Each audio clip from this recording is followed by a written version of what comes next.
Thank you. May I request our dignitaries to kindly take their seat.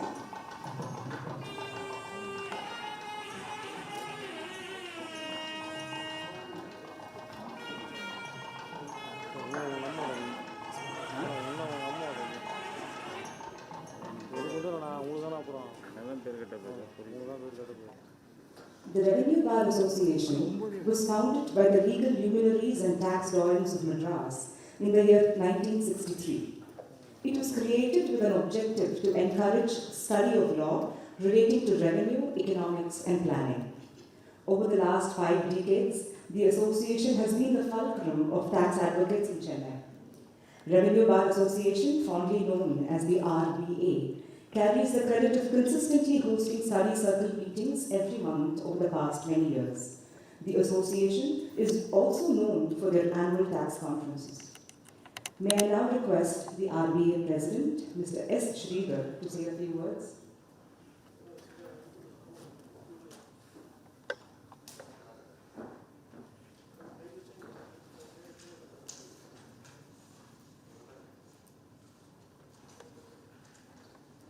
Good morning to everyone. It is my great opportunity and honor to be part of this two-day National Tax Conference, jointly hosted by All India Federation of Tax Practitioners, Southern Zone, Revenue Bar Association, and Young and Energetic Madras Tax Bar. The synergy across the associations who are hosting this tax conference is phenomenal, and success of the tax conference is inevitable. The overwhelming response from the tax professionals across India is heartening, worth mentioning at this juncture. We are extremely fortunate to have Honorable Justice R. Mahadevan, Judge, Madras High Court, as part of this inaugural session of this tax conference. The connect between RBA and AFTP is also worth mentioning here. And late V. Ramchandran, Senior Advocate, as well late Mr. K.J. Chandran are the two pillars of the success story and pursuit of continuing the educational program over the period of years. The two illustrious seniors were active both in RBA and AFTP for long years, as well as part of several tax conferences conducted by both the associations. G. Bhaskar, Southern Zone Chairman, has worked very hard for the past several weeks to bring success and glory to the associations who are hosting this tax conference. I am very happy to be part of the National Tax Conference in the capacity of President of the RBA, whose 60 years celebration is slated for today evening. I, on behalf of RBA, welcome all the delegates to this two-day National Tax Conference, extend my invitation to be part of RBA 60 scheduled for today's evening. Thank you.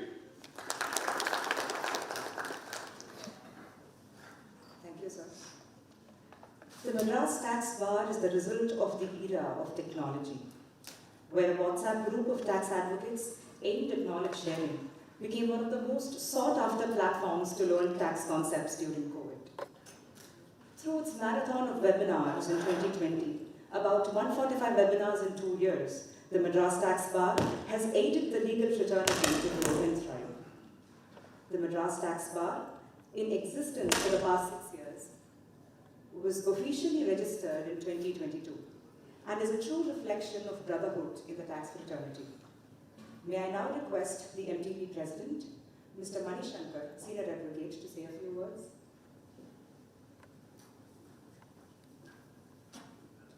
Good morning, everyone. His Lordship Justice Mahadevan, the President of this function, His Lordship Justice Saravanan, other dignitaries on the dais. I take you from the Master of Ceremonies that I'll speak only a few words because it's an unscheduled speech.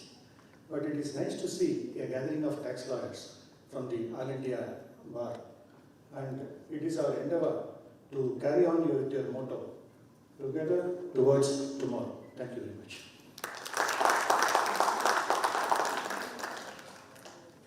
Thank you, sir. Inspired by the ideology to have a common platform for all those who practice taxation law, irrespective of their individual affiliations, and to enable them to share the benefit of their learning and sharing of knowledge, Eminent professionals from the field of direct and indirect taxes conceived the idea of establishing an all-India body for the tax practitioners. Thus, in 1976, was founded the AIFTP, All India Federation of Tax Practitioners. With about 10,500 individuals as lifetime members, AIFTP has made a mark pan-India. May I now request Mr. Pankaj Ghia, National President, AIFTP, to say a few words.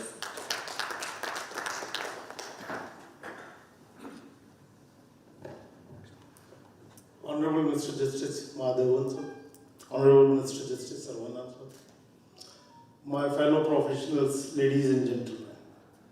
It's indeed a pleasure for me to be at Chennai, and it's indeed a pleasure because Mr. V. Ramachandran, the senior advocate and the past president of AIFTP, was a legendary figure and who commanded the AIFTP.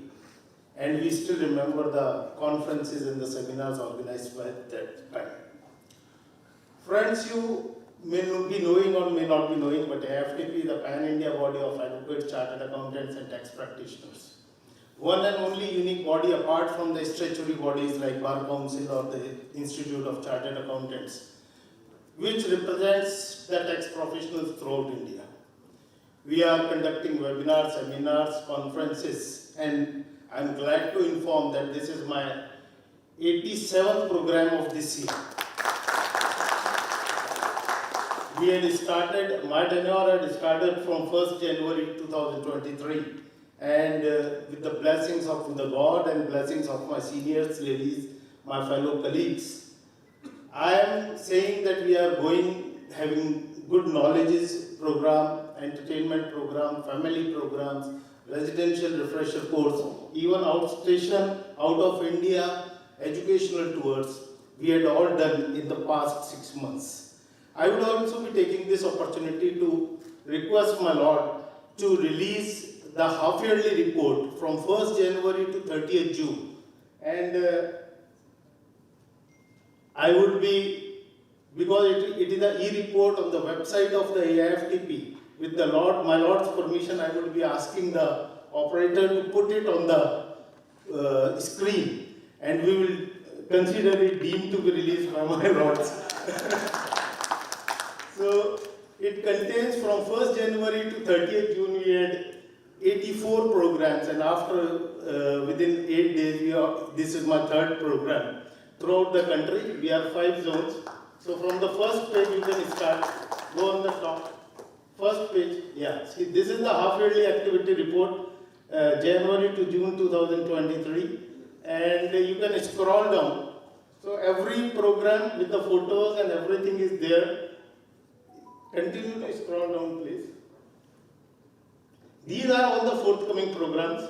We are at, just hold on at the last page. Go upstairs. So we are already at Chennai right now.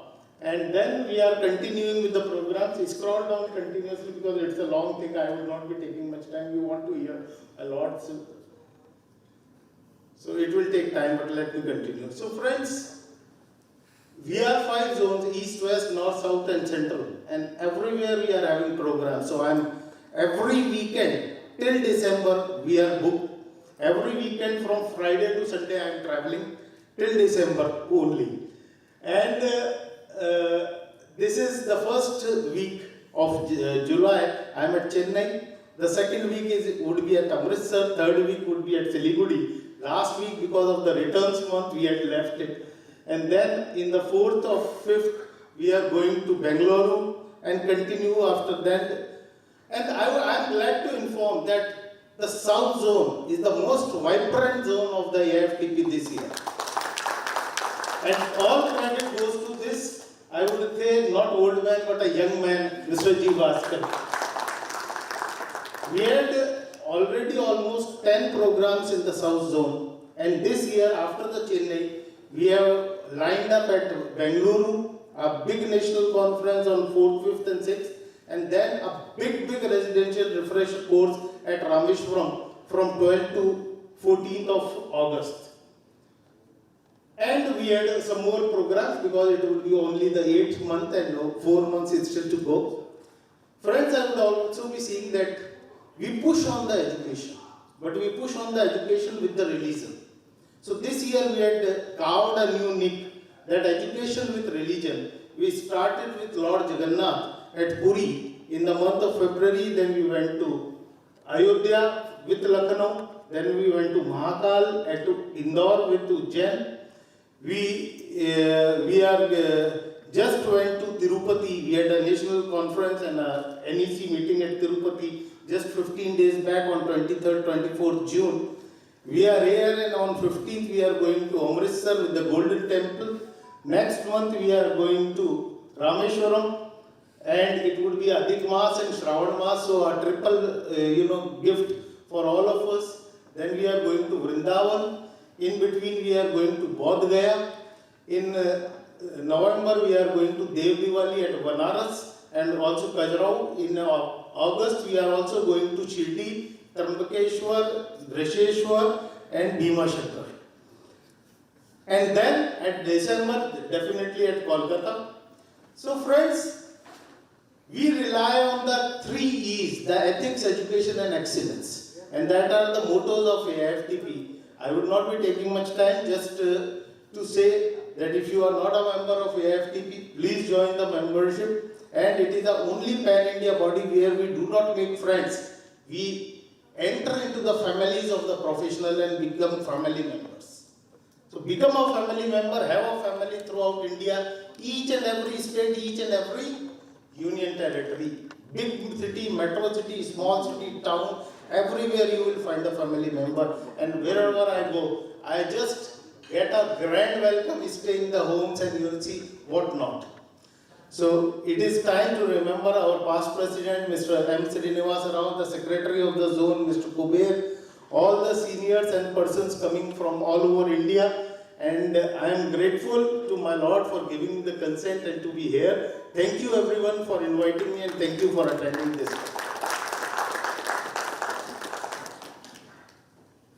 Thank you, sir. We are indeed proud to be associated with an organization as dynamic. Lordship, Honorable Mr. Justice R. Mahadevan is one of the finest judges of this esteemed chartered High Court, the High Court of Madras. His illustrious career has been marked by numerous groundbreaking decisions that have significantly influenced the realm of taxation. With an ardent dedication to both law and literature, he has garnered numerous accolades and recognitions for his exceptional contribution in these domains.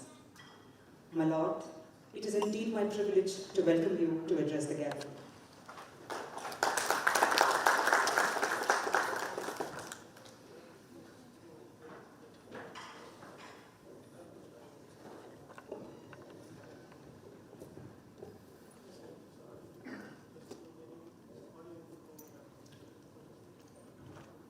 Brother Justice Saravanan, Brother Justice Ishwar, Shri Mani Shankar, Senior Advocate and President, Madras Tax Bar, Shri S. Sridhar, President, Revenue Bar Association, Shri Bhaskar, Chairman, AIFTB, Shri Pankaj Kya, National President, Narayan P. Jain, Deputy President, Senior Advocates, Standing Councils, Chartered Accountants, Advocate friends, a very good morning to you. It's my pleasure to be with you all on this inaugural day of National Tax Conference and also the 60th year celebrations of RBA. And I wish RBA in this momentous occasion. Now coming to the subject and issue today, taxation was not introduced just before some centuries, but imposed even in ancient times. Taxes are the only method for financing the government and designed in such an appropriate way which does not lead to failure in the economy. Tax policies play a vital role in the country's progress and have a direct impact on the economy in terms of efficiency and equity. A good taxation policy is that which takes care of the entire financial distribution and also generates tax revenues for central and state governments. The same can lead to overall benefit in the nation's infrastructure, defense, public amenities, people's security, and the country's exports. In a way, taxation in today's globalized world faces situations where shareholders are concerned only with their return on investment, measured in terms of profit generated and dividends returned. To satisfy this demand on the shareholders, it is not uncommon for the multinationals to make use of complex transactions and different holding structures to ensure that their profits are maximized in countries with the lowest effective tax structures. The modern and scientific adaptations of taxation laws established as direct and indirect taxes, which now in India are controlled, imposed and updated by central and state governments as provided by the Indian Constitution. Various taxes like central excise, service tax in the Indian taxation system led to misallocation of resources, I stress on this, and lower productivity in terms of economic growth, international trade and overall development of the Indian economy. Therefore, there was an emergent need to replace the existing tax system with the new taxation of goods and services. The object were the exports to be zero rated, protection of domestic industry, additional power to levy on services for the state, additional power to levy tax on value additions on goods for the center were the objects. In India, the entire framework to impose indirect taxes comes under the constitutional provisions. Article 246, 7th schedule, empowers the central and state governments to levy tax and collect taxes on the basis of goods and service transactions. Article 246 and 46A of the Constitution were introduced to enable the state and unions to simultaneously exercise the powers to tax on goods and services as demarcated, and there was no overlapping between the state and the union power to tax. All of you know Jindal Stainless case reported in 2017 in SEC made so clear in this aspect.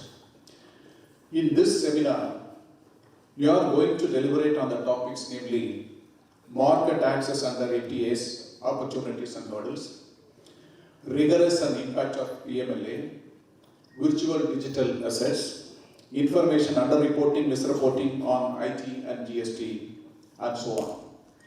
The subject also touches service tax, tax accounting standards, etc., GST audit, investigation, assessment, appeal issues related to corporate taxation, and will also explore the future vistas in taxation laws.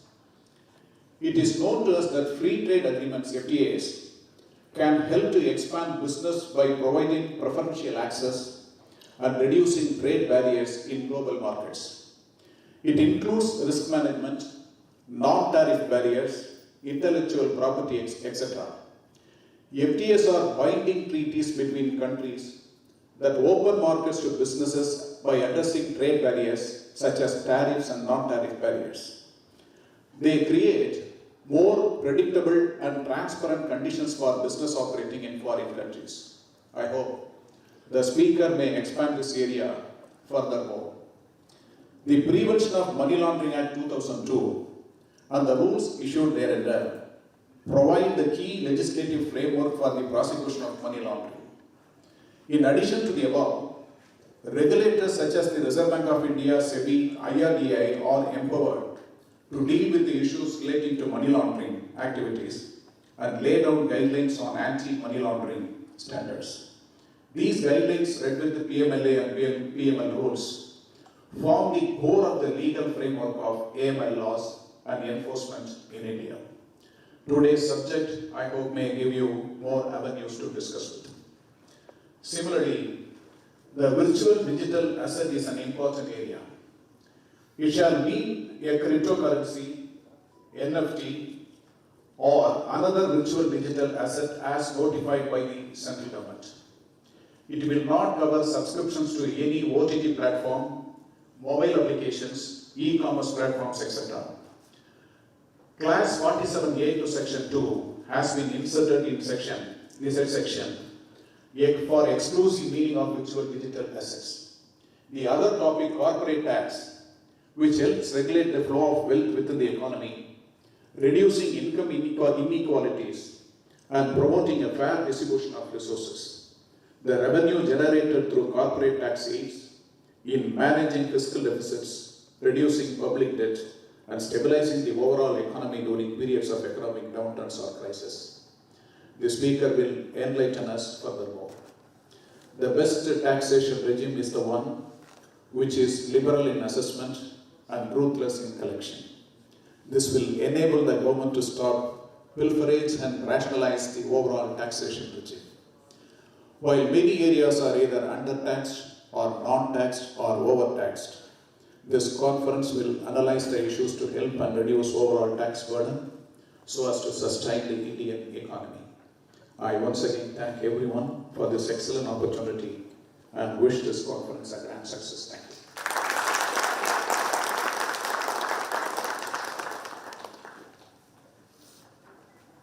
My Lord is known for his resourceful lectures, especially when it comes to the key resource of governance, namely taxation. I thank my Lord, our chief guest, for your words of wisdom. May I request our chief guest, Honorable Mr. Justice R. Mahadevan, to release the souvenir of this conference, Together Towards Tomorrow.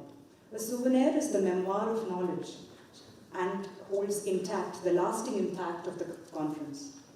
As we are moving towards the era of digital empowerment, we thought it fit to release an e-souvenir that unfurls knowledge in just a click of a button. Here, my Lord will release the physical copy.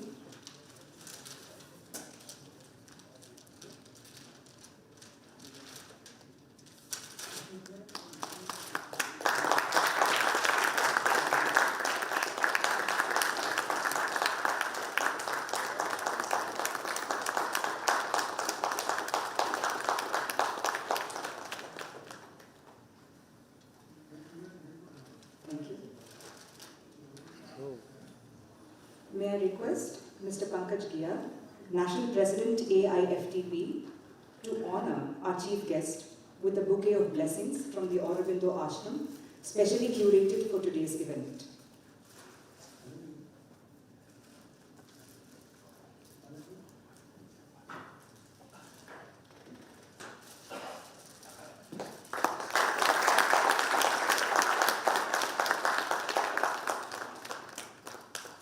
May I now request Mr. Manishankar, Senior Advocate, President of Madras Tax Bar, to felicitate the Chief Guest.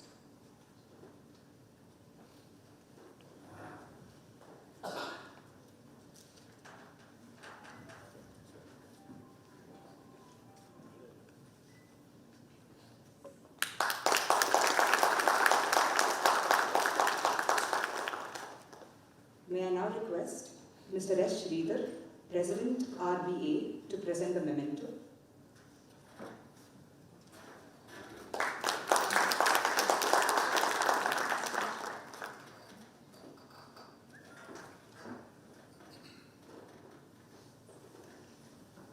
I now request Mr. N.P. Jain, Deputy Vice President AIFTP, to say a few words.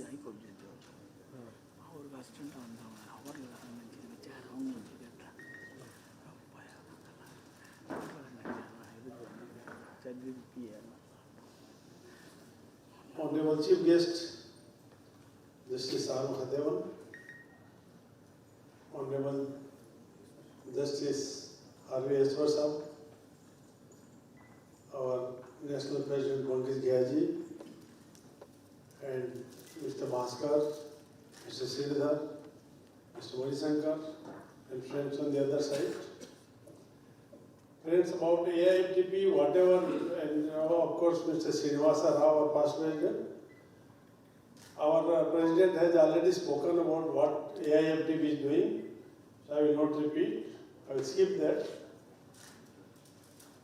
My two-liner is that we are having going to have the National Tax Convention in Kolkata on 22nd, 23rd, 24th of December. There is festive season, and on behalf of the Federation, I extend my heartfelt invitation to all of you to kindly join. Kolkata is a good city, and you will enjoy every moment there. We will try to make it this day airport, airfield by Marriott. So you are all welcome. We have left some brochures on the registration desk. They are distributing. So I once again thank not only AFTP but Revenue Bar Association and Madras Tax Bar, and RBA is also celebrating its 60th year. So my congratulations for that also to the President and all the office bearers. Thank you, Brent. Thanks a lot.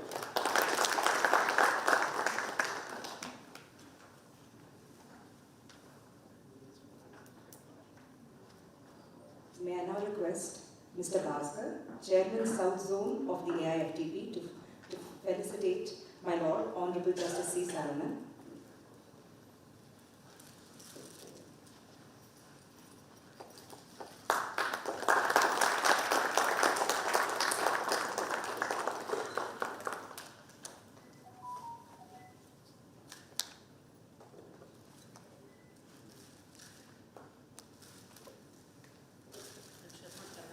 My Lord, we are indeed grateful for your presence here today. May I now request Mr. Bhaskar to introduce the theme of this conference.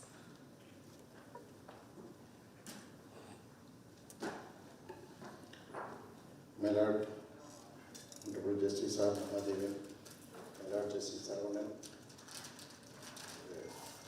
Mr. R.V. Ishwar, Senior Advocate, my National President, Deputy President, my other office bearers of AIFTP, delegates throughout India who had assembled in Chennai, I extend a warm welcome on behalf of AIFTP, RBA as well as MTP. I should acknowledge and thank the 60-year-old Grandpa Revenue Bar Association and the crawling 2-year-old baby MTB in providing their support for conducting this National Tax Conference.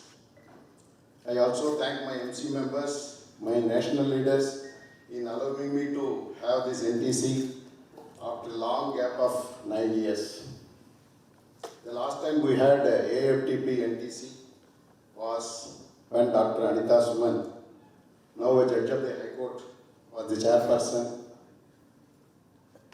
and I was the secretary at that time, and it is my turn to host the NTC at Chennai. Thank you all the delegates who have joined all across the country and those who virtually joined today.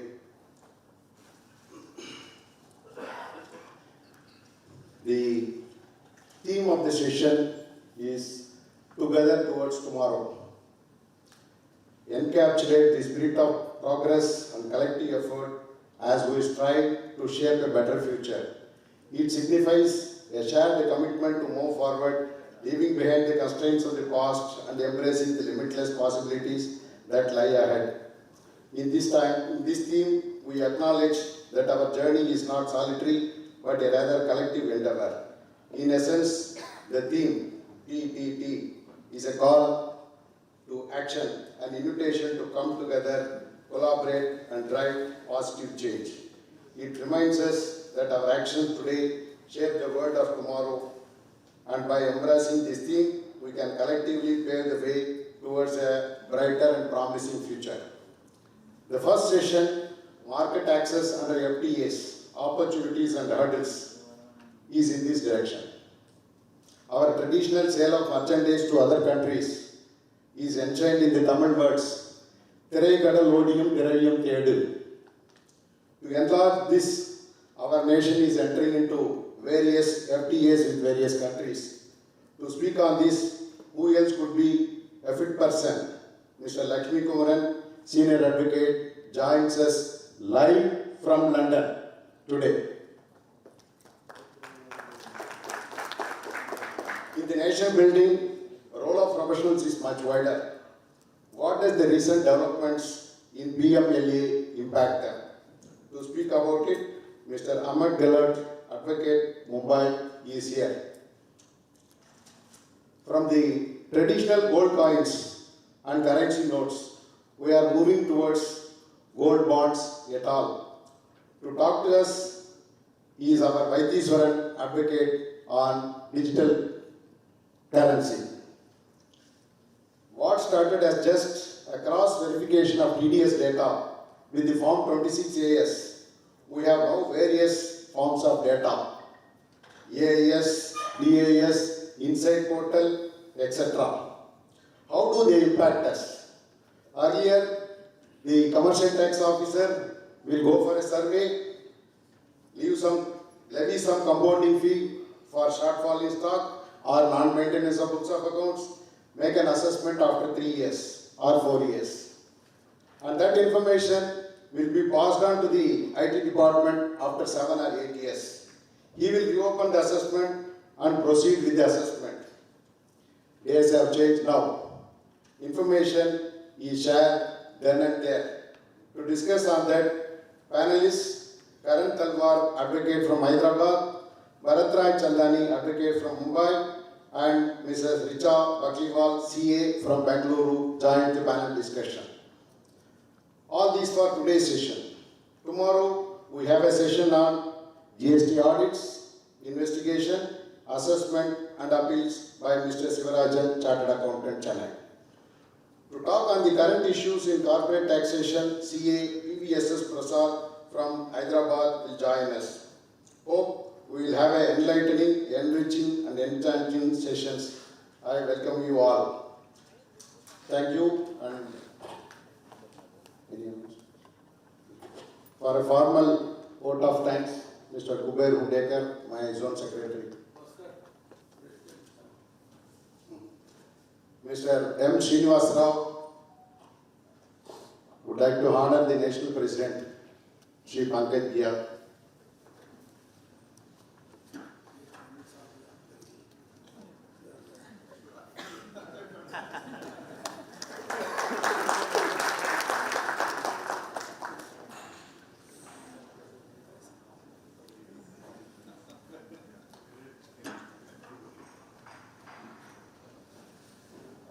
Thank you.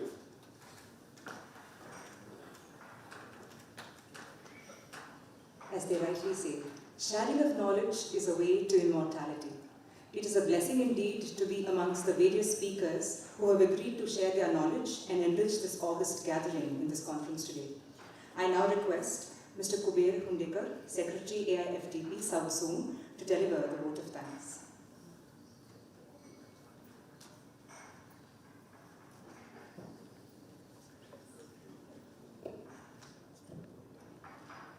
Good morning to everyone present over here. I should seek excuse first, but I thought let me start with this. I first welcome all the vibrant delegates for this conference, and we heartily welcome you. You will have enriching sessions, as Bhaskar sir mentioned. You will have a technical sessions lined up from various speakers. I seek excuse for this. Now I come to the dignitaries on the dais. I thank Lordship Honorable Justice R. Mahadevan. Sir, your speech was very crisp, touching upon the Constitution and policy framework of the government. I also thank Honorable Justice Saravanan sir. Thank you very much for being a part of this conference. National President Honorable sir. Thank you for your vibrant inaugural speech again. Deputy President, All India Federation of Tax Practitioners, Mr. Narayan Jain sir, Chairman Bhaskar sir, and President, Revenue Bar Association, Mr. S. Sridhar sir, and President, Madras Tax Bar Association, C. Mani Shankar sir. So thank you for giving me this opportunity. I hope all the members, all the delegates present over here will have an enriching session. Thank you very much.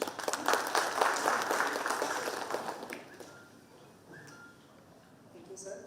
May I request the audience to rise for the national anthem?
Thank you. The technical sessions will commence after the coffee break.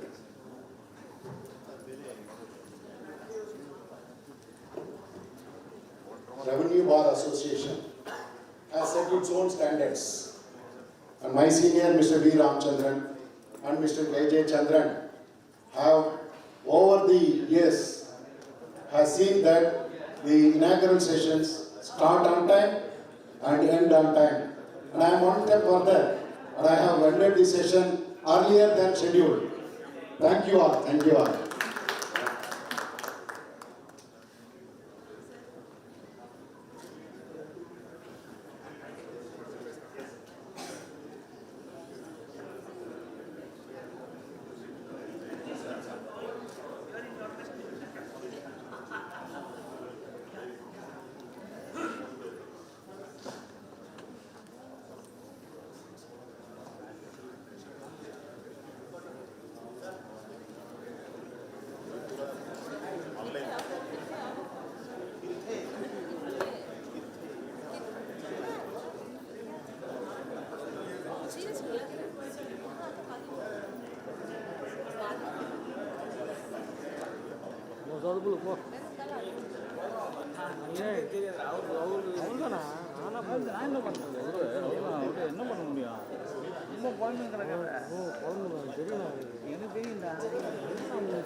I request all the delegates to have a cup of tea or coffee, refreshments, and come back. We will start the session in another 20 minutes. Thank you.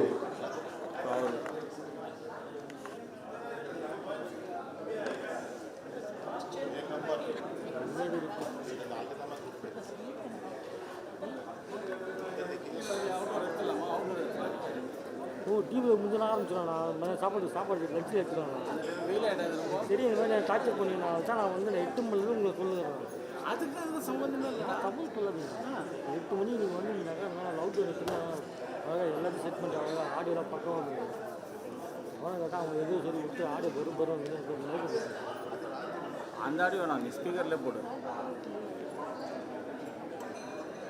தெரியாத வேணும் உங்களை பற்றி எனக்கே தெரியாது அவர்கிட்ட கேட்டதுக்கு 9 தானே நான் சொன்னேன் என்னடா 9 ஆரம்பிச்சேன் எனக்கே தெரியாதுடா நான் சொல்லணும்னு நினச்சேன் நான் வேறு வேலை நான் வந்துட்டேன்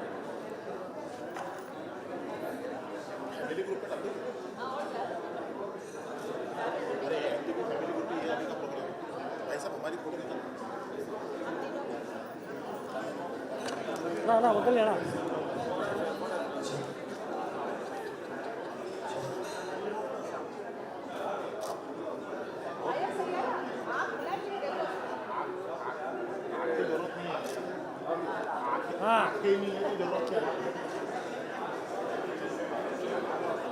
Tira, na, na. Hey, aja.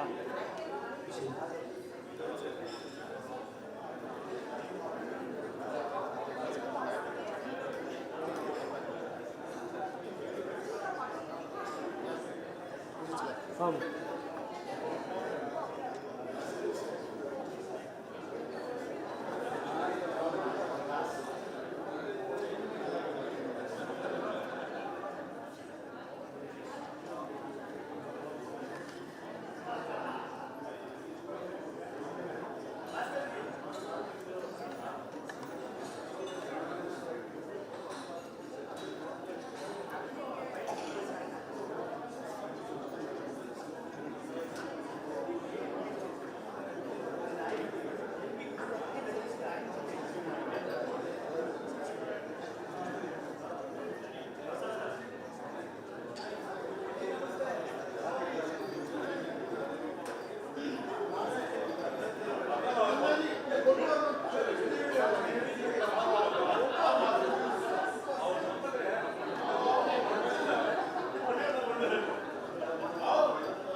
national team.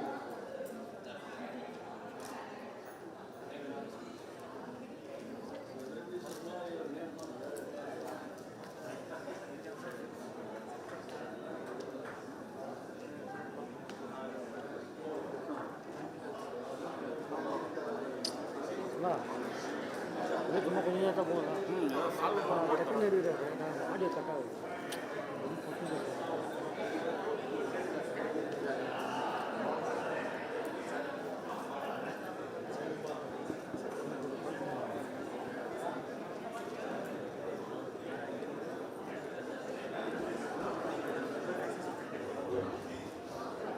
Hello.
functions and offices in 14 cities across India.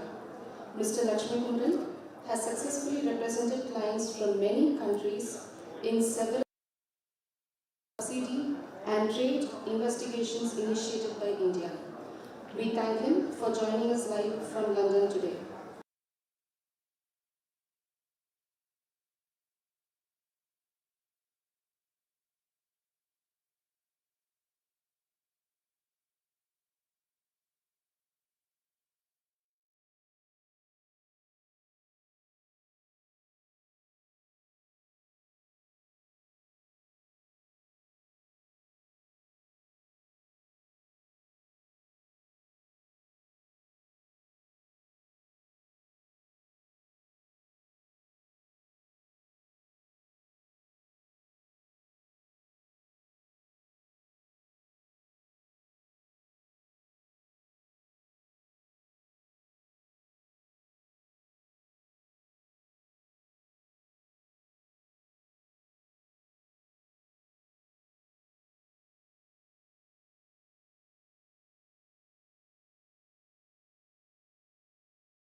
That I am not able to be with you physically. I wanted to be, in fact, I filtered everything properly. But the UK-India FTA negotiations are going on. And I am part of this negotiation, therefore I am forced to be here. And that is the distance is separating you and me, which I don't like. I would say this is the first hurdle. Leave alone this minor hurdle that I am not able to be with you physically, but at least I am able to share some of my thoughts on this subject. Whenever we are talking about the market access, we are talking about the access for goods and services of one particular country into other countries. And if you look at the GATT under the WTO, the whole thing is about market access.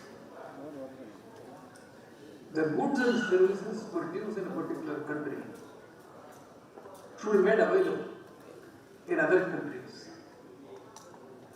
All member countries should dismantle the so-called tariff and non-tariff barriers. The higher the rates of custom duty on the imported country obviously denies the market tax for those goods. And similarly, many types of non-tariff barriers, like your licensing, quota, tariff quotas, that is technical barriers, etc. These things also inhibit and prohibit the movement of goods and services within the countries. The theme of the WTO is reduce these non-tariff barriers, allow the goods and services move from one country to another without much hurdles. It is very well said. Every country would like to export their goods and services freely to other countries. But when it comes to the import of goods and services, they always say, hey, this may affect my domestic industry here, these people will be affected, and how do I ensure that the goods do not flood the market here? So therefore, there is always a dichotomy or dilemma for the countries. If they want to open up the market for other countries, to other countries. But when opening up the market from other countries to India or to any other importing country, there is always question mark. You now see the trend visibly in many countries, whether it is US or US 1, India, we talk about Make in India. So therefore, emphasis of various countries is they ensure that the domestic market is strengthened. The domestic market, the employment grows up, GDP grows up, etc. In a scenario of this nature, we have studied and understood the voluminous documents, articles, chapters of WTO. We are now going to discuss about the free trade agreements. Why are we discussing the free trade agreements? And what is the necessity? And what is it meant for our tax practitioners? The lawyers in general and the tax practitioners in particular. And that is the theme of today's discussion. We are not talking only about what fees which the lawyers will get in interpreting these FTAs. But I think they have a much greater role to play to assist and advise their clients how to export goods and services to other countries. And our job is to become a catalyst in the growth of the Indian economy.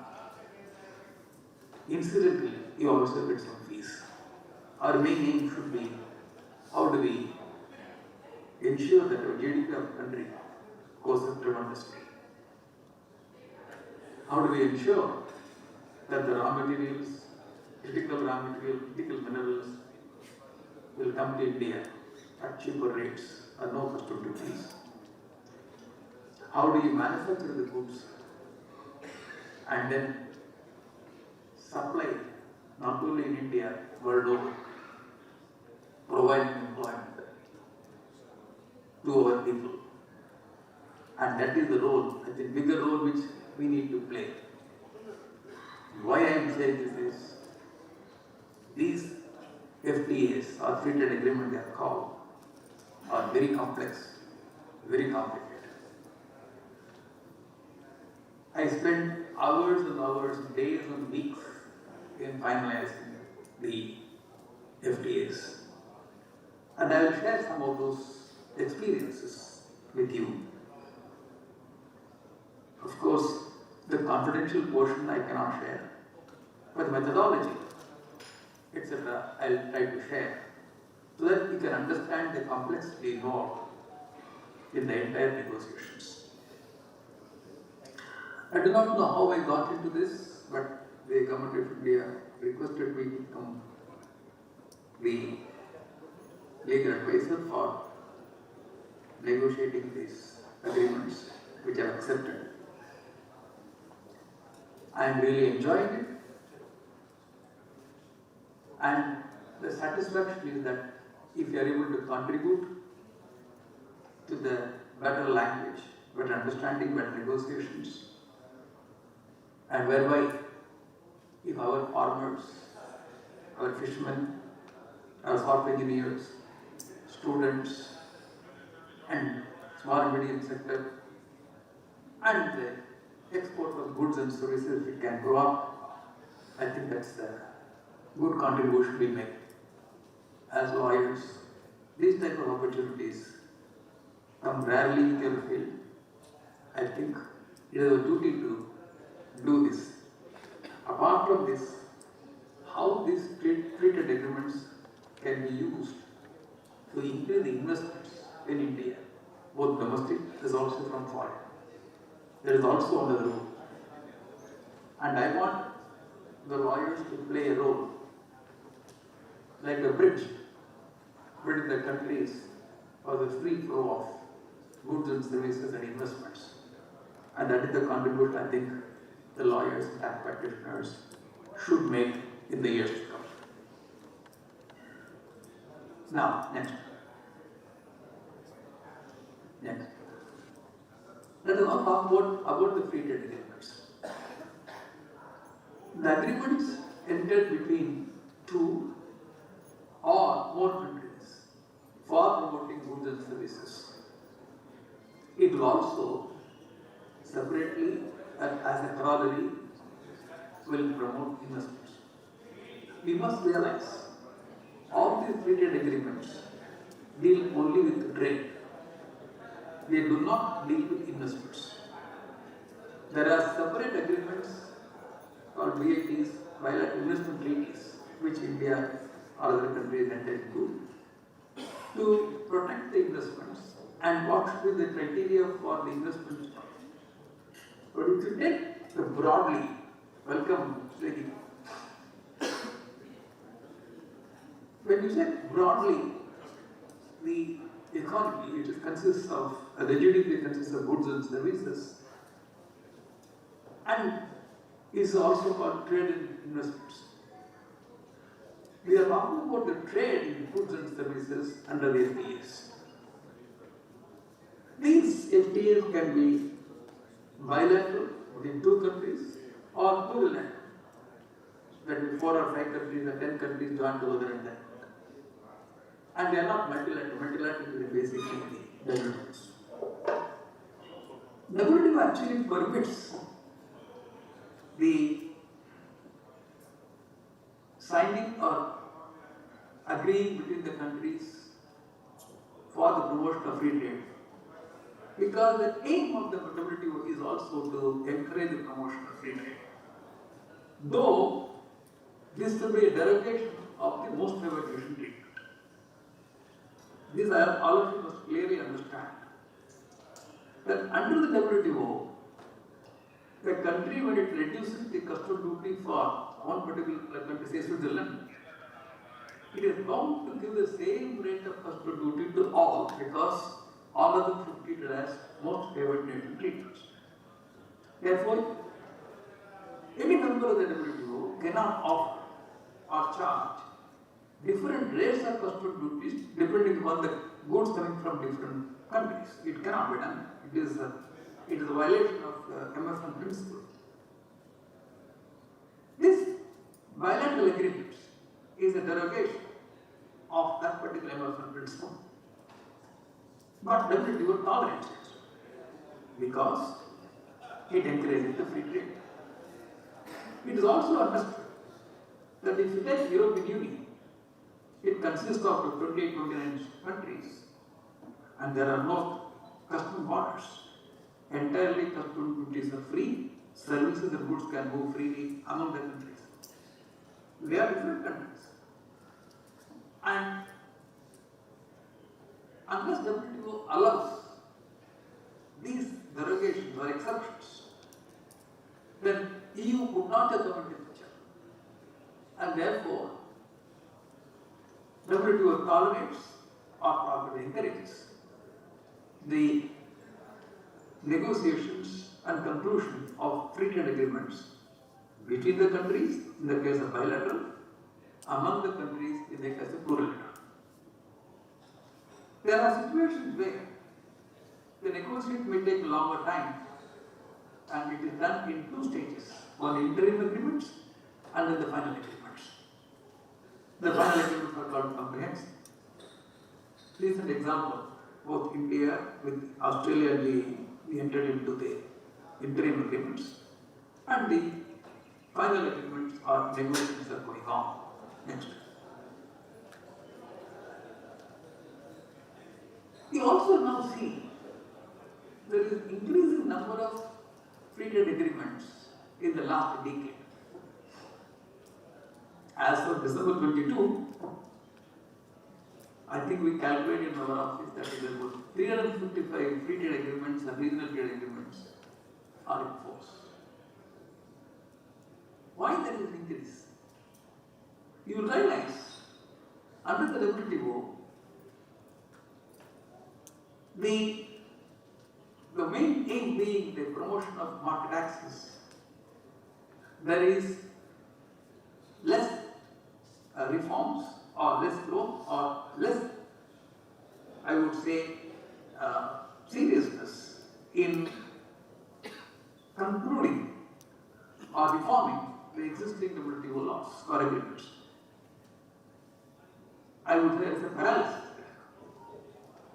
And therefore, the ambitions of individual countries to get better market access to other countries is not being negotiate through the WTO. And therefore, they have to necessarily look at other means under the WTO, whereby their goods and services could be exported and the market access can be received, can be obtained through the route of FTAs.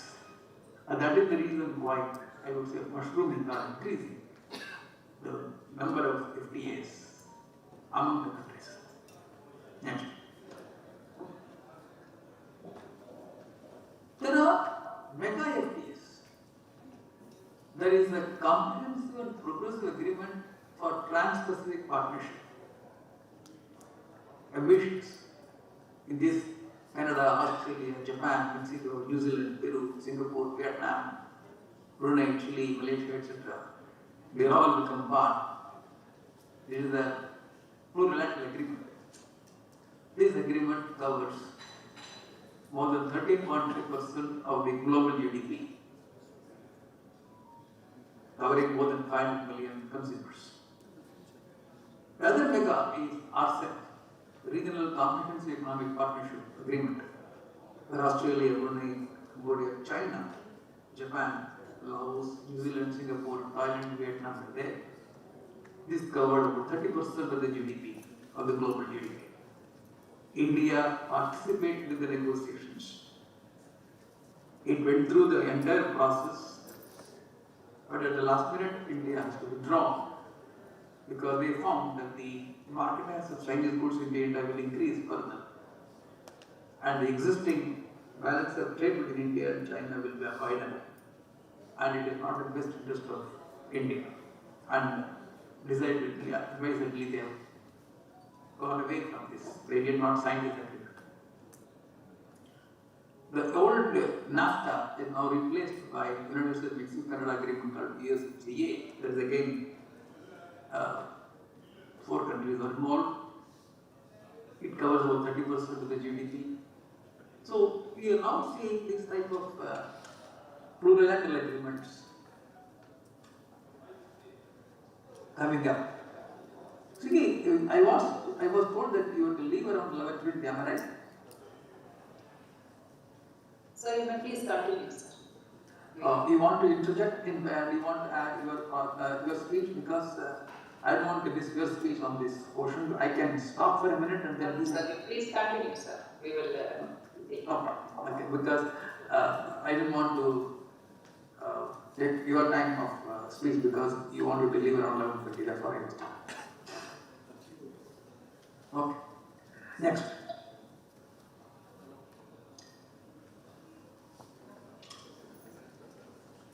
We already had, or India already signed many FTAs with Asian countries, Sri Lanka, Japan, South Korea, Mercosur countries like Chile, SAFTA, Malaysia, South Korea, Thailand, Afghanistan, Singapore, and Mauritius. India left the RCEP negotiations, I already mentioned to you. The reasons are very clear. And now India is entering into trade agreement with developed countries. If you look at the India map, the world map now, if you look at the types of agreements that India is now looking at, you can see South Asia is completely covered now. As far as Australia is concerned, we have already had an interim agreement. We had the Europe is now under negotiations. Canada is also under the negotiations.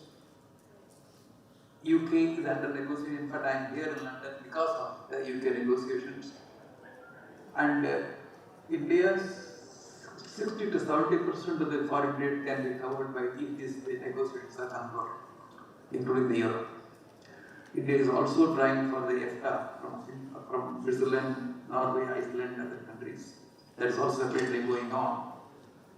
So, India has learned the lesson. It does not wait for the WTO to resume its reform processes. But India cannot wait because its ambition of increasing the volume of export more than $1 trillion cannot wait for the WTO to start their organization. So the economic rationale for increasing the focus on the comprehensive trade agreements. When I say comprehensive, what it really means is the traditional way of trade agreements used to be reduce the custom duties, agreements signed on that. Maybe some talk about the services, but that's it. So the main focus has been on the export and import of goods and the services. And it also talks about rules of origin. How do you say that these goods are coming from this particular country to qualify for the low rates of custom? That's what. But the modern FTAs, they are not like this. They are much more comprehensive. I would say it is the mini WTO.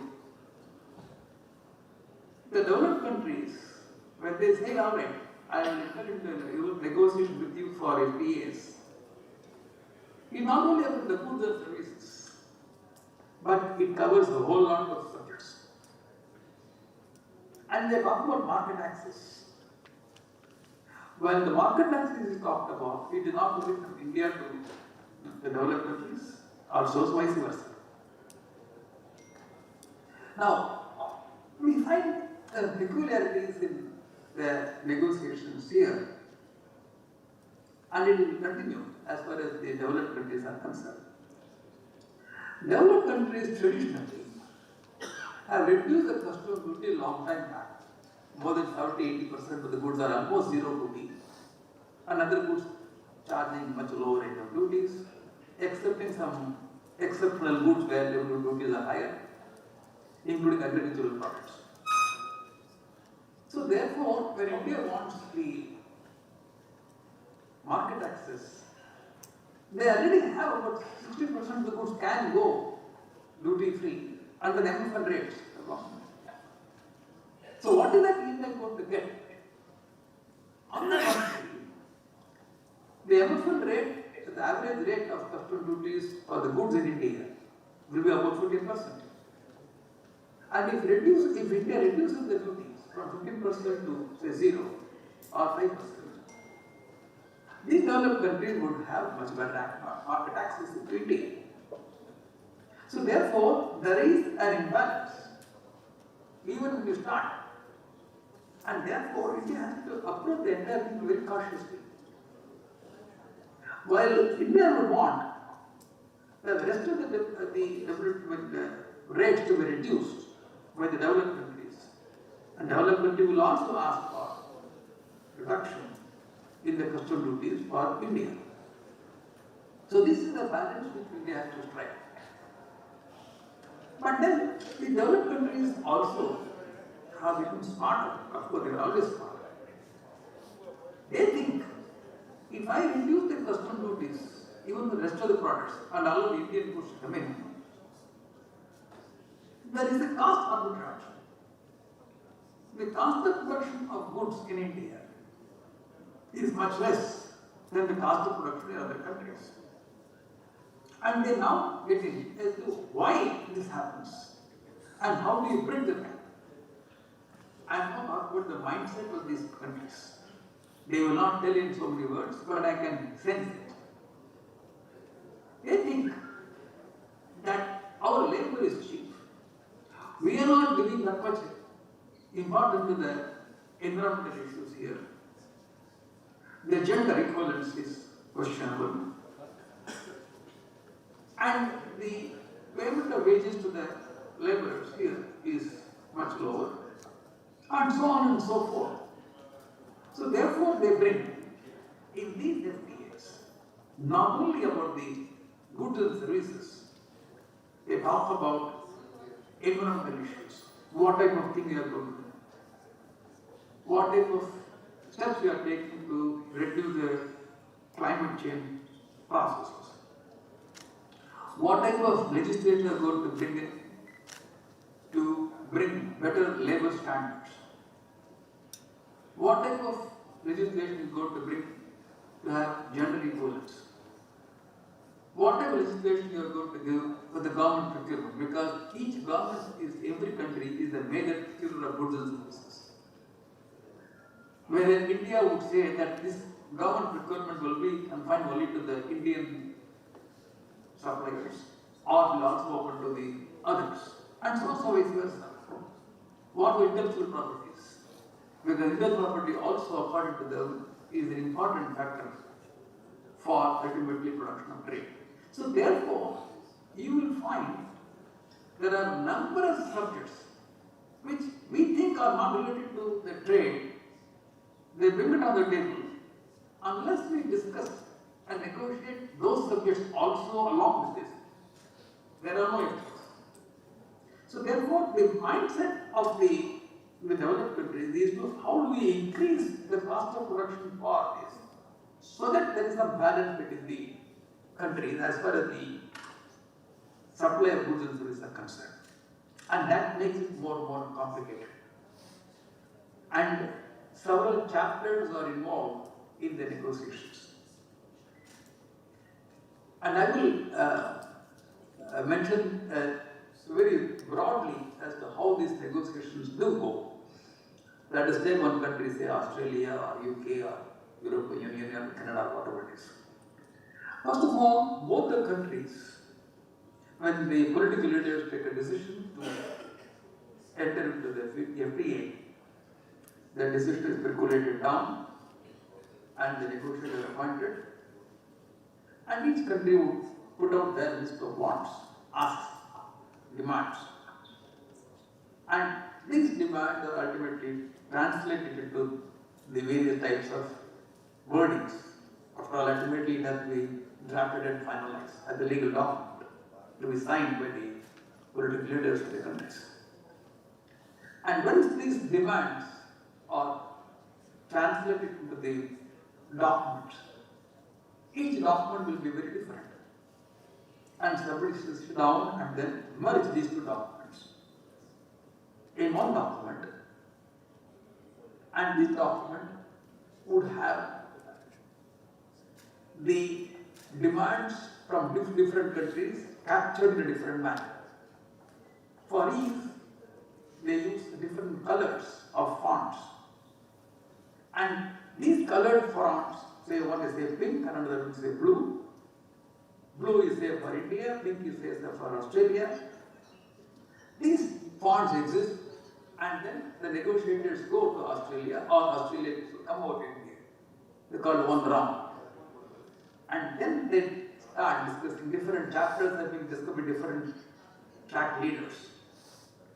And wherever there are some convergence of ideas and the languages, those two fonts of pink and blue are blackened. So blackening of this, that means that particular portion has been agreed. The remaining remains not agreed. Then the teams go back to the respective countries and they start discussing with the line ministries, stakeholders. Hey, this is what they want, what do you say? And these types of, they get some mandate. The next time, this team goes there, and then they convert some more points. Some points still remain as not accepted. And this rounds goes on. This time I think I am now with the UK government on 11th round.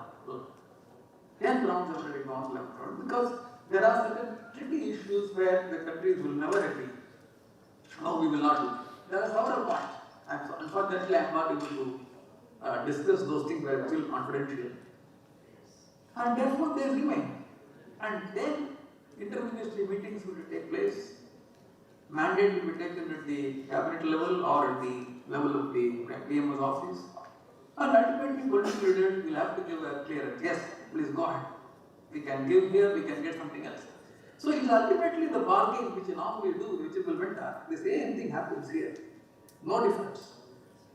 The only thing is what you give and what you try to take. You feel that ultimately by giving a particular thing and what we are taking back is much more than I think the government's yield.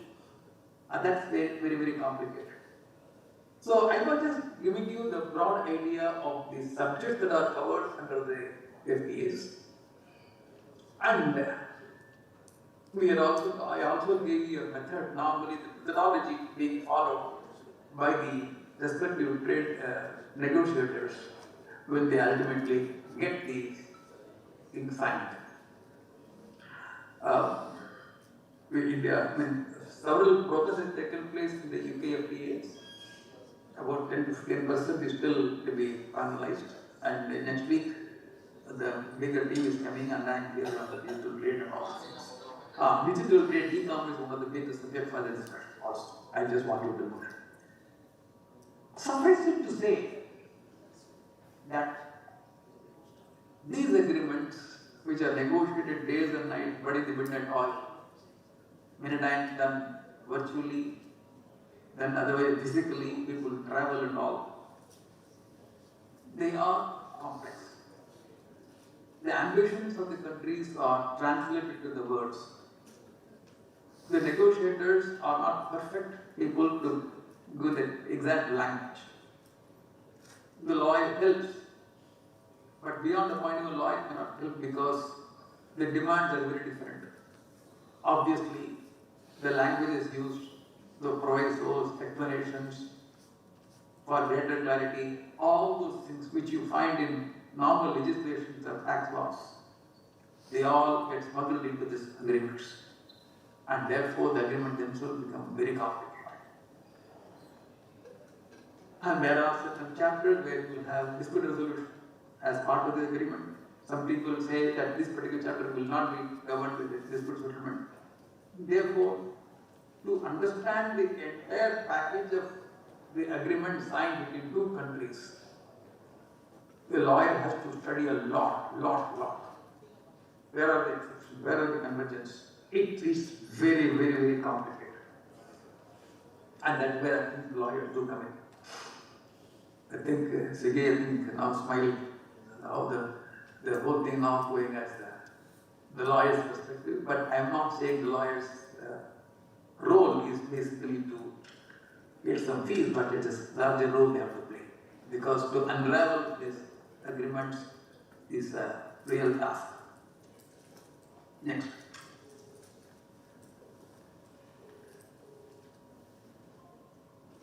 Now let us talk about business opportunities. If there is a producer of goods, say in India, and if you want to be a smart producer, what will you do? He produces the goods and sells in the domestic market and also wants to export. Let us say, he is an ambitious producer of goods. The government wants to encourage. He may be a small and medium sector or tiny sector. What is the FTA going to offer? It will say, Mr. Producer, you are producing the finished goods. You require these raw materials, components. Now, India has entered into agreement with the following countries, say 10 or 15 countries. Under these countries, under these agreements, if you procure these raw materials from these sources, the rate will be 0 or minimum. But if you choose to import from other countries, the rate will be MFN rate, the normal rate, you can say 10% skips. And therefore, a smart producer will sit up and say, called FTA mapping. This is what we do in our office. We do the mapping of the entire FTAs of different countries for each commodity, each tariff line, and say, if you import these goods from this particular country, it will be 0 rate or low rate, provided, of course, the quality is there, the freight hasn't gone higher, because other economic conditions do a factor. But a custom duty reduction of 15% to 0 or 5%, whatever it is a significant thing which can make the supply chain cost low for the producer. And he can produce those goods at this particular rate and then start selling in the domestic market. Obviously, then he is able to sell the products more at slightly cheaper prices because he can pass on certain of the duty benefits to the consumers, and he becomes better than his competitor because he is smart. But the problem doesn't stop there. He can always then look at, all right, I produce the goods, Now I want to export. Which is the country where I can export? Again, do the FTA mappings. Which are the countries where the goods, if they export from here, will attract zero tax? Concentrate on that market first. Develop that market. Ensure that those markets, because other countries, if they have to export that particular country, they will have to pay higher rate. If you are going to export from here to that particular country, the rate is lower. And therefore, do the FTA mapping for the exports. And list out those countries, concentrate the market and export to those countries. And that is the smart producer which will do.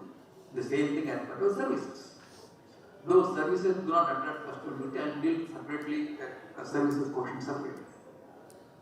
Now the question here is, I easily said, you do the FTA mapping, you import from these countries, and then the goods are cheaper because the customer duties are lower or zero. Then comes the problem.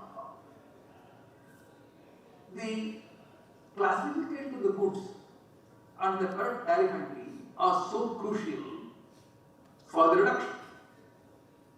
And therefore, the classification of the goods and the customs tariff becomes so important for the FTA analysis. And that is not easy. So complicated classification issues. For doing a proper classification work, it is not merely the knowledge of the tariff, but you need to understand the technology, the manufacturing processes, the material used, at what stage they are coming. You must know everything about the commodity, and you must also understand the business, especially supply chain, how it is produced. Unless you have these two together, I don't think you can do a proper classification of the goods. And that is so important for the interpretation of the FTAs. Having done so, this tariff line attracts zero duty, very good, I will export this component to this particular country. Then the next problem comes in, how do you ensure that the goods are produced in a particular country? Because the FTA demands that if the goods are originating from, say, Australia, with which India already signed the agreement, duties are lower, agree. But how do you ensure that the goods are produced in Australia? For this, separate rules called rules of origin come. These rules of origin are again complicated. I am going to show some examples of the rules of origin in the later slides. My point here is, I think we can show that. Is it originating from Australia is a question. Whether it is wholly produced or obtained in the territory or not wholly produced or obtained in the territory. My God, I tell you the amount of discussion which we had on this, each of those commodities are discussed in great detail. What happens if a sheep or a horse is born in Australia? Is it wholly produced? Or if the mother and father also should be in Australia so that they can say the horse is produced in Australia? Is it a place for birth or the place of origin of this? Discussion one. Fish. If you are fishing in the territorial water is wholly produced. In the economic zone, if it is wholly produced or not. But in the high seas, having the flag of Australian flag ship, is it produced in Australia? Bigger questions. I can just expand the examples, it is mind-boggling. And therefore, you need to understand the whole. For example, steel, when the goods are coming in, earlier we used to have, if the raw material and the finished product suppose the producer in Australia produces the steel, he gets the raw material at a different tariff item and produces the finished goods at a different tariff item. And there is a tariff chop, that is the rate of the valuation of that, say 40%, etc. They say yes, produce in Australia. Now India would say, no, not Madras, he must also melt and pour. That material must have been melted and poured in Australia, not necessarily with the same export of other countries, other person, to qualify for the rules of origin apart from the other conditions. So, like this, countries would want different types of rules to be enacted to ensure that these goods are coming from a particular country. The problem is not only about the wholly produced, the wholly trade in a particular country, but there are situations where the goods are not wholly produced. Some are imported from third countries and then the processed and exported from there. And for that, there are several product specific rules. For this particular product, this particular rule will apply. Then for other product, value-added criteria will apply. In the value-added criteria, there is a built-up method, built-on method. I am not frightening all of you, but I must tell you, but these things are necessary. These things are very necessary to ensure that the countries ensure that these goods are really produced in a particular country. And then, understanding the entire gamut properly, and thereafter, these are translated into the legislation of the domestic countries. These legislations are being implemented with the local customs authorities here, and the Customs Act will talk about the tightening of these FTA rules called Varata rules. And these rules are made much more complicated as far as the implementation is concerned. So therefore, on a simple thing called rules of origin, enormous amount of time is spent, interpretations, and the tax implications are huge. We are not talking in terms of 2 crore, 3 crore tax revenues. We are talking about 5,000 crore, 10,000 crore, at the demand we are talking about. And this, the difference in custom duties, by not understanding the FTAs properly by the importer, can lead to wiping out the entire industry in a matter of 2-3 years if they don't do a proper job. And that is where the lawyers advise the client comes in. Because sometimes they think, I got it written. Because if the decision is taken at a higher level, without getting into the details of this, etc., it is a death knell for the company. Because remember, the difference in duty is 50%, 10% to 0, and the volume of imports have made, and you increase the market share, you have sold the goods in India so much, and ultimately the DRI or somebody comes and says, no, your rules of origin are not properly understood, the value addition was not 35%, it was 32%, therefore you are not willing for the concession, you are gone. So here comes the responsibility of advisors, correctly advising, understanding the entire gamut and analysis. That's where I thought I should mention here. Sweetie, I will not stop here. I want to hear you, and thereafter I will continue. You don't mind. Sure, thank you, sir.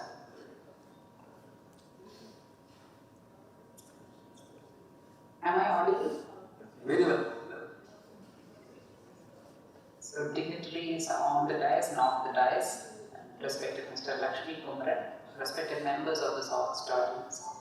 I congratulate the All India Federation of Tax Practitioners South Zone, Revenue Bar Association Chennai, and Madras Tax Bar for organizing a national tax conference covering FTAs, PMLA, virtual digital assets, IT and GST, corporate taxation, and online games. I thank all the office bearers concerned, and particularly Sri Lakshmi Kumaran sir, for giving me this opportunity to be a part of the first session of this prestigious conference. I would take sir's discussion to the rules of origin of FTAs. If you call who is the father treaty of FTAs, it is the Bilateral Investment Protection Agreement, so the BITs, BIT specifically. So my context here is 10 years before, when I joined the Department of Economic Affairs in the Government of India. There was this case which came under BIT, Tenok Holdings. That we started litigating in 2012. In 2019, that was the first case that India won under the. We spent a bombshell on the lawyer. It was a foreign lawyer, Curtis. a lot of backbreaking work on understanding who could be a lawyer for the state. Then we understood that out of the top 25 lawyers who practice in the segment, there are only 2 lawyers who practice in favor of governments. And the arguments made are totally different in favor of the investor and in favor of the government, which was an eye-opener for us. And for the first time, I think in Government of India, probably for the last time, it was decided that we'll go directly with a foreign lawyer, we won't have an intermediate Indian lawyer. So it was a difficult call because many top firms in Delhi were disappointed because of that. And we had to work very, very extensively with this lawyer. That is when I understood the context of what Sir was describing in very simple slides to you in the past 20 minutes. So it all began when international trade actually materialized when the beginning of colonialism. So protection of trade and protection of investments became necessary when the British East India Company, the Dutch East India Company went across the world establishing investments. Their strategy then was capturing the land. As all of us know, land, labor, capital and entrepreneur, all 4 are necessary for an economic activity. So the first strategy followed was capturing of land. Well, when the decolonization of the world happened in the 1950s, that strategy was over. Then a second strategy had to come, and that strategy started from the 1850s itself and started materializing in 1910. That was the bilateral investment treaties or BITs. So India entered this territory in 1994 when we liberalized our economy. So from 1994 to about 2002, we signed about 88 treaties. And into just 10 years down the lane, we realized that there was litigation coming under this treaty, which was not realized when we signed the treaty. I am looking at the way how in a detailed manner FTAs are negotiated now. But BITs were just signed with one trip abroad. The documents were deceptively simple, running to about 10 pages, not like the FTAs which run to many, many pages and the annexures and all very, very bulky documents. BITs are very simple documents. I could call them deceptively simple because the frame of reference for the first draft is always given by the opposite party. So we were given to understand, all developing countries who are going for liberalization were given to understand that you just have to sign this to get foreign investment into your land. So with that aim, maybe very quickly, 2 officials from Government of India would go travel across, sign, or agree to sign a bit and come back, and in another matter of 3 months, the bilateral investment treaty would be signed. And I did a study, my MPhil was on that. What is the impact of bilateral investment treaties and actual investment flowing in India? I looked at 10 years data. There was no correlation.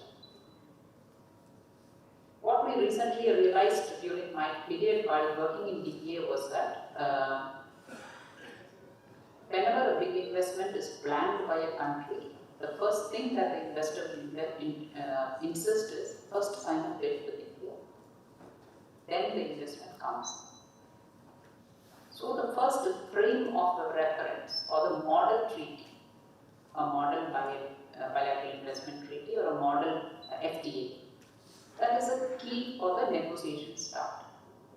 So we looked at the model BIT, which was done by Government of India. That draft had come from above.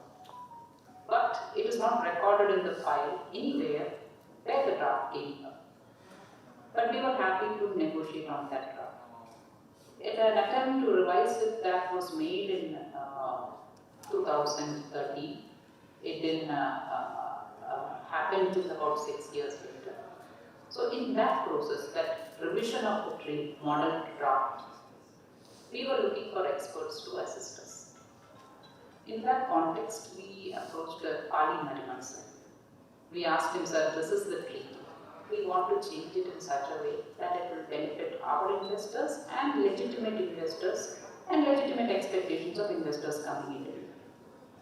So after a deep conversation, sir said, apparently there are no lawyers in India who can assist this. You will have to find expertise from abroad. So that is when the search went on and on. Finally, we zeroed in on Professor Andrew Newcomb of Victoria University. Apparently, he comes from a very strong lawyer background. He was working in Freshfields in investment treaty arbitration for 20 years before he became a professor. He is running the IPA website, most powerful website and most comprehensive website regarding all investment treaty arbitrations in the world. So we sent 2 drafts to him. One was a completely new draft done by the department while I was helping, and we sent a traditional draft to him. The traditional draft was about 15 pages. The new draft was about 8 pages. But Professor Andrew Newcomb took 72, I know the hours because we paid him according to the hours, 72 hours to go through the 8-page draft and just 6 hours to go through the 15-page draft.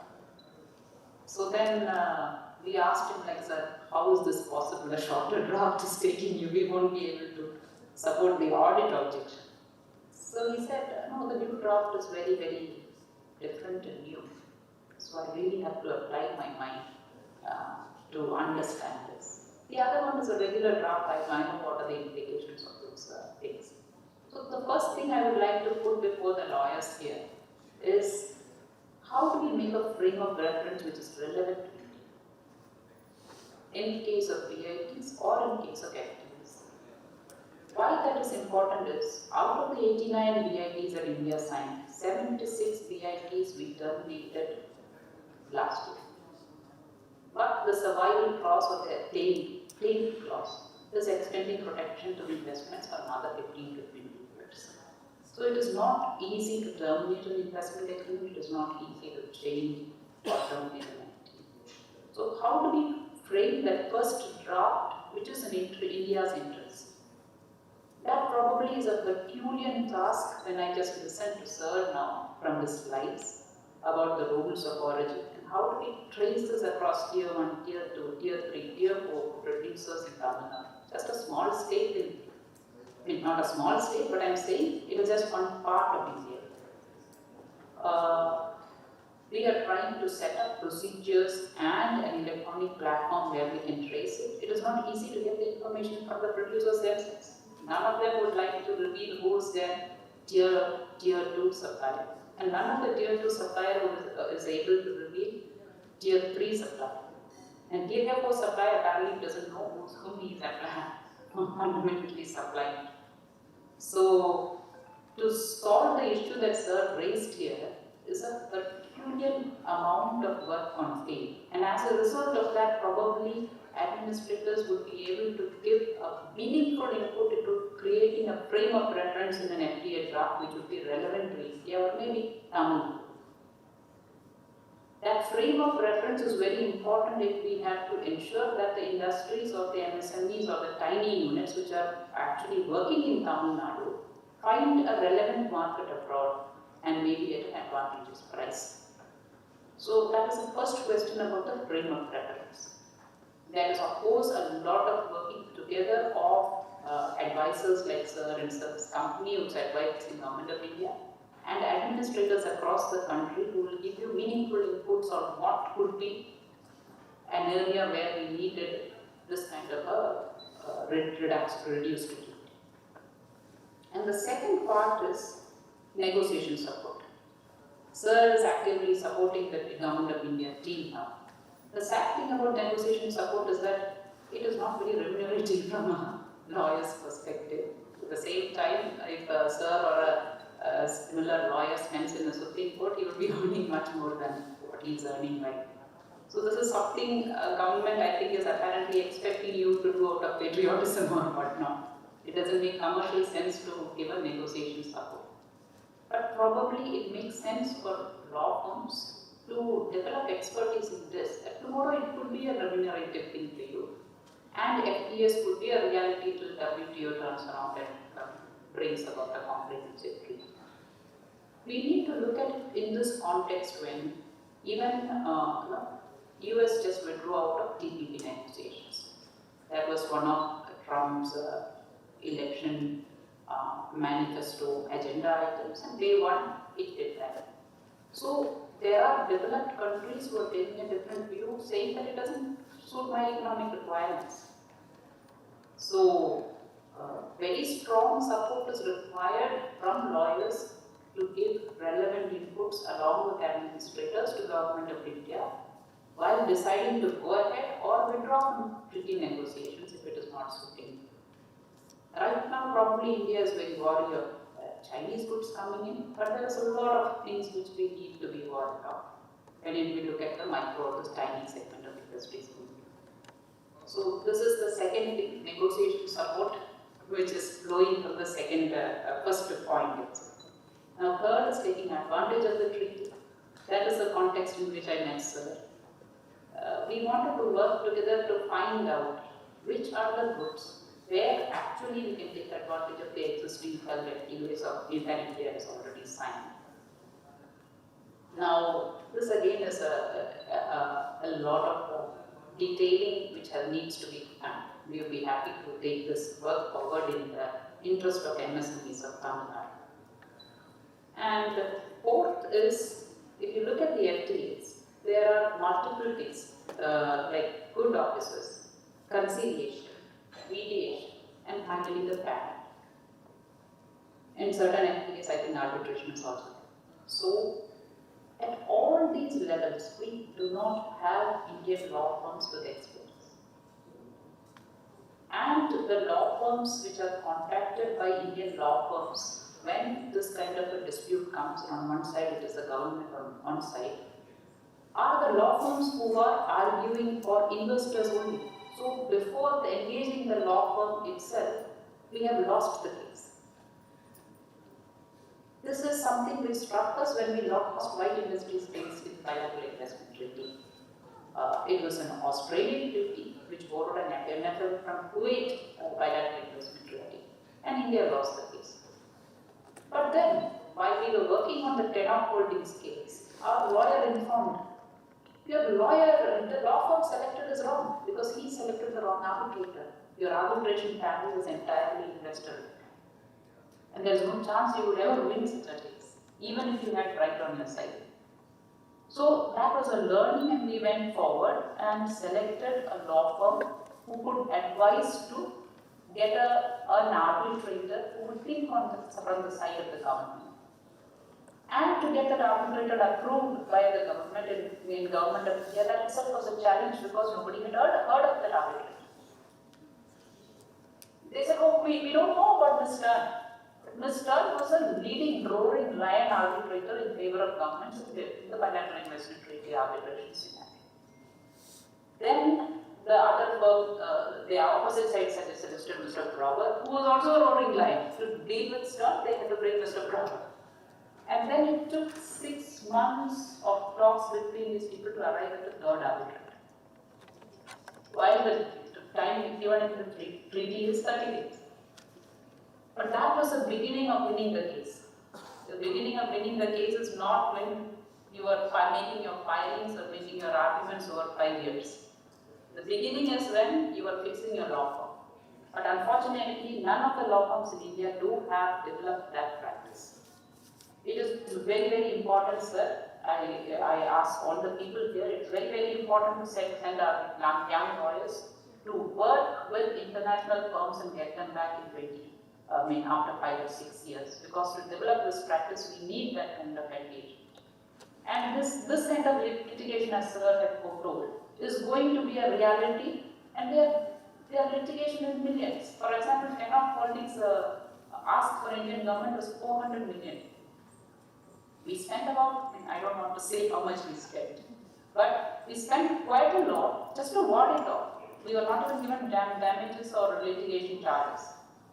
The second BIT case that India won was from the Calcutta case, the Calcutta dock case, where a French company lost the case. But that was because of lack of jurisdiction. The tribunal said that 51% ownership was not there, so it doesn't come in the jurisdiction of the tribunal. But then the damages, like litigation expenses of Government of India, 7 million was awarded by the tribunal. So you know, I just gave this figure just to know what is the amount involved in this case. $7 million US. So it makes sense to invest 5 or 6 years, send our youngsters there and ask them to come back with expertise. And we should have really loyal people, otherwise they might be absorbed by the foreign firms themselves. So we need to work on this, otherwise increasingly we will be losing cases. And a losing government will lose cases one after one, because it's an impression that India lost that case, India lost this case, we are going to attach Air India property. It looks very bad before the international community that India is losing things. And finally, this another way would be to bring international lawyers into teaching in our law schools, even if we can't send our lawyers to practice there and come back. If we have 6-month or 1-year courses in our law academia, so that these people come and teach and you share the teaching practices with them, you will immediately understand how this proceeds when they discuss the case laws.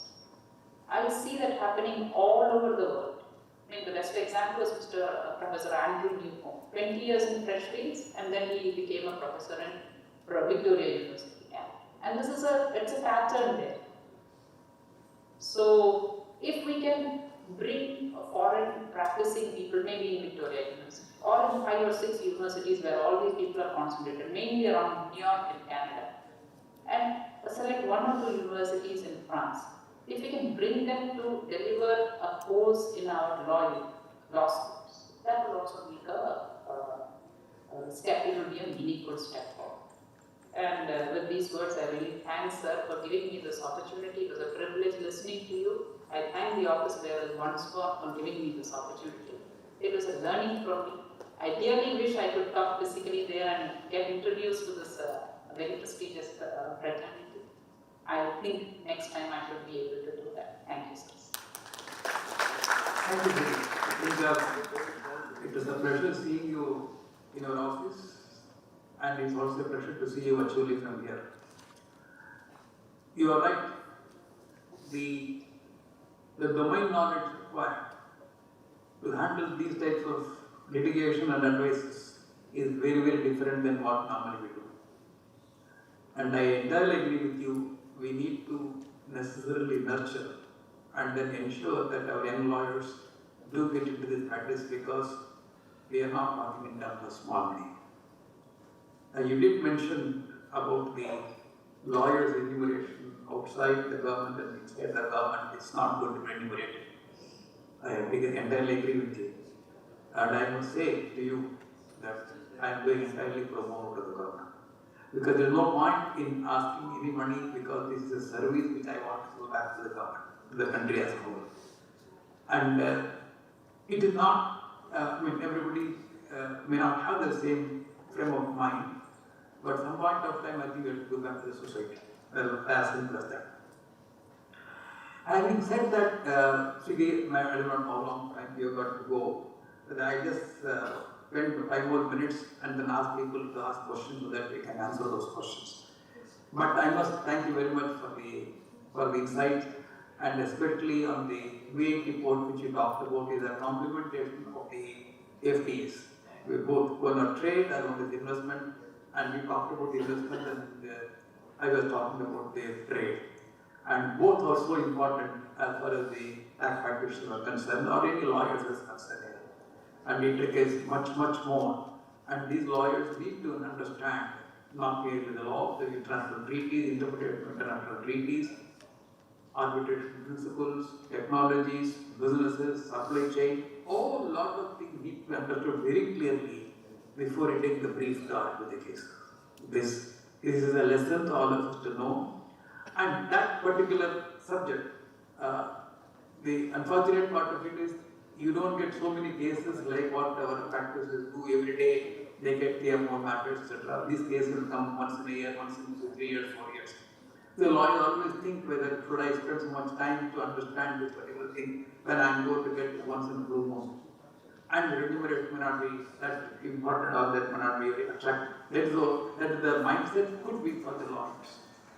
But as I rightly said, there's nothing beyond lawyers, beyond charging fees. And if that is the motive, then I think we could set up a nice group of lawyers who are dedicated for this type of work. We would also give them the other type of work that they can do, and then we can draw them for this particular thing, say 1 or 2 years of the job exclusively for this particular type of job. There are methods of doing it. In fact, I am working very closely with the ecosystem to bring the expertise in the ministry so that they don't require lawyers like Lakshmi Kumar ever in the future. The lawyer like Lakshmi Kumar should be redundant after 3 years. That's the whole idea.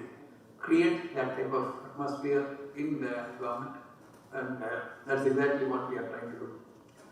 Thank you very much. We'll continue my session. Jain, can you put the slides? I don't know who should I talk to. Are there any questions from the audience I can take, or the speaker can take for 1 or 2 questions? Because now our time is coming up to an end. I didn't hear that. Could you try again?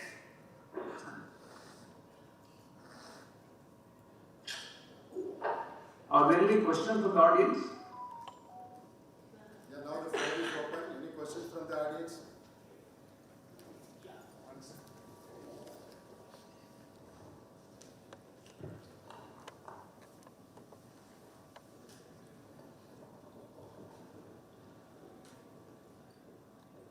Whether this treaty, what are the opportunities you have not explained it, what are the threats, and whether it is limited to advocates or other professionals have any role to play in the arbitration.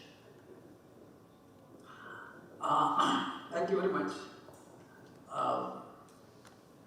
Before I could take up the topic on the advisor's role, I wanted Siki to chip in and then give her perspective, which she did admirably.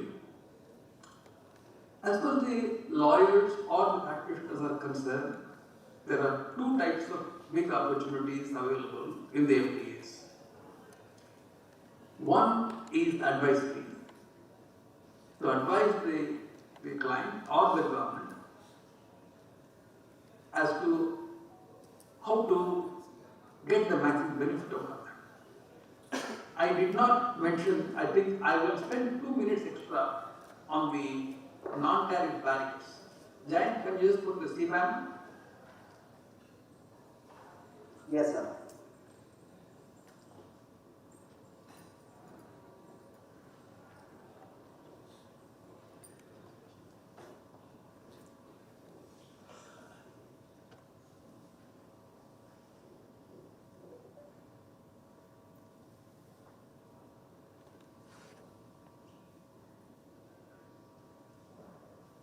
Yeah.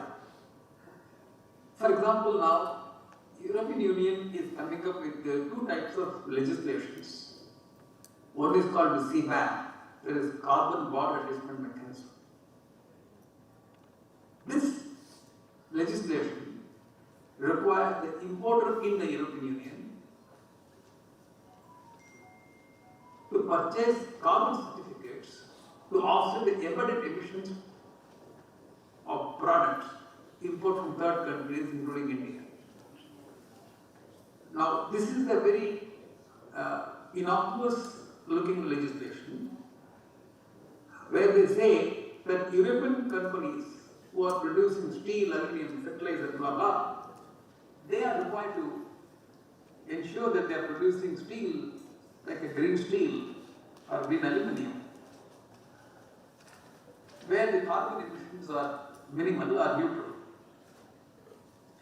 And if other countries are producing the same material, where the carbon emissions are more, therefore the cost of production is less as against the cost of production of goods in Europe, to compensate that, the goods imported from, say, India or other countries, where the carbon emissions are not controlled, then the importer has to pay an additional duty or tax or whatever name you want to call, because they are very wary of calling it as a tax. An element of amount to be paid to compensate the emission, the carbon emissions contained in the product. Just imagine this. This is one example of the non-tariff barrier. Europe opens up the market. Yes, everybody can come and sell the goods duty free in India if the goods are concerned. But are you selling the product which is carbon neutral or not? Imagine the amount of work involved in ensuring what exactly is the carbon content in the product you're exporting is a huge exercise. And the legislation in Europe on this point itself is humongous. It requires days and days of understanding and implementation. Here, lawyers. Second, we are talking about the European Union comes under legislation called deforestation regulation. They say that the existing forest should continue. Government will ensure that the forests are not deforested. And if any particular country, if certain forests are deforested after the 2020, the goods produced, the notified goods produced in the particular territory where deforestation has taken place will not be permitted to enter the European market. Simple. Now, this again is legislation which is innocuous, but this will again create a whole lot of hurdle for the free flow of goods and services. Now, what I was trying to say is, in India, we have introduced COTA rules, making tighter and tighter as far as the implemented rules of origin. What I am trying to say is, as the lawyers are concerned, they have to work with the companies to understand these legislations and interpret them and tell them, if you do like this, etc., you can escape this levy, or discuss it with the government as to which of these non-tariff barriers can be bilaterally discussed and eliminated as far as India is concerned. Or, if that is not possible, how do we advise the clients to ensure that these products do enter the market still cheaper and open up huge opportunity for Indian exporters. If other exporters from other countries or other exporters from India are not able to meet those standards, and if your client can do, is a jackpot for you. And this is advice we know like apart from the rules of the interpretation, other chapters. There is one type of advices. Again, I was already mentioning about the FTA mappings and all. Wait a second. On the litigation side, you will see already the scope of interpretation on the rules of origin, classification, valuation is an important aspect. And there, now the recent trend I am seeing is the number of investigations which the government of India does, so they are in other investigating agencies, is to scrutinize the imported goods, imported and enjoy the FTA benefits, whether they are actually qualifying or not. The demands are coming in huge numbers. Is again straight away litigation.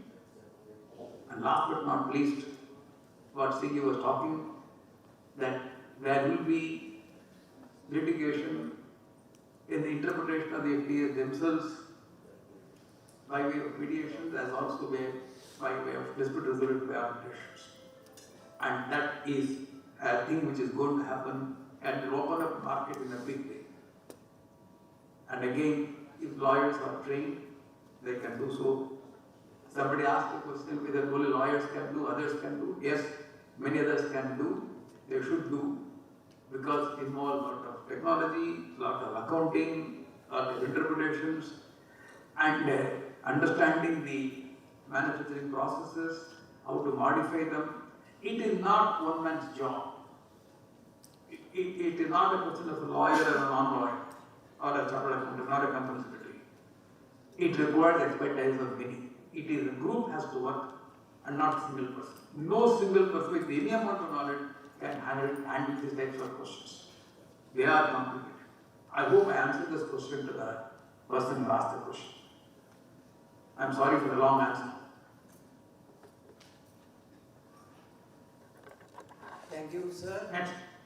You have explained it well, and thanks to Madam. Here, my doubt is, you have explained about tax. There are some links, that is, with my limited knowledge, IPR tax in foreign trade.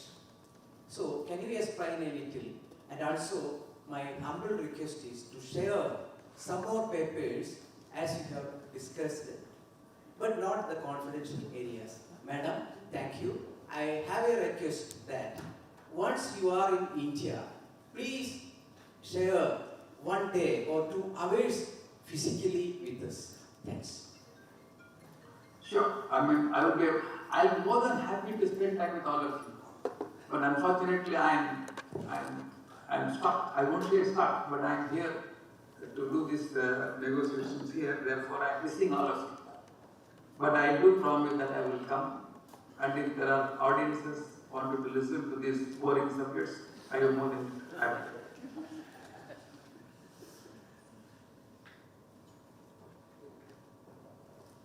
Any other questions?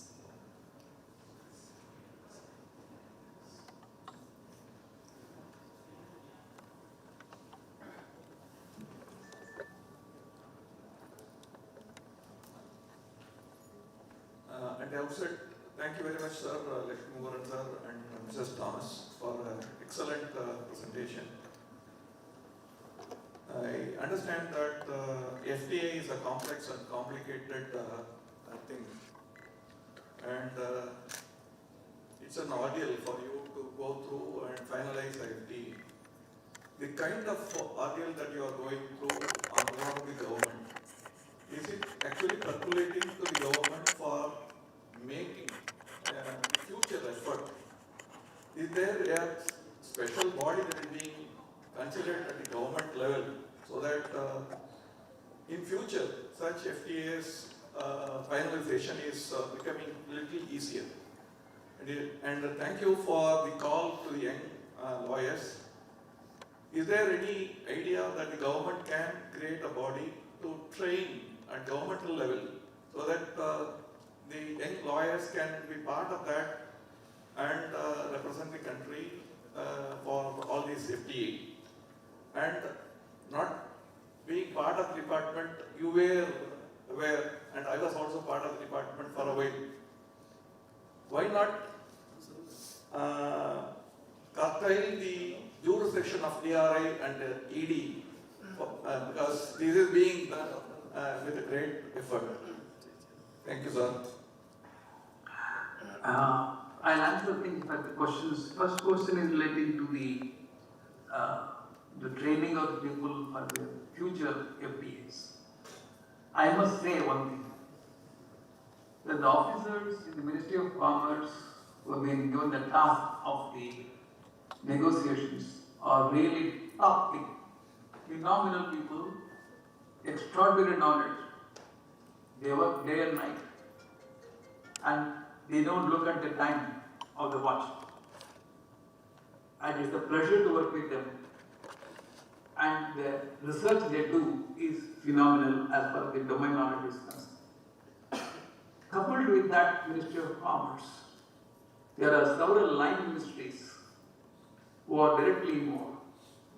It could be in HSA, agriculture, fisheries, small and medium sector, digital trade, Reserve Bank, environmental, NMRE, IPR, DPID, so many departments, Department of Revenue, all these departments are involved because they are the people dealing with the stakeholders, and they have constant interaction with the stakeholders to find out what they want, which is right or wrong, etc.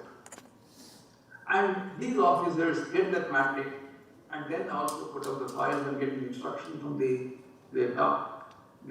senior officers, and then they go for negotiations. Suffice it to say, today the officers at the Joint Secretary, Additional Secretary, at the lower level are really good, but what they want or what they need is the legal equipment. That is what I think they are lacking there. to understand the implications of this particular word here what will happen, or this particular thing, is it in violation of some other law? That is the one which is the requirement. One is the drafting skills. The other one is regarding the looking at the future as to what type of litigations can come and how to avoid. So, as far as expertise is concerned, I would say many. And is it enough? I would say not enough. It should be done much more. And there is a tremendous amount of stress on them because simultaneously India has to negotiate with Australia, UK, European Union, Canada, Israel, UAE, etc. It is tremendous pressure on them. But I must say that they work very hard. I don't know if the private sector works so hard like the government. I have worked with them 11 o'clock in the night, 2 o'clock in the morning, and they are there. And they travel all the way from there. Immediately they get into the meeting room here, and we don't even take enough rest because jet lag and all these things. When they are sacrificing something phenomenal, I must say. But if you can couple that with the legal knowledge, it is fantastic. That's what probably trying to do. I am not saying the best, but probably they picked up one. The second one which you asked was regarding the building the legal infrastructure or the structure of the negotiators. The government is working on that. And then as far as the legal portion is concerned, the government is thinking of recruiting about 30-40 lawyers, train them and then put them in different tracks, and they could become part of the Ministry of Commerce, and then they can provide this, because these are specialized knowledge which is not normally available in the law ministry. That's the reason I think probably that way. I think I have answered this question, and then with regard to the training of the lawyers outside, yes, federations like you must hold these types of sessions frequently. All you need, I'm telling you, sir, is to create the interest in our young lawyers. You don't have to go ask them to go to university to learn. I have not learned anything by university. All this is self-learned. And our people are bright, both boys and girls are doing a fantastic job. Our job is to create interest in them. If this is one area where there is a huge opportunity, there is lack of competence, build that competence and you will be somewhere. And that is what I think these types of seminars or webinars will help them to realize their dream. Make them dream big, and make them big. That's what I would say. We have another question, sir.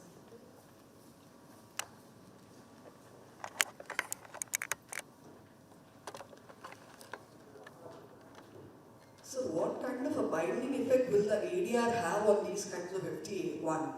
Second one, mediation or arbitration, which one is better? Which kind of an ADR is better, suitable for this kind of an FTA or thing?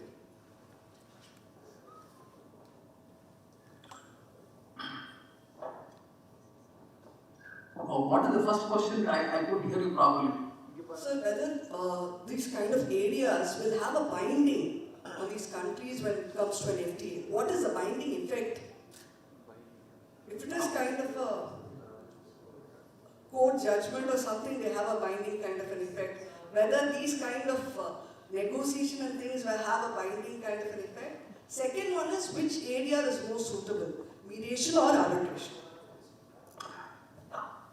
There are two types of situations, madam. Under Indian Constitution, the entering into negotiations with the countries is with the center. And some of those agreements, when it is signed, approved by the cabinet, will be implemented. But there are agreements which are signed and ratified by the cabinet, must be translated into the legislations. For example, if you take the anti-dumping law, India has signed the WTO, but that is not enough. India has to also legislate. Similarly, when it comes to the FTAs are concerned, there are certain chapters of the FTAs will have to be translated and legislated. For example, custom duty rates have to be re-modified and then re-notified. And rules of origin will be separately notified. So once these legislations, these FTA agreements are translated into legislations, obviously they become binding. But there are certain things need not necessarily be translated into the legislations.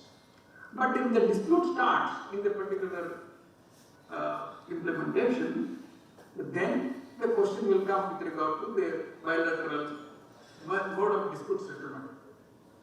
The dispute settlement in all these mechanisms would be, first of all, have consultations. We call mediation, they call consultation. The consultation will take place between the two countries, and then if they find a viable solution, then I think it is fine. For example, the famous trade-off which India agreed with the United States in the last week when Prime Minister went there. There are 6 cases which are pending in the WTO, the appellate body, 3 from India, 3 from US. And they sat outside the WTO, negotiated for about 9 months. And they squared off those disputes and then say, all right, I will not go on with litigation, let us go on with life. For this, if I withdraw this dispute from there, what will it be? Similarly, if you withdraw, then what will I do? So therefore, agreements are reached there how to ultimately provide the trade-off between, and then they square off. And that's the way in which their country would like to move on. There is no point in settling or going only for litigation. So therefore, to answer your question, some of those agreements need to be necessarily translated into the legislation to have a binding effect. Some of them would have the binding effect within the country because they are signed, they are sovereign countries signing. And dispute settlement will take place based on the signed documents. And how the Indian legislation will evolve depends on the type of legislation you are talking about. That's what I think I would say.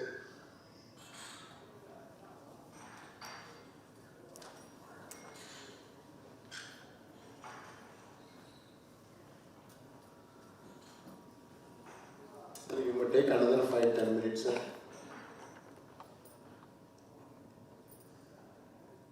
I hope I am not eating into somebody else's time, sir. No. If you have another 10 minutes, sir, if you can continue with the PowerPoint presentation, you can continue, sir.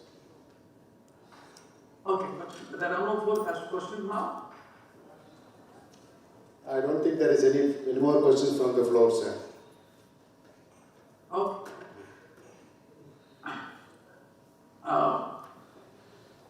Jain,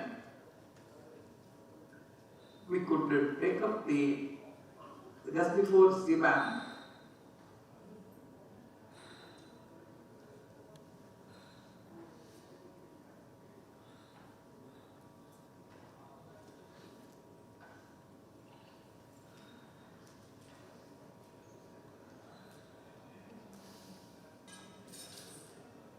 Yeah.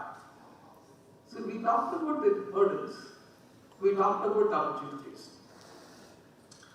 The next slide, please.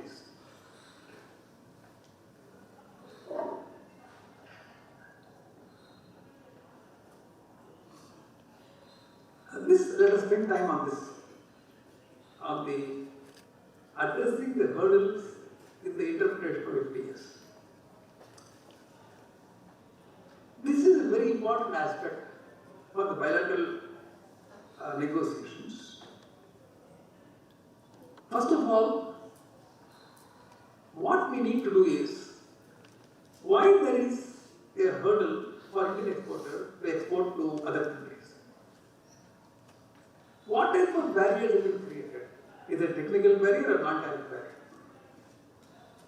For example, hurdles may come under various aspects of FTAs, such as common procurement, digital trade, IPR, services, labor, general exceptions, core provisions, etc. What I am trying to say is, when you are negotiating a particular situation, a deadlock may arise.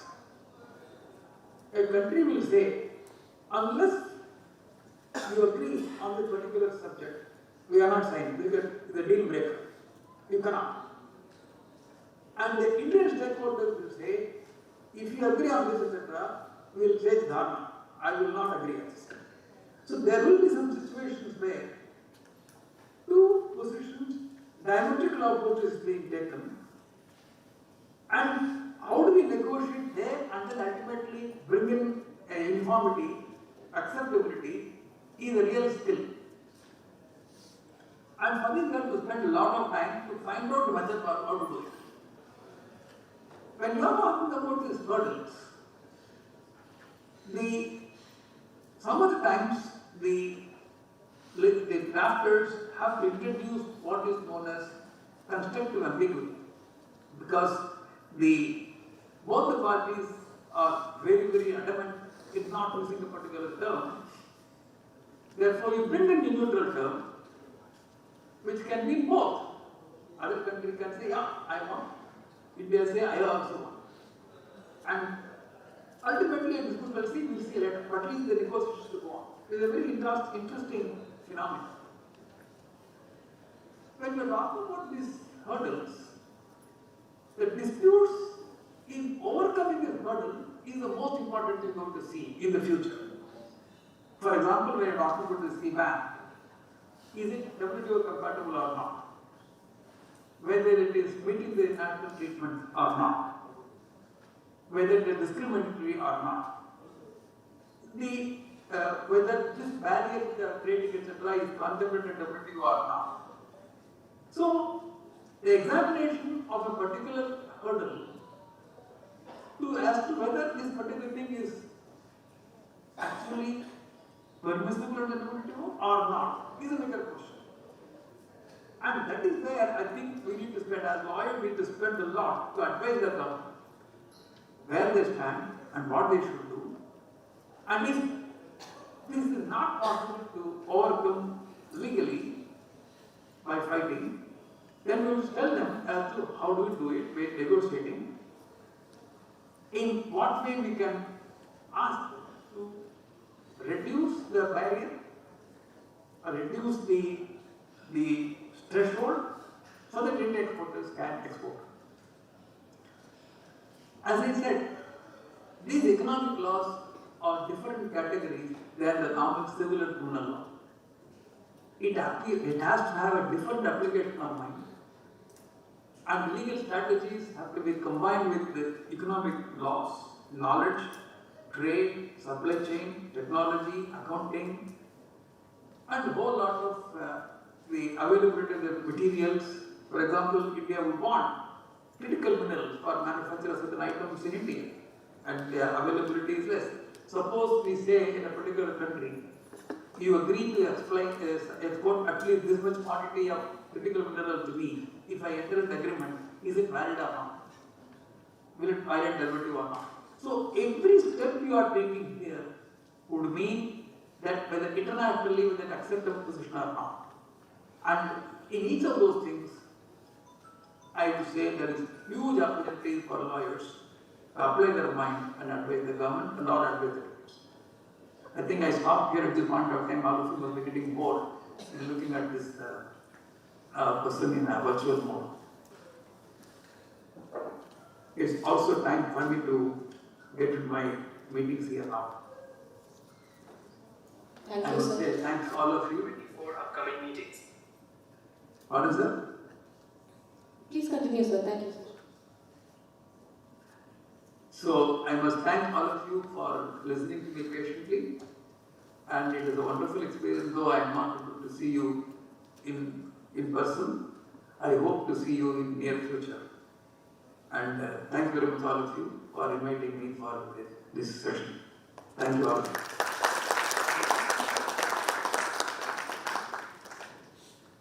We thank both the speakers, Mr. Lakshmi Kumaran and Ms. Siggy Thomas, for the highly informative session. We would also love to have you in person in yet another occasion, sir. Ms. Bharati, advocate, will receive a memento on behalf of Mr. Lakshmi Kumaran.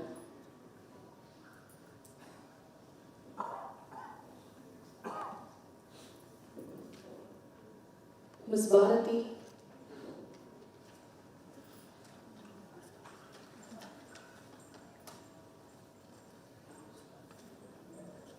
I think you can hand over this virtually.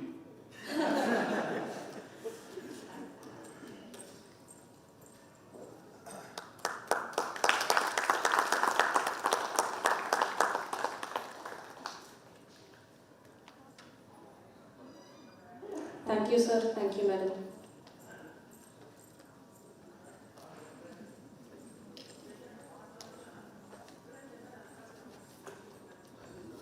We now move on to the second. Can I disconnect now? Yes, sir. Yes, sir. Thank you so much, sir.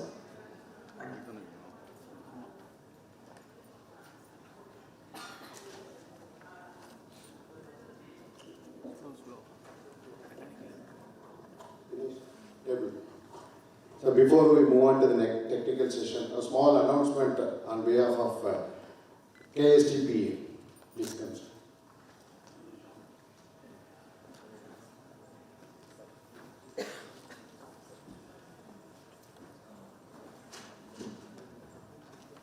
Good afternoon, members. I am D.M. Bhattat, Chairman, KSTPA Golden Jubilee event, and I am having with KSTPA President Mr. Najul Prasad with me. Friends, as we have already announced, 4th, 5th, and 6th of August National Tax Conference at Bengaluru, and along with that, in association with AFTP, as well as our Karnataka State Tax Practitioners Association, is celebrating its 50th year Golden Jubilee celebration. Friends, we from the KSTP Association, we invite all India Federation members and office bearers and state president, zonal chairmans, everyone on that occasion. Let have it in a grand success manner. Friends, in this event, we have invited Vice President of India. He is going to be our chief guest, and as Chief Minister of Karnataka, Deputy Chief Minister of Karnataka also inaugurating some of our 2-3 days function. Along with that, we have law ministers and a GST council member also is the chief guest of ours. So they are also coming on that occasion. With that AFTP support, we have almost 6 to 7 educational sessions, which is a common one and very much educational programs as AFTPA is continuing in its manner. That is going to be there, 6 to 7 sessions. And the venue of Golden Jubilee celebration and NTC is in Palace Ground, which is very attractive place in Bangalore. You can see the weather and the greenery of Bangalore. As in a regular way, Bangalore is called for a green city. Still, it is maintaining and carrying the same position as a green city. You can really enjoy the venue, which has got very good greenery around it. And it is the venue is from airport. It is 40 kilometers. Hardly 1.5 hours to 2 hours you can reach the place. It's a good place. Nearby we have arranged the hotels, not in the venue, but 2-3 kilometers surrounding the venue. It is there. So hotels also we have sent through WhatsApp. That information and all is available. 3-4 hotels in one single lane. In one single lane you can get 3-4 hotels which we have organized. Spoke to them for this function. And along with that there will be evening cultural programs which we have invited the eminent actors and other our own members is participating and giving you the cultural arrangement, cultural programs also. And as usual, the from the railway station it is 5 to 6 kilometers. Hotel venue also is 3 to 4 kilometers. So everything is organized there. I invite everyone be part of it and give us a chance to host you, give us a chance to celebrate our 50th year anniversary of a Golden Jubilee. So thank you one and all. Please do come, get registered. We have given our standee here. So in that also you can see the things, and in the standee we have also given a scanner. That is for your delegation fees, admission and all.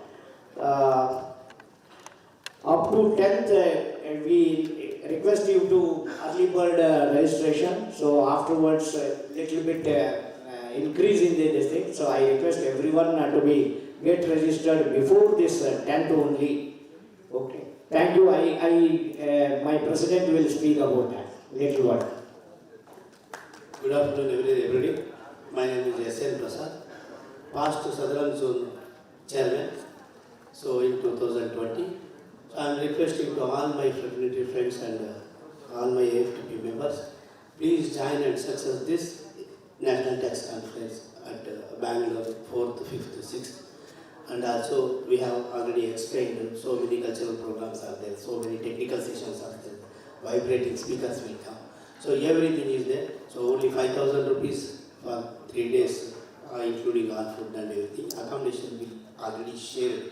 So that is depend upon you. It is very nearest to venue. So please come and enjoy and success our programs. Thank you. Thank you. Yeah, actually we are awaiting for confirmation of Vice President of India. So 4th is inauguration. 5th NEC also is there. NEC evening meeting is there. And 5th also Golden Jubilee inauguration, and with technical sessions will go on. Evening, 4th evening cultural program is there, and 5th evening cultural program is there, and 6th valedictory, it is by Deputy Chief Minister of Karnataka. Thank you. Thank you. And also you have any new software and new things is there, we have stalls there, and you please register to stalls also. So you can book, and anybody utilize for the business purpose. So we also welcome to them also. Thank you. And thank you, Bhaskar ji, to give an opportunity to share this thing. Thank you.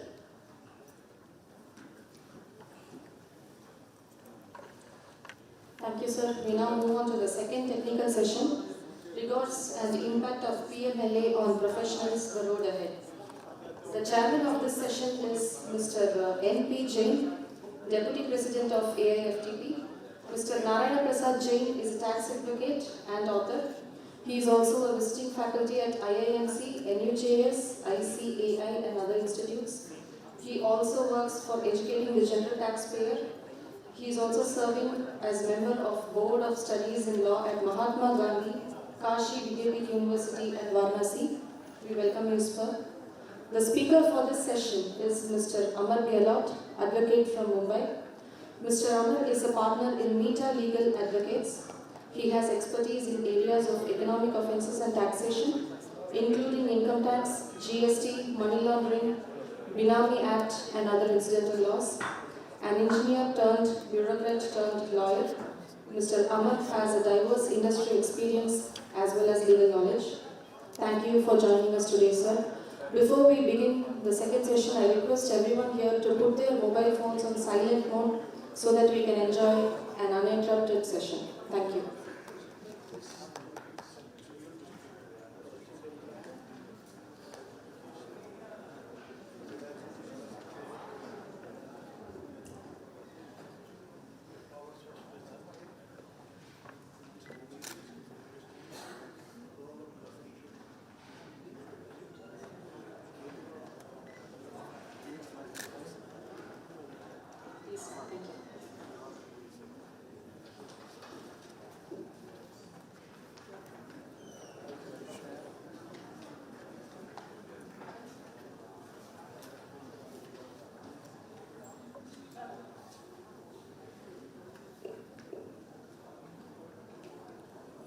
we have a very eminent speaker on the topic of money laundering, Advocate Amar Gehlot from Bombay. And we all, since morning, we have been willing to learn on this subject. And friends, I did not have much knowledge or acumen about this subject of money laundering, but only because you have given me the opportunity, so I thought I should little bit acquaint myself with the topic. And then I find that apart from the income tax and GST and other areas of practice what we are dealing in, the subject of money laundering can also be an area for our practice. It can be possible only if we learn properly from Mr. Amar Gehlot, because he has deep knowledge of this subject. Friends, in the opening remarks, I would like to say a few things. That this Act, PMLA, Prevention of Money Laundering Act, that came in 2002, and is about 21 years by now.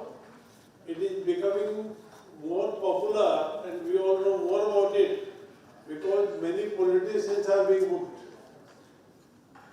And now, in today's context, this subject becomes more relevant because we are concerned, as the government has targeted by issuing a notification on 3rd of May 2023, now bringing into its encompass the chartered accountants, company secretaries, cost and works accountants, that because CMA also within the ambit of PMLA, if they are involved in executing any financial transaction.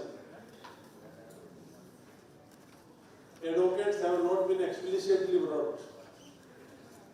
Only those three categories: chartered accountant, cost accountant, and company secretary, apart from the normal persons which are already hit by the 2002 Act. Now the scope was again enhanced by a notification dated 9th of May, and it is very crucial to learn. You see, we Indians, we keep on accommodating other companies, other people by giving our space or our name.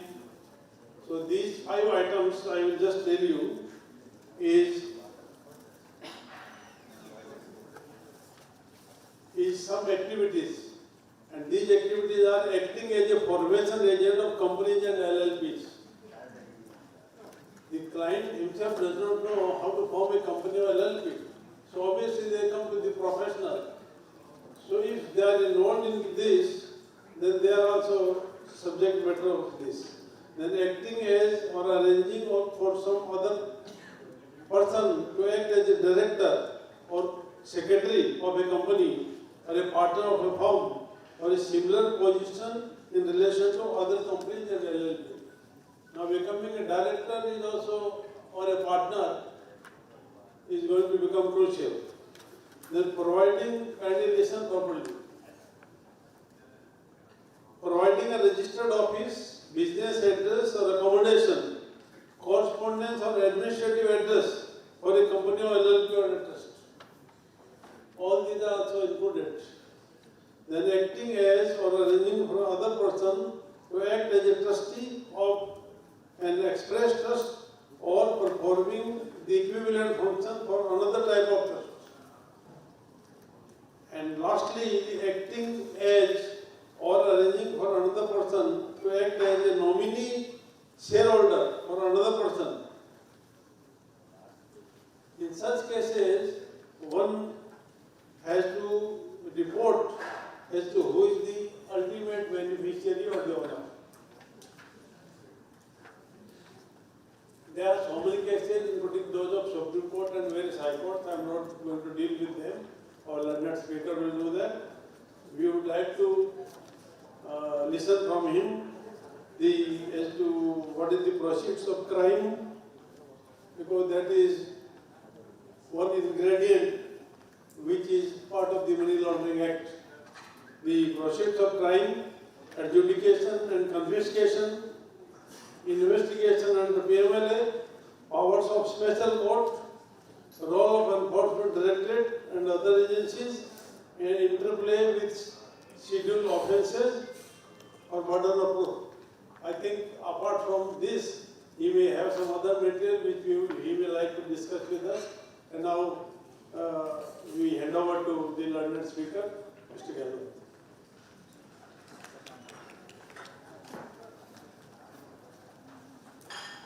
Thank you so much, sir. Sir, I have requested slides to be put up. Slides loaded. The title.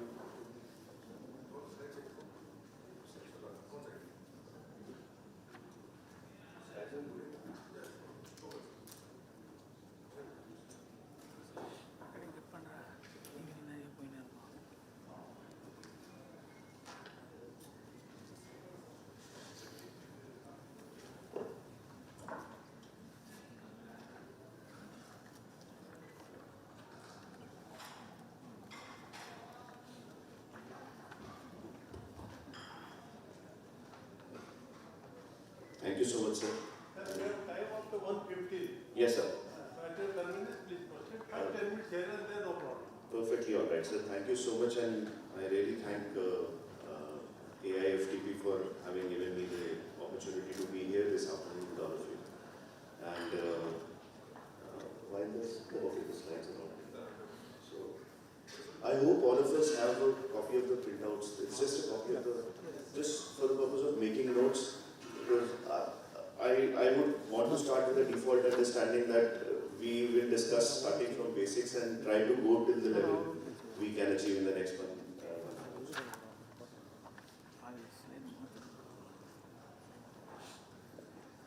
So this is a broad outline, but I just want you to focus on the very motive and motivation behind this entire law. Certainly the remedy and the activity, remedy arises from the activity, and this is the motivation that drives money laundering, that clean money is worth more than dirty money. It's a very attractive statement for people who don't deal with money very regularly, but for professionals, it's a given understanding. So we'll come to that, but I've divided my presentation into 3 parts, sirs and ma'ams. Basic introduction and fundamental concepts. We may spend some time on that. We'll come to a few recent developments because till at least I would say 2-3 years back, it was not happening that Bombay High Court or Delhi High Court or Supreme Court, you will find such a flurry of cases every single day in the Supreme Court or Delhi High Court or Bombay High Court. We find the cause list having significant presence of money laundering cases, either by way of writ petitions or something or the other, or challenges to attachments. So this was not a feature in any court's cause list till I would say 3-4 years back itself, but it's a regular feature now, and the way the Enforcement Directorate, and I can say that very boldly, the way Enforcement Directorate is coming down extremely heavily on businesses and people, individuals, persons, partnerships alike. I think the presence of money laundering cases on the court's cause list is going to increase. So recent developments, just touching upon them briefly, and then coming to the gathering here that we are the practitioners, chartered accountants, company secretaries. Sir already touched upon the 2 notifications of 3rd May and 9th of May. We'll touch upon the manner of drafting of these notifications, the motivations that could be there behind these notifications. Of course, we'll touch upon lawyers and whether the government intends to cover lawyers also, though they'll see much difficulty arising from the Income Tax, from the Evidence Act. So we'll see that.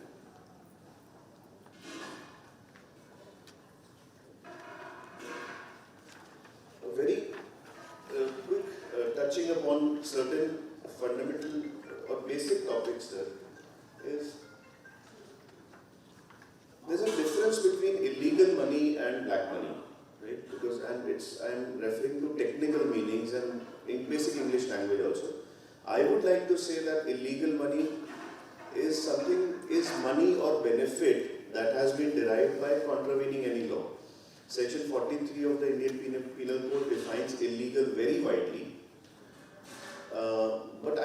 that illegal money is money or benefit that is derived from the contravention of some law. It's very obvious. Black money, on the other hand, could be what we are all tax practitioners here, and largely we tax laws, generally administration and interpretation of tax laws so frequently requires the understanding of other laws also. So, but black money seems to be generally more of a tax term. I would say black money, every black money is not illegal money, because untaxed money, if having genuinely generated out of business or profession, for example, a businessman just keeping his one part of his sales out of the books, I would call it as a black money or untaxed money and not illegal money. Because the sale and the genesis of that money is business. It is not some crime or offense.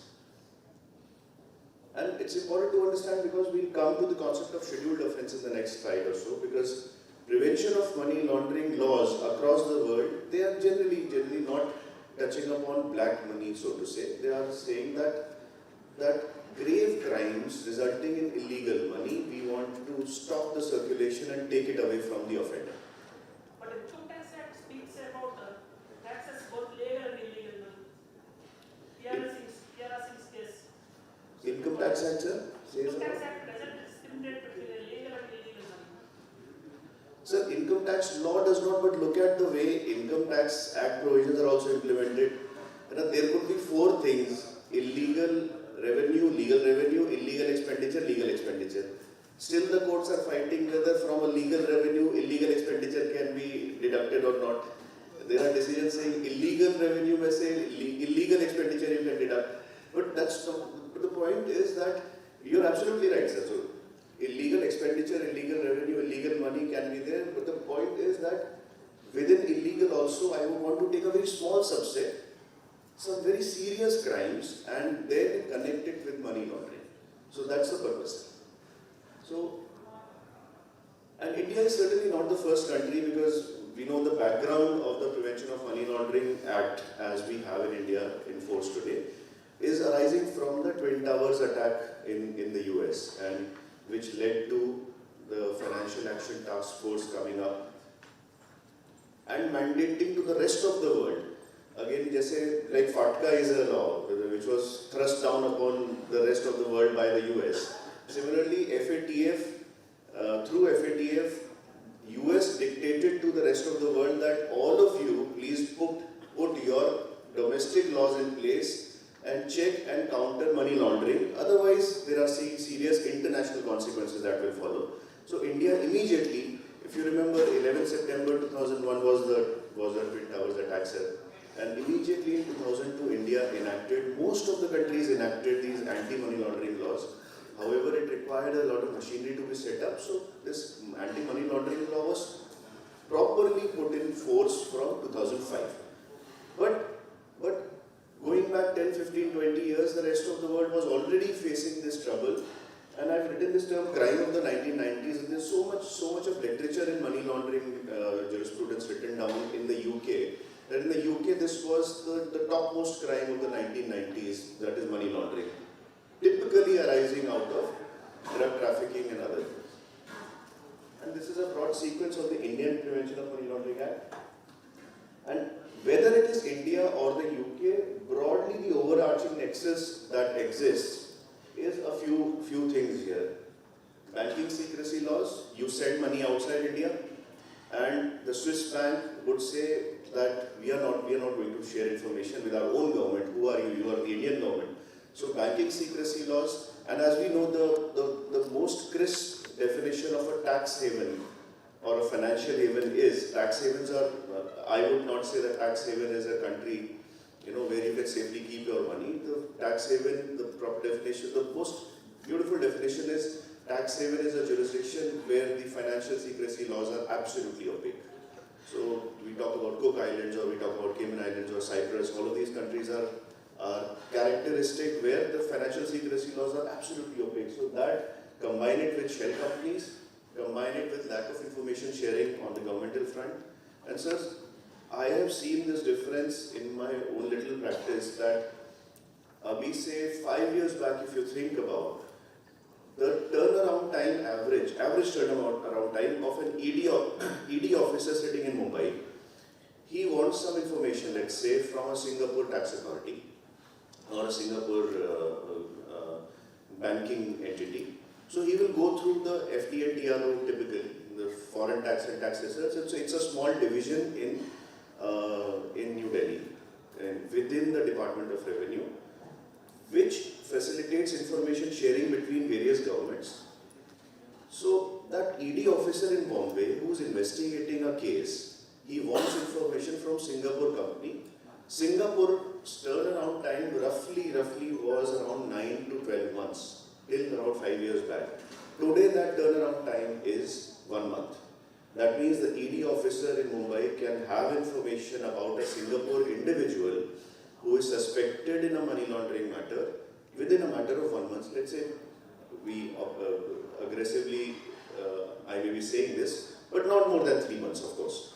So there are certain countries where this still continues lack of information sharing. Certain countries like Dubai still continues to be not very cooperative and receptive to Indian information requests. But then further combine these three with, here is where we come, and complex accounting and managed audits. This is also the reason why nearly in every FIR or charge sheet that is registered, typically in a bank fraud case, let me take an example, we'll find that the auditors of the period of investigation, let's say the period of investigation in a matter is 2010 to 19, and the bank fraud has happened, the loan default has happened in 2018-19, we find that all the auditors who have audited the accounts, they will be named as accused in the charge sheet. They will have to go and seek bail from the sessions court. So complex accounting and managed audits, and finally attorney-client privilege.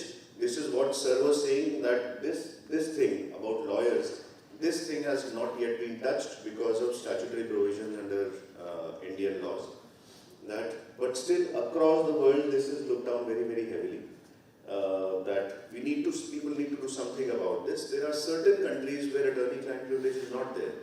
Indian attorney-client privilege may be different from the way UK makes it available to the lawyers. And we'll just discuss that also. But a collective implementation of all these factors, I have just named a few, resulted in a growing and flourishing and well-nourished sector of money laundering. And this, I just also want to touch upon these 5 interesting words, sirs and ma'ams. And not many of us may be knowing the clear distinction between these 5 terms. Across the world, and I've culled these out from very standard books on economic offences and money laundering. If you look at this, that broadly, if we here sitting here were the parliament, Sansad, and we had to think about that what punishments could we put in the money laundering law or any law, income tax law, Black Money Act, Benami Act, what punishments could we put in different types and varieties of these economic laws. These 5 are the standard responses. Let us see. Criminalization means that you make the punishment as imprisonment and heavy fine. Make the punishment even heavier, 10 years imprisonment, 7 years imprisonment. Like Prevention of Money Laundering Act, where the imprisonment is for 7 years. But if the offence through which you earned that money is NDPS related to drugs, then it is 10 years. So make the punishment stricter. Second is confiscation. Take away the property. Forfeiture. Take away the property. And we come to the distinction between these 2 words, confiscation and forfeiture. Seems interesting. Civil recovery, take away the property. Heavy taxation is what we see under the Black Money Act, right, where the tax rate is so heavy, or we under section 68 to 69D of the Income Tax Act, we see that no deductions are to be given, flat 60% tax, 30% tax, penalty so much. So last is heavy taxation. So just a fundamental difference again. I said civil recovery. Civil recovery we can ignore for the purpose of this discussion. The civil recovery means typically in quasi-criminal cases, not in hardcore money laundering or such cases. But the difference difference between confiscation and forfeiture is really interesting, and I would say that in the Prevention of Money Laundering Act has adopted criminalization and confiscation as the remedies in the law. Similarly, I would say Black Money Act has adopted criminalization and heavy taxation. There is the confiscation is really not there. Benami mein, it is criminalization and confiscation again. So you can just make a list for your own academic interest, make a list of all of these new age laws and identify that what are the sections and provisions, what is the choice that the parliament has made out of these 5 remedies.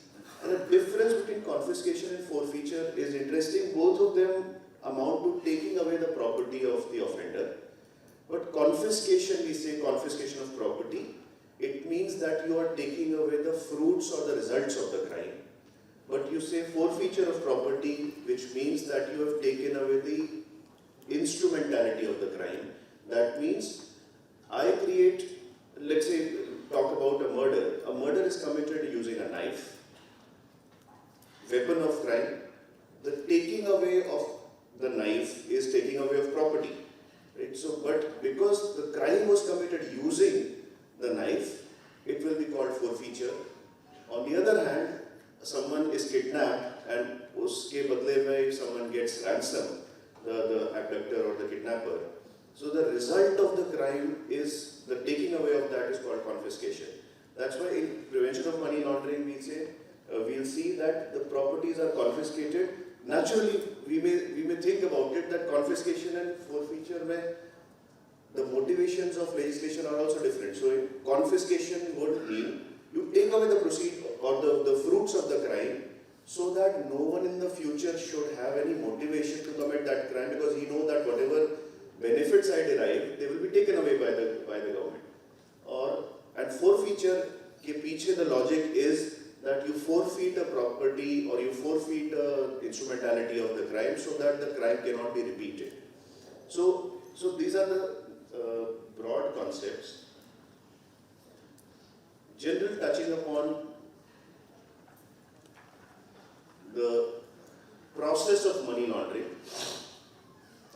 and it may have been very idealistically placed, again international literature suggests this.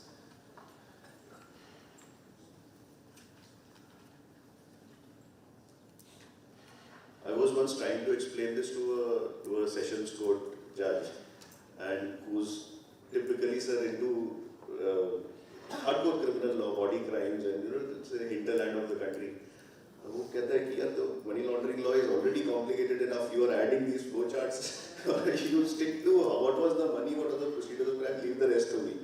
So, but the standard practice is this, because we are all tax practitioners, so we may understand this very quickly. Placement, layering, integration. And I take the example of, let's say, a government servant who's accepting bribes, and he has a wife, he's happily married, and he has a wife who is a teacher, let's say, giving tuitions to the kids of the society. So what will he do? He is, let's say, earning a bribe of 50 lakh rupees or 20 lakh rupees. So this government servant may show that my wife is such a phenomenal teacher, and show it, not just look at how much of placement and positioning it would require. He would not just show it to himself, but the rest of the people in his books of account everywhere, that my wife is such a phenomenal teacher, that my wife is earning 20 lakhs or 30 lakh rupees by teaching kids, and she is charging us such a premium. Her time is so valuable because everyone wants to study from her or be taught by her. So this is placement, that where he is saying that my wife is getting this entire 20 lakh rupees by teaching kids. Layering would, see, it's so easy to break this because the ED wale aayenge and they will just beat some people up and they will ask, were you studying from her, or it's so easy to break this. So required hence is layering. That this money is deposited in the bank accounts, that's placement. So the wife's bank account now has 20 lakh rupees, sir. So wife's bank account will now now be layered, so there will be multiple bank transactions done, and all of us as tax lawyers, typically those of us who deal with income tax law, Section 68 always had the problem of source ka source, right? How far can you go? So layering is exactly that you distance the source so much that ultimately even if someone reaches, so you have the argument of tuition and teaching fees. But do not let anyone reach that source, so you create so many layers. So that is layering. So maybe a lot of transactions would be done. And final is integration. That is where he will create a company, again in the name of the wife or some family member, this government servant. And from this 20 lakh rupees will now come as share capital infused in that company. There would be some Calcutta, all of us know the Calcutta company or some Bombay company investing into that. Ultimately, no one will be able to look back. That's the process of placement layering integration. I'll give you some more examples. So, for example, there's a hospital. There's a live case also, very heavily being contested. Let's say there's a hospital. Typically in hospitals, 269 ST Income Tax Act has come. So there is a bar of 2 lakh rupees. But if we think about prior to 2018-19, sir, there was no bar. Like I could go to Bombay Hospital and pay an IPT charge of maybe 5 lakh rupees all in cash. So the hospital is a great place for placement to be done, because if your visitation is that of 100 people who are there and giving fees to you, either MRI, this, that, test, scans, all of that. So you have 100 patients, you show that you have 150 patients and create. And medical care is one such place where it's very difficult to really keep tab and do a KYC. And we know your customer is not possible in the medical healthcare area. So people are doing that. A lot of people set up these hospitals, coaching centers, tuitions, which is all a part of placement, then layering and then finally into integration. And it's similarly done across the world, not just India. Enquiry with the wife and the teaching students, you can easily find it out. So, enquiry with the wife, what are the students studied in the tuition center, they can easily find it out. That's what I said, sir. So, usko wo change karne ke liye they keep on layering, they add, because otherwise it's so easy to break that argument. Right? That, and both the sides there's a problem. These are all reported decisions. If we look at say 12, 13, 14, a lot of these UPSC coaching centers in Delhi, even in Chennai and Bombay, there are a lot of UPSC coaching centers, they were rated. So they are on the other end, where they have 500 students, they report 50. And on the other hand, you have these money launderers who have 50 students, report 500. Some of the IAS coaching center, they are also doing like this. Yes, they are, sir. Yeah, they are.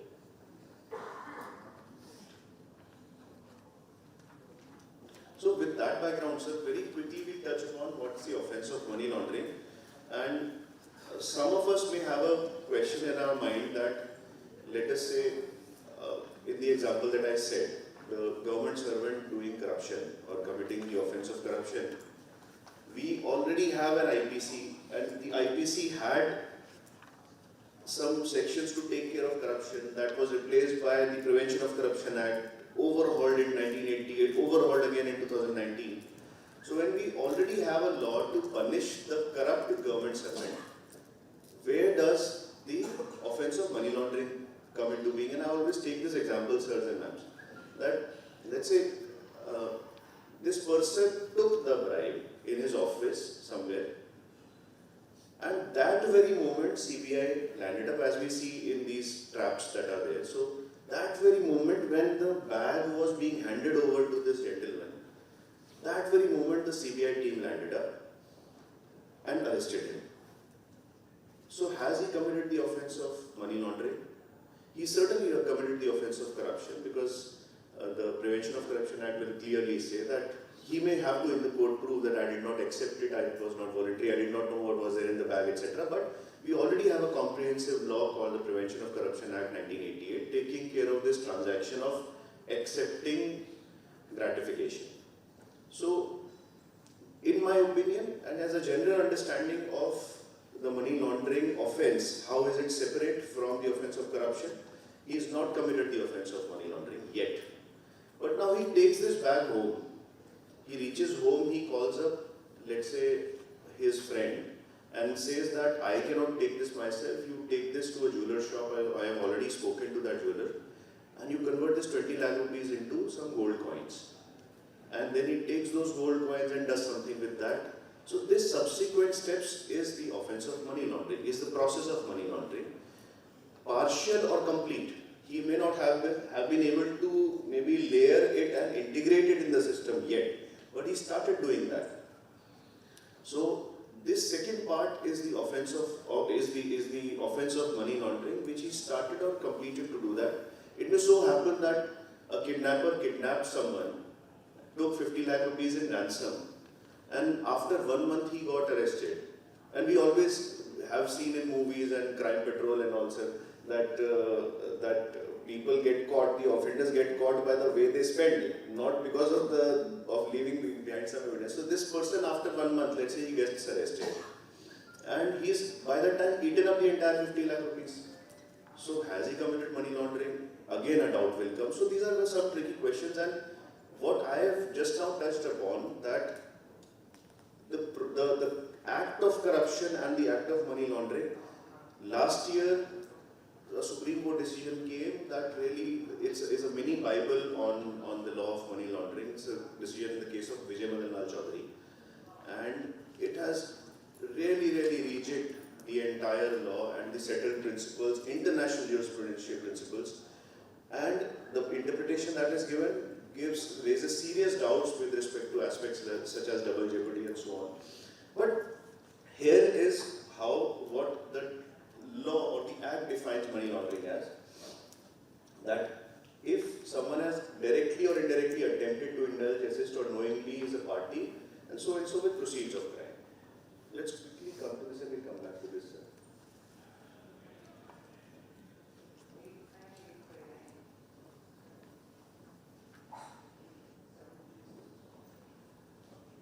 So before section 3 itself, sir, we'll see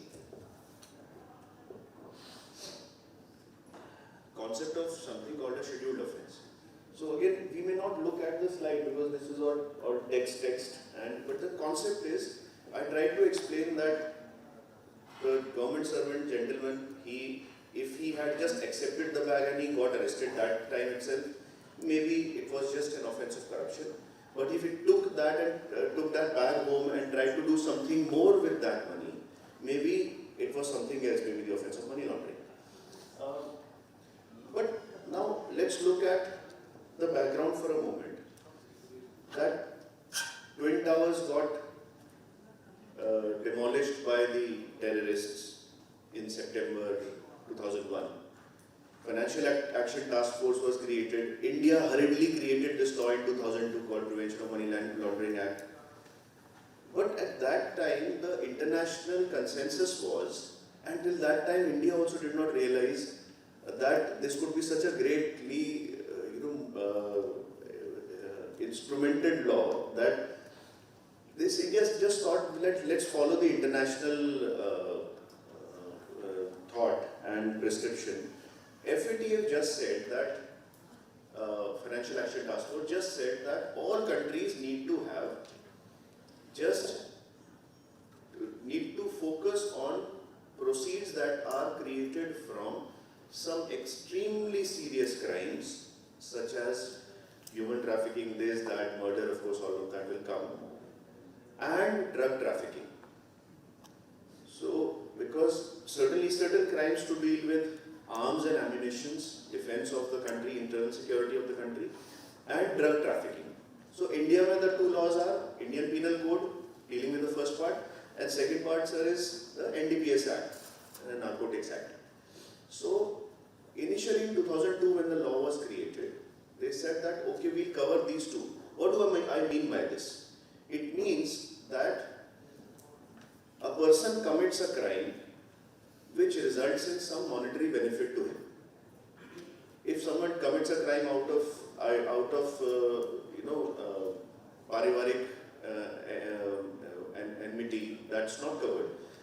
a person commits a crime which results in some monetary benefit, and that monetary benefit is sought to be laundered. Laundered means converting black to white or illegal to legal. That money is sought to be laundered or given an appearance that it is a legitimate set of proceeds. Then in that case, it's the offense of money laundering. So part number one is the crime that he committed. This is a question that was there before the larger global community, that should every crime under the sun be covered by this process or this definition? The legislatures largely said that, and FATF, of course, the prescription was that no, we are not, for example, concerned with Copyright Act infringement that also results in monetary benefit if you are wrapping up someone else's songs. So, not concerned with that. We are just concerned with some serious crimes, some serious arms and ammunition, internal security and security-related crimes, and drug trafficking. Because we see that the money in all of this is the money that is involved in terrorist financing, and silently, that means what has led to the terrorist attacks in the US. So that means not all the crimes, but only a few very serious crimes were sought to be covered within the ambit of money laundering. That means if a person used to do copyright infringement, if I downloaded an ebook from someone, from somewhere on the internet in 2006 or 2005, downloaded an ebook, the book's cost would have been 10,000 rupees. I would have taken printouts, created 10,000 copies of that and distributed, made a lot of money from that copyright infringement. I would be punishable under Section 63 of Copyright Act, but not under the Prevention of Money Laundering Act. So, but now India realizes, in 2009 India realized that 4 years over, 2005 to 9, that this is a wonderful way. Enforcement Directorate is so powerful, and we'll see the reasons why it's so powerful, that we can expand this list. So from the serious IPC and NDPS crimes, they expanded the list in such manner that all new age economic offences today seemingly are covered except tax offences. So Customs Act 132 and 135 is a part of the list that is covered within money laundering.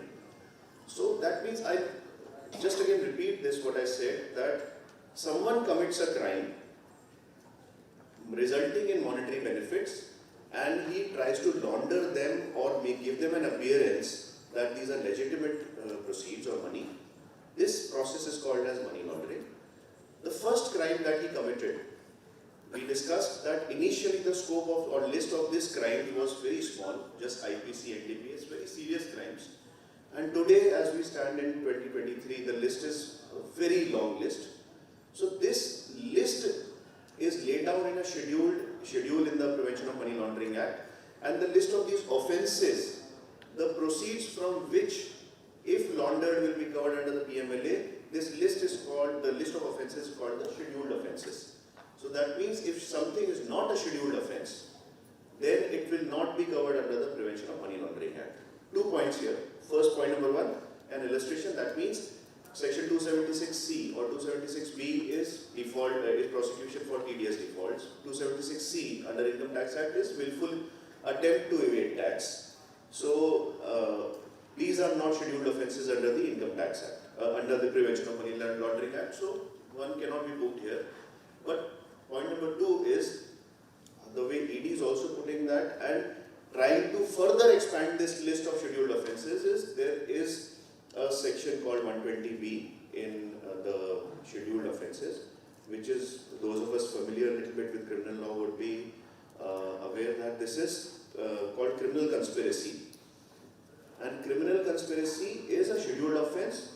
I have seen some cases in the past 3-4 years where even income tax evasion, and it's a point to note for all of us, where income tax evasion, if the client is in these two cases at least, which I personally handled, we faced a tough time, the we means for the clients, because under 120B the Enforcement Directorate was trying to really book the chartered accountants under criminal conspiracy as a scheduled offence. Criminal conspiracy is defined under IPC as when two or more persons agree to do something that is illegal or to do something that is legal but through illegal means.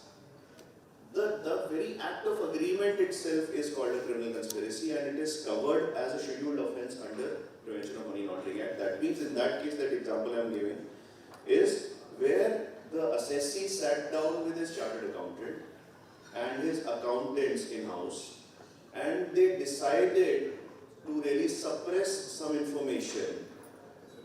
That the show cause that we had was that 276C is not a scheduled offence, but 120B is, which is two or more persons agreeing to do an illegal act. And illegal's definition includes the breach of Income Tax Act also. But just a pointer. And the second, in our example, the person commits a crime, results in benefit or monetary proceeds, and then launders it. So the second step is proceeds of crime, or the relevant definition is proceeds of crime. And just a few terms I would want to point out here. And in the example that I gave, that the person was arrested after 1 month in which he ate up 50 lakh rupees. Right? So what happens, and now let us think of that this kidnapper had, let's say 1 crore rupees of an ancestral property. So they are smart, the legislators are smart. So let's read the second last line of the definition. Or the middle line, third line. Proceeds of crime means any property derived or obtained directly or indirectly by any person as a result of criminal activity relating to a scheduled offence, or the value of such property. So the rest of the thing is the benefit that you derive out of committing the scheduled offence. But in case that is gone and it's not available anymore, either you've consumed it or it is not traceable, then the value of such property is the most litigated aspect in the definition of proceeds of crime today. And then they are saying that this amendment came in subsequently regarding monies that are taken outside. So this is an interesting example, sir, just to clarify our concepts. And I don't have an answer to this. Even the high courts are struggling with identifying, ED is struggling with this example, but a very relevant example. So forgery, 465 of IPC defines forgery, and it says that where you have created a document, the contents of which are wrong, or the document itself is wrong, then let's very plainly call it forgery. So a false document. So I go to a bank taking false documents. Let's say I have 50 crores of stock of goods here, inventory, and they create a floating charge on my stock of goods and they give me a loan of some amount. So in this example, I commit forgery by creating false documents. So it's an offence under IPC. Using that, I take a bank loan of 10 lakh rupees. I open a small shop using this 10 lakh rupees. And over the course of the next some time, I earn profits of 2 lakh rupees. And the bank interest in the meanwhile was 1.5 lakh rupees. So I repay the interest also. So I've certainly not committed a bank fraud. Bank fraud technically, I would say they will allege that it's a bank fraud even then. But I have not, my account is not an NPA. It's not even a stressed account. So I have not committed any default on repayment. But I have certainly committed forgery. So the question is, and this question is there in every single bank fraud case in the country right now. And the question is interesting, that what is the proceeds of crime? I'll repeat, sirs and ma'ams, again. You commit a crime which results in some benefits arising out to you, and you launder those benefits. Again, one example. In one case, we defended, the DRI said that you committed this, and so the DRI arrested our client in 135 and 132. And ultimately, let's say, for example, let's say the amount of goods involved was 10 crores, and let us say the customs duty was 1.5 crores. So naturally, it's very obvious for us, because we are defending and we would want to take a reasonable position, but DRI may not always want to take a reasonable position. So they said that no, the entire 10 crores, because you have evaded customs duty to the extent of 1.5 crores, the entire 10 crores becomes proceeds of crime. Not really correct, because it's not a benefit. I could have paid that amount, but here is the problem, where I have committed the offence of forgery. Someone may say that because of committing forgery, false documents, you could in the first place get the loan of 10 lakh rupees. We do not want to consider the fact that you've repaid, not repaid or anything. So, the entire 10 lakh rupees is proceeds of crime. Someone may say that proceeds of crime, and let's look at the top line in the definition of proceeds of crime, directly or indirectly. So someone may say that even this 2 lakh rupees of profit that you made, you created and made this profit from illegal proceeds, that is 10 lakhs. So the proceeds of crime is 12 lakh rupees. Or we may want to say that if at all any benefit is truly derived by me, and sir was saying about that illegal and legal wala income tax, I would say that the benefit I have derived is 12 minus what I have repaid back to the bank. So in my pocket I have only received 50,000 rupees. And there is no clear answer to this, but proceeds of crime is one of the most debated topics in money laundering. Without a quantification of proceeds of crime, the ED cannot file a charge sheet or a complaint. That's the most important part of the charge sheet, that what exactly is the proceeds of crime, how was it generated, and how was the activity of money laundering done. The punishment is 3 to 7 years. I touched upon this. If the offence is NDPS, then it is 10 years. And this is interesting. Generally, we may see that attempt and abatement, these are punished differently from the main offence. For example, like suicide is not punishable at all, so that's why attempt to suicide is punished. And attempt to murder versus murder is differently punished. And so on. But in certain, again, new age economic laws, including the Prevention of Money Laundering Act, we see that even attempting or abetting, that is assisting the offence of money laundering, is punishable in the same manner and to the same extent as the main offence itself. So, just intended to make it more grave.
So if you remember the first slide, I was pointing out that there are 5 things that could have been done.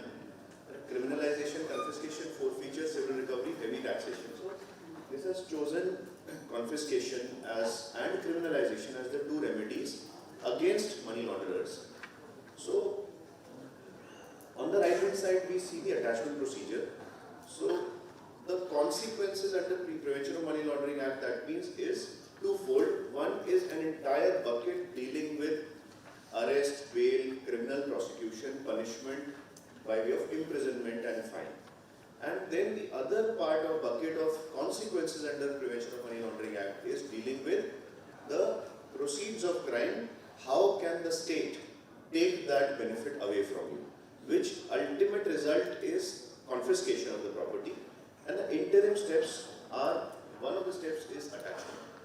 So that means whenever money laundering proceedings are started, one more, it's not in the slides, but we may keep in mind one more interesting term called ECIR, which is called an Enforcement Case Information Report, which is an equivalent of an FIR. Like if we see that some offence has been committed, we see something wrong happening on the road, we can immediately go to the police station and under section 154 CRPC we can get an FIR registered. Similarly, if someone sees that an offence of money laundering has been done, it can go to the Enforcement Directorate and get an ECIR registered. ECIR is not equal to FIR because the authorities are different, ED versus police. So the moment an ECIR is registered, that means that ED has taken a note of the offence of money laundering that could have been probably done. So two things happen: arrest wala, which I told, ending with imprisonment and fine, and the second is taking away property. The step is attachment. The first thing they do is provisional attachment.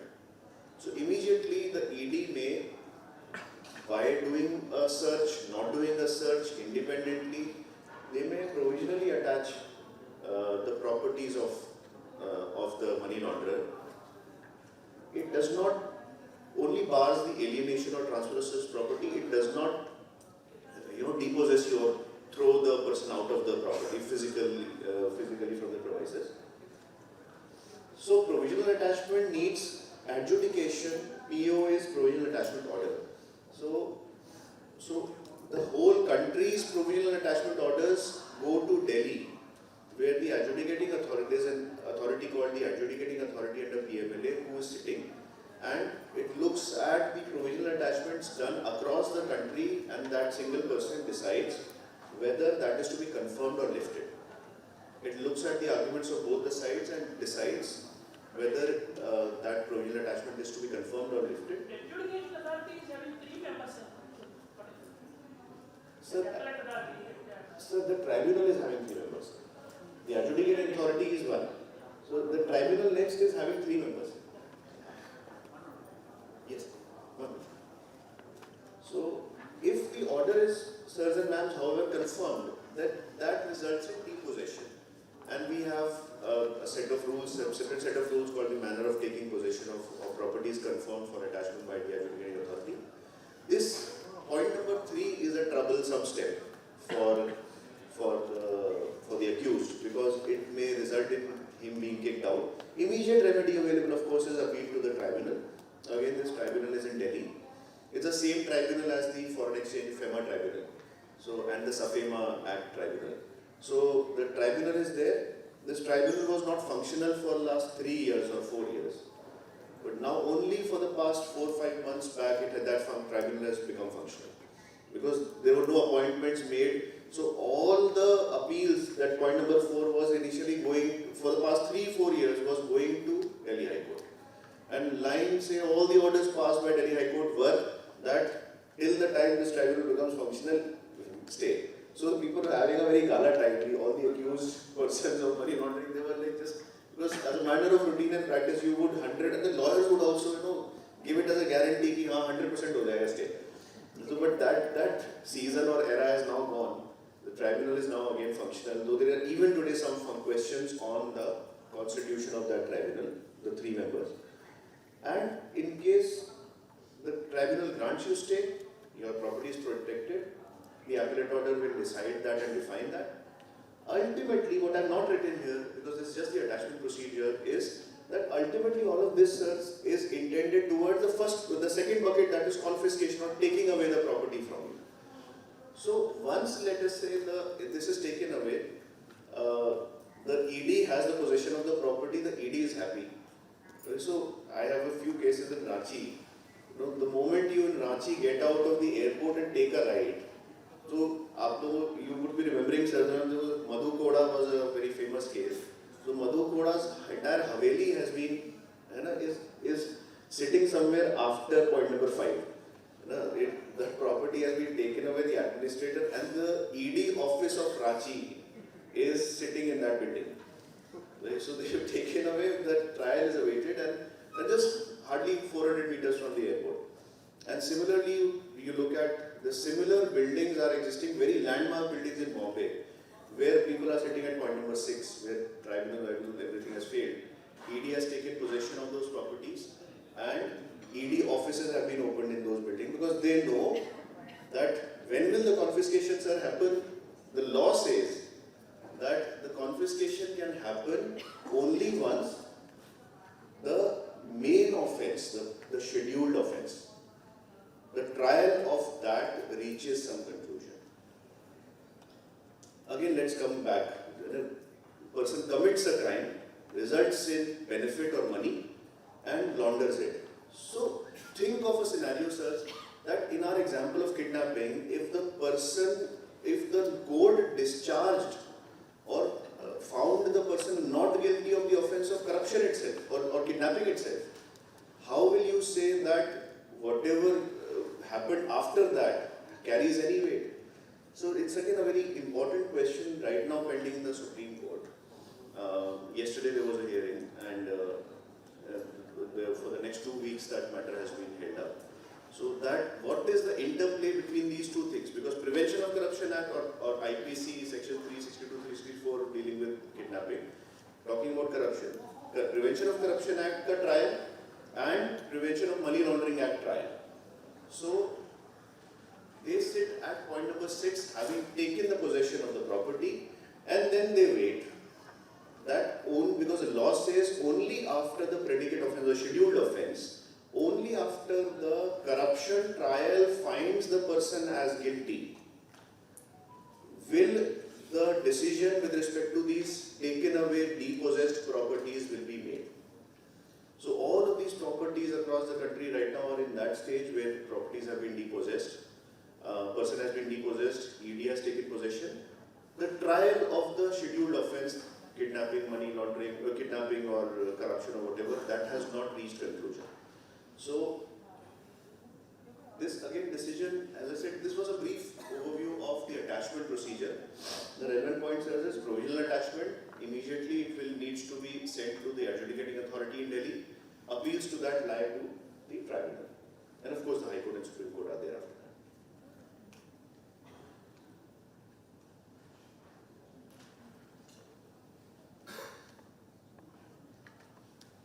So now we were discussing that very quickly, that why are these provisions so draconian and why does ED have so much of fear prevailing across the country?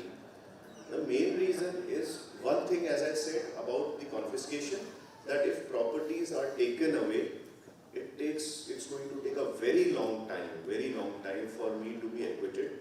So one is the ED takes away or has the power to take away nearly everything that a person possesses in physical and material form. And the second consequence is that in case the ED arrests a person, under PMLA if a person is arrested, then in that case his bail is very, very difficult. And very quickly in 1 minute, because it's an interesting thing, what do we mean by it when we say that the bail is difficult? No.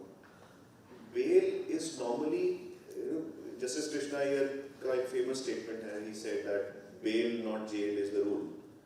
That bail means that a person has been arrested, however the court or the authority who is granting him bail feels that the purpose for which the person was arrested has been met and satisfied, so let me release him. Bailable offences are offences which are where the arresting authority himself can let the person go. And non-bailable offences are those offences where the court will grant him bail, not the person who is arrested. So the police cannot grant bail, police can only arrest, it cannot let the person go once arrested. So normally that means, what are the reasons why a person may be arrested? The topmost reason is cooperation or interrogation. A person is arrested so that usse wo, what we say in Hindi, that sach nikalwa sake, right? So that they can interrogate him, torment him or whatever, because everyone claims duress and coercion. So point number 1 is interrogation and cooperation. Then there are other factors such as, if we don't arrest him, he will run away. If we don't arrest him, he will tamper the evidence. If we don't arrest him, then he may influence the witnesses involved. If we don't arrest him, he may do something that will prejudice the trial and the investigation, and so on. All these reasons exist. So we think about this. So in a bail hearing in the court, that means the court is really not interested in looking at what are the merits of the case. Like, sir, we have these technical writ petitions in a 148 challenge. Right? No High Court is interested in listening what are the merits. They may simply say, okay, the dates are so and so, it's not proper, out. So in a bail hearing, the court is only these 7-8 factors, whether they exist or not, is what the court looks at. And on the basis of that, the court grants you bail or does not grant you bail.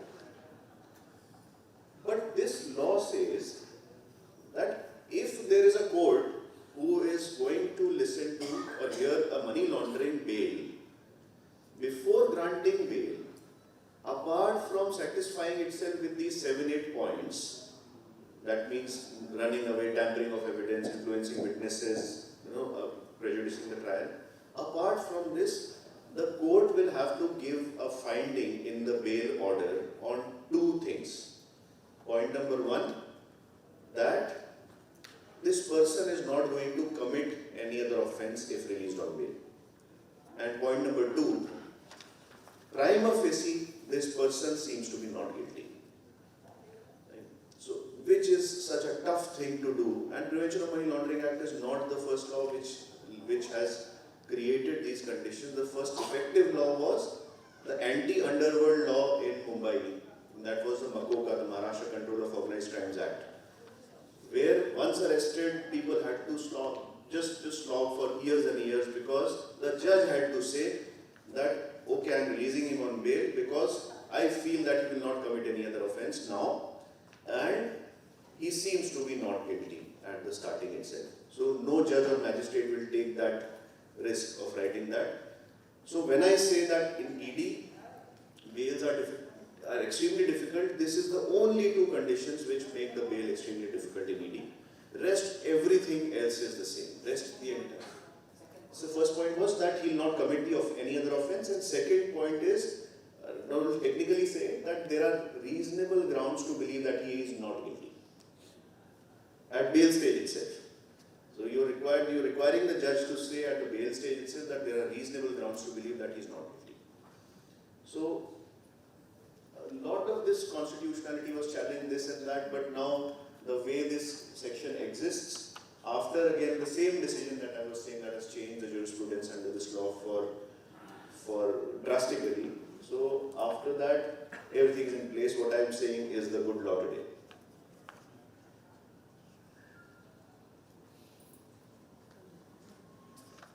And so just 2 minutes and then we'll come 115. I'll extend this to 120, just a few more points. These are the contentious issues before Supreme Court today and before various high courts. We discussed about Madhu Koda's property and this and that. The main reason for all of that happening and the main reason for the Delhi-based adjudicating authority and the appellate tribunal to be effectively ineffective is a section called Section 24, which reverses the burden of proof. Normal thing is innocent till proven guilty. It does not say that guilty till proven innocent, but with respect to the second bucket, if we remember, regarding the taking away of property, right, how can you take away, for example, a property for which I have clear evidence of showing that this is my hard-earned money? So you ideally should not be able to take that away, subject to that value equivalent wala clause. But this section says, it reverses the burden of proof and says that if you are charged with the offense of money laundering, every property on which the ED looks at will be presumed to be involved in money laundering and presumed to be proceeds of crime. So, and then it's a rebuttable presumption on the accused. So, very, very contentious topic, section 24. Double jeopardy, we discussed that. Committing cases to special courts. Practical issue happening across the country.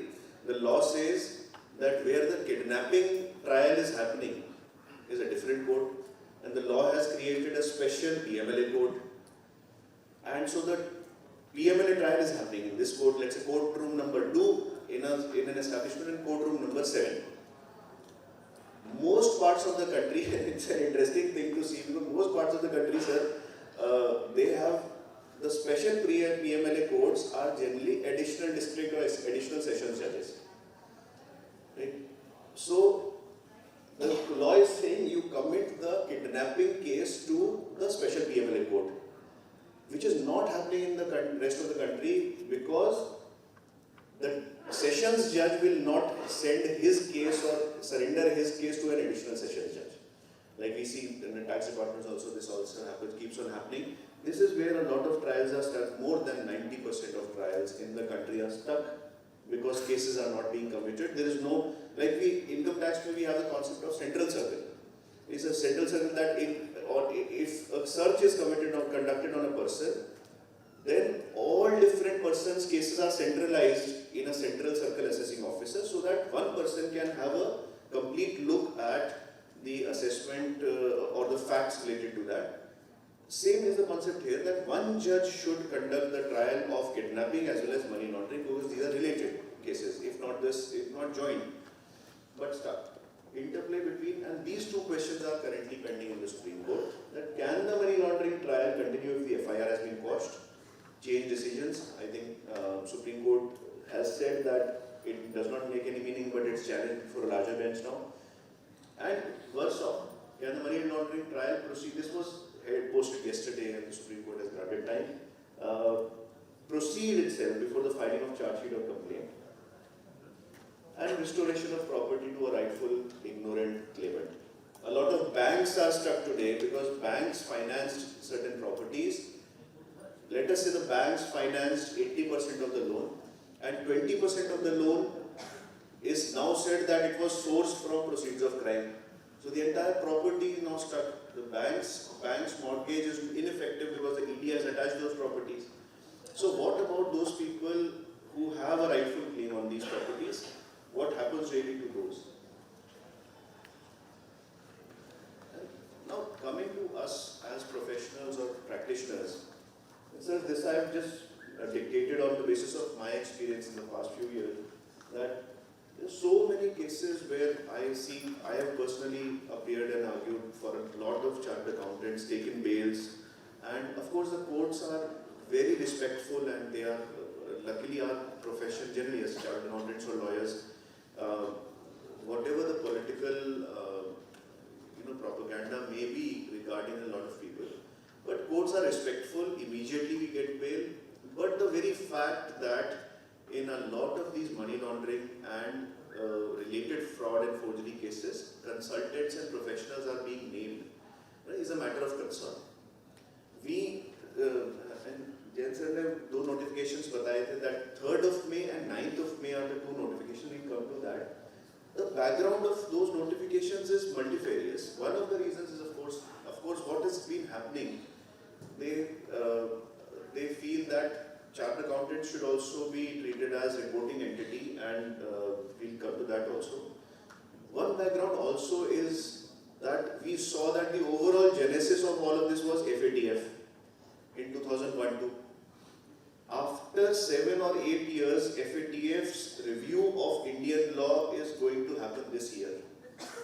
So that's a big possible background behind this, that because of this FATF review, and one of the points in the FATF model law is that there should be adequate mechanism for dealing with and regulating professionals who are dealing with transactions which are leading to money laundering.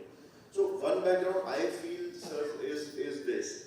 Of course, there are certain Supreme Court decisions that have also come. We'll see that, which also may be having some connection with the background as to why these notifications and these laws have been put and thrust upon us.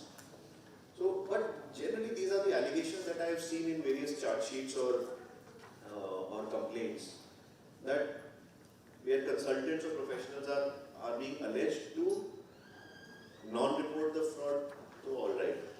But they are saying at times that you abetted the fraud, that means you assisted, you did not just know and ignore the fraud, but you assisted in it happening.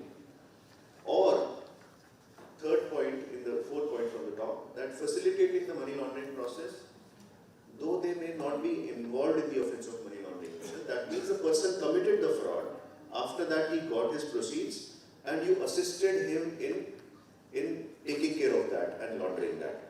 So you were not, so it's removed from the predicate offense, but you are a part of the money laundering process. Or this is also a very heavily debated topic today, wrong audit without the reporting of fraud. I think NAFRA has recently issued those guidelines also, sir, where they've come down extremely heavily saying that frauds have to be put in 143, 148 Companies Act. They have said I think 15-20 days back only the guidelines, the instruction has come. So again, ये तो default allegation है ही against consultants and neglecting wrongful statements in the financials. And as Jain sir pointed out that this was the first notification, I'm sure all of us would have read it already. Buying and selling, this is the third main notification, sir. And if we see, in exercise of the powers conferred by subclause 6 of clause SA of subsection 1 of section 2, so 2(1) SA 6 is the section which defines I think persons involved in designated business. These activities are there. Shall be an activity for the purposes of the said subsection. There is some problem in this because shall be an activity for the purposes of said subsection. Right? There is no definition of the term activity in subsection 1. No definition. But anyways, for the purpose of relevant person includes CS, CS and so on. This is a second notification. Acting as formation agents and so on. And Jain sir already read it out. And then there are certain exclusions.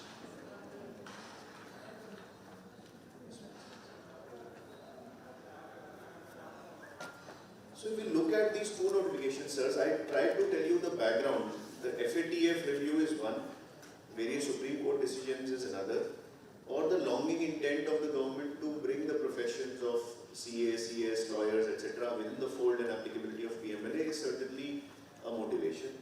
But the manner in which they implemented is this. The left-hand side is a summary of both financial transactions carried out by the professional on behalf of his client in the course of his profession shall be an activity for section 2(1). I told you activity is not defined in 2(1). In the course of his profession. And this is a list of activities. The top 5 activities are third main notification, the bottom 5 are. Now sir, if we look at the 9th main notifications, I feel and observe that, see again this is coming from an international agenda. See, in India we do not have companies offering generally these services, but a lot of consultants are today offering these services, and I'm sure we would all have heard about it. I'll take an example, like this formation agent, trustee, nominee shareholder service.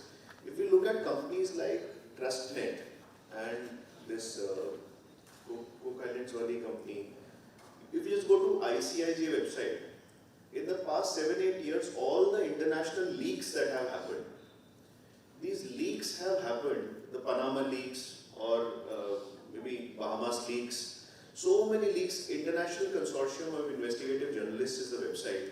If we look at all these leaks that have happened in the past 7-8 years, all the leaks mostly have happened from databases of companies or law firms doing last 5 activities.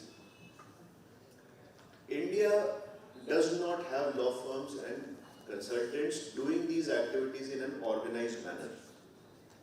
You know, it's possible today, for example, to go to Singapore and they will immediately, I think in a matter of 5 minutes, a company will be made available to you. How are they able to do that?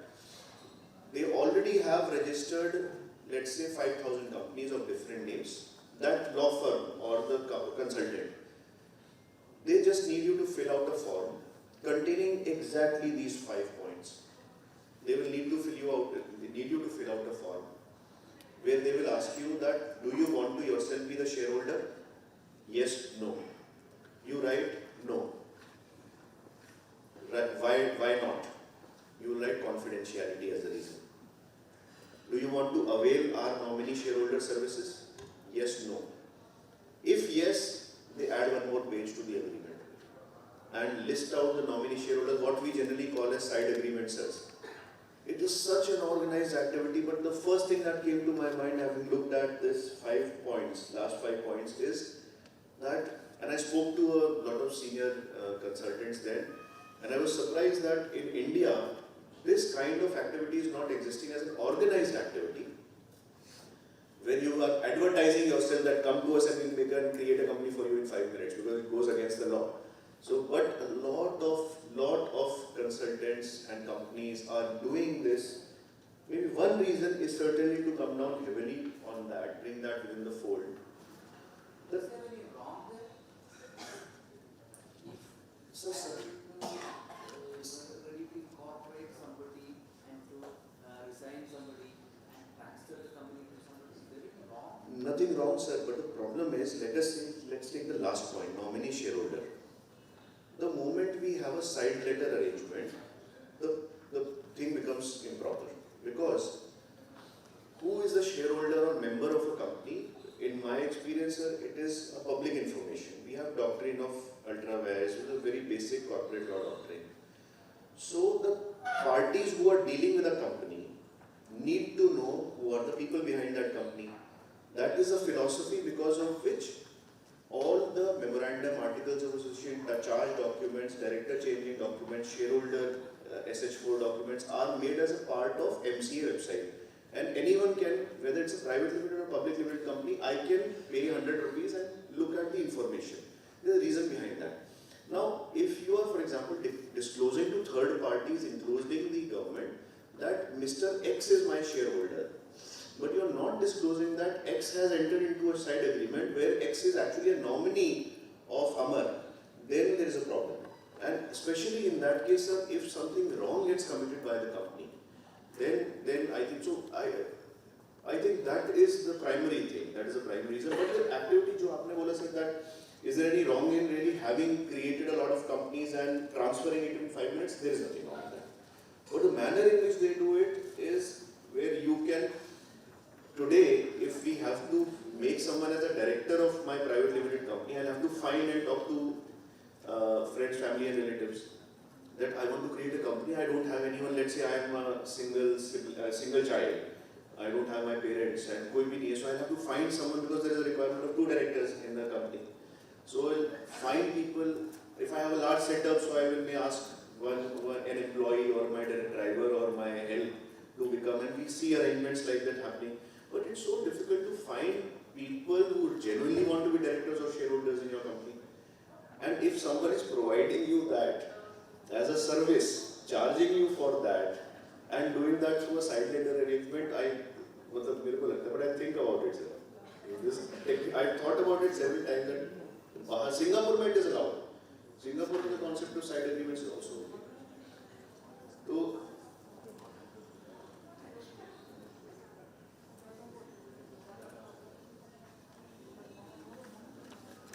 the intent and purpose we saw, manner of drafting is also interestingly slightly different, sir. Compared to all the earlier 2.1 SA6 notifications. If I just read under the previous, there have been number of notifications. So 2.1 SA6, sir, if I remember correctly, defines persons involved in designated business. Right? So that all multiple notifications are there under the same 2.1 SA6, and but the manner in which they have designated that is just a drafting difference, using which we can take some positive arguments in the favor of consultants and say that not every activity that we want to do is covered. But let's see a few questions here, sir.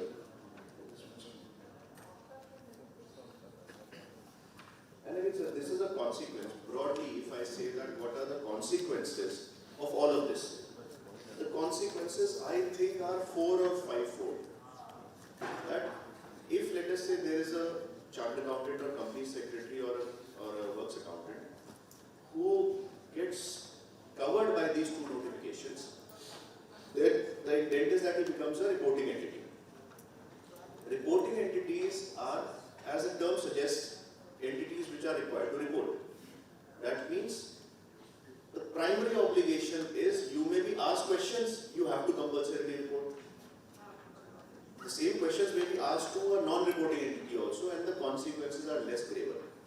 Now, because you are made a reporting entity, and that means you are required to report. When to report? Whenever asked, and also monthly. In order to be able to report, you are also required to maintain your records in a particular manner for 5 years. In order to be maintaining your records, you need to have those records in the first place. That means all the customers that you are dealing with, unka you need to do your KYC and other things properly. So the sequence is that starts from reporting. Because of reporting, you need to maintain your records. In order to maintain your records, you need to have those records and hence KYC. So the consequences are 4 or 5-fold for the professionals. That doing proper KYC, and all of this is listed here. Doing proper KYC, maintain your records in the manners prescribed, and whenever called upon by the director or the ED officer, you provide those reports. There is some monthly reporting requirement also of certain information, and of course, enhanced due diligence is a part of maintenance of records. So just starting also.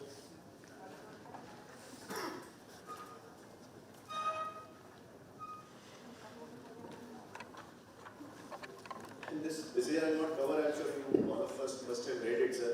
But 3rd May was a fateful question mark day for a lot of consultants, because that notification also came when the Supreme Court decision overruling the Bombay High Court in ILFS case also came. So Deloitte has given this the fallout of that ILFS fiasco, and so again they not very relevant to the present discussion, but a fateful day is why I listed it out. 3rd of May.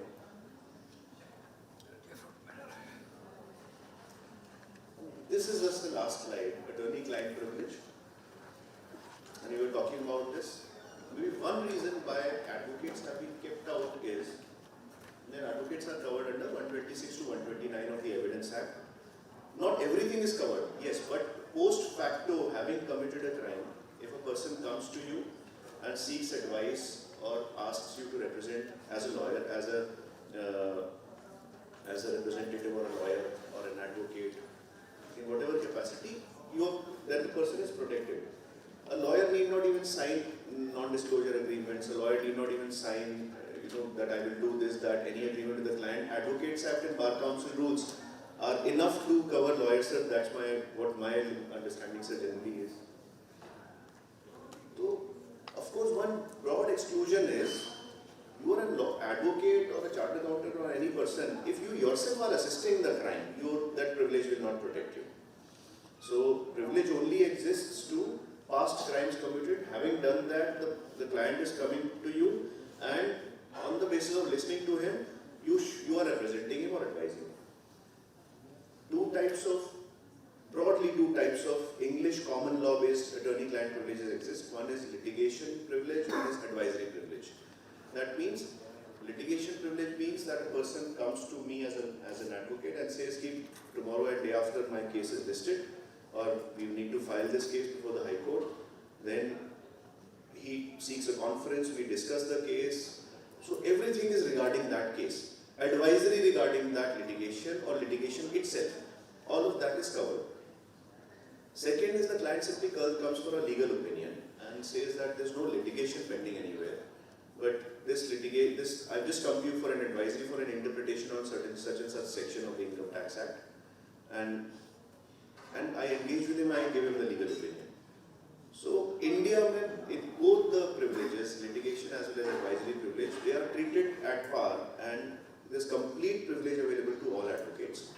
UK, the law is slightly different, hence I didn't contrast UK.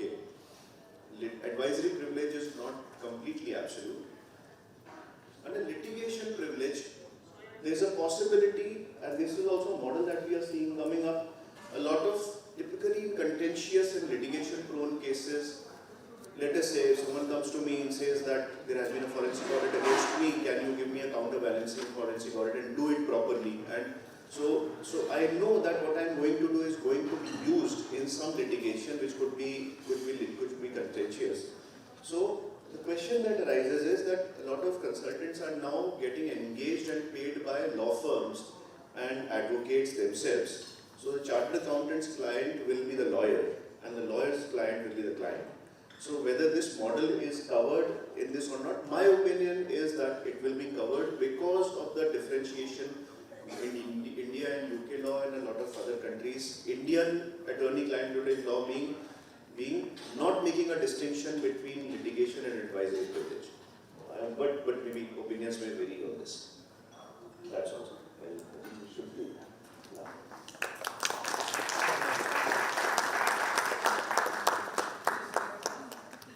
Sir, I will do.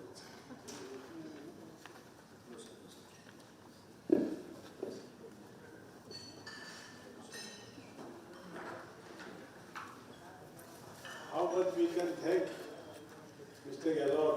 He has tried to encompass every possible point and every possible controversy. But he had much more to tell us. Maybe some other time we can have the benefit. And those of us who can understand Hindi, I have got a couplet. What is his desire is देश की धरती तुझे कुछ और भी दूं, मन समर्पित, तन समर्पित, जीवन का कण समर्पित, चाहता हूँ देश की धरती तुझे कुछ और भी दूं. He wanted to give more, and everything he has brought. I only request him, like he has got this writer with bullet points, if you can kindly spare some time and convert into an article, which you can easily do, so that we can send to Mr. Bhaskar and he can circulate. So I have nothing to give concluding remarks because already we are late. I will request Sri G. Bhaskar to kindly present the Mr. Ahmed Mohd, please come.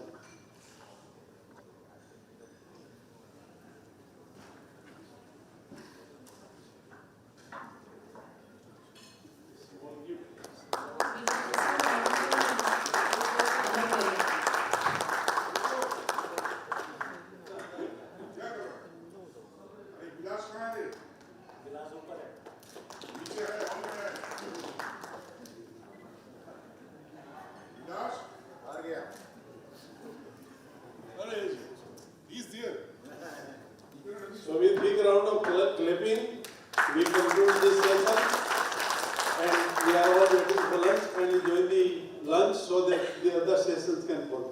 Thank you very much for the opportunity given to both of us. Requesting all the delegates to join us for lunch at the rear side of this hall. Thank you.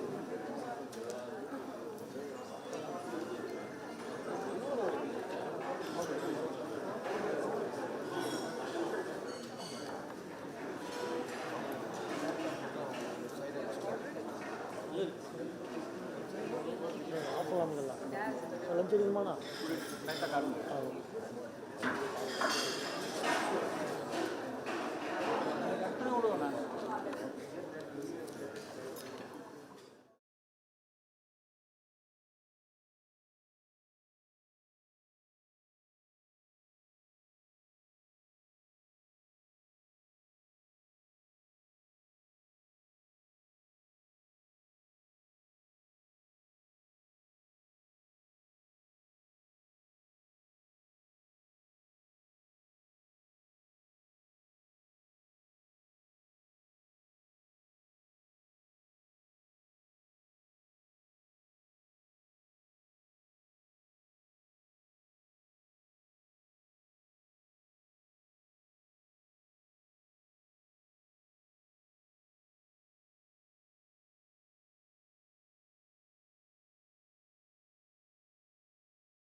Oh.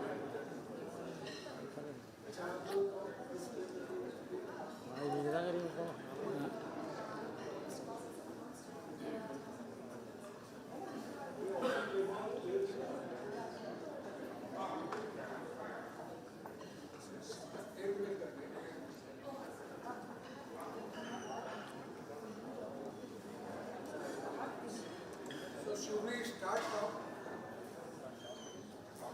Or should we wait for 2 minutes? Ask her. Anyway, let's go ahead because we are short of time. Sir, should we start or wait for 2 minutes? People will come. Okay, we'll start. Yes, sir. Now let me introduce him. I have met him first time. I have never met him before, never have heard of him. My son, Ishan Bhatta, who is the CA advocate, he told me in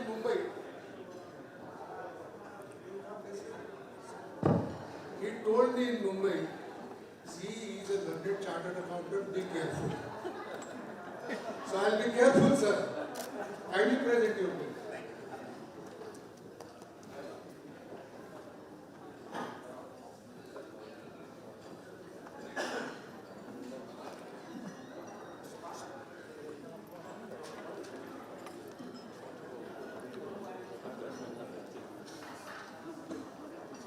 Good afternoon. Good afternoon. Good afternoon. Because of it, all organizers seem to think that post-lunch means God Vaideshwar. I can understand the organizer's dilemma in terms of putting a slot which is interesting or which can, keep them on their alert zones. But what about the speaker? I also had lunch. I should also be given that liberty of a little bit of relaxation. But this topic is, I doubt if it will allow you to relax. It's a mind-boggling topic, and I should thank the three organizations, AFTP, my own Revenue Bar Association, and the new organization in the block, Madras Tax Bar, which is doing great jumps and strides. The three of them to call me on this topic. And my endeavor here would be to take you to this journey and explain this concept, explain this business, explain the revenue model in this, and then come to tax. Very easy to go to tax straight. But unless we understand this, we won't be able to understand the broad ramifications. And I'm only touching the tip of the iceberg. I'm not even getting the full-fledged analysis of SEP or equalization levy or other things as far as this topic is concerned. So let me straightaway go in. Where should I point this? Yeah. This will be my scope of presentation. I will talk about crypto, block, smart, use cases, the regulation, India, FEMA, PMLA, Benami, and then the VDA which came in through the Income Tax Act, the DDS, the challenges, and the GST. This will be complete presentation. So first let's understand what is a virtual currency. Let's not forget that what is the object of a currency? The object of a currency is to transact. I would like to use something called as currency to get something else. Or use it as a medium of value, as a medium of storage, or a medium of account, or exchange. So typically, if you look at way back in times, shells were used as currency. And then slowly we moved to gold being currency.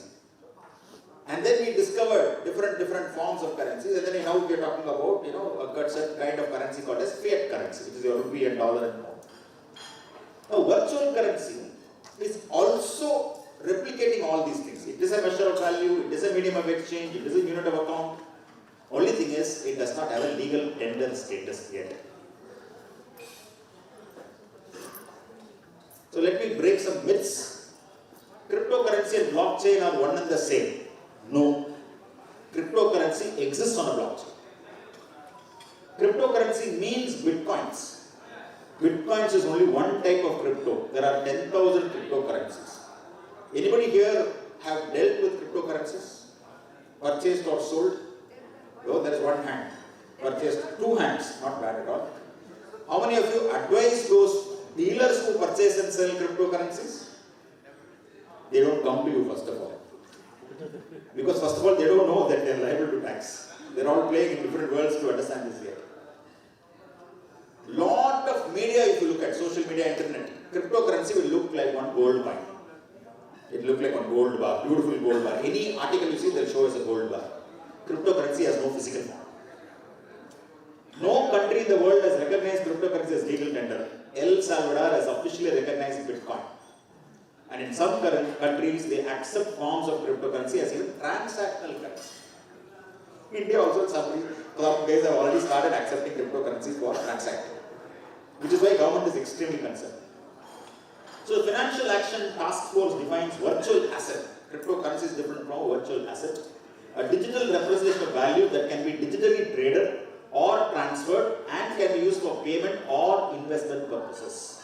They do not include digital representations of fiat currencies, securities and other financial assets that are already covered elsewhere in the FATF recommendations. Typical example, bitcoins and non-fungible tokens or NFT.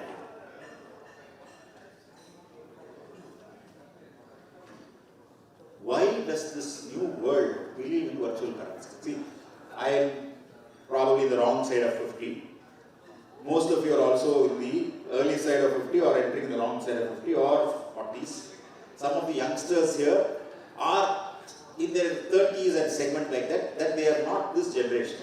That's why only two hands came up on this. This generation believes that they don't want control. There is one set of people who believe that there should not be any control. They don't like RBI. They don't like SEBI. They don't like government. They don't like anybody regulating any kind of transaction. And that is why they like this virtual currency and virtual asset, because there is no regulation at all. Unregulated market. Nobody knows. Completely operates without the need of a third-party regulator. Data is encoded cryptographically that even node storing data cannot access it. Network is always active, 24/7, 365 days. Most important for this generation, permissionless. No licenses, no permission. You can do whatever you want. You can lose money, you can make money, that's different. But you can do whatever you want. And that's why I call it the next black swan. Now this, on the other hand, is the technology that is going to change, already changed, and it will change every aspect of our life going forward. Already big time blockchain use cases are there in governments. Governments have simply absorbed blockchain because of the very fact it gives authenticity to the transaction. So typically what happens, let's take our own, your income tax or your own GST or your own customs, for example. One document is seen by 10 authorities, possible? And the same document has to be vetted by different authorities at different point of time, which always gives the possibility of fraud and errors in terms of the numbers, the data, the discrepancies. What is put in the bill of lading may not be put in the export invoice, what is put in the shipping bill may not be there in the actual packing list. Those kind of discrepancies always happen and 5 authorities have to verify it. So blockchain is a distributed ledger concept which enables recording data in a decentralized manner, and it is a single source of truth with reference to transactional data. Main impact is it is tamper proof. It is immutable. Take your registration. You have your sale deed, then you have your patta, then you present your power of attorney, then there is a Tahsildar, then there is a CMDA, then there is a planning authority, then there is a traffic authority. There are 27 authorities who have to clear all these things. Imagine if the whole thing was in blockchain. Governments have already imagined it, and that is why things are all happening faster. So blockchain has applications in various domains such as education, governance, finance, banking, healthcare, logistics, cybersecurity, legal, power sector, and this is not my view, this is the view of Government of India as far as IT is concerned. So what is this blockchain? So this, if you see the picture, that is the first part of the block, where the authenticity is given by that red cryptographic code. That red cryptographic code is tested in the next block. If it matches, this block keeps going. and then it creates another cryptographic code called as a blue code, and that gets matched as another. The moment something alien happens, the block collapses. So everybody in the system, in the blockchain system, they don't see each other, they don't know each other, they work in different parts of the globe, they will verify that entire block for authenticity, and their job is to verify that this block is authentic in terms of the cryptography. If the block is authentic, it moves forward to the next level. And therefore, the data that is there becomes holier than holy because of the fact that it has been verified, identified by the sender digital signature. Once a transaction is distributed in the block and added to the same, it cannot be altered, completely tamper-proof. Each subsequent block is given a chronological link, like a fingerprint, so that it goes to the genius block. A block is completed when a predetermined number of transactions are recorded. So transactions get recorded in each block and one block gets completed. So this is what is called as securing a blockchain. Next level, all our legal professionals already see this, some parts of Europe have already started seeing this. We are entering into what is called as smart contracts. Smart contracts means, if for example, if you do this, this thing will happen. If you don't this thing will happen. These are the kind of rules you can put. And those items which you put can get into a digital format, a smart contract. The code is written in such a manner that it will establish all the rules and the agreed terms. So your lending contracts, your hire purchase contracts, your financing contracts, your terms and conditions, EMI, everything can be built into blockchains for preventing fraud and to ensure authenticity of transaction. And see who is getting into it? Indian Bank's Blockchain Infrastructure Company Limited has been formed, and that would eliminate paperwork, reduce transaction processing time, and offer a secure environment. All the banks have all joined together to create a blockchain for financial services.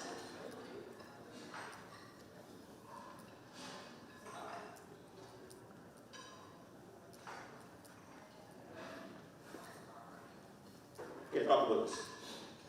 I'm not even getting into online gaming.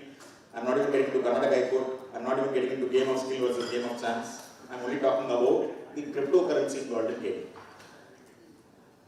How many of you have children who are cousins or friends, etc., who are always playing the game? How many of you are actually involved in online gaming? That's a better question. Games, forget gambling. I'm not getting into gambling. Games through online. I see one or two quiet hands coming out slowly. It is nothing to be ashamed of. You know, cricket road, let's say cricket is so you can play, nothing wrong. So long as you don't get addicted to it. Now the problem is, when do you draw a line? It's very difficult to draw a line because it's quite attractive, quite addictive. Now this online gaming is a world by itself. So how it all started was, typically this IT guy was working in the air-conditioned office, and before COVID and all, he was sitting in the office. He would leave his house at 5:30 in the morning and land there and stay on till night, etc. So his entire life was caught in systems, and he got bored. At some point of time, he decided that I want the other life also. Why not I create the other life in the systems?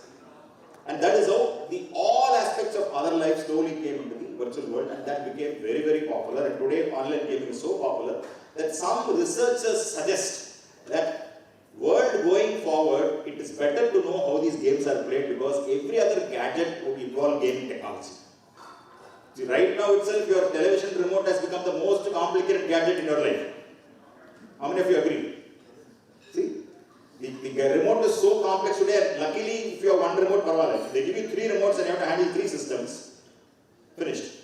And there are youngsters who are even more smart, saying that they will convert your phone into the AC remote. Not understanding the hacking consequences that follow. They'll convert it because it's easy to handle through their phone. So, that small thing has become so complex. World over, we are going to see gadgets which emulate gaming. So, when you game, if you a little bit of gaming is nothing wrong. It's an $89 billion industry in 2021. It is expected to grow from 230 billion in 22 to 250 billion in 23. And the manufacturing sector, the poor guys who spend so much of money creating infrastructure, creating raw material, creating final product, getting loans from the bank which is not given unless you have a track record for 10 years, and then slowly surviving NPA, slowly surviving NCLT. These guys do without any infrastructure, without anything, somewhere they operate, you know where they operate, look at the numbers they come in. Games are in blockchain with embedded smart contracts. Games allows player to exist in a fictional world. So this guy wants to live in a virtual world, fictional world. So he creates an avatar for himself. Today's newspaper you would have seen. Yesterday's newspaper. Punjab National Bank wants to create a metaverse whereby the customer can create himself as an avatar. They use the word avatar for this. Nothing to do with Dasavatar. Okay, nothing to do with Kalki. So this is an avatar of yourself. You can go in the virtual world, look around. See, just like window shopping. You go to Express Mall and you look at window shopping. Like that, this entire world is created in a metaverse where you can walk in as an avatar, do whatever you want as an avatar, including stuff which you would not normally do. So that is where the illegality also comes. So the illegality also comes in the metaverse, which is a separate topic by itself. But games allow players to exist in a fictional world. Participants can carry out various activities using cryptocurrency. So what happens? You are playing a game. So in that game, let us say you are riding a horse. And with that horse, you keep riding and then you fight with somebody else. Typically most of them are war games. Now, they tempt you by saying that, why don't you wear a helmet while going the horse? The helmet is something which you can buy in the game. But you can buy only using a cryptocurrency. So using a cryptocurrency, you will buy what is called as game skins. Game skins would be your helmet, could be your hat, could be something else, a special sword, which will give you immunity. All those things you keep on buying using cryptocurrency. And now people are moving from play to play to play to play to earn. You can also earn currency by playing this. So the incentivizing is so much that you want to play more and get earned so that you can use it for buying something else in the metaverse. So you will be there forever.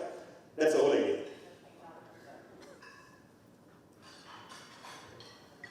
World over, is there a use case for all these blockchain cryptocurrency? Italy is now selling NFTs for over 1,300 artists through one of the most prestigious organizations called as SIAE. Bermuda, healthcare payments have moved to blockchain. Insurance has gone to cryptocurrency. Sweden is exploring land registry. Dubai, all government departments are now getting into blockchain and cryptocurrency with IBM. By the way, Saudi Arabia will be the biggest country or #1 leader in artificial intelligence, the kind of money they are spending on AI. European Union, 22 nations including Netherlands, Germany, France, UK have formed European Blockchain Partnership, revamping the information systems. Estonia, if you like to read about it, go and read this. Estonia is a country which collapsed and then came up on digital world. So they are the #1 in terms of technology, in terms of digital aspects. You can even have e-residency in Estonia. That is, you can be an e-resident of that country through a virtual meeting.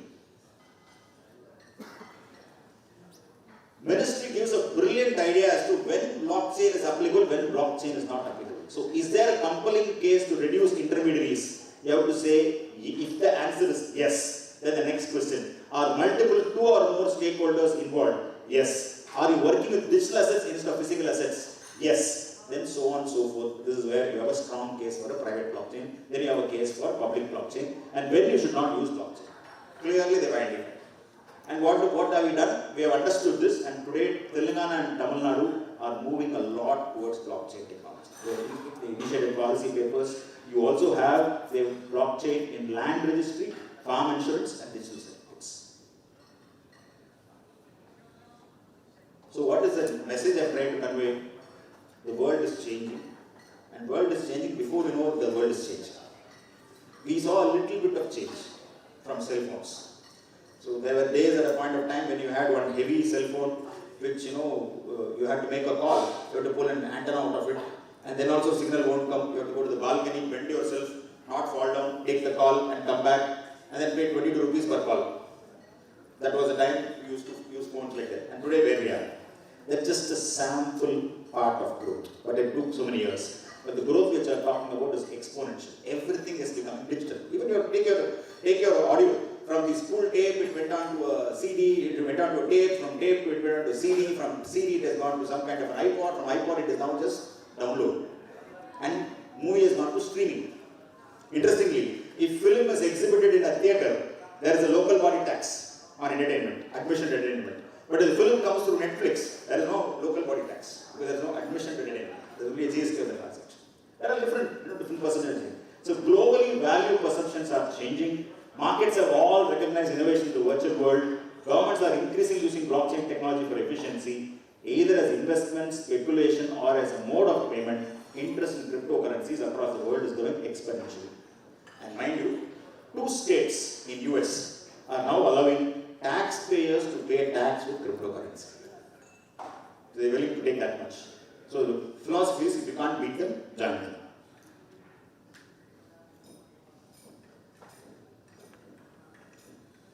So what is this Bitcoin? See the first name, Satoshi Nakamoto. This was the fellow who created Bitcoin. I am not sure whether he is a fellow. Till now the world does not know whether he is a he or a she, they, them, woke, we don't know. It could be a machine also. The inventor of Bitcoin is an unknown person who has created something which will also end on its own. It's almost like, creation. Creation and destruction. Brahma, Vishnu, Shiva, Allah say the product. It is created in such a manner that it will die. Because it is designed to die also. How it will die? Total number of Bitcoins that can be ever created is only 21 million in the world. So 21 million only can be created. So what happens? Scarcity. Scarcity means what? Value goes up. And as you grow, getting Bitcoins is very difficult because you have to mine Bitcoin. Basically, mining means you have to solve a puzzle.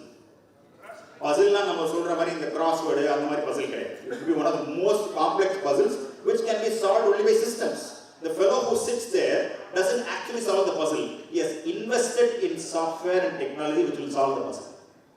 So the more and more he's got computing systems, more and more he's got technology, he's able to have a better chance of solving the puzzle. That is called mining. So he mines and he solves the puzzle, and once he solves the puzzle, a blockchain gets identified, and once he's able to complete that puzzle, he gets a reward, and that reward is a Bitcoin. Who gives the reward? System gives the reward. There is no A to B. So the system throws him a reward because he has solved the puzzle. So there is increased difficulty in mining. The system is designed to gradually increase difficulty for solving a block, which will ensure a cap on the number of Bitcoins in circulation. So, logical question, what drives the demand? Why are people crazy about cryptocurrency and specifically Bitcoins? People who understand and buy. People who do not understand and buy. People who buy on account of advertisement brand ambassadors. I like Shah Rukh Khan, I bought this. Shah Rukh Khan, but he advertised, therefore I bought it. Then there are success stories. You go to the, see today what, everything is mined. What you search will come back as a result. Because there are enough algorithms sitting in the system to predict what you are looking for and giving the same kind. You would have seen in Facebook. You go to Facebook and put a post saying that I have shifted from Bombay to Chennai. I have been promoted as general manager taxation and so company. You put like that. Because you share. Because even if you don't want to share, Facebook will ask you, what's on your mind, Kevu? Are you okay today? I have to put something, so you put something. So you put this information that I have shifted from Bombay to Chennai, I am a general manager taxation. Next, within few minutes, you will get targeted advertisements for housing, for car, for stay in Chennai, restaurants in Chennai, location in Tamil. These are not targeted advertisements. You have your, because Facebook does not read separate, we are the product, we are the consumers. Therefore, the demand is driven by advertisements and brand ambassadors, and therefore a lot of success stories will come. You click one story saying who has won in Bitcoin, and you get all kinds of success stories. Then there is a fear of missing out. All of us have this fear. Maybe I should have put in mutual funds. At least now I'll put. Maybe I've bought in shares. Like that, people are now putting money in cryptocurrency. Sorry.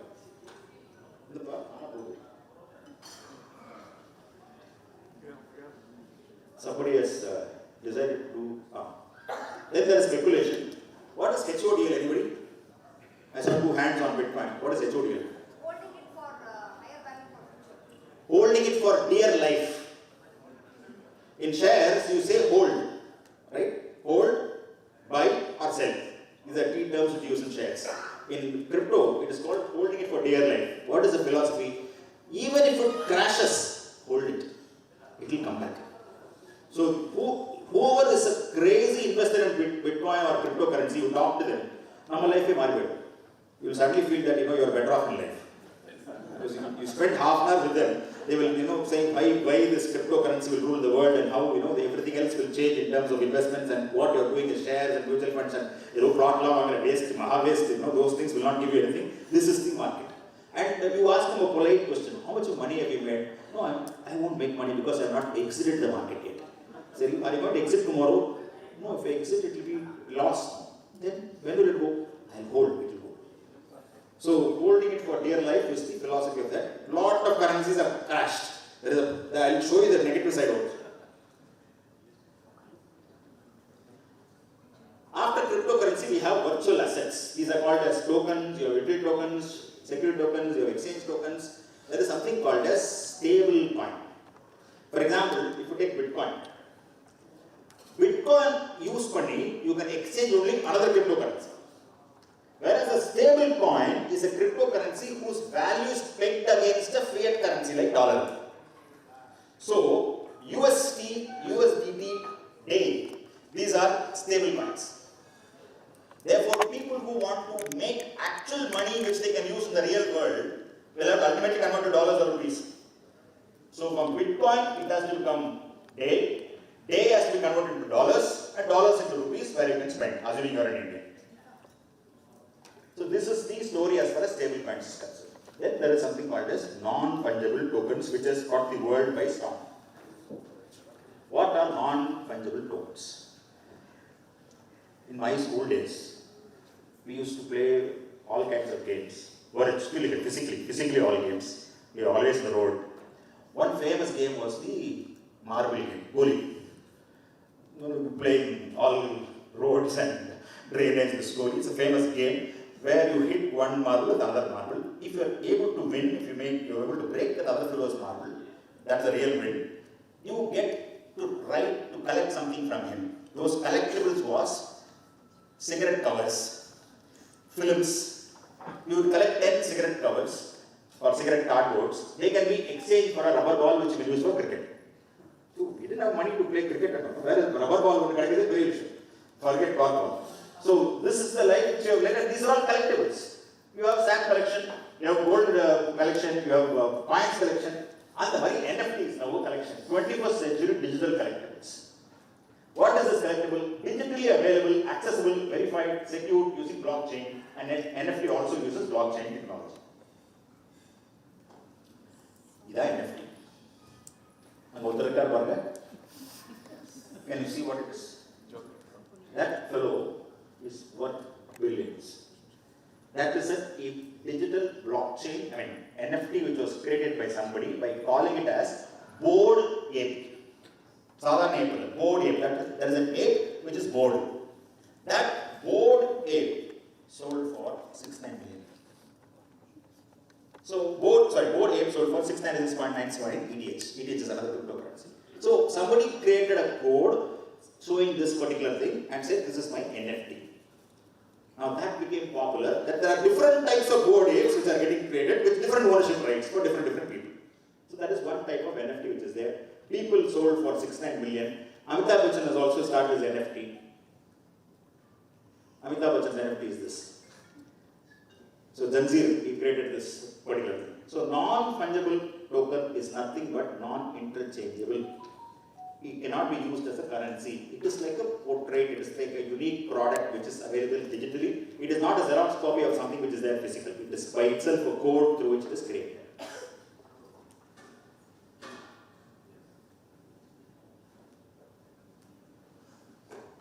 You have Marvel Comics. How many of you love Marvel Comics?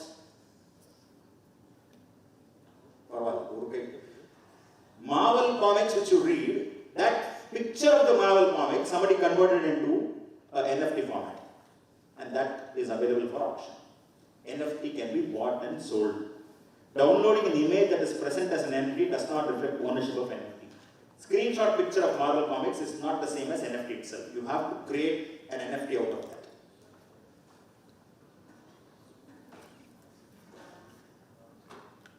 Jack Dorsey, when he started Twitter, that was his first tweet. Just setting up my Twitter. Twitter spelling itself was very different. Now, he created an NFT out of it, Jack Dorsey himself, and that was sold for $2.9 million. $2.9 million it was sold, $2.9 million, and it was bought by one fellow from Iran who bought it, and the current value, can anybody guess? $250. despair after he bought it. He bought it for some crazy feel that it has got huge value, but it is now going to $50. It has crashed. That is also an NFT. That is sitting, an XNFT on Ethereum. So typically it's a collectible. It could be images, it could be videos, it could be books, it could be GIF. Your AFTP logo can become an NFT. Your RBI 60 years logo that was there can become an NFT. You can create it, put it, and then sell it to RBI members. It's a collectible. Somebody can buy. Vasu can bid, outbid everybody and buy everything. So like that, things can happen. Digital trading cards. Then now latest is the digital real estate, where you can live in the virtual world and then you can buy land. There was one scam going on. I bought land in the moon. There are a lot of people who are buying land in the moon. So like that, there is a virtual thing which is called as digital real estate, where you can buy land. Domain names can be NFTs, and that is a stage which I already talked about. So does NFT have a value? Market seems to think so based on some recent fancy high value at auctions. Scarcity drives the demand. Like any other tangible collectibles, NFTs have their own group of enthusiasts driving up value. NFT can facilitate fractional ownership of an original. Now, why would somebody buy this collectible? Why would somebody buy painting? Today you have, there is a M. F. Hussain painting which was bought by a politician for a fancy price. All that can also happen. So you have collectibles, you have paintings that are sold, bought at different prices. Like that, NFT is a collectible. They also try to lure you into interesting membership. For example, Bored Ape NFTs will give you membership to what? You will enter into a special club called as Internet Yacht Club, which gives you access to what? A bathroom in the virtual world, digital bathroom. Why do you want to go to the bathroom? You want to write on the wall. So it's for grafting. So whatever is your perversion, you want to write on the wall, etc., they will give you this access to this Bored Ape membership. So you have to understand the psyche of the fellows who are also into this. So, you can't think with your value systems and you won't even write on the chalkboard in another class. Okay? We'll be so careful in writing Misso, Mastro, Sollama, board poma. Unless the school people, you're a school people letter and you have to write names of boys who are talking, etc. Otherwise you won't even write that. Original owner creator of NFT may be entitled to a royalty every time NFT is sold or created, and then now there are disputes going on in the world on IPR. Who wants the royalty? Those of you who are keen to play on NFT, these are the market spaces. OpenSea is the famous one which has all these buying and selling of NFTs. Advantage of NFT, authenticity, provide provenance of NFT from the creation to the ownership. Unlike physical form of art or similar products, there is no dilapidation with time. Possible revenue, recurring royalty for creators, trading revenues, market based on algorithms, trust deficit is eliminated, transfers are instant, full speed. I don't know how tax authorities will ever track it if the transfers are at full speed. And biggest drawback for NFT is this, unregulated by government. No remedy in case you buy a fake NFT. Already fake NFTs are full flow in the market. Return of caveat emptor. You bought it, you be aware of it. You can't even go and complain anywhere, it's unregulated. You can purchase only cryptocurrency, and there is a lot of scamming through fake mobile apps, emails, etc. It's a huge speculative market. At best, it is a metadata file. My view is that NFT is nothing but a metadata file. Purchase of an NFT involving an underlying asset does not grant copyright in the underlying asset. You're getting only that NFT. You can't, for example, if you make an NFT of a Rembrandted painting, you cannot say I have an NFT of Rembrandted painting itself. That NFT is different, that one is different. It is like those in songs, no? Ilayaraja composed one song. He is the owner of that song. But somebody does a mixing of that song with horrible automated drums going along and something like that. That is his copyright. Ilayaraja cannot use that song. That's the kind of song. Remixed. When they remix a song, they can completely remix with different tracks added to it. That will be its own original song. Now, why is government concerned? Biggest concern is revenue. Leakage of revenue, taxation.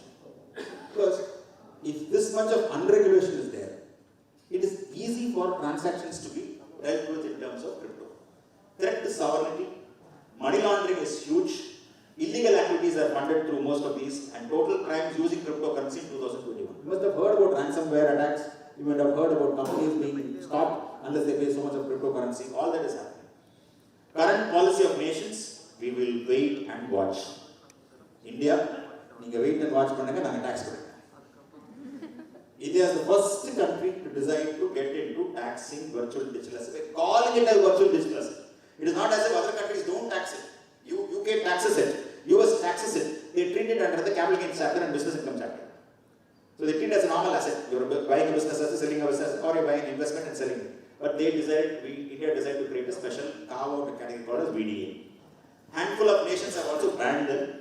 Nations are excluding use of technology for governance. And look at this. US has seized Bitcoin worth 3.6 billion in record haul.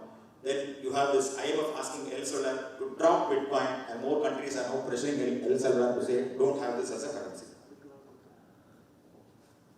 So first question, is it legal? Answer is, where is the prohibition? If something is illegal, you must specifically say so. Till now, government also is playing the game of saying, we will not say so. They tried through one circular in RBI, which was promptly knocked down by the Supreme Court. So now, even when the tax was imposed in finance bill, the press asked, are you recognizing the legality? The question of legitimacy of digital assets have not yet been broached. We are only taxing. Beyond this, we will decide on regulations or ban only after consultations are over. So as of now, you tax it. We will see whether legality or not. Ban monopoly. So till now, there is no prohibition as far as cryptocurrency transactions or virtual asset transactions or NFT transactions. And India decided to do something even more unique. See, there is a talk in the world that countries are slowly working on a digital currency or a virtual currency because the dollar might take a back seat over a period of time. What happens if there is a virtual currency? It will defeat the entire existing fiat currency. The entire banking system can collapse.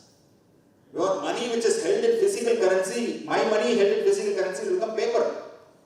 So governments are very worried of allowing this as a parallel currency or alternate currency.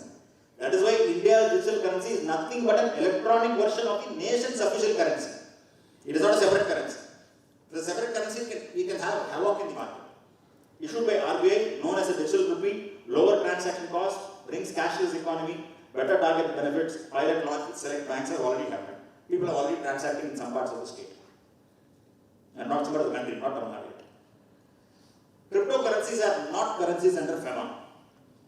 Under FEMA, you have two things, capital account transaction, current account transaction. As far as capital account transactions, it's restricted unless specifically permitted, whereas current account transactions are free unless specifically restricted.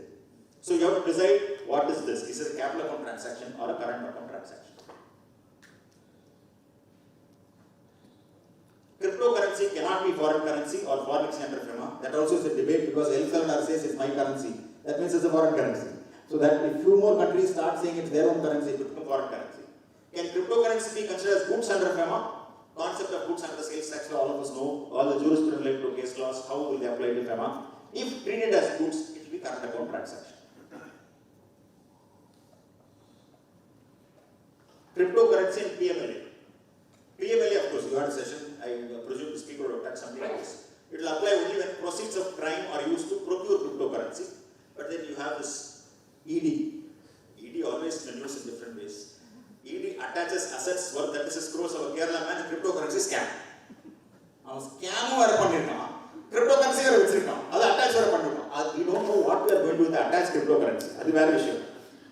I don't know if you remember, there was this chapter 20C of the Income Tax Act, those days, where if you are selling a property about a certain threshold, you have to go file the agreement with the particular commissioner and he will decide whether it is the correct value or the apparent consideration is much more in terms of value in the market, etc. If the authority feels that your value is lower than what is that value, government will acquire the property, acquisition of removal property. And the money, property in cities will be owned by Income Tax Department.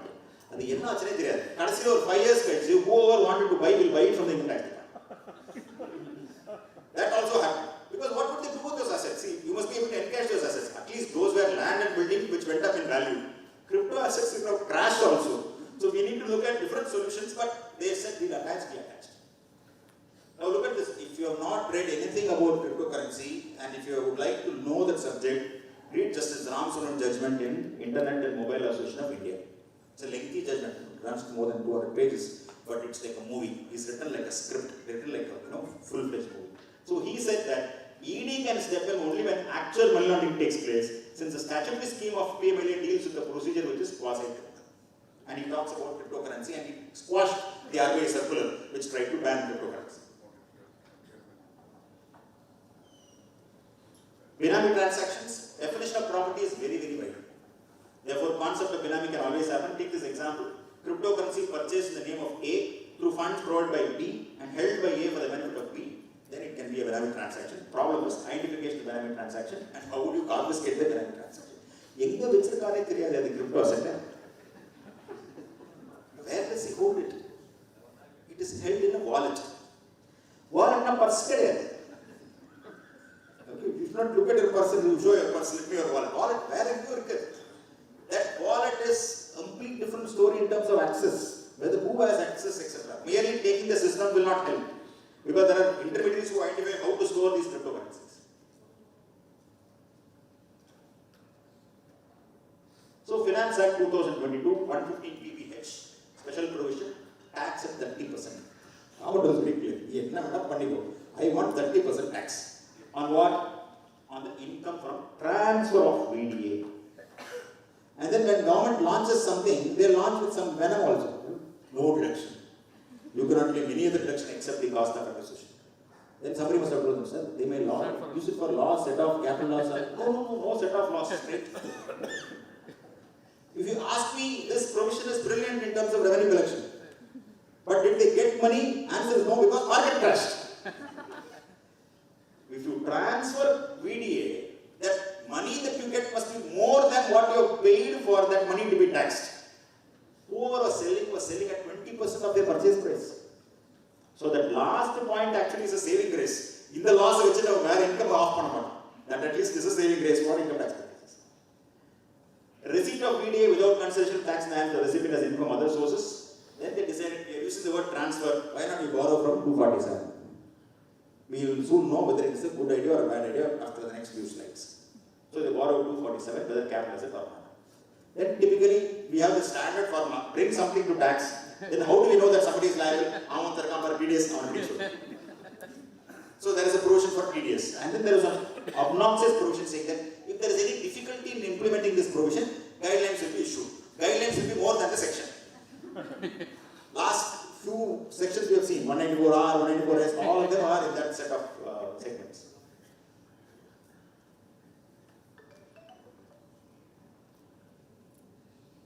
If you tell Government of India or the drafters of Income Tax Act or drafters of GST law or drafters of any law, probably who else, our kind of lawyers will be sitting there, how we draft, they also draft, nothing wrong. So you tell them, please put a definition for tax. So world over there is an understanding of what is a virtual digital asset. They went overboard, borrowed that definition and yethu safety aangange maane thenella kodu definition. Everybody is finished in the definition. Information code, number, token, not being Indian currency, foreign currency, generated through crypto means or otherwise. 45.4 Pade definition, MR latest judgment or otherwise, everything will apply. By whatever name called, good to go. Providing a digital representation of value which is exchanged with or without consideration, with the promise or representation of high inherent value or function as a store of value or a unit of account and includes its use in any financial transaction or investment but not limited to investment schemes and can be transferred, stored, traded electronically. Then they added one more thing. This is where I think they might have been a little more careful. A non-fungible token or any other token of a similar nature, by whatever name called, any other digital asset as notified by the government. From time to time. That is the risk because government has to watch and notify. This technology grows in, not in weeks' time or months' time, in hours' time. So by the time somebody says this technology has come, a new type of asset has come and they put a paper and the committee sits on it and recommends it, first draft, second draft, by the time GO comes and the transaction moves and another things are done. Probably they should have just left it as any other digital asset and leave the courts for interpretation rather than saying notified. One interesting thing, they are also safe, power to exclude digital assets because government also has plans to bring virtual assets. So this will be used for that kind of thing.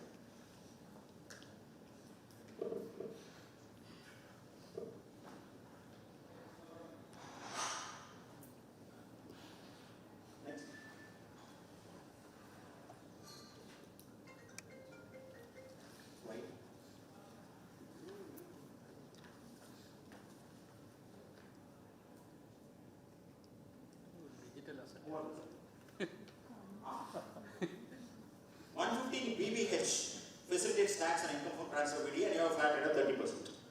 But if you look at 115 BB that came for income by way of winnings of lottery or crossword puzzle, along with 115 BB, they made amendments to 224 also. They brought winnings from lottery, and they also categorized into a head, a scheduler head of income, other sources 56. So winnings from lottery were considered income from other sources, and 58.4 provided that no deductions shall be allowed. Same philosophy, no deduction.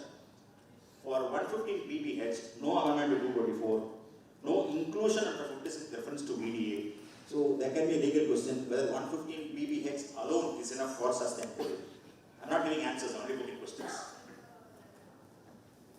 Very wide definition, I already talked about it. So transfer 247, the question would be where is the transfer taking place and where is the jurisdiction? So let's look at transfer also.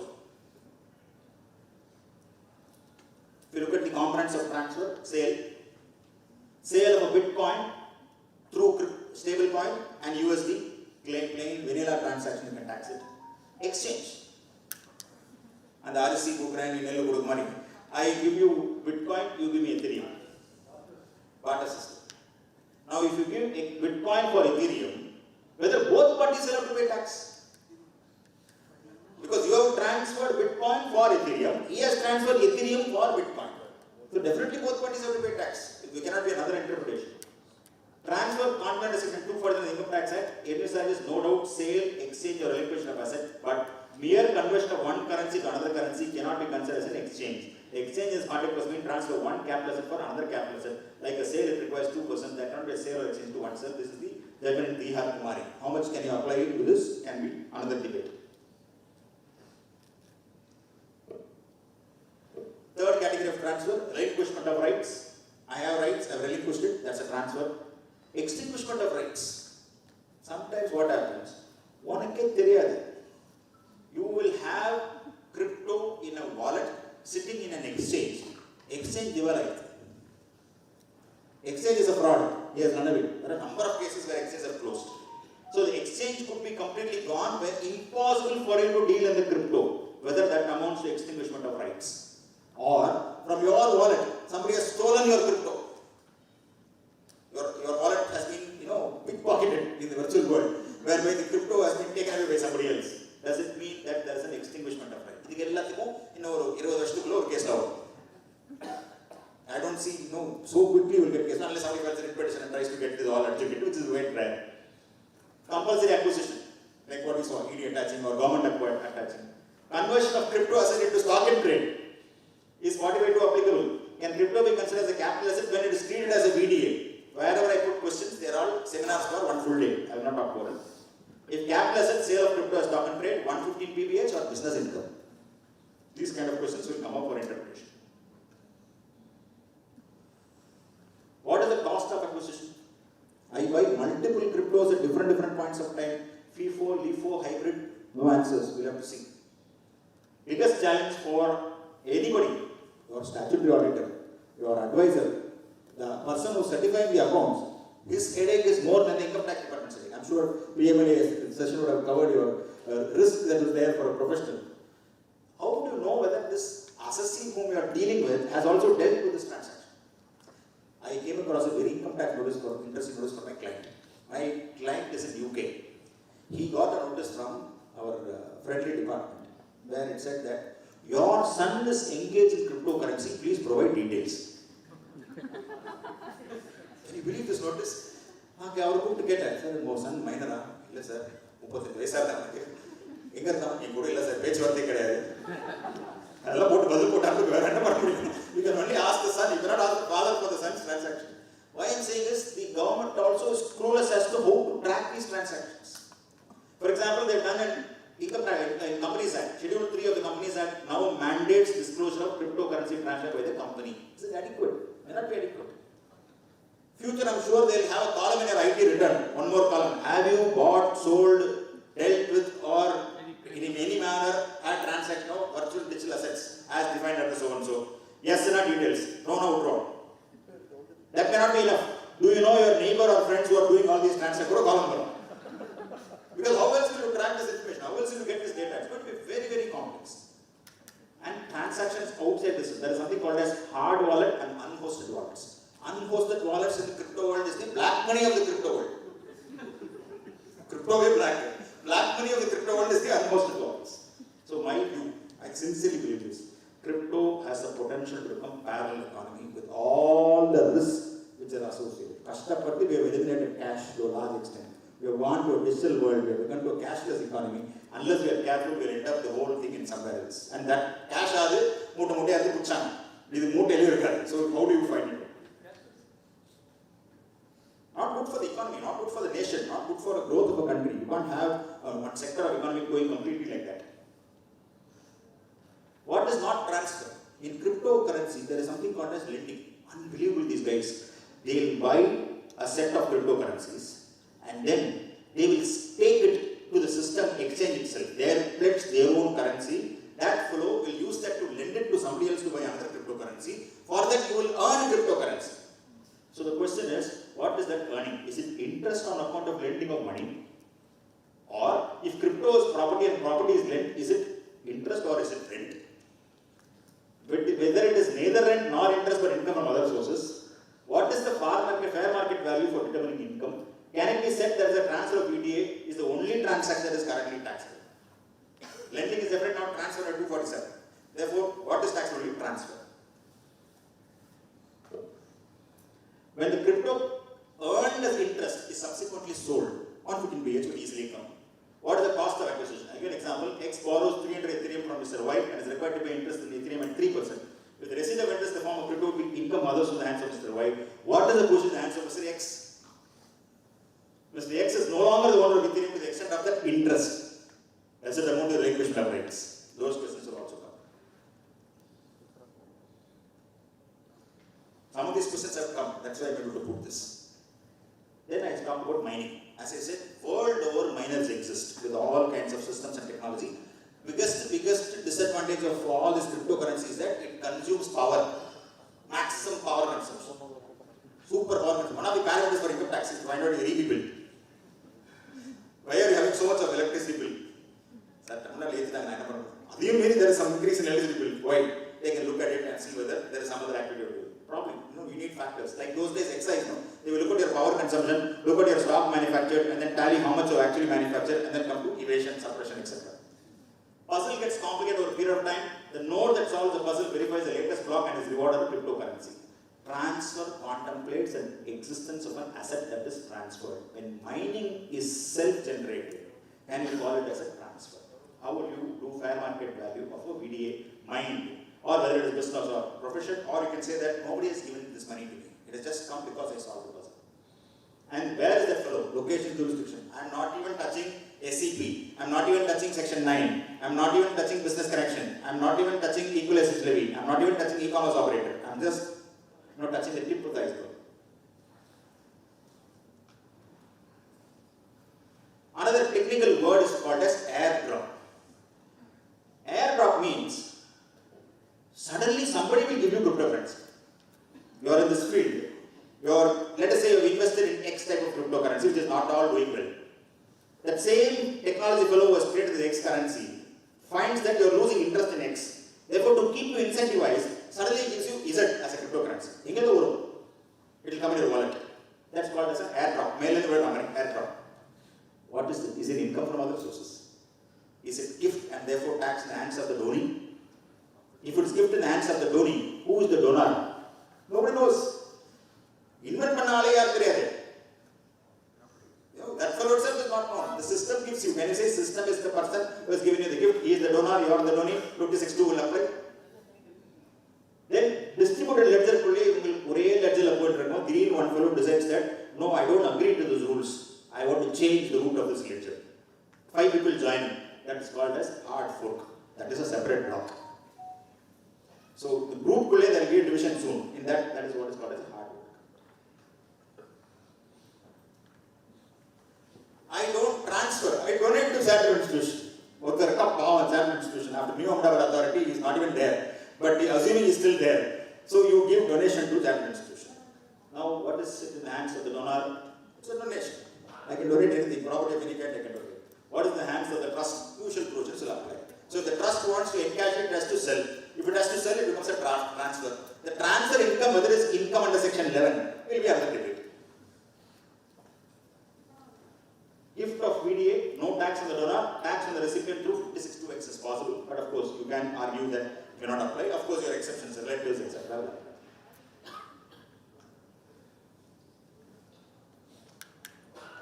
The Vivek or particular when they talk about a mega serial story. Two people are there, A and B are there, B falls in love with C, C is the sister of D, A gets married to D, and then D adopts E, then E becomes the father of F. Mari, you give one story. Angada or twist Mari. A purchases 10 stable coins, VDA bet 1.1 against USD. A would have paid INR equal to 10 USD. A purchased 10 ADA, another VDA currency, and using 10 stable coins. A deposits 10 ADA as collateral to borrow stable coins, which is less than the value offered as collateral, say 80%, that is 8 stable coins. A uses 8 stable coins to purchase 8 more ADA. All these transactions happen in a minute in a decentralized app through a smartphone available 24/7, while this fellow is sitting in some mall also. And how will we implement TDS in this?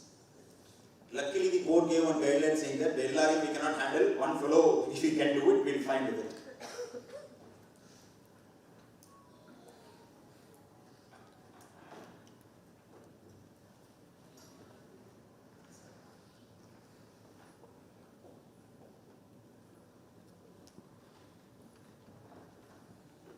This I already talked about mining. I don't want to repeat again whether 56(2) would apply.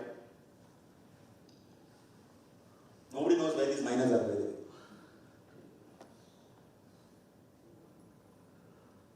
This income tax. GST na varavel This game is still not in their arena. Income tax, at least they created a section, massive provision, you know that some tax will happen. GST, the biggest challenge is it goods or service? You don't know. If cryptocurrencies are not legal tender, that is clear in the act. They are clear as to money means money as per FEMA. Goods will not include money. Money means money as per FEMA. FEMA does not recognize this as currency. Therefore, this is not money. Okay? So, this is not legal tender. If it is not legal tender, it can be considered as goods. Supreme Court Association said that know-how put in a machine-readable format becomes chattel. TCS, if you look at the conditions, transmission, transfer, delivery, storage, possession, I think all the conditions can be met. So, is it goods? Or is it a currency which is yet to be recognized by law? Is it an unrecognized currency? That is another view that can come. Can mining be taxed for GST purposes? UK is very clear, don't tax mining. Why? Because we don't know where the miners are. So they leave it. You know, we're not able to tax mining. It's not an economic activity for consideration and service. Exchange of cryptocurrencies, barter is covered in the definition of supply. So one currency for another currency, if they are both goods, it can be bartered. But supply definition is very clear. Supply must be in the course or furtherance of business. Andama who is buying cryptocurrency, I don't think it is part of our CA profession to do this. Therefore, it is not in the course or furtherance of business. It would be a random activity. If it is not a course or furtherance of business, how does this apply? Is it security? Answer is no. SCR definition not apply. Can sale of NFT and other virtual assets attract GST? If as goods, yes, it will be taxed.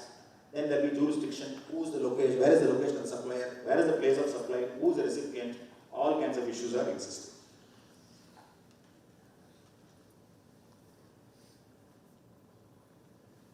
DGGA cracks down on cryptocurrency exchanges across countries. 70 crore tax evasion detected. UK tax watchdog makes first seizure of 2 million NFT fraud. Then founders of crypto ICO plead guilty to tax evasion after raising 24 million from investors. Coachella will sell lifetime passes as NFTs. You know, these are all getting into the tax act in different parts of the world. Last but few slides. How many of you know about the tulip story in Netherlands? Tulip is a beautiful flower. At one point of time, if you look at the time frame, tulip, November 12th till May 1st. Starting date November 12th. Look at the time price at which it went, and then when it crashed, May 1st. People bought tulip for millions of rupees. Because if you don't have tulip, you are a waste in life. Okay, that was the feeling they had. So all that speculated and bought, the whole thing crashed. I always, and how did they all buy?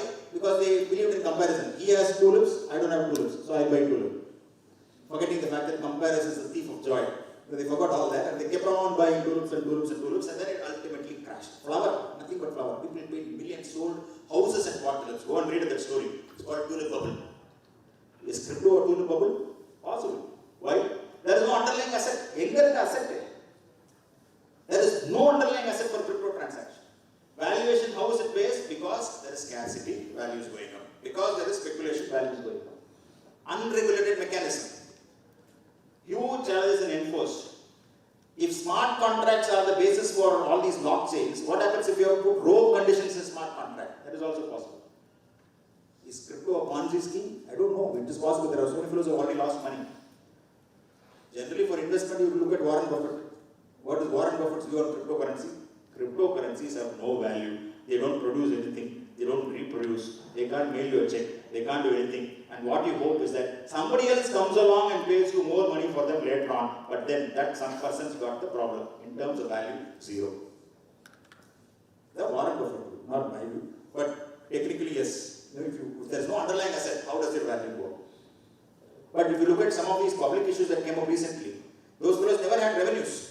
But look at the number of, the money that was taken in terms of shares, etc. You never know. So let's look at reality check. Who accepts, who rejects, who has concerns on crypto? All the green countries are legal. Cryptocurrency, crypto assets, NFTs are absolutely legal. Some significant concerns, you see the orange. Red, mostly legal.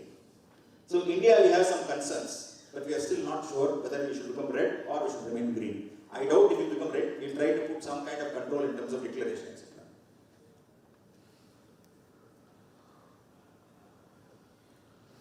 Last slide for the day.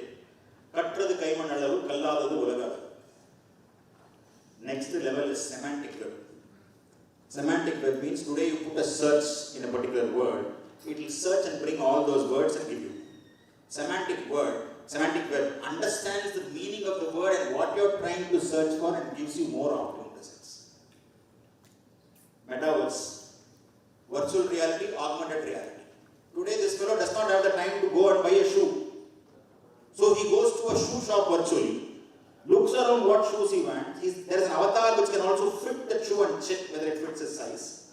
And then he picks up the shoe and then the delivery happens. 5 players could be involved. The 6th player will advertise in the transaction. And the 6th player or 4th player will be in UK. Then you will have whether this is significant economic presence, whether the number of transactions are significant enough or not. All those questions are open. So avatar is what you create for yourself. In Tamil Nadu, one boy and girl decided to have a wedding in a metaverse.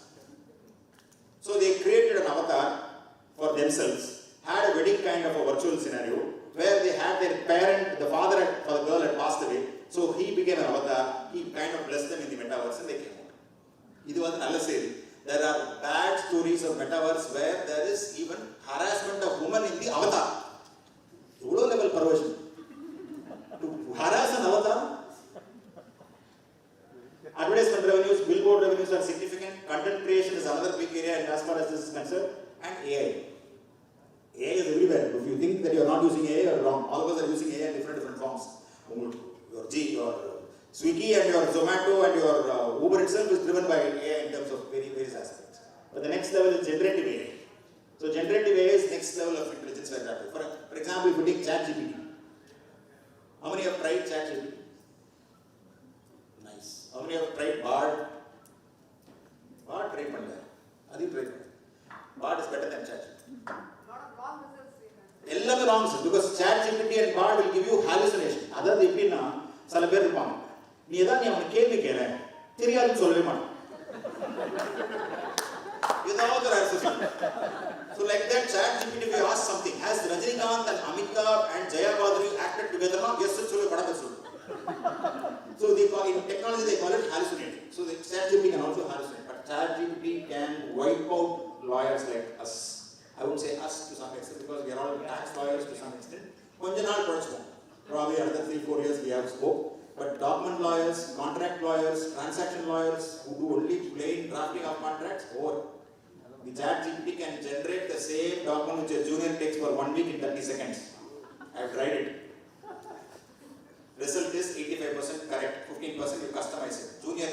40% correct, 60% correct. So AI will not replace you. The person who uses AI will replace you. So all these are technologies available, large language models are available, and as I said, generative AI, and just to finish the whole process, that I used AI to create.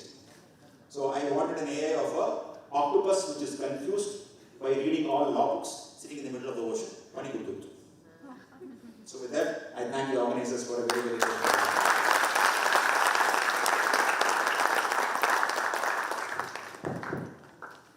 Any questions?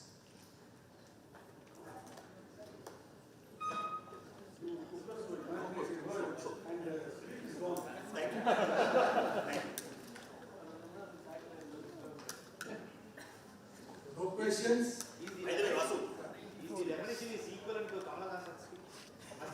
Let me tell you this, it is not an imaginary world, it is much more a real world than our real world. In fact, this is the real Maya, not what we know as Maya. Well, here you have a question. 194, yes. How it can be practically applied for the return to be paid? Offline is clear. Go boring question lang procedure related, whatever is the compliance requirements, see, TDS, they gave that clarity that who is responsible for TDS. Yes. So in terms of an exchange of letter or in terms of an agreement, you can shift the entire responsibility to somebody who is bigger than you, the exchange, or the player who is typically involved in the transaction. And in all cases, they themselves have wallet to do the TDS. So just ensure that if you are doing these transactions, the person who is responsible for TDS is identified and you are not responsible. Then you are okay. How they affect the assets of the cryptocurrency? Well, I'm not ED, is there a counsel for ED here? They'll be able to tell you how they do the Kerala asset. But typically what happens, it is stored in a wallet. Wallet, as I said, is not a physical wallet but a virtual wallet. Virtual wallet is nothing but a storage in a virtual space in your own system. So you have an access password, you go into that, and then you have a store. Just like your DigiLocker. How is your DigiLocker so different from a wallet? So like that, you store something there. That they found access to it. He obviously had, his password would have been 1234, who knows? So, our password never goes beyond 1234.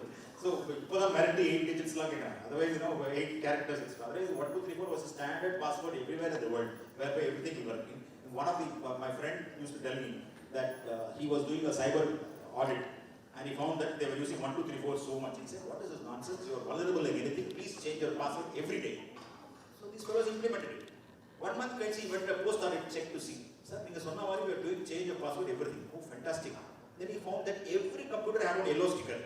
Today's password.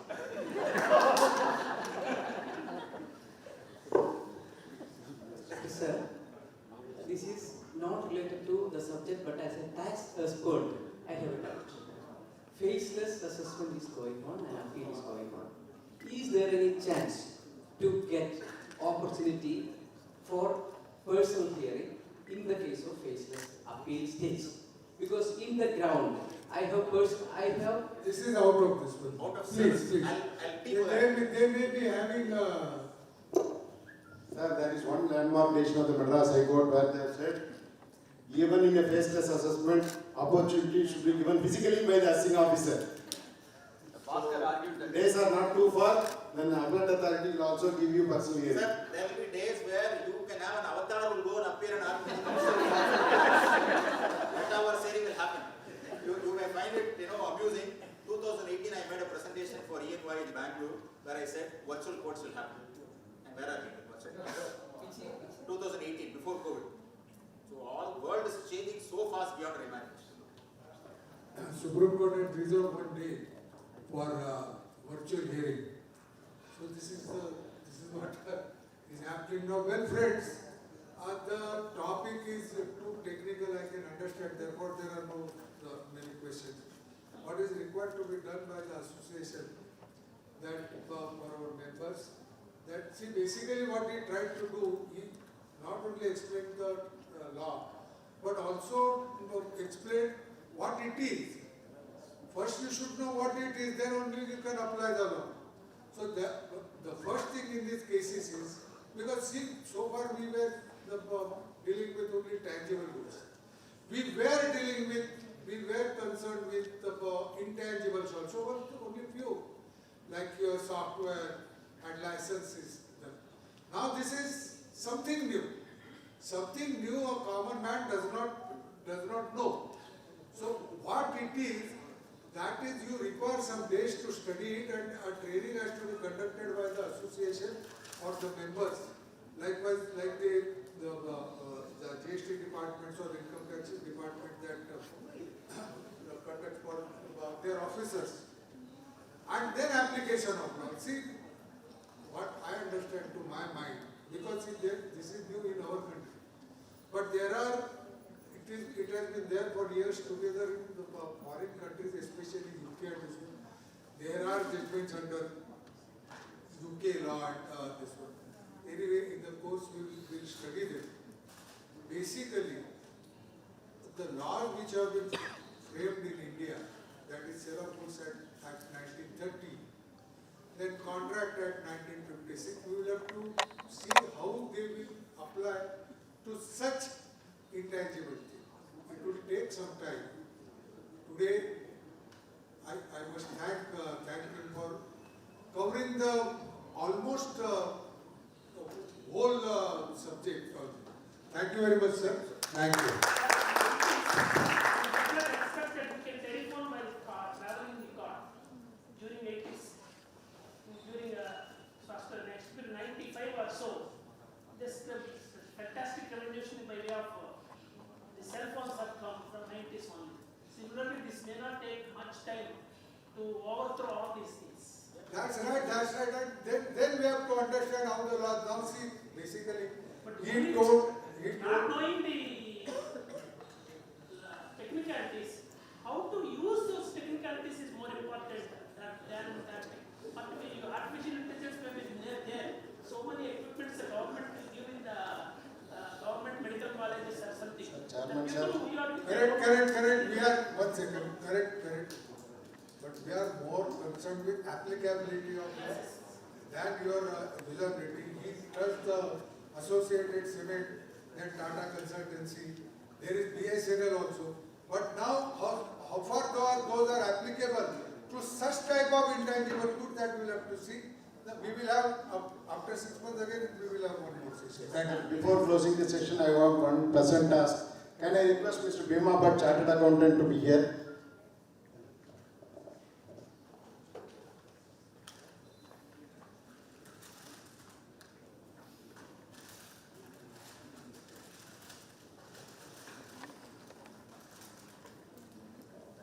I request Mr. Bhima Bhatt to present 2 flower bouquets to Vice Chairman and 2 mementos.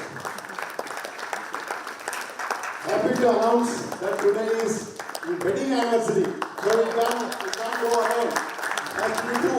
Sir, vote for Vice Chairman, sir. Vote for Vice Chairman. Yeah.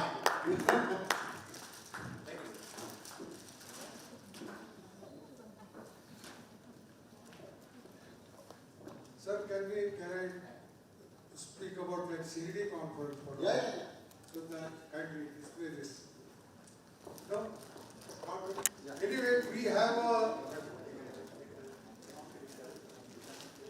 All India Federation of Tax Practitioners also has a conference at Shirdi on 21st and 22nd August. Excellent arrangements have been made. There is a VIP darshan of Sai Baba. I, on behalf of AFTP West Zone, invite you all to that conference. Thank you.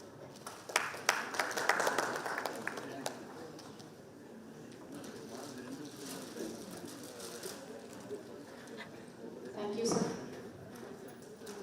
We now move on to the 4th technical session of the day.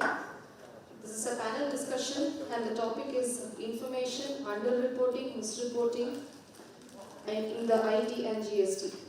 The panelists are Mr. Karan Talwar, Advocate, Hyderabad, Mr. Bharat Rai Chandani, Advocate, Mumbai, and Ms. Richa Bakliwal, Chartered Accountant from Bengaluru. I invite you all to the stage, please.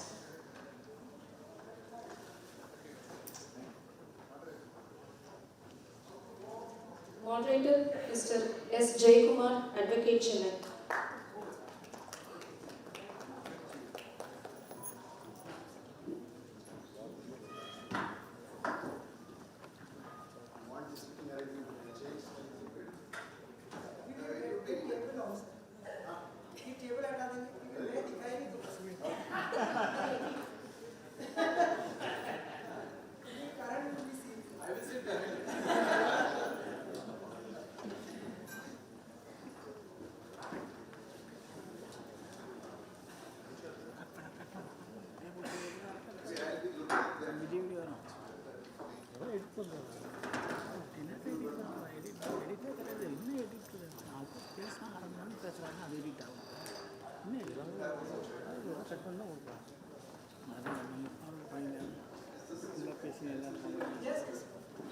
Daniel.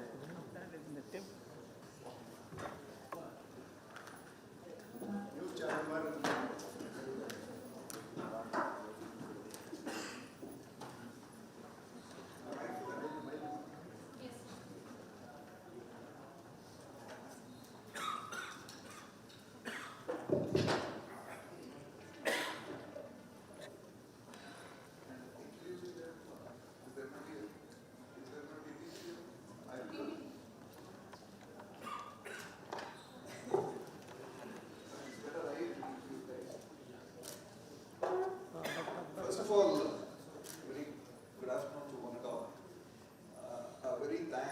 Very heartfelt thanks to AFTP. Today only I got a feel of what is AFTP. I'm sure I'm going to join that because, once you are in AFTP, for two reasons I have to tell you. One is, once I'm there, I don't need a pilgrimage and I don't need a vacation because all the route is, the morning the national champion said, Kanyakumari to Jammu and Kashmir free of cost. And trust me, I'm going to be there. It's fantastic. It's so good to connect with, it was an enterprising connect.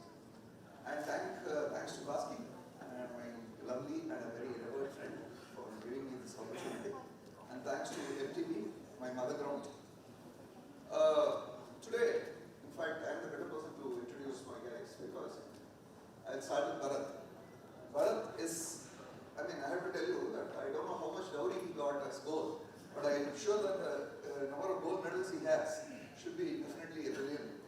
Because seeing his profile, I just read so many gold medals he has secured. I have to tell you, I first met him in 2004 or 5 in Sestat, Bombay. And from that day, I have named him as a smiling assassin. His smile is infectious.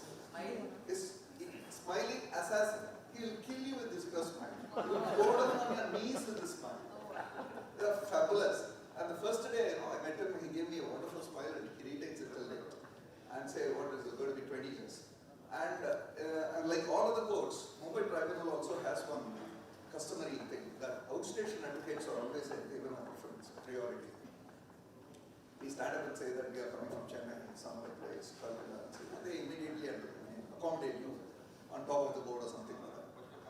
And whenever, I used to get that advantage because I'm going from Chennai. But whenever Bharat is going to be on board, I never take it because I always love to listen to him. I don't want to take that. I even miss a flight. Fantastic speaker and a very, very good friend of mine on the subject, whatever.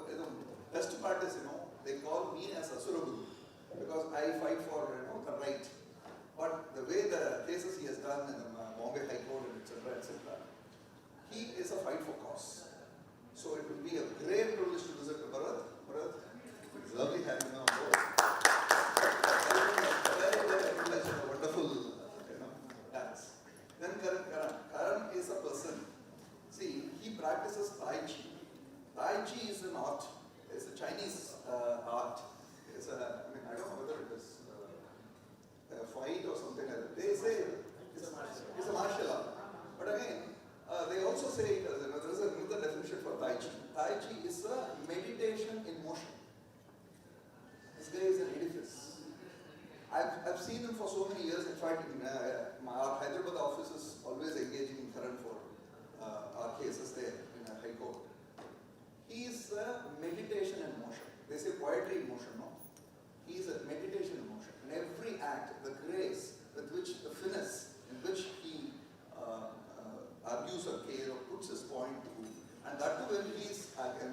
agreeing to you. That is the best part, the way he used to put it across. In the course, with the judges. So I've always been a huge fan of Karan Talwar. He makes me insecure of two reasons. He makes me insecure of two reasons. One is that he's taller than me, handsome than me, very, very talented. But I submit myself to you. Thank you, Karan, for coming on. Wonderful. Richa is my new friend. She has been, thank you, Baski, for introducing her. She is the new blog, you're a new friend in the blog. I've been introduced recently, but the very few interactions what I had with her, the intensity, we had a coffee before this, just to understand how we are going to take it forward. The intensity with which she spoke, the detail in which she spoke, I have to tell you that you're a spearhead. I'm very, very happy to have you on board. So these three panelists, yes, we'll get on to the session. Yeah, of course. Sorry, Just moderate. Yeah. Three of us was hearing Vaiti Suran sir. Okay, I know him for so many years. He's a brilliant speaker. Only I think three of us did not understand whatever he said in Tamil. Only three of us did not understand whatever sir said in Tamil. So we are the exceptions here. Of course, we are shadowed by Vaiti Suran's. See, I always wanted to do it ahead of him. Because after him, everything is a shadow. And he's a Kamal Hassan. Why am Kamal Hassan? Two things. One, looks. Two, he said that in 2018 he spoke about virtual hearings.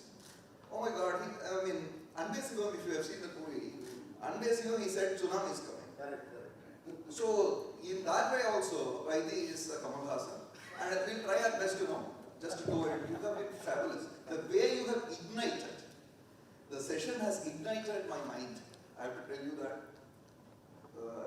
you know that I'm a very die-hard fan of you. You have taken me on to that. Thank you. And whatever you said in Tamil, I tried to tell them. But it was so, there was so much of element of wit and humor in that. I tried to emulate it. In fact, I just want to say, Sir Jayakumar sir, hearing you, I feel like we should be hearing you speak. You speak so well. Thank you so much for the lovely introduction for all three. Thank you, Karan. So long as it is only moderation, you will say this. When I get off the subject, you may not say this. You guys are top of it. Thank you. Okay. See, coming to the, what we are having in store is about information, underreporting, and misreporting. See, this is it looks very easy English words. But I was wondering, this misreporting and underreporting, when I googled it, it says that they are nearly synonymous. So why there should be a provision between an underreporting and a misreporting? Because I am a GST guy, I am not a thorough IT guy. So I just wanted to listen, and I wanted Richard to open the innings by just explaining, because these two are so similar to it. Underreporting and misreporting. Like what we have in GST and central excise, we had 4 different things, like suppression of fact was there. There was a willful misstatement. Then there was a collusion and fraud. Though all the 4 are negative terms which lead you into a penalty or a limitation. But they had, in English it was easier to understand. Suppression of fact was different from misstatement. But here, underreporting and misreporting was so synonymous. I want Richard to start the innings by saying that what is the difference between these two and what is the impact of that in the subject and the way they over to you. Thank you, sir. First of all, thank you for the wonderful introduction that you have given for all three of us. Starting with, as you rightly mentioned, about underreporting and misreporting, these two terms finds a genesis in a recently introduced the penalty provisions. The penalty provisions under Section 270A of the Act. Just to give you a brief background on the legislative history of this section in the penalty regime. Previously, there was one Section 271, and this section has now been replaced with Section 270. So now, what was the turmoil that this section was replaced? Basically, Section 271 earlier said something that the assessee will be levied a penalty on concealment of income and inaccurate particulars of income. However, there was this section was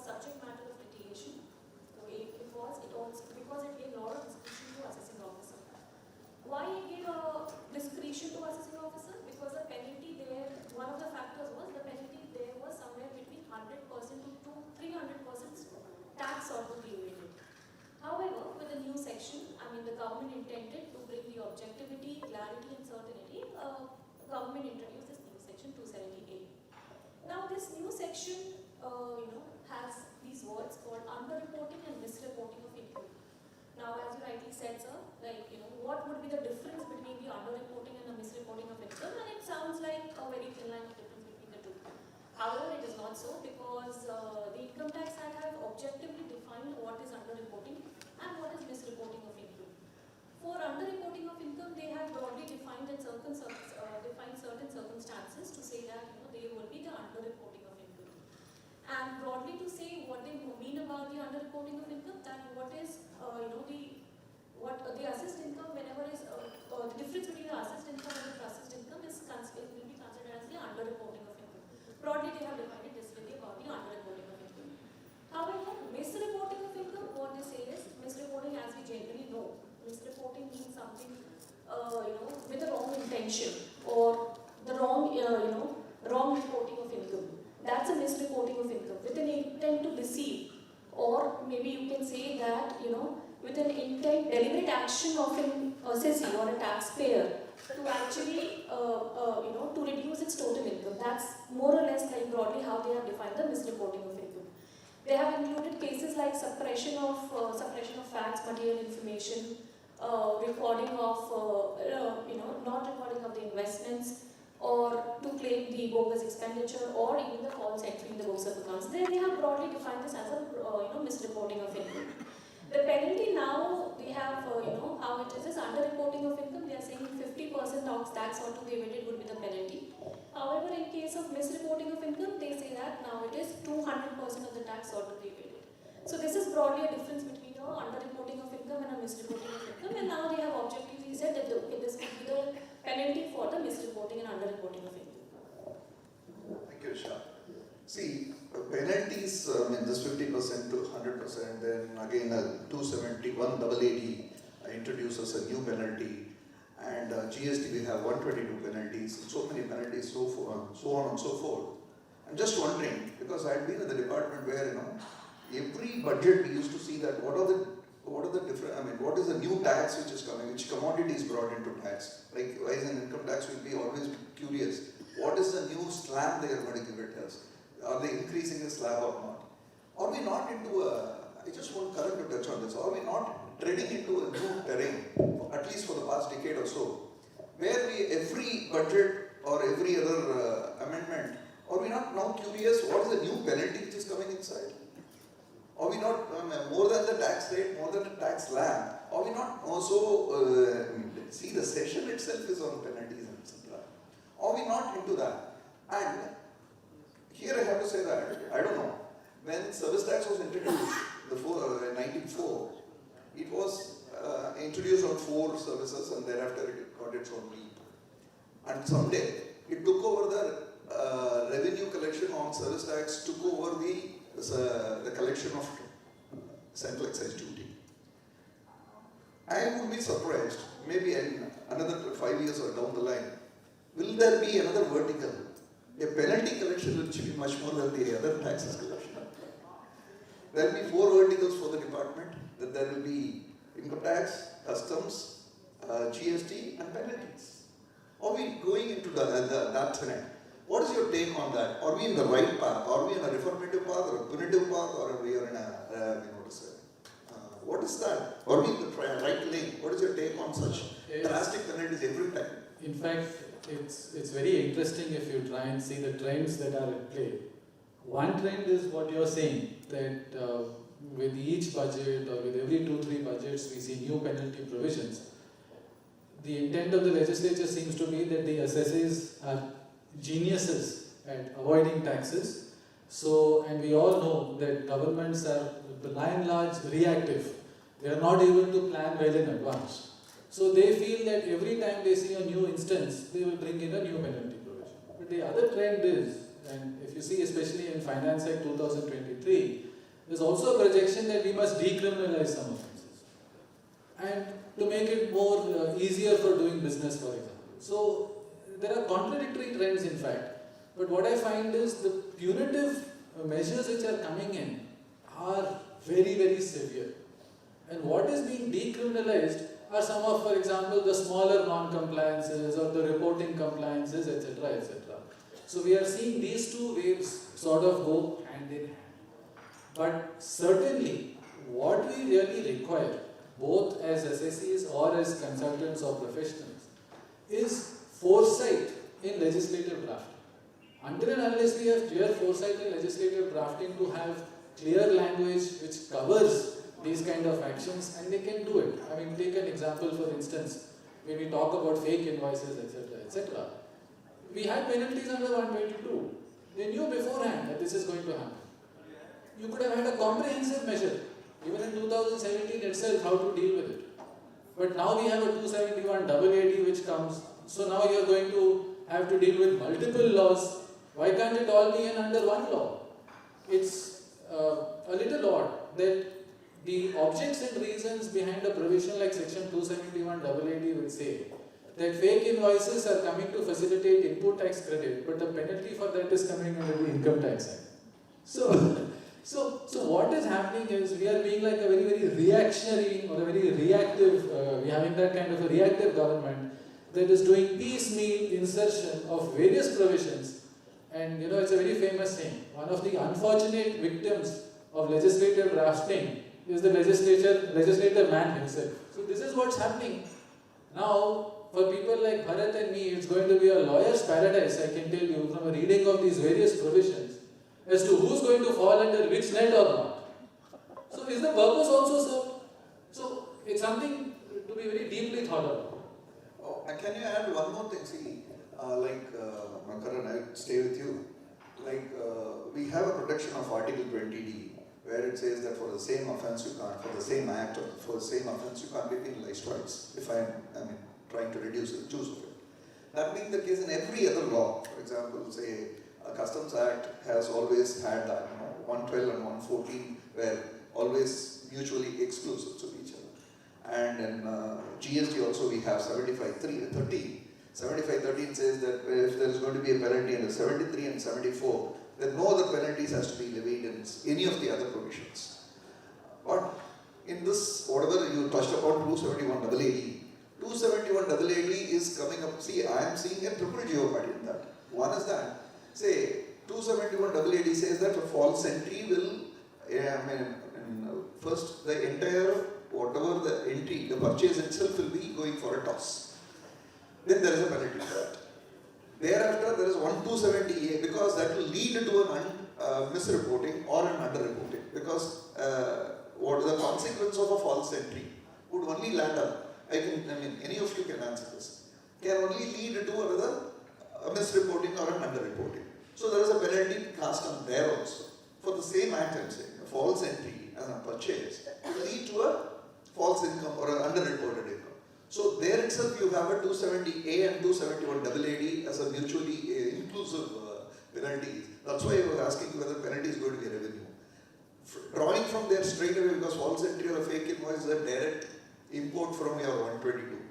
Where you have again 122, you have two provisions to handle that.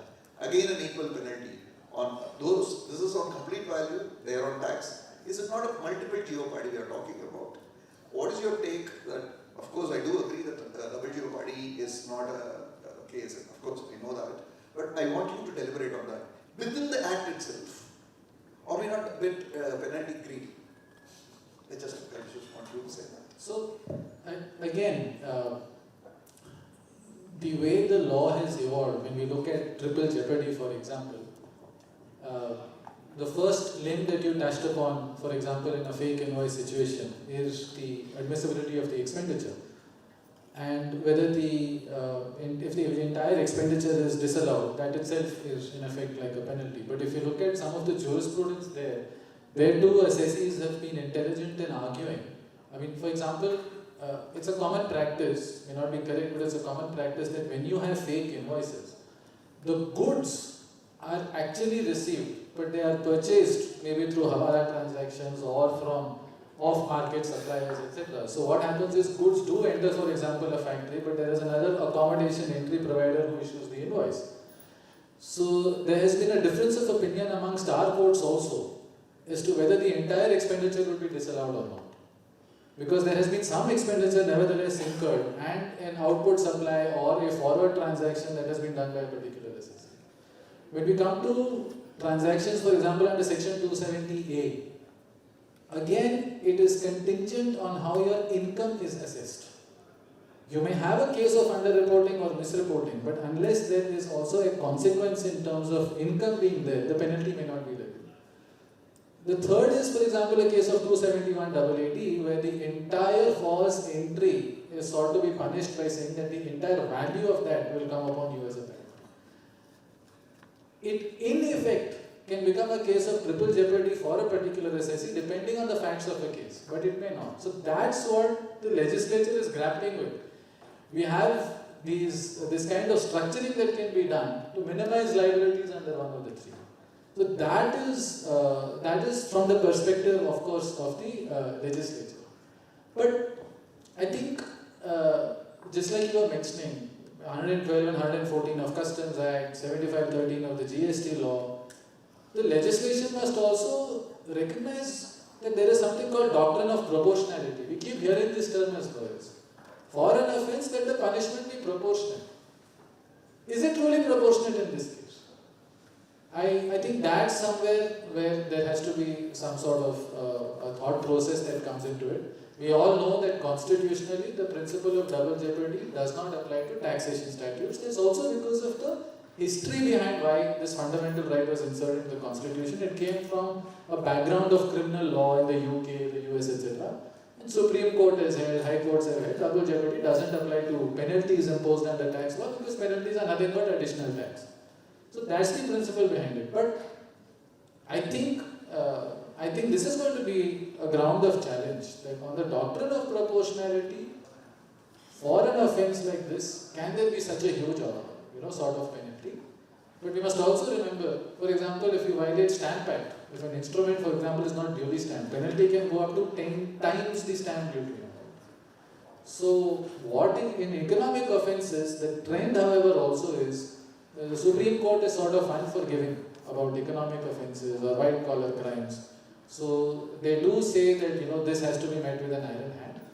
But I think we are going to see some sort of challenge on the doctrine of proportionality. Now, once you touched on fake invoice, and see, there can be no other person other than Bharat, because you should write a book, because I listened to your lectures on fake invoices and fake registration. You have been so detailed, it's fantastic. I would like you to, can you just explain, because these are the terms, new age terms, like bitcoins and everything. GST, the new normal is about fake invoices and fake registration. Can you just give a bird's eye view about what is a fake invoice, fake registration? I just want you to. Before that, I would like to interrupt. Fake invoice under the GST law. Okay, invoice is fake, but there is a sale. There is a sale. Quantity was sold. Sale was already accounted for. These purchases were fake. There cannot be any purchases, sales without any purchases. Because Income Tax Act, as I told earlier, Income Tax Act is not bothered about the legality of the concern. Whether it will be legal or illegal income is taxed. But illegal income has to be, illegal expenditure has to be not legal. So, may I interrupt for a minute? We are putting the tail before the horse. No, just 1 second. Just listen to him. He is. I want to ask him that. No, he will. If he is not answering your doubts, then you come back to me. Because you are talking to a professor on fake invoices. Oh, no, sir. Please don't brand me. Not a preacher. I didn't say you're a preacher. Okay. Making fake invoices? No, that's what I said. He's not professing. He's only a professor who did a research. I will rephrase it. He's a researcher. Yes, sir. That is it. Otherwise, you brand me. Then tomorrow arrest me also. I'll come to that later. It's double 82. Over to you. Bharat. Sir, what do you mean by fake invoice? What do you mean by fake invoice? Just now, IT students are explained about cryptocurrency, how these terms are there, where no one can reach. According to me, fake invoice and fake registration are such terms. What do you mean by fake registration? A Everybody is today using this term. Our circulars are using these terms. Our media is using this term. Our consultants are using these terms. Professors are using these terms. Chartered accountants are using. What do you mean by that? I for one don't know. What is fake registration, sir? What can be fake registration? You applied for registration, he granted you the registration. He gave birth to you. If you are his illegitimate child, what is my problem? Without your knowledge, I take your PAN, I take your Aadhaar card, using the registration. Yes, you are right, sir. That is the only case of fake registration. According to me, you supplying the goods, not supplying the goods, supplying the services, not supplying the services, filing your returns, not filing your returns, paying your taxes, not paying your taxes is not fake registration. Therefore, this entire drive that they are running through the country for saying that there are 65,000 fake registrations, out of those, how many are actually fake? According to me, fake means only and only cases of impersonation. Only. Where you are not required or liable under this law, under 419 IPC. How many FIRs are filed? Has anybody asked these GST officers this question or the tax officers this question? How many FIRs are actually filed when you found? Kerala there are. In Kerala. Sir, 1, 2, 3, 4. How many have been actually filed, sir? Did you report it to the police saying that this person is an imposter? Please lodge an FIR, please arrest this man. You are not supposed to do that. You are not supposed to do anything. 29 does not require cancellation on the ground that you are imposter. It is not there, sir. Therefore, please understand this fake registration, this word, this term, according to me, will apply only to this and this situation alone, for which there is no provision in your statute. You can amend the law, I have no problem, but the law as it stands today, there is no provision for it. You can, yes, say that this dealer is not a, what do they call, sir? Non-genuine taxpayer. That's the another nomenclature. I don't know from where do they get this. All this is not there in the statute. It is not written in the act. Okay. Somebody who told me, some Charlava told me, NGTP, sir, something. First time I heard LGBT. I did not understand also. From where are they getting these words? From these circulars and media reports. Where is it written in the statute? Non-genuine taxpayer. Where is it in the statute? Please understand, I am not against people who are doing this business. One chartered accountant came to me and said, VAT regime. VAT regime also was there. I asked the client, what do you do, sir? He said, I manufacture invoice. I'm not saying you should defend those people. I am on the 95% of us who are actually genuine suppliers and genuine traders. Yes, 5% of these people exist. And this, according to me, answers your first question also, sir. Are we making these penalty provisions solely keeping in mind these 5% people? Ignoring the fact that there are 95% of us who are actually genuine, who are actually going to suffer the brunt of these triple penalties. What do you mean by fake credit? Again, sir, what is fake credit? What do you mean by fake credit? Where is this word used in the statute? I only look at the statute, sir. I don't look at anything else. I don't look at your circulars which are issued by the babus. Okay. Or your even notifications for that matter. For notification 4, 5, 6, routinely they issue notifications, TDR. No, continue. What do you mean by fake credit? The case is that there is a condition under section 16(2) which says you should receive the goods and services. You have not received the goods and services, therefore you are not eligible to that credit. That's it. There is no such thing as fake. Nothing is fake. You are not eligible for the credit because you have not satisfied the condition of the statute. What is the condition of the statute? receipt of the goods and services. Therefore, what you have received only an invoice, you have not received the goods and services. They are again circular tradings. A sells the goods to B sells the goods to C sells back into A. Many people do that. They are again circular trading because this increases your turnover, your borrowing capacity, etc. Is it illegal? I am only on section 16(2) condition, sir. Is it fake? According to me, the answer is no, if goods and services exist. If the goods and services do exist, there is no such requirement that the goods should go from A to B and B to C and come back to A. If the goods are lying there, this transaction is genuine. What happens in high C sales cases, sir? Goods are sold by A to B, B to C, C to A, and D ultimately files the bill of entry. Are those transactions not legal? They are perfectly legal. Let us please understand what section 16(2) talks about. This is what a misconception or a misnomer that I intend to clear is. Everybody is still saying, where are the goods? You have not received the goods. Does section 16(2) say physical receipt of the goods? Does it say actual receipt of the goods? Answer is no. It talks about legal receipt of the goods. So long as you are the owner of the goods, by getting the invoice you become the owner of the goods and the goods exist, you are eligible for credit. It is not fake credit. It is not fake credit.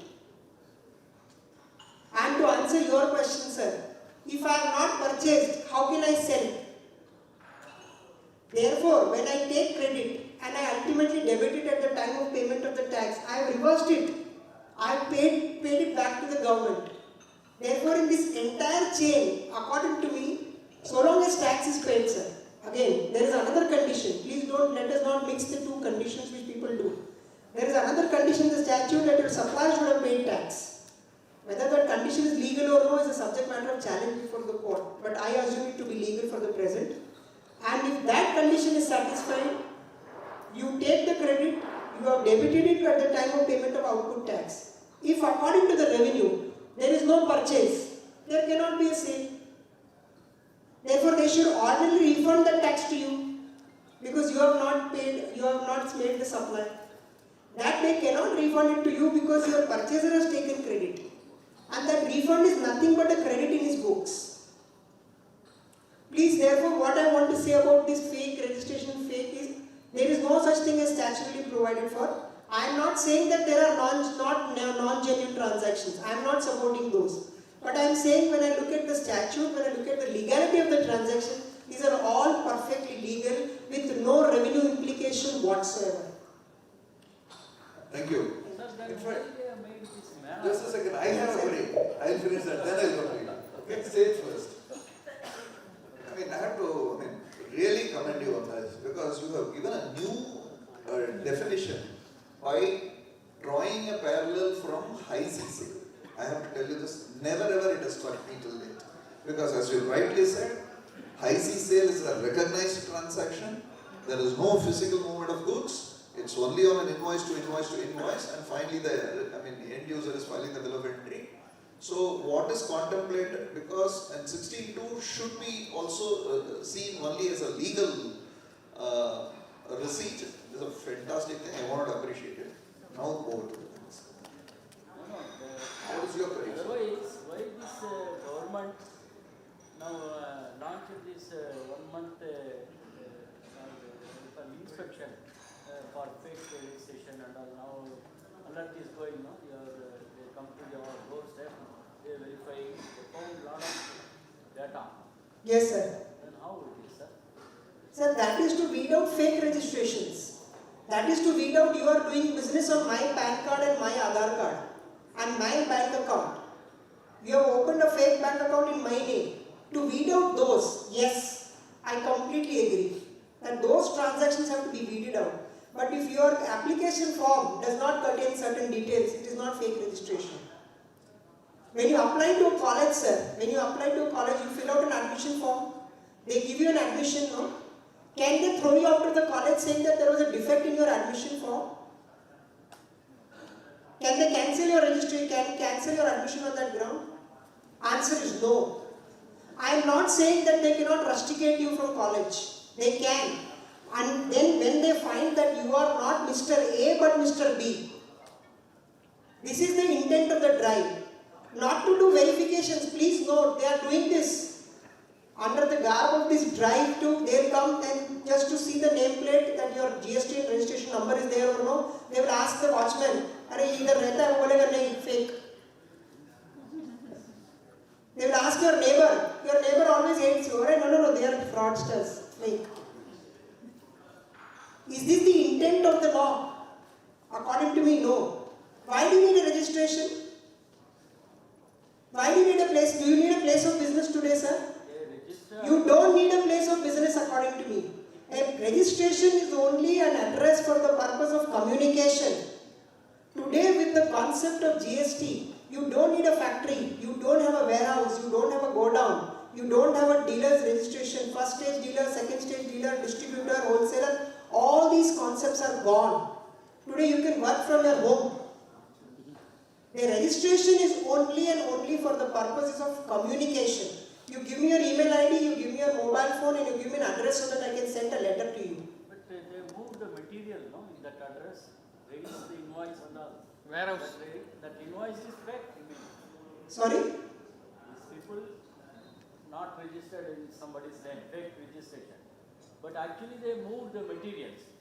Yes, you are right. Credit cannot be denied to the purchaser. What I am asking. Though I am a fake dealer, if I have supplied the goods and services and I have paid the tax, the credit cannot be denied to my purchaser.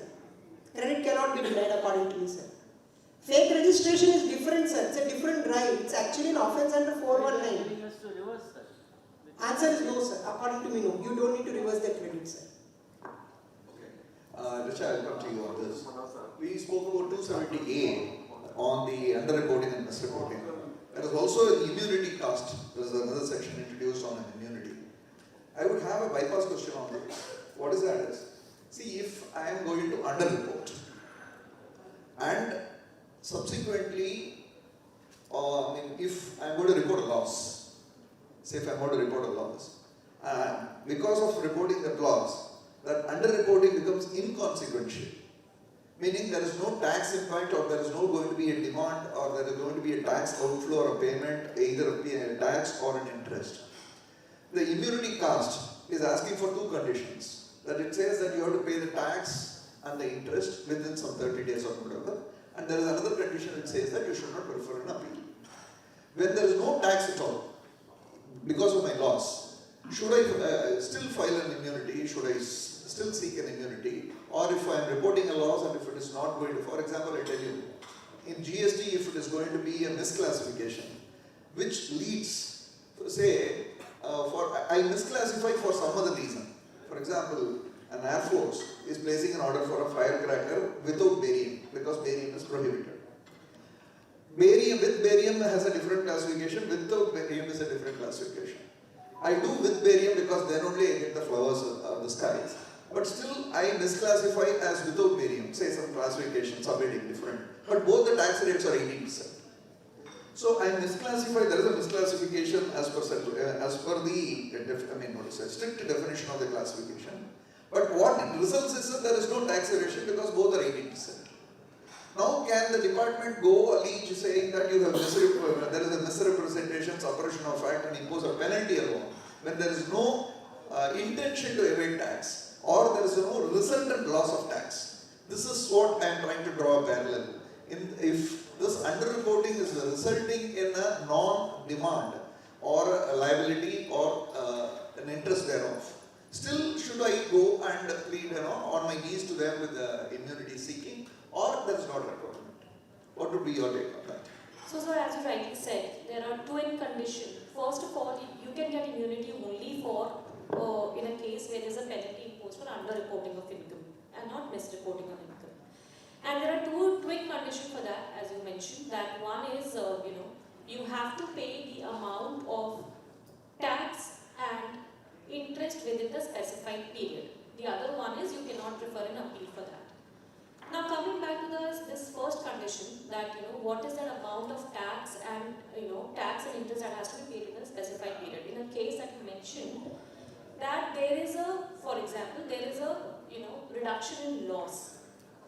So if I have just to give an example, if I have reported a loss of 100 rupees, however, in my assessment order, the assessing officer has reduced my loss to say 80 rupees. So this 20 rupees was my under-reporting of income. So first, we can go for the immunity because it is under-reporting of income. Now coming to your question, essentially you are not able to, you're not liable to pay an additional amount towards tax. But that does not inflict your right to go for the immunity. So you can actually go for the immunity because you have been levied a penalty for the under-reporting, but yes, there's no amount is paid, but yes, you have suffered a tax on that also. So yes, the assessee can go for the immunity even when the loss has been reduced. Sure. I'll come to the sensitive part of 271 AAD. See, 271 AAD, this is having two limits. The new introduced tax, and what is the rate? What is the tax? Penalty on that 200%. What 271 AAD? What is that? Full transaction value. Full transaction. Aggregate value of the transaction. Yeah. Equal to the value of the transaction. Including GST. Yes. Oh. So, see, 271 AAD I just read. It says it can be invoked on two persons, on two situations. One, there is a false entry. This false entry is a universal mother set where fake invoice is a species of that. So there is a false entry. And the other one is omission. Omission which is leading to an evasion. If I am going to put it in a very layman English. Any omission of an entry, these are the two limbs which would warrant invocation, invite this 271 AAD. There are two classes of persons. One, it says who maintains the account. I suppose, or to my understanding, it should be the person who is the owner of the account. And then comes this 271 AAD 2, I believe. It says about it equally casts on a person who causes to do that. That is what it is saying. Now this is a bit disturbing. See, in income tax, we have bookkeepers. Today there has become order of the day. There are outsourced agencies who are doing the bookkeeping. There are external CFOs and small and medium companies are engaging different bookkeepers and financial accounting services.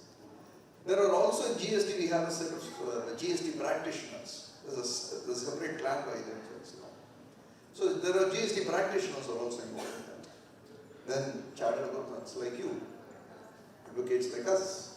All of us are having two roles in, because today advocacy is not only litigation, there is advisory. Advisory has taken over much. So, will this 271 AAD 2, where it is, the person who is going to cause this false entry or cause an omission will have any tinge of effect on the professionals. Who is going to sign, say, 9C in the GST we are filing, chartered accountants are signing it. Advocates are on advisory roles today. We give opinions, we give so many things. So will this have any impact that a professional who has been a part of this, either the false entry or omission of an act, maybe negligence, who has not exercised caution on diligence, will there be an impact on them? Because it is so, because it is not explained. There should be a mens rea, or it didn't say that it should be, you should be a beneficiary, aiding, abetting. It has been so loosely worded. So I just want all the three speakers to touch upon this and say that, because I will be your client otherwise. So I need your, what is your take? He is an advisor, an advocate or a chartered accountant who has signed the document will be contemplated as one who caused this 271 AAD. Your take, Chana. So in this, as we see, how it is worded, it looks like, that the professional should have the tax profession should have an active role to cause the false entry. But for example, there could be, it all depends upon the scope of work, I guess, the profession is doing. For example, a professional is just signing the financial statements. The scope cannot go beyond, investigating about the entries. For example, a GST return preparer, he relies on the information supplied by the client and he prepares the return and basic due checks, he files the return. So there should not be that he is actively involved in causing a false entry. However, when it comes to the auditor has to look the things comprehensively. So auditor has to exercise, because of this, I think auditor has to exercise a professional due diligence. So to say that, if something is there in his notice that, there is something like a false entry or the fake invoices or something like that, so then he must at least put in light or must report in the audit report. That's as a cautionary approach, I guess. Now I think,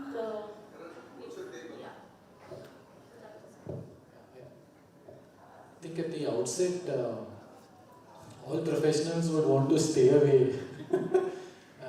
I'm reminded of this R.K. Lakshman cartoon, where it shows this four-legged animal running, and someone's asking, "Why are you running?" So he says, "No, the police are after all the cows." The bystander says, "But you're a bull." He says, "But proving that I'm a bull and not a cow will take me 15 years. So it's like that. Any professional first, I think, will want to sort of be away from even the allegation, because it's so harsh. The sheer destruction of the reputation of the professional itself will cause so much damage. You'll keep proving yourself that you're innocent over all these years. So that's why I think Bharat was saying, I'm not a professor of fake invoice. So I think we all have to be mindful of that. Of course, that's on a lighter note. Now, you see, first thing I want to tell all of us is that whenever we have any penalty provision, the ingredients must be strictly complied with, because the consequences are so harsh. Until and unless, therefore, in 271AAD, the words causes to are clearly satisfied, that provision is not invocable. So, as Raja was saying, an advisor advises. An advisor may not have an active role. When I look at the word causes, I see the word causes as having some sort of a role of control or a role of direction. At the instance of person X, person Y has done before. We must remember one cardinal principle in criminal law. In fact, this question comes up. How can lawyers defend criminals? Lawyers can defend criminals because criminals come after the act has been committed. If the act had been committed before and advice had been sought of, say, a lawyer or a child accountant, there may be a case even of aiding or abetting. But when the word causes are used, I would like to see the word causes in contradistinction with, say, a case of facilitation. Facilitation is different from causing. Causing requires some element of control or direction or supervision pursuant to which the act is done. And if you look at the statement of objects and reasons that led to the insertion of this law, it was targeted against the kingpin, the racketeers, the accommodation entry providers. That was the intention. So it is in that light that I think we should see this provision. Professionals, for mere advice, certainly should not get covered. You subscribe to that? Do you want to add more? I'll add different dimension probably. Please. According to me, this section cannot touch any professional, any chartered accountant, any consultant, any lawyer. Period. There may be some negligence on your part, but there are other routes to deal with that. The institute will take care of that. Negligence cannot be a part of this. There cannot be any penalty, there cannot be any prosecution, arrests, etc. What they are doing, according to me, is plainly illegal, must be challenged. Plainly illegal. Cannot be. A chartered accountant, even if you are signing the balance sheet, it is not your balance sheet. It is not your balance sheet. Unless, yes, I agree, as Karan pointed out, if there is a penalty for aiding and abetting, but aiding and abetting also has to be proved that you are a party to the offence that has been committed. First, you have to prove that an offence has been committed. 2, you are a party to that offence. And 3, whether there is any benefit accruing to you out of that offence. Some people may say, sir, chartered accountant may have charged 3x fees. His fee may be X, his fee may have charged 3x fees. How do you argue? Who told you his fee is X? Who told you his fee is X? His fee is 3x. You are not going to decide my fees. Therefore, any professional, any chartered accountant, any consultant, any advisor acting purely in a professional capacity, according to me, is out of these provisions and cannot be built in these provisions. Yes, sir. On the fake invoices that you are telling me. Yes, sir. See, one aspect is what is fake, because you are on an English jargonly word you are making out. Because when, as you were saying on ICs, there is a goods, tangible goods over there that is being transacted from X, Y, Z, A. But in a fake invoice, the commodity itself is not existent. When it is not existent, how the entire thing generates that? Fake invoice makes a non-existent thing for which some amount is shown as it has been generated and a tax has been made and an input tax credit has been availed to somebody else. The whole aspect, something like what the morning session was, like the money laundering sort of thing. So it's not the case like what are people sure to get carried out over Sir, no question. I'll just qualify it. When I said about the high seas, he was referring to the circular trading, not to the fake invoice. No, he was saying, in fact, his reference to high sea sales was with context to a circular trading. Circular trading, there will be goods. The only thing is, there will not be a physical movement. There may not be even a storage place. He said A to B, B to C, C to D, and D to A.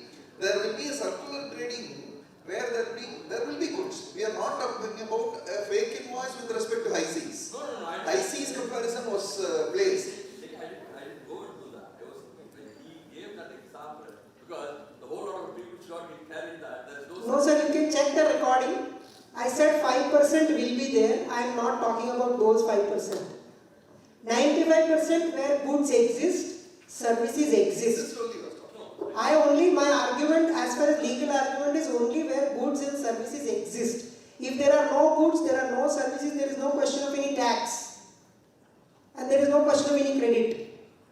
And therefore there is no supply. No, that's where the entire gamut, like what you were saying, the accommodation part. This is where this entire fake invoice and fake invoice drive that basis. And of course, that would be like, as you were saying on the bottom or something, that may be because always the other side is much more intelligent, and what you're saying is that the governments are almost like reactive. Like he was also part of the system. No, they are most intelligent, sir. Why other side is intelligent? They are most intelligent. They gave birth to all this. The most intelligent is the criminal. Karl Marx has said the criminal is the biggest employer. Thanks to him, you have the whole justice system, government. The government is always reactionary. If it becomes so proactive, then there will be a lot of good things that happen. You want a good road, it's not the thought. It's only when somebody makes a complaint, okay, we'll put some road. So it's only mostly the government becomes reactionary. On and off somebody, some intelligent guy comes, then there's something good positive that goes on. Second, circular trading, A to B, B to C, C to D, D to E, E to A. And there is no supply. Sometimes in Kerala, there are hundreds of cases, in other states also. Then here, there is no supply of goods to get the turnover up. They are doing like this. So there is no supply. E to A. Then A to B, the last E, the final order, E to A. Correct, suppose I am a dealer in mobile phones, very simple example. I have 10 mobile phones. I sell 10 mobile phones to you. You sell it to him. He sells it to him and he sells it back to me. Mobile phones are there or not? They are there or not? 10 mobile phones. Yes, sold for 100, you sell it for 100, he sells it for 100, I sell it for 100. Yes, it may be a problem for economics. I have no problem with that, sir. Please understand, I am only coming from the statute. This may be a part of a bigger economic issue. Because your borrowing capacity increases, banks may go bankrupt, your economy may come down. I agree, I completely agree. As far as the statute is concerned, there is no illegality committed. Sir, is it right? In this case, no commodity. Physically, no commodity. There is, sir. Where? With me. Only Dabba there.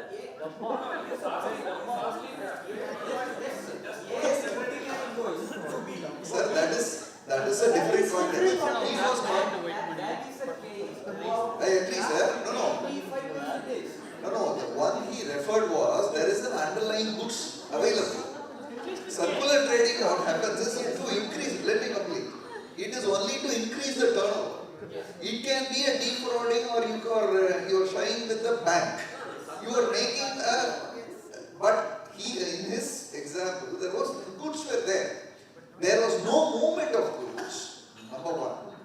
There may not, this may be a facilitation to increase your turnover for the bank reasons. He says those are all different things altogether.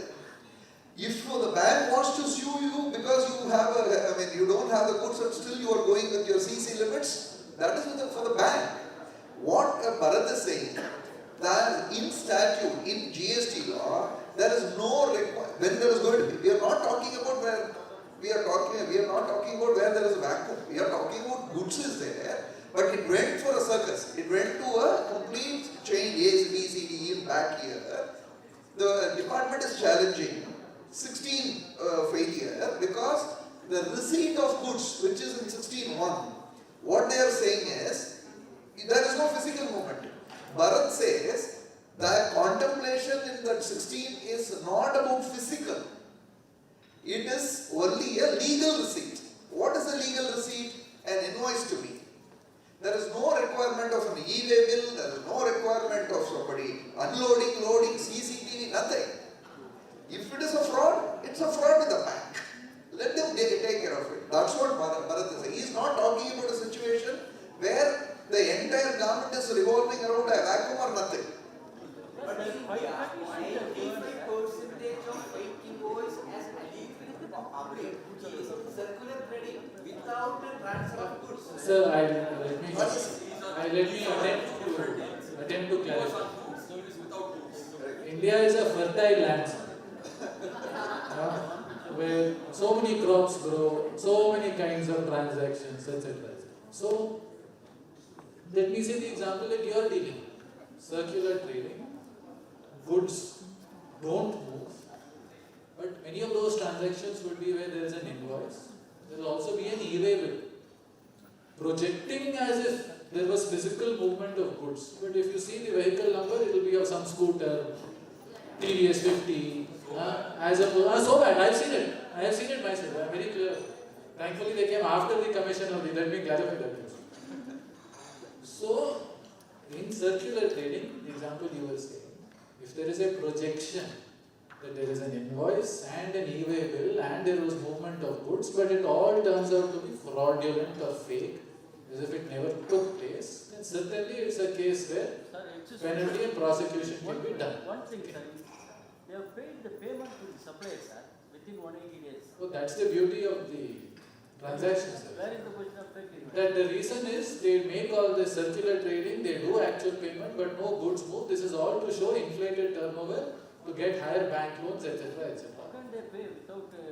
So, sir, the benefits of defrauding the banks are far higher than the tax that has to be paid. That's why it's a great business model. In this case, one question was there that suppression, if the chartered accountant suppresses something, whether any burden to her. Here, I just put an example. In 26 says, there is a transaction of 1 crore. The chartered accountant while auditing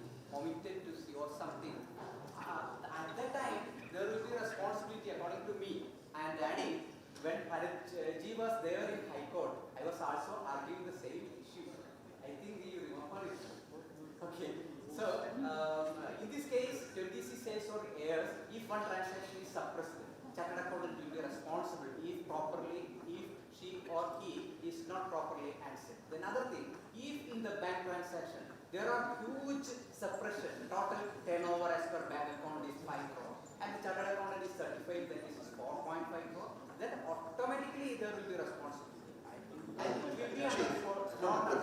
The question put forth to them was, of course there is going to be, for your negligence there is going to be, whether 271 AAD2 causing a omission or causing false entry will be on you for your neglect or your negligence or even whatever mistake you committed. Bharat was saying, Karan was saying, all three were in the same page. There is a separate provision to take care of it. You cannot summon all those angels or the demons and implicate 271 AAD was a question. So that is what they have said, that 271 AAD will not come in and will not definitely harm you. Maybe there are other provisions. Okay. Sir, you want to discuss? As a professional, as an advocate or as a chartered accountant, you go by the submissions and by the papers. That's the reason why for all the professionals that protection is accorded. Of course, if you are party into that, you did not, the other point which I want, you did not make gain, but you had been a party into that and you had conspired into that, then you may face from the other law. Very correct. Other law. That was the pitch. Karan and Bharat was saying there are other laws. This law is not followed. Very good. Nothing will move. Everybody will just wash up and then. And I also take away, there is a great takeaway from Karan that you have to abstain from all these things. Yes, we are in a class. Remember R.K. Lakshman, sir. He was very wise. Very, very wise. In fact,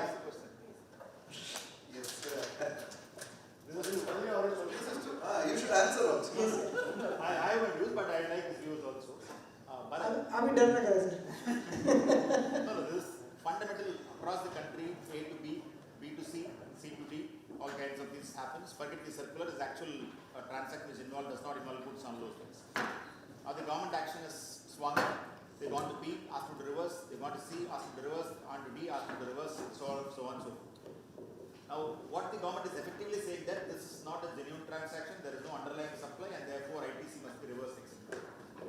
Should not the government refund the GST collected from A to A? Wow.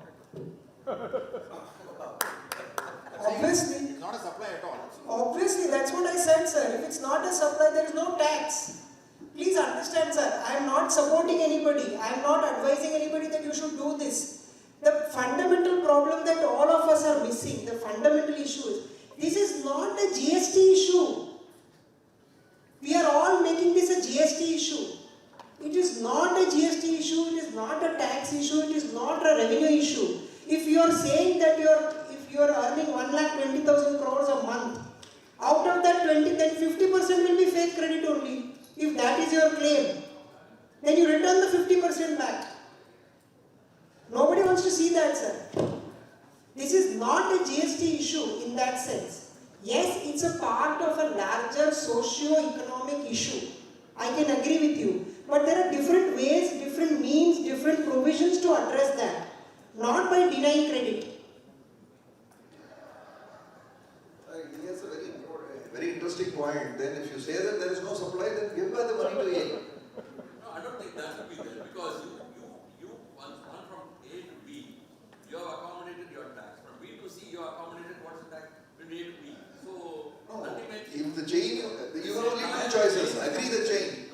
Or pay me back the money. This entire change, what happens is that this only made to create false and unwanted businessmen to grow.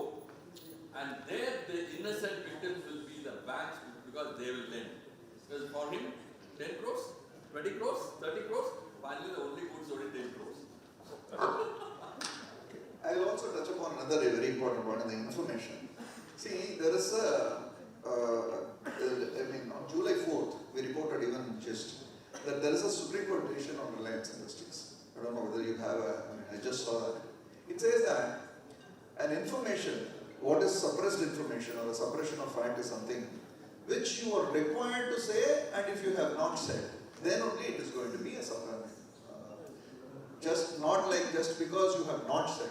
And today, right, left, center, the department is using, I won't say, I don't know whether this, I am coming from the old school days of where we had a GP one where we used to sign the invoices as an officer, I was signing the documents, then there was physical control, thereafter self-removal procedure was introduced. It was a progression. And now we are into a self-assessment. I don't know whether it's a blessing or a curse. Because today every show cause notice is casting one paragraph. They say that you are in a regime of, or you are in an era of self-assessment. So the entire responsibility is on you. And henceforth, yesterday I was in Delhi and there was a wonderful argument done by one chartered accountant, I don't know what's his name.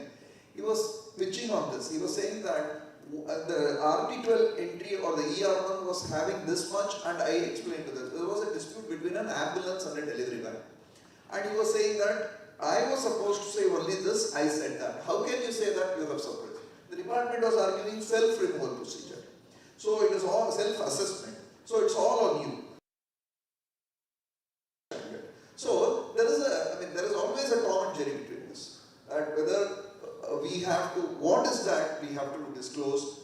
In that, the recent decision of Reliance Industries is the departmental has been dismissed by the Supreme Court, where they have said what you are supposed to say and you have not said only, it is a suppression. In the income tax angle, I just want, because that was rendered in GST, in self excise regime, I just want you to tell me, for a common understanding, what is that? What is your take on that?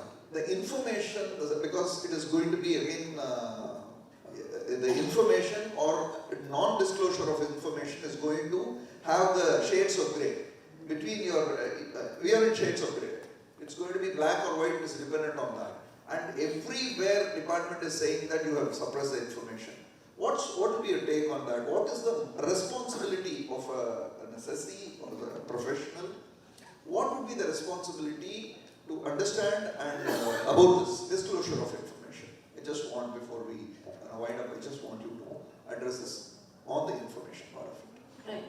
So, as you said that, that judgment, that what we are ought to report, we should report, and otherwise it is a suppression of the facts and the information. And also, as we discussed about section 278, which clearly defines what is misreporting. The first clause of it says that suppression of the facts or the information is a misreporting as per the Income Tax Act. So as per, if you'll ask me first question that what is the take, what is income tax take on this? This is clearly a case of a misreporting of income. Because there, that clearly defines that your intent was to deceive. Your intent was to deliberately suppress an income. So there is a deliberate attempt to suppress an income. So there is there's an intent to deceive, and therefore it's a misreporting of income. Now coming to your other question, that what should be, as a taxpayer or as a professional, what should be our responsibility towards it? One is obviously, needless to say, the taxpayer, whatever the information is there, we should not try to suppress that information. Should provide the comprehensive details on the information while filing his return, or while there is the departmental inquiries. He has to support all of that, should be there. Otherwise, there are fair chances that it could be tantamount to misreporting of income.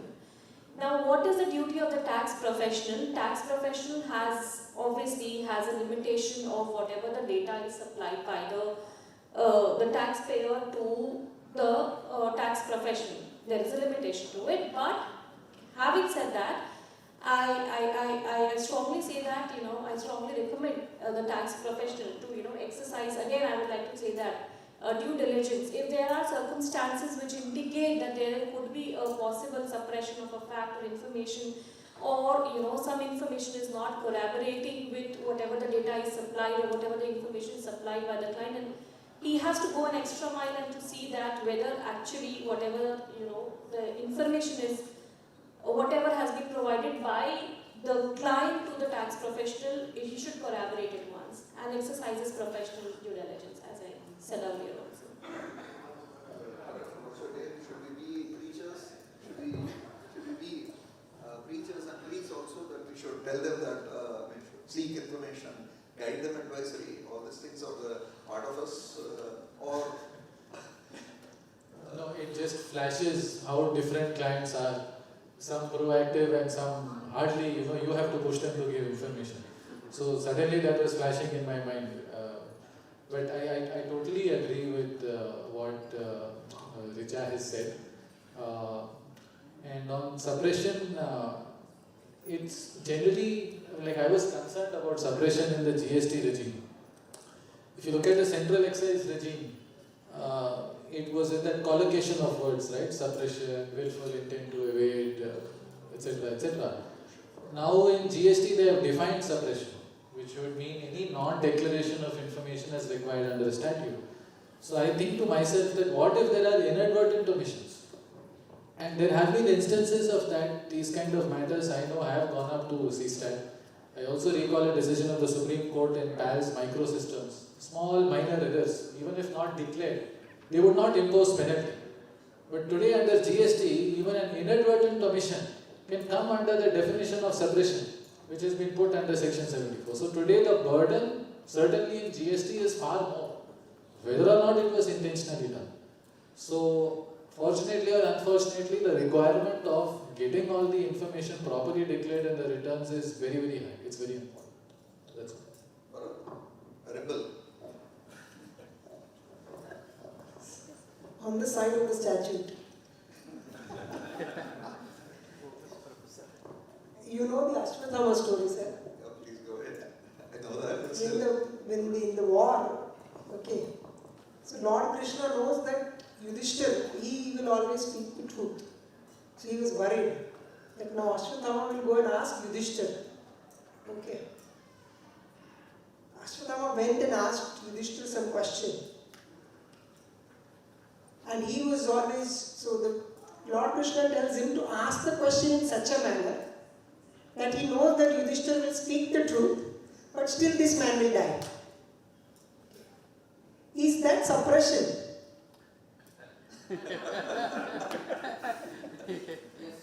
Is that suppression? No. Is that deceit? manipulation. Doesn't it depend on the question that I ask you, sir? Is it not dependent on the question that I ask you? My answer will depend on that. No?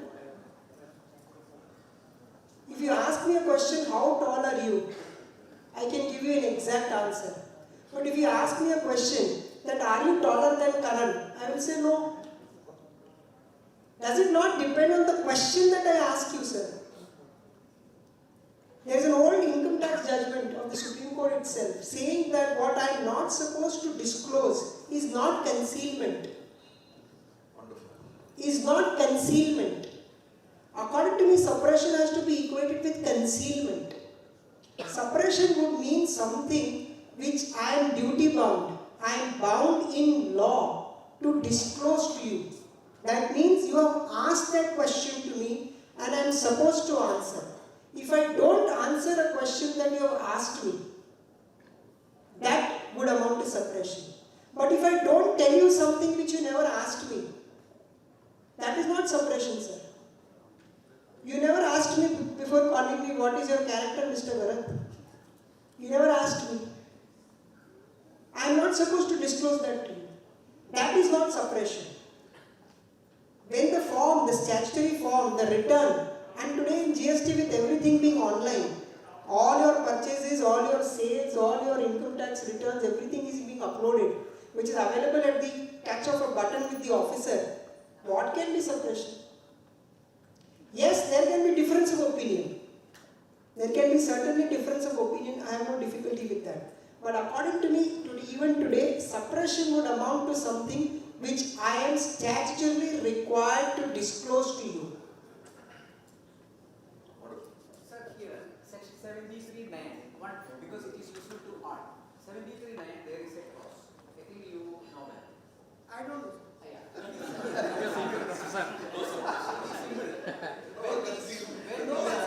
When we are while auditing, when self-assessment returns filed, if the balance is 10 rupees, then if that is pending, liability under section 73(9) is the balance tax, interest, balance tax or 10,000 rupees, whichever is higher under CGST Act and SGST Act, state tax, then 20,000 rupees. The balance amount is only 10 rupees, but the liability is 20,000.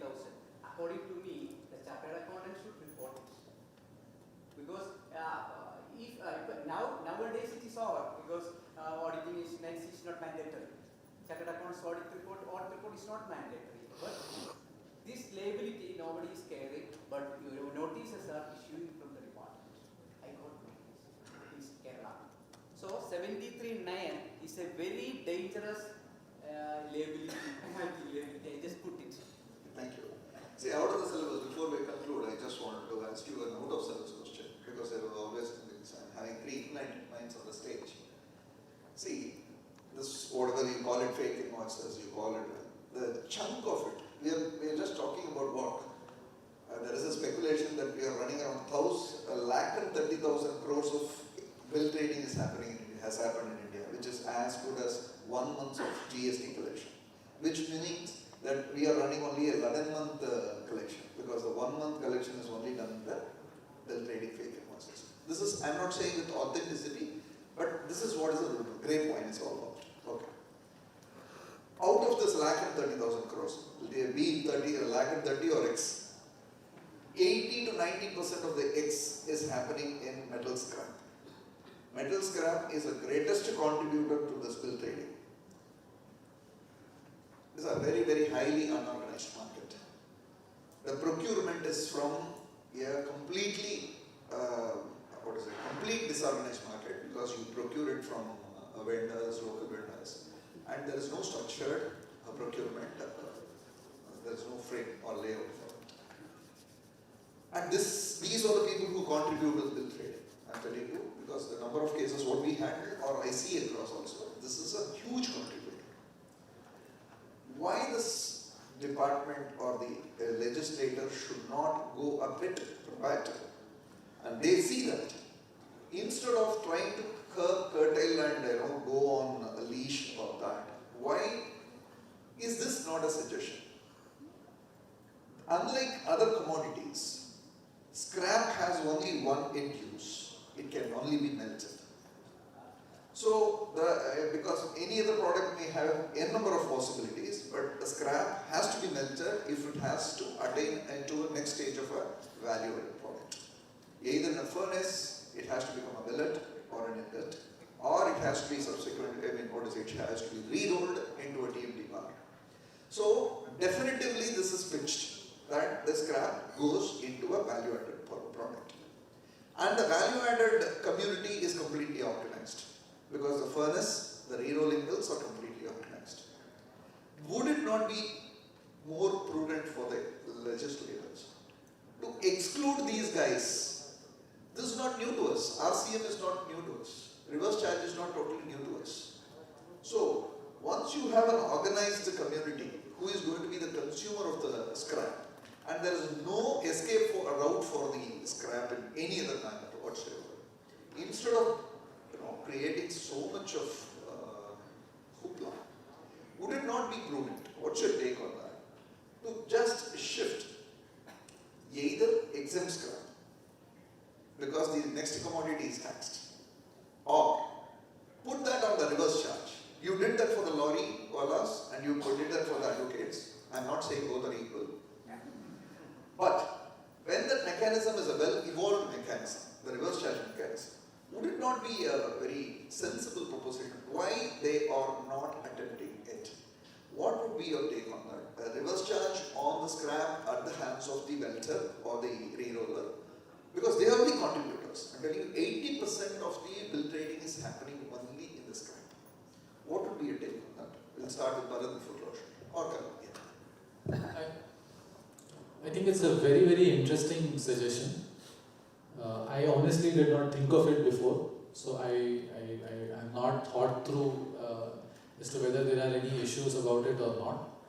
But in fact, reverse charge is meant exactly for regulating supplies from unorganized market players.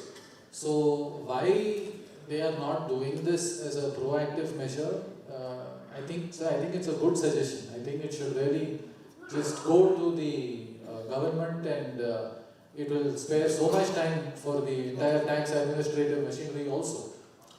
The only thing we have to think about is, I do not know in these metal scrap fellows, there is a lot of trading between them also. So the government may think, are we losing out any revenue from there? Because if you are only taxing one stage, are you losing out revenue between the metal scrap traders? There also ultimately, look, GST is a value added tax. So at the consumption stage, the entire value addition will get taxed. So therefore, what's the problem? So in that light, the whole purpose of reverse charge is exactly that. I mean, they have not been able to catch lawyers also in GST, so they put under reverse charge. So if lawyers can be under reverse charge, why not a metal scrap fellow? I think it's a good idea. We may be running out of cases, but still.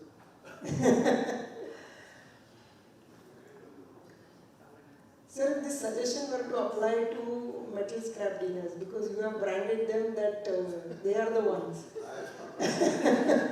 Okay. Sir will get angry. What about others? There are so many suppliers of other goods and services. Why not bring reverse charge for everybody? There will be no problem at all ever of any credit. You don't need to prove anything. You don't have to satisfy with the condition that 180 days you have to make payment to the vendor. You don't have a problem that he should file his return. You don't have a problem that he should pay tax. You don't have a problem that it should reflect on my stupid portal 28283BZ 100, where God knows where they're going to. Okay.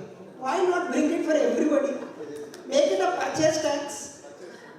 Make it a purchase tax. That is what we are moving on. No? One India, one tax. No? So one India, one tax. It's going to happen. That you tell. When it's going to happen. Sir, I am not the government, sir. You are asking me how you tell me. I don't know. Between me and you only are talking now. Yes. Between you and me only. Don't tell to others. Okay, between you and me, sir, there is no one India, no one tax. There are 30 states, 30 taxes, sir. Wait, please wait till the states show their true colors. Please wait. Then why again you recommend RCM? No, I am not recommending. I am only answering sir's question. Sir said he is recommending that scrap dealers RCM, lorry wala RCM, lawyer RCM.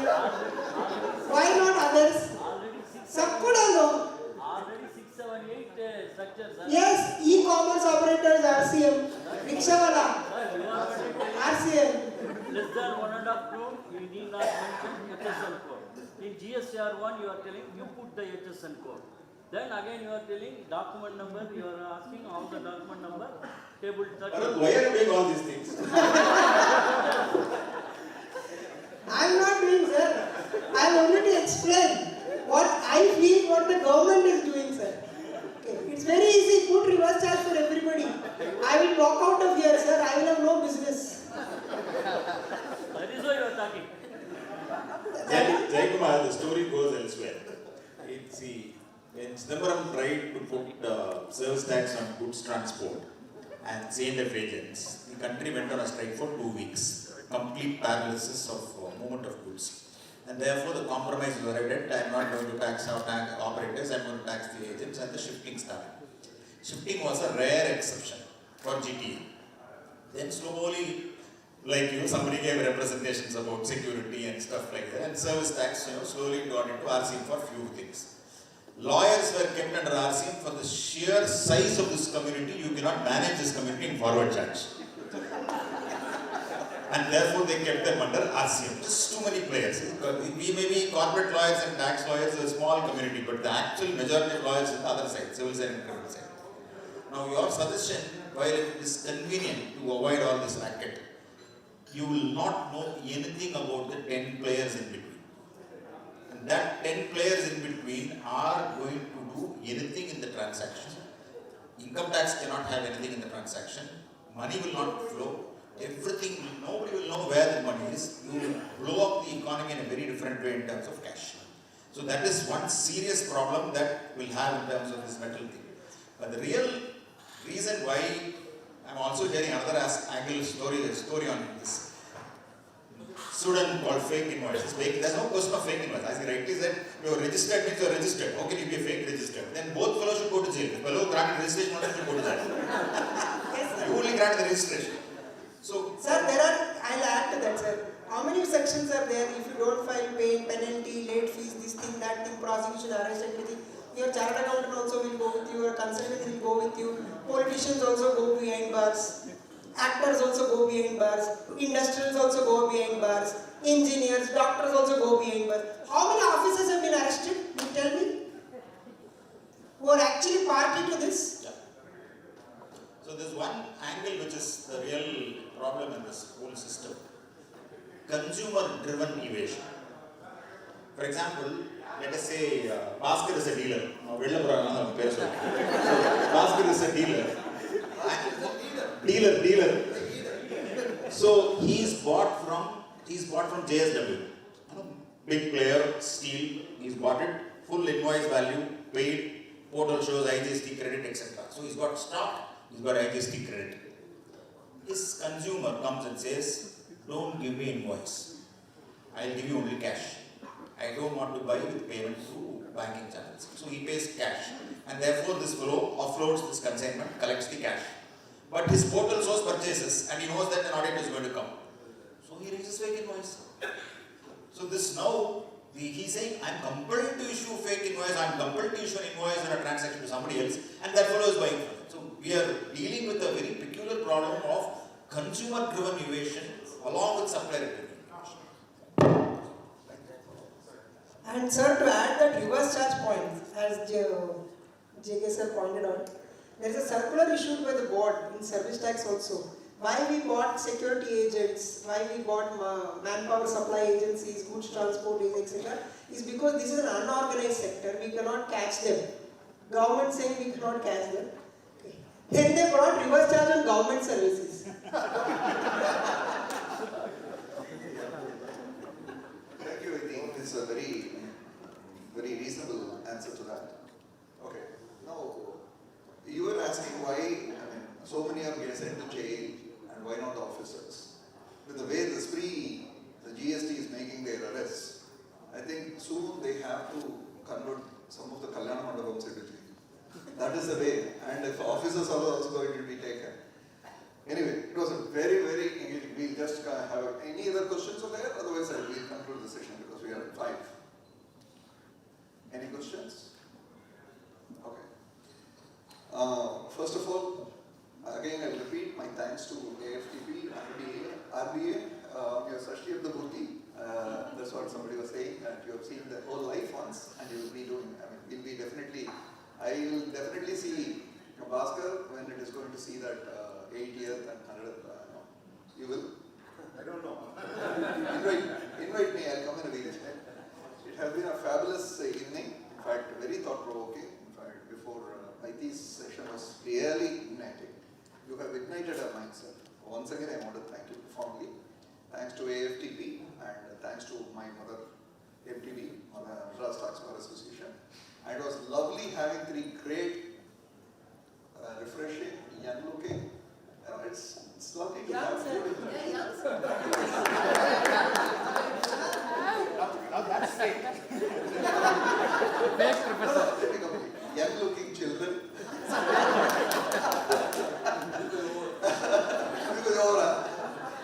So it's very enterprising, and the points you brought into the table, you really brought Bombay to Chennai, I have to tell you. Mumbai is an audacious Arabian Sea. You brought that waves to this floor. Thanks, Karan. Aichi, as I introduced you, you are always meditation in motion.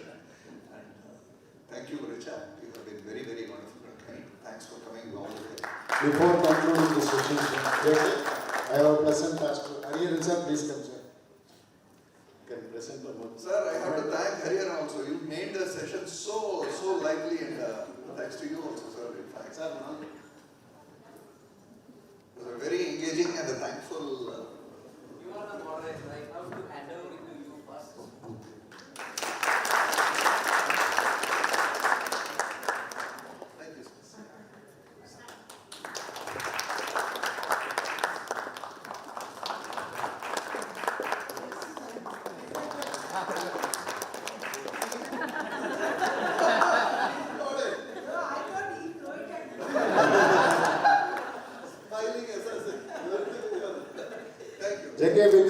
points I will conclude this session. One is that you said that throughout India we are traveling, therefore we will come to AFTP.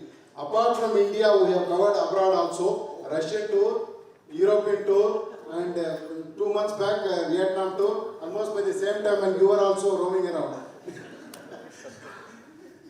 That is one thing. Secondly, the theme you see, together towards tomorrow.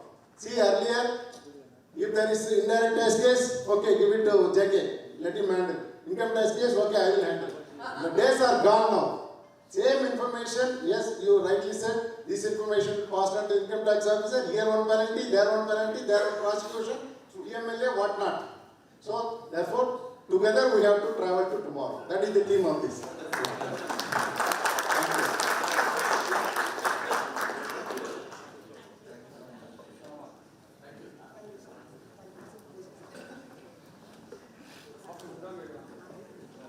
We have an interesting session.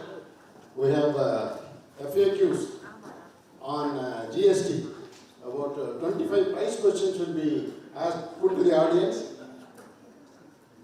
And Mr. VRS Neelakantan, GST practitioner from Pondicherry, will be doing that.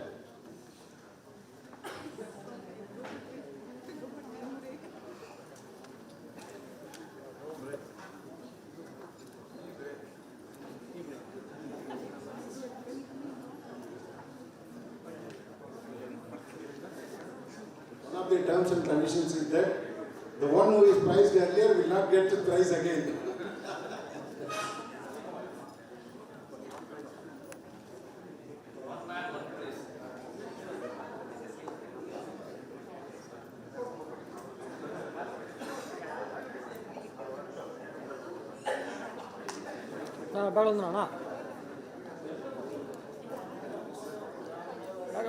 back.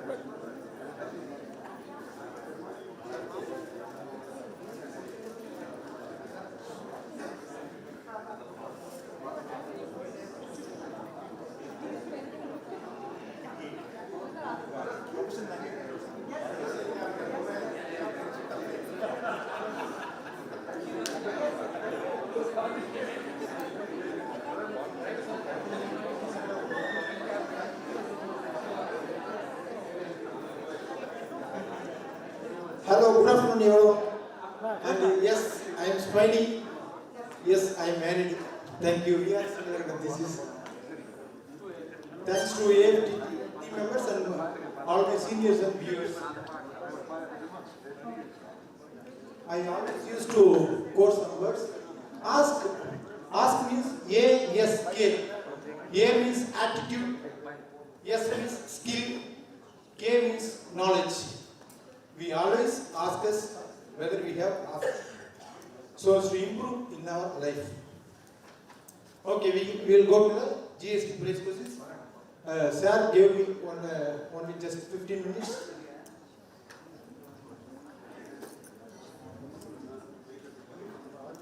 Who will tell the correct answers will get the prize. One prize to one person only. And go to the next person. Repeat the answers.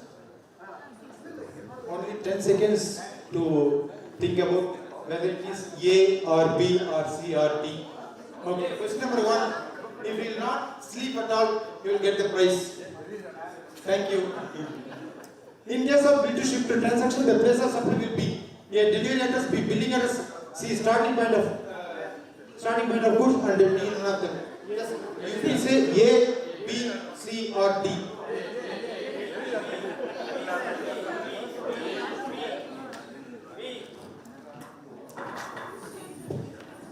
B is the right answer. The left shoulder. Thank you. Question number 2.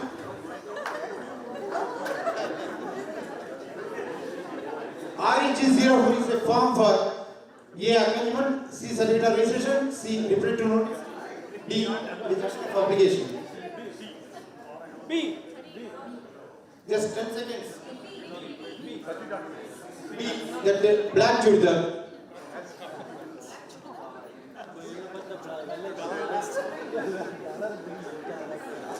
This is C.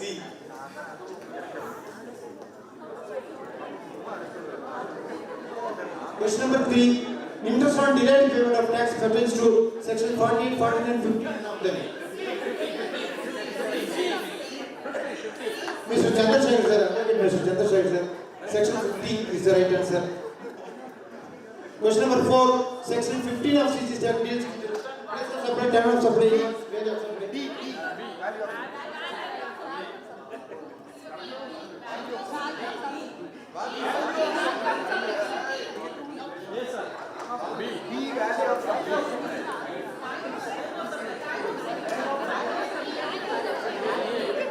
That the green to the value of supply.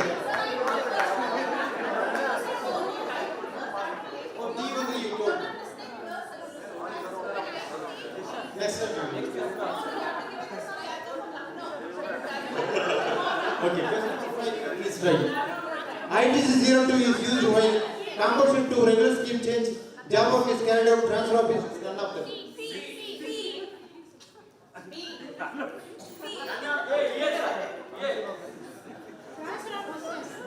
Yes, transfer of business is the right option.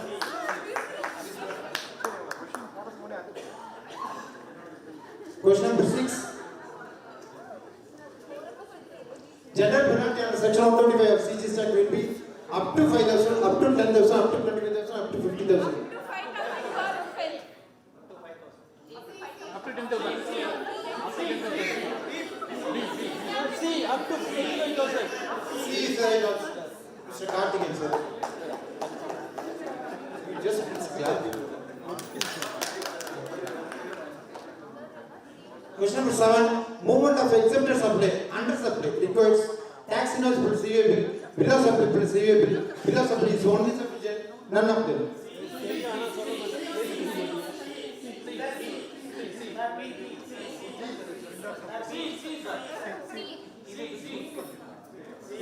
This one is right.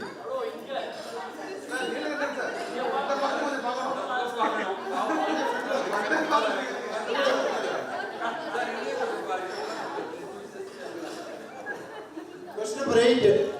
GST is 06 is the application for GST registration, acknowledgement, notice for seeking additional information, certificate.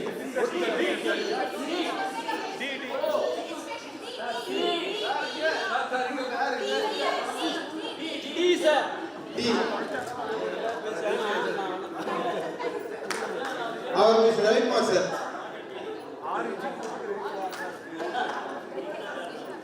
Question number 9. Below something can be issued in case of interested and interested.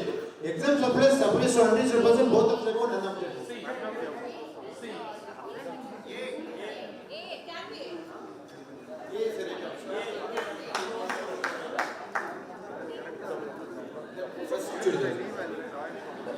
Churidar மட்டும் பார்க்கறாங்க.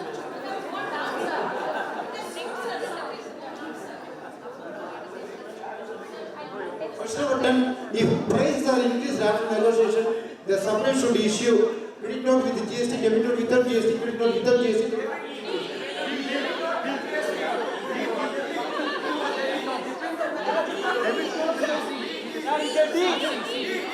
Lucknow.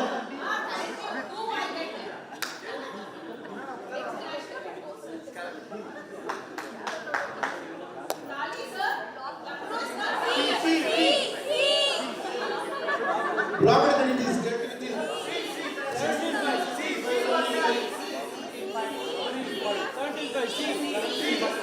Mr. Saravanan Advocate.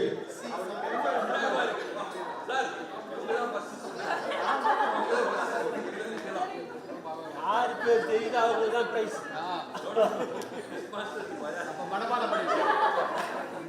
Mr. A composition dealer who trades in garments has received an order from Japan 5 lakhs. Can he accept this order to continue the company?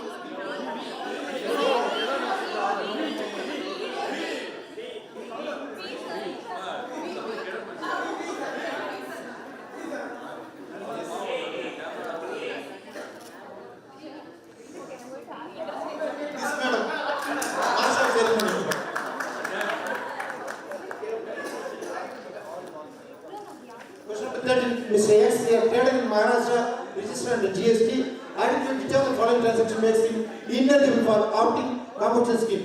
He makes supplies of exempted goods, he deals in exempted. He deals in goods such as pan masala and tobacco, both A and B.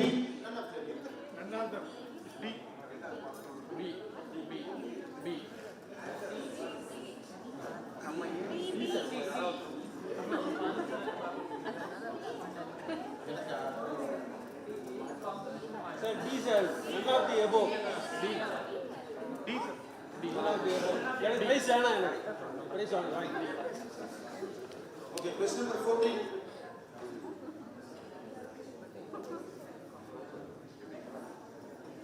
Input tax credit is not available in respect of service or instructions.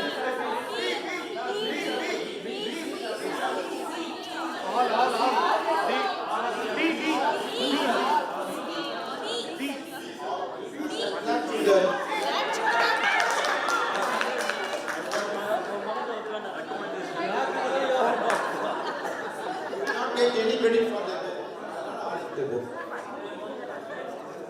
15. Credit of input tax may be available for making zero interest supplies for the purpose.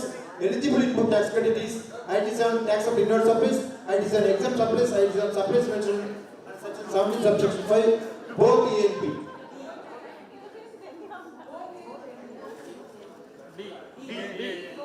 That blue color should there.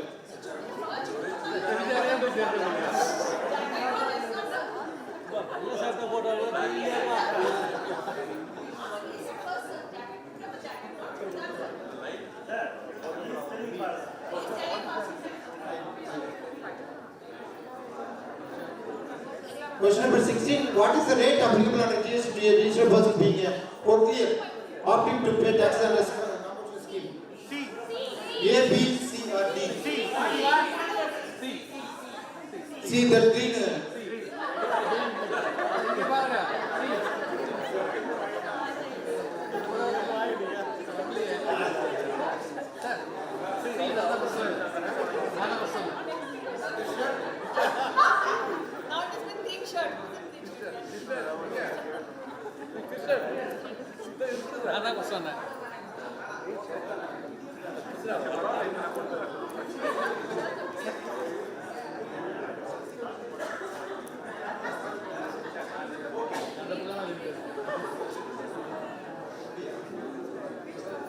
Which documents are required to send goods from branch office in one state to another?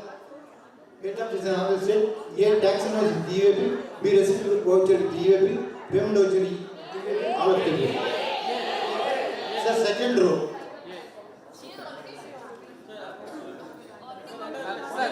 Already put that. Yeah.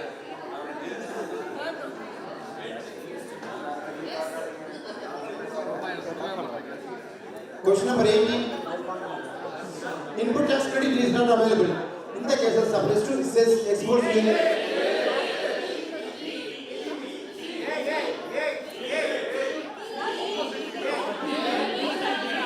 Sir, Mr. Kirmaran, sir.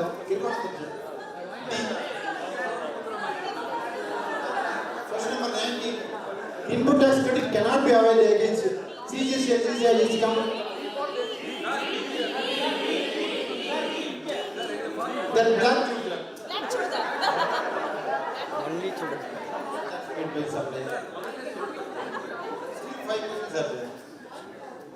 Question number 20. Input tax credit should be reverse if the relevant invoice is not paid within.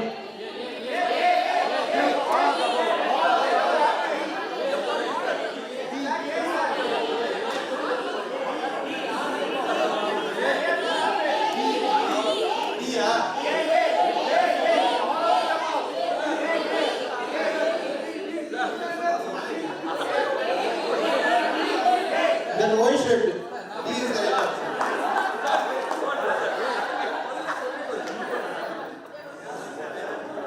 Question number 21. ITC avoids the cascading effect. Companies burn.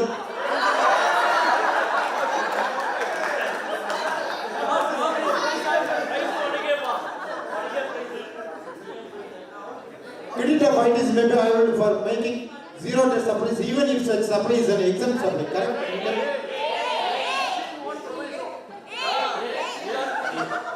First price, yeah? First time price, yeah?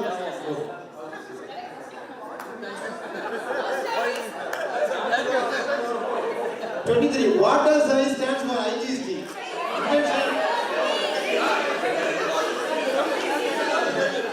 Then yellow.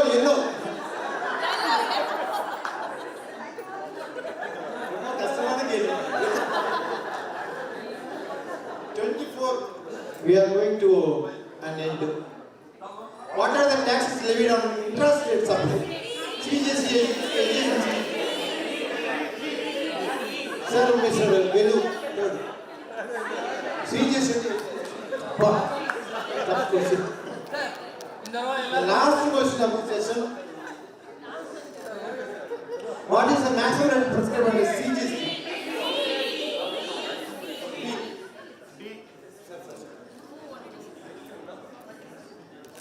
Thank you all. Thank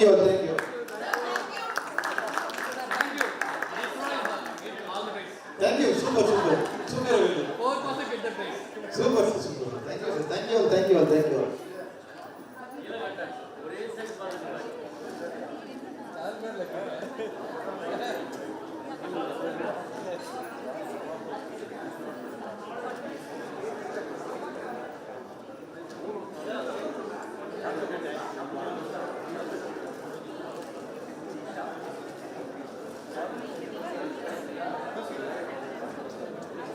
Thank you, Nilakandan. Delegates are requested to have the refreshments on the right side of this hall, and you can assemble in another 10 minutes. We will start the next session.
ஆமாம்மா அவர் அந்த side சிவகாசியில் கூட இருந்தார் Tirunelveli Asia பிசியா கடைசியாக இங்கே additional commissioner வரும்போது இங்கே தான் இருந்தார்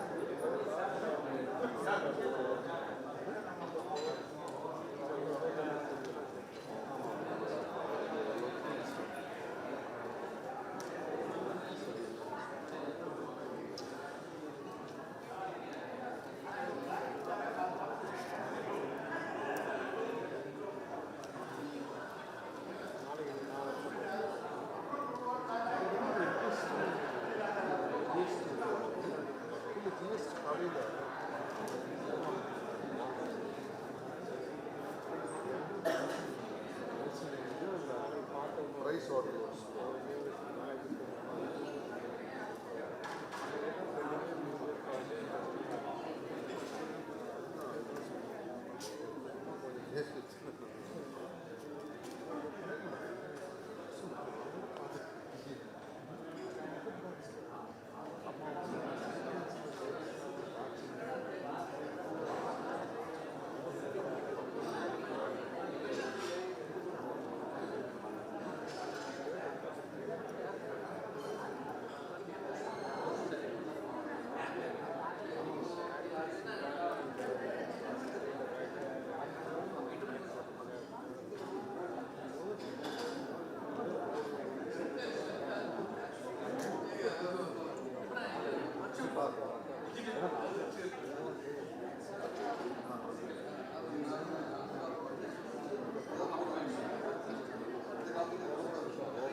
வீட்டில் இருக்காங்க. அப்போ அதனால்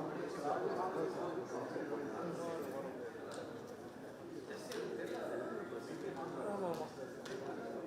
ம்.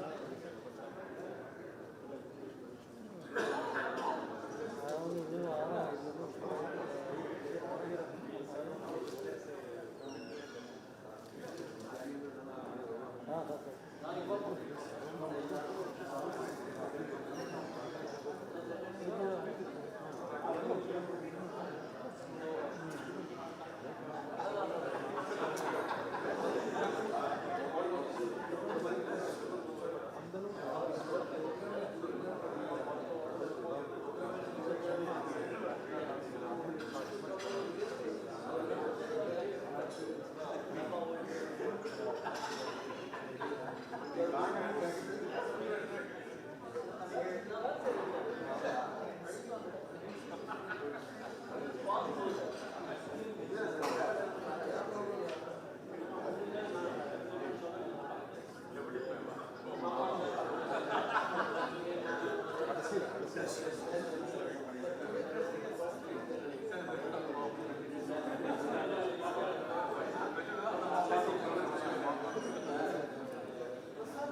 Good evening to one and all.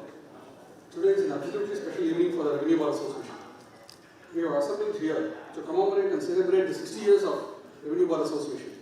Sashti Prabhuti is a special occasion for all, and more so for an association as it has been instrumental in bringing together tax advocates and ensuring their voices heard in the corridors of the courtrooms. On this special occasion, on behalf of the Revenue Bar Association, I extend a very warm welcome to the guest of honor of the evening, Sri Mahavir Singh, Honorable Vice President of IPAT, Chennai Zone. I also extend a warm welcome to the guest of honor, Sri D.N. Mukar, Chief Commissioner of Income Tax, Chennai. My warm welcome to Sri R.V. Ishwar, Judge retired from Delhi High Court and the past President of IDT, who will be joining us shortly. Mr. Ishwar is very special to the Revenue Bar as he had been the Secretary of Association in the 1980s. I also extend a warm welcome to all the senior advocates, members of the Revenue Bar, chartered accountants, delegates of AAFTP who had come from across the country, and the members of LTB. On On the grand occasion of Diamond Jubilee of the Revenue Bar, we have a galaxy of speakers who are here to give their words of felicitation. There are a few speakers, notably Sri K. Parasaran, Senior Advocate, Itama, and founder member of Revenue Bar Association, who had sent in his video recording of the felicitation. There are a few other speakers who could not make it due to their personal inconvenience and have also sent their video recording of speech. We'll straight away commence the felicitation function with our first speaker. I now welcome our President, Sri S. Sridhar, to give his. I now invite.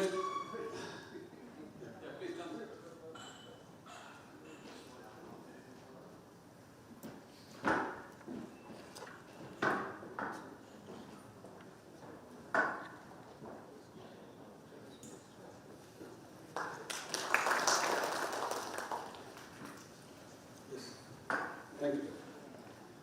Mr. Sridhar will give the history of Revenue Bar Association and all its activities.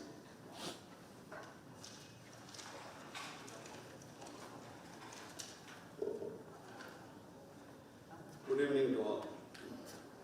We are assembled here on this historical and glorious day for celebrating the completion of 60 years of RBA at Chennai. As the President of RBA, it gives immense pleasure to host these celebrations in the presence of Honorable Vice President, Chennai Zone Income Tax Appellate Tribunal, Mr. D.N. Kar, Chief Commissioner of Income Tax, and National President of AFTP. The RBA has withstood the testing times, and it is continuously protected and nurtured by the illustrious seniors, namely Mr. S. Swaminathan, K. Srinivasan, T.V. Viswanathan, K. Parasaran, who is one of the signatories to the incorporation document of the RBA, K. R. Ramamani, who was the conference chairman of the first tax conference conducted by the RBA, Mr. S. Padmanabhan, V. Ramachandran, S. Rajaratnam, affectionately and called as Tax Guru, Mr. V. Balachandran, who happened to be the grandson of famous Patanjali Sastri, second Chief Justice of India, Mr. N. Devanathan, who was the heart and soul of RBA for the past 2 decades. RBA has benefited over the period of several years of its existence by the next generation lawyers, namely Mr. A.P. Dattar, Philip George, and several others. And RBA is continuing its sole motto of promoting, developing, supporting, and encouraging young professionals in the tax litigation field.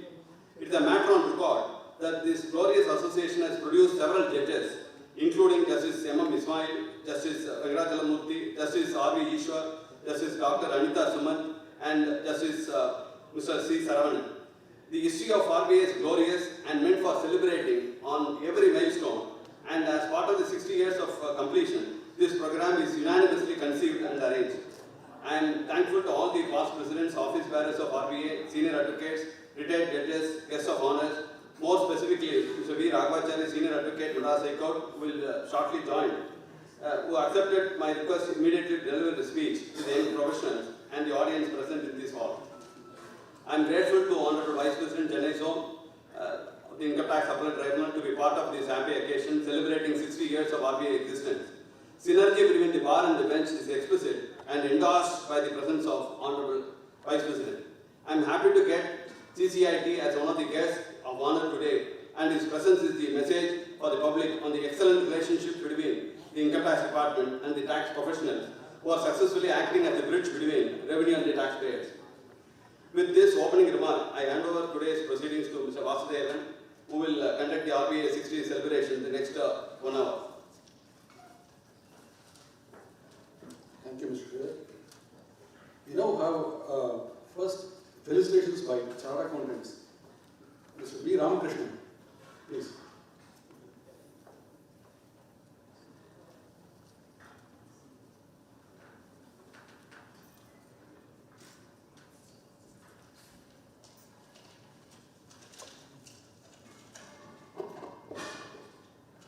Good evening to the distinguished guests on the dais and my dear professional friends. It gives me great pleasure to convey my best wishes, greetings and sincere felicitations to the Revenue Bar Association on its completing glorious 60 years. The RBA was created and nurtured, as the President of the RBA mentioned, by legendary legal luminaries and the doyens of the legal profession. And I am also very delighted that Padma Bhushan Sri K. Parasaran will also be participating today in this memorable occasion. I also had the privilege of working with some of the giants of the legal profession through the RBA. As the Revenue Bar Association was formed for disseminating knowledge in the taxation and economic laws, it has played a pivotal role, and the knowledge dissemination activities have been once again revived under the present President Sridhar with regular study circle programs on contemporary issues and the latest developments. It has become more pronounced during the pandemic times, and the online study circle meetings have been enthusiastically conducted, and it has been well received amongst not just the members of the RBA, but we chartered accountants are also standing to benefit out of the regular meetings conducted. I have always found the members of the RBA raising above the trivialities and focusing on intellectual interactions, which is the secret of its sustainability. My association with the RBA for over 25 years has bonded well and given me many fond memories, though in a few occasions we have agreed to disagree. The celebration today is coinciding with this conference, which has also been well structured with the AAFTB and the Madras Tax Bar, so thoughtfully structured that contemporary topics of relevance have been included. On this auspicious occasion, I once again convey my best wishes to the President and the office bearers of RBA, and I am sure in times to come many more milestones would be achieved by the RBA. Thank you. Thank you, Mr. Ramakrishnan. Now request Mr. G. Ramaswamy, Chartered Accountant, to present.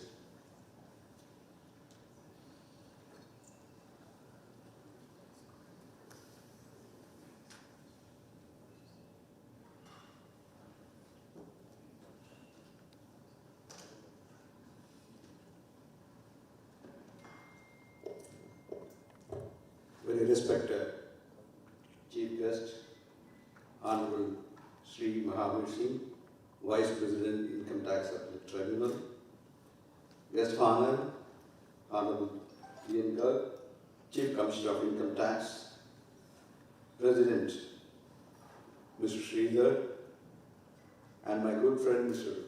Bhaskaran, and also my illustrious past President of the ICA, Sri G. Sitaraman, respected friends and members of the Revenue Bar Association.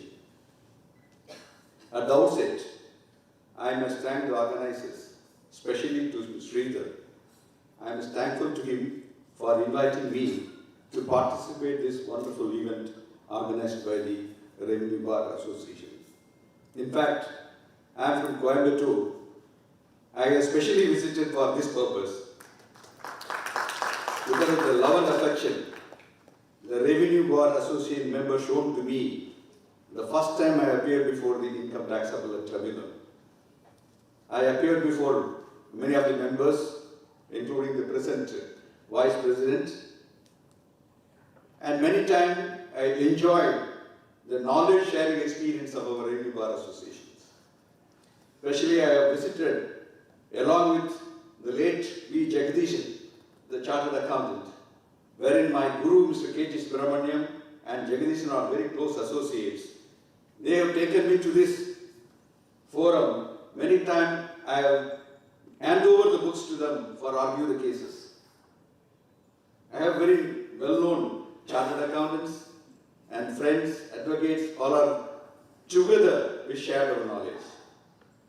The 60 years for an institution may be a smaller, we can consider it a human being, but it's a long-standing position in India. I have seen that many places about this Revenue Bar Association functioning, but this Revenue Bar Association has given us a greater support for exchanging of knowledge, presenting ourselves before the bench in a very orderly manner, and it's a great opportunity they have given to every youngsters, I can tell you. Many youngsters have participated, they were able to get the support from all other members in the Revenue Bar Associations. This Revenue Bar Association has to grow well. They have to give more and more opportunity to the youngsters, encourage them to participate in the process of law and giving the benefit to the proper way by interpretations, support to the taxpayers. This is one of the fundamental principles of taxation. Wherever there is a flaw happen in the lower authorities, there should be redressal measures should be happen in the higher authorities. We have seen that many of our members, revenue bar members, have given a right arguments before the bench. They were able to serve the taxpayers as well as the society. My congratulations. My continuous participation will be there for this wonderful organization of Revenue Bar Association. Thank you, one and all. Thank you very much.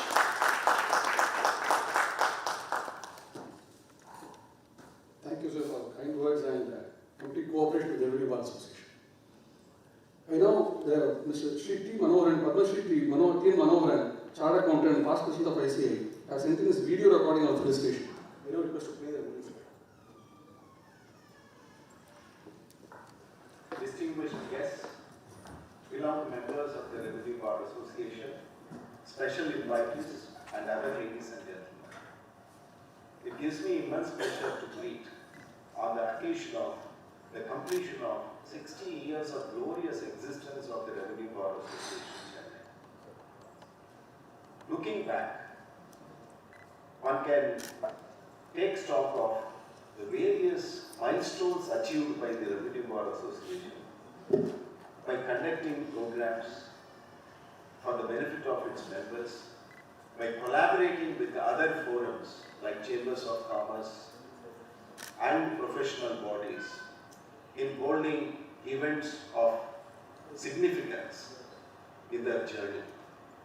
Successive leadership of the Revenue Bar Association, who held the positions as presidents and other office bearers, need to be commended and saluted for the way in which they have led the Revenue Bar Association from the front, shouldering various responsibilities and overcoming many challenges. It is a testament to the dedication, unwavering commitment and expertise of the members that the Revenue Bar Association has always grown over a period of years in terms of its excellence, reputation, with every year passing by. Many members have excelled in various fields as well.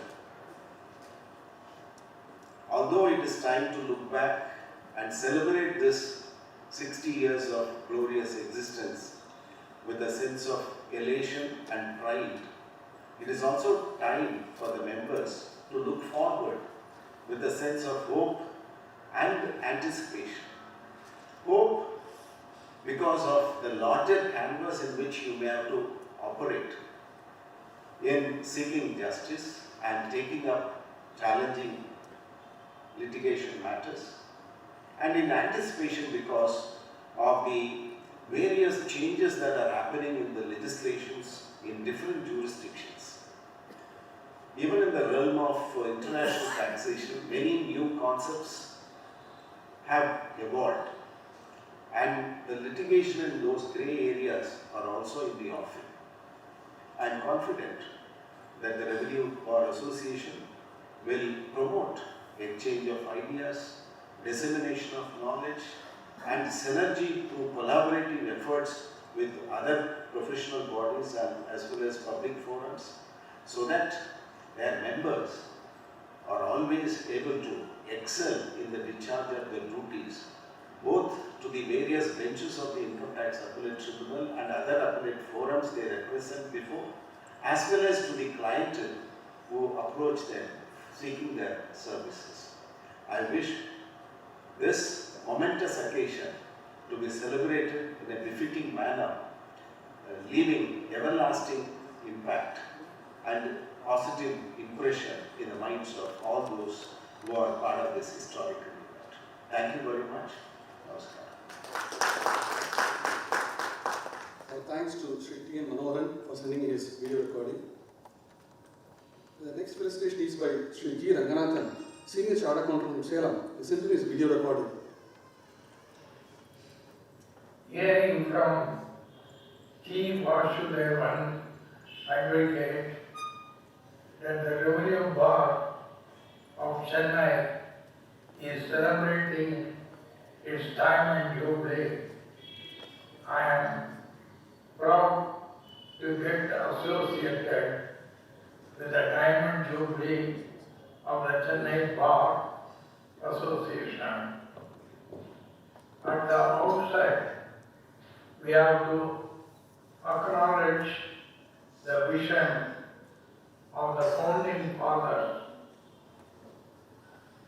to name mainly Padma Vibhushan K. Palasaran, late S. Swaminathan, K.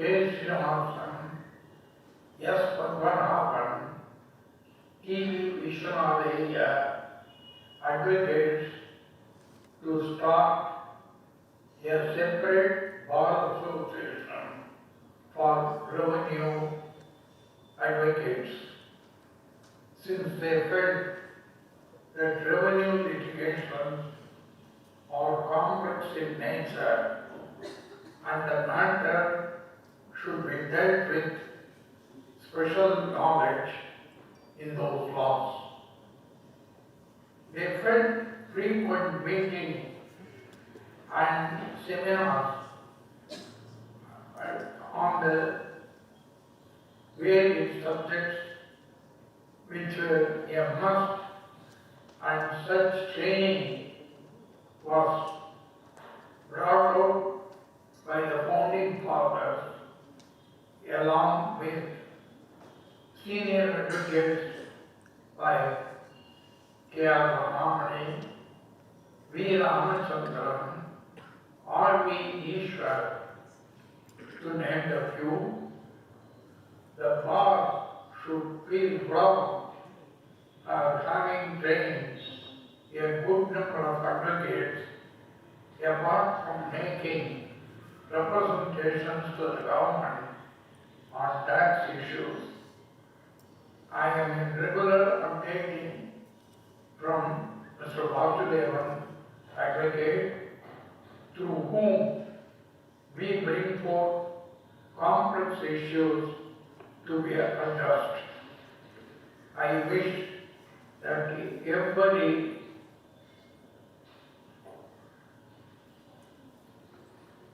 hear such seminars being organized on a regular basis. I wish the board very many more years of active participation in revenue matters and the young members greater participation in revenue matters.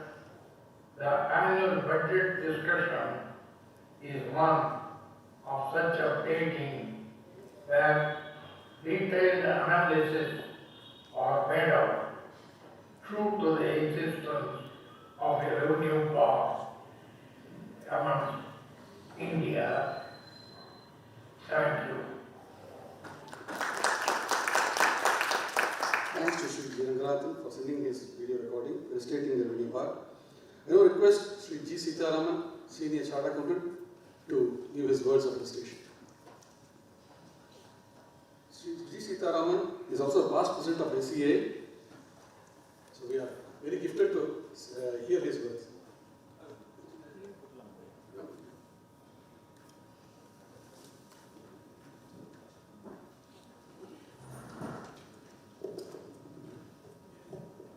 President of the Association,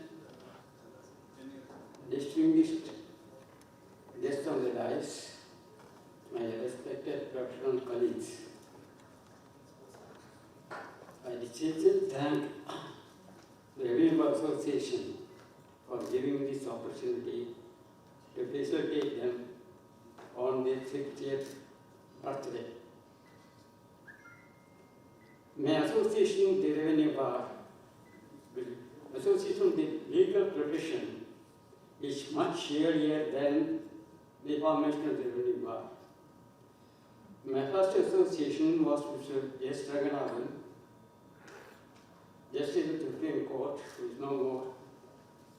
When I attended the revision classes for the final CA students in the year February-March 1959. I still remember those days where the classes will be fully packed, whereas you will not find so many students attending the other classes. He used to sow the seed of my knowledge on income tax.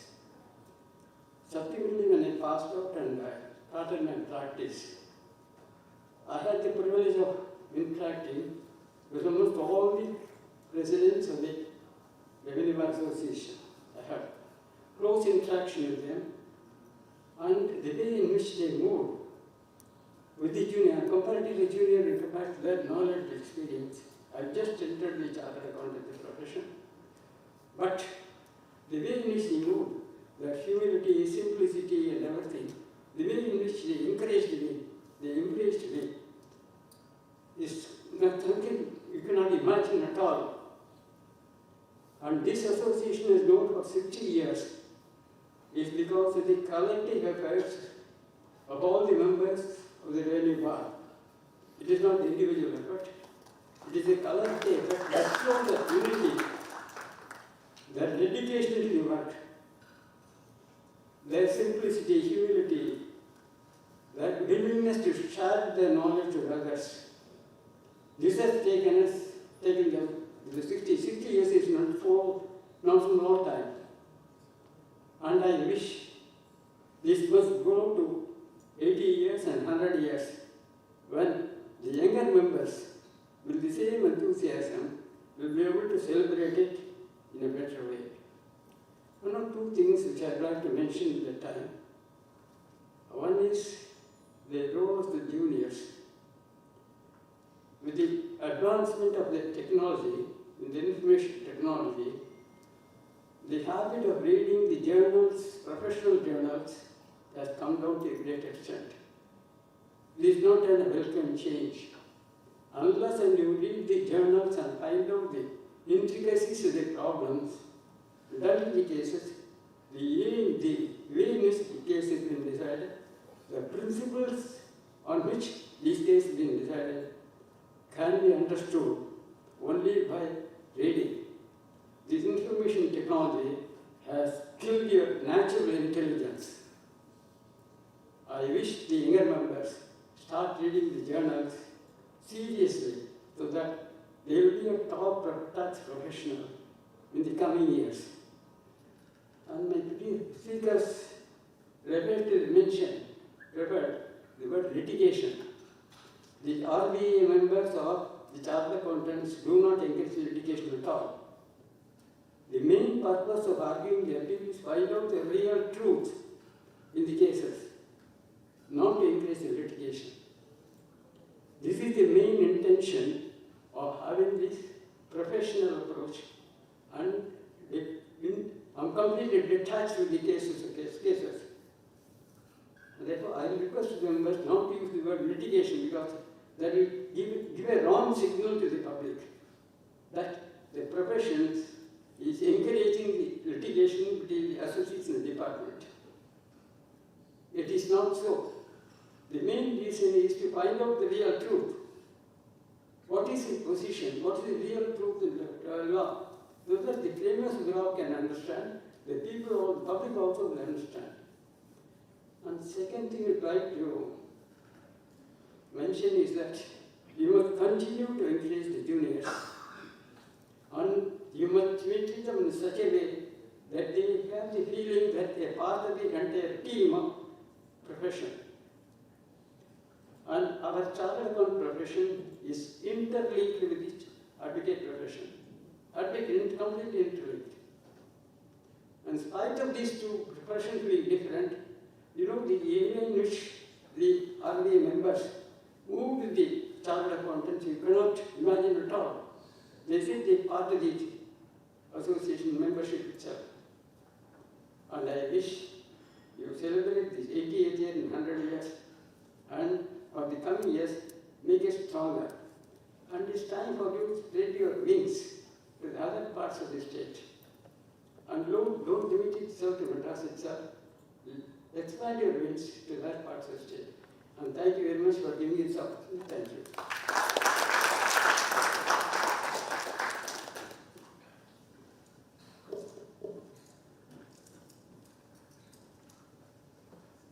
Thank you, sir.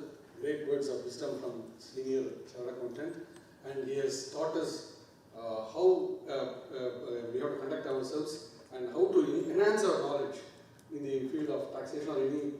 I don't want to use the word litigation. Thank you, sir. I now request K. Vaidishwaran, Sri K. Vaidishwaran, past president of Revenue Bar Association, to give his words of presentation.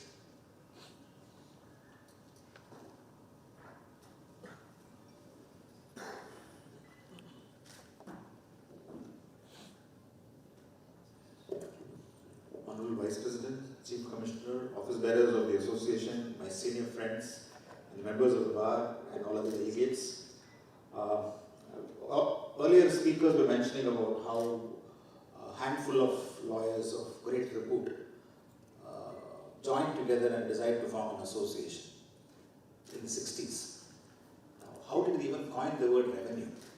Why did they not think of a tax bar? So look at the vision they had in the 60s that a revenue bar association or a revenue would be much more bigger and comprehensive than just a tax bar. And today in this world, in the new world, we form groups even for a dinner meeting. We have a WhatsApp group for who is attending for a dinner meeting or WhatsApp group for who is attending a function, etc.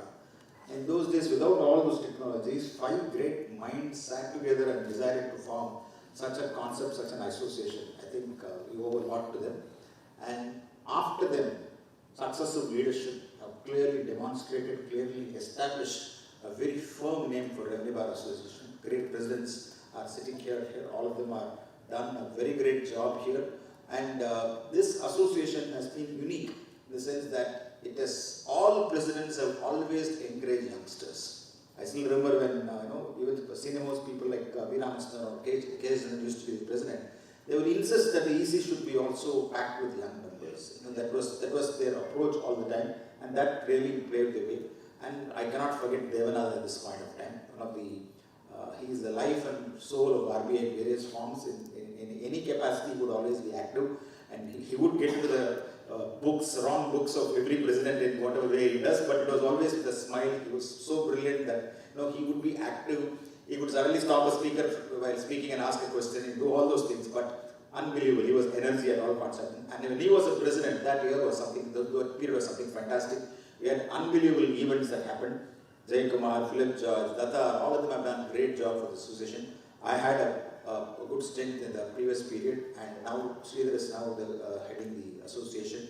And I have Arvind Pandyan here, also here, who's on the presidentship. This association has always had great leadership, and it has always worked because the members have cooperated. As Mr. Sitaraman's advice is very, very relevant, sir. Sir, you are talking about the next-gen looking into journals and books. It is, I hope they listen to it, because today the answers come faster with technology, and they prefer that answer in the technology rather than any other format of reading. Though I still remember when Mr. Padmanabhan and Mr. Ramam used to teach us when I was in Subraya's office, simple philosophy was, when you read one case law or when you're hunting for one case law in a journal, you end up reading 6 other case laws, which will stay somewhere in your mind. And 5 years later, you will have another problem. You will remember that you read this particular case law. So that used to be actually wonderful, but now those days are all gone. And another reason is there are too many case laws also. It is too much of information that is flowing on. I wish the association many more successes and laurels as they go forward. Thank you for this opportunity. Thanks, Sri Vaidishwaran.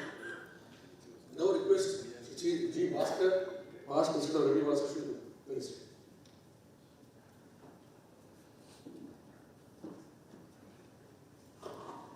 Good evening, ma'am. I join the sentiments expressed by my previous speakers, and 2-3 instances I want to quote.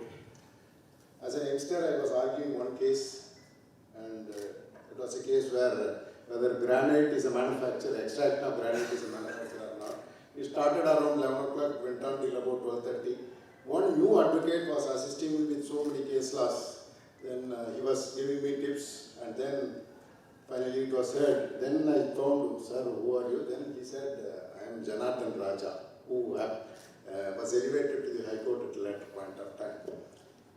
Then the other day, when I was arguing one case, it was arguing for more than half an hour, and the member put one particular question. What do you say, Mr. Ramchandran? I didn't know that Mr. Ramchandran was sitting behind me. Then I asked the other juniors, when did my senior come? He came long back, he was sitting for half an hour. So that is how the seniors have trained the juniors, and I tried to emulate them. And our vice president would have seen that nowadays the youngsters are firing guns rather than the oldies like me. And I wish the Revenue Bar Association all the very best in the years to come. As Sitaraman sir has said, you should not remain static at Chennai, you should travel the Tamil Nadu wise. And that is why All India Federation of Tax Practitioners, I have joined All India Federation of Tax Practitioners. We are having so many seminars, conferences, study circles in the Mofussil area, Tier 2, Tier 3 cities where the other associations have not traveled. And I think my national president will talk more about it. Thank you for the opportunity.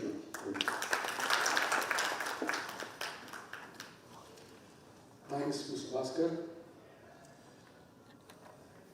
I now request Mr. Philip George, our evergreen hero, to illustrate Revenue Bar Association.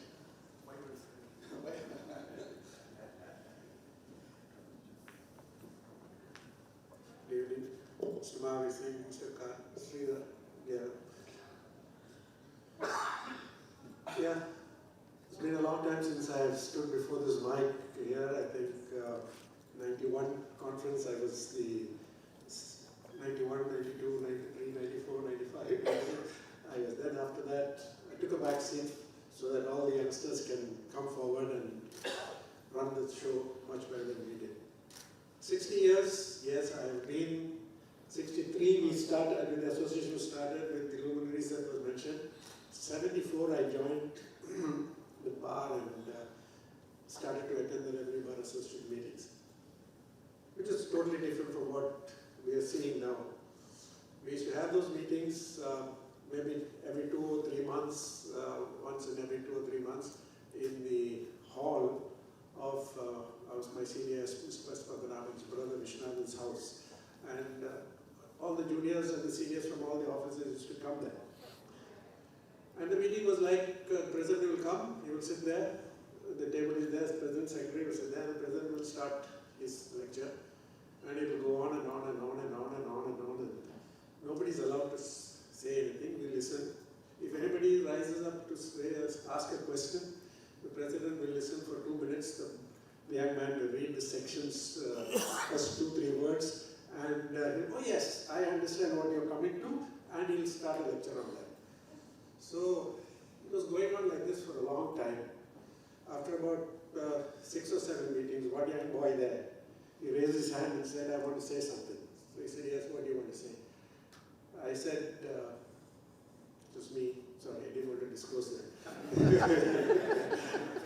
I said, I have something to say. And he said, okay, what is it? And I said, see, as far as we are concerned, I've just joined about 6 or 7 months back. And we are basically, even those who are 3, 4, 5 years, 6 years in the bar, are only brief carrying advocates even today. We are not given an opportunity to talk anywhere. We're not. He was like shocked. And I told him that this cannot go on. Whenever we want to ask a question or make a comment, this is an opportunity that we get to stand before the public and say something. And he was a doyen of the bar. He was the toughest man that was there. And there was nobody there to question him. So I told him, we want an opportunity. This is the only place where I will get an opportunity to stand up. I can't talk in the court. They don't give me a permission. My seniors don't give me a permission to talk in the court. This is the only place. So he stood up and said, meeting closed, and walked out. Just that was the end of the meeting. We didn't have a Revenue Bar Association meeting for about 2 or 3 years once he started meeting, there was an issue. So what we did was, as juniors at that time, there was Balachandran, myself, Santana Krishnan, I think Ishwar was there, all of us together. We started to meet every Friday after the revenue, at the Revenue Bar Association room, after the reference applications, and discuss issues. Whatever problems we had in the week, whatever issues were there, we were discussing. This was going on for about a year or two. Then somebody said, it's about time we had our own association. Let's scrap the Revenue Bar Association, let's have our own association. At that time, Ishwar, Santana, myself, I think all of us were there. We said, no, we cannot scrap this association because we will never get the kind of founders who have founded this association. You and me are not going to be anywhere close by. And so we took it upon ourselves to revive this association. Actually, we revived this association at that time. We got the exemptions under the Income Tax Act, we got the Society Registers Act, all the matters regularized, we did, and the association started with a new form. I think Ramtej was the first president, is it, at that time. So under his auspices, we started these conferences. In 1991, we had a mega conference, which was a great success as far as we are concerned, and the enthusiasm that was shown by the juniors of that time for getting the subscriptions, for getting the souvenir ready, for getting the seniors motivated was so much that it has continued all these years. So it is really a proud moment that from a dead society we are now a living, vibrant, kicking society which we are here. And I wish them all the best. I'm very proud that I'm a life member of this association. Of course, I've not been very active in the last many years, but I've been watching and seeing everything going on. All the things, congratulations, wish you all the best for many, many more years. Thank you. Thanks, Mr. Philip George. But for the invaluable contribution of Philip George, Mr. Jayakumar, Mr. Balchandar, and Santana Krishnan in the early 90s, I think we would not be celebrating our 60th year now. They really transformed the association, energized it in a very long way. Series of seminars were conducted and study circles were, meetings were done. Thanks, Mr. Philip. I now request the next speaker is Mr. T.N. Sitaraman. He has sent in his felicitation. I'll just read the felicitation message from Mr. T.N. Sitaraman. I am indeed immensely happy that Revenue Bar Association is celebrating completion of 60 years since its inception. I was privileged to be the president of Revenue Bar Association during its 40th year, which was celebrated in a grand manner with Honorable Justice Jaisin Babu as the chief guest. In the ensuing 20 years, my successors have ably led Revenue Bar Association by arranging study circle meetings and seminars true to the object of the founding fathers to encourage and promote study of laws related to revenue. On this happy occasion, I wish Revenue Bar Association many more years of good work, spreading awareness and knowledge of revenue laws. I wish this function all success. Thanks to Mr. I now request Mr. B.S. Jayakumar, Senior Advocate and past President of Revenue Bar Association.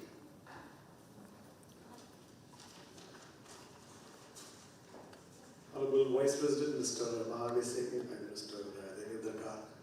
There are two incidents to mention about Mr. Mahavir Singh. When he joined Madras, the first time I appeared before him. And when I became a senior counsel in January 2023, I appeared before him. But the funniest part is the department took adjournment in both cases. And he was very gracious enough to say proceed with the case. But unfortunately, the department took adjournment on both the occasions. Anyway, organizers for giving me a nice opportunity to stand for you. And Philip George refused to mention my name. It's okay. RB is a registered society. Okay. RBI is a registered society bearing a certificate number 13 of 1963. And the address of the registered office was number 1 in the High Court chambers. So that speaks volume of an association in the 1960s, where almost all the stalwarts and civil lawyers were around in the High Court premises. And today, of course, it goes along with the secretary or the president, whatever. And the founding members were men of eminence. There were some of them around the bench. Some became senior counsels.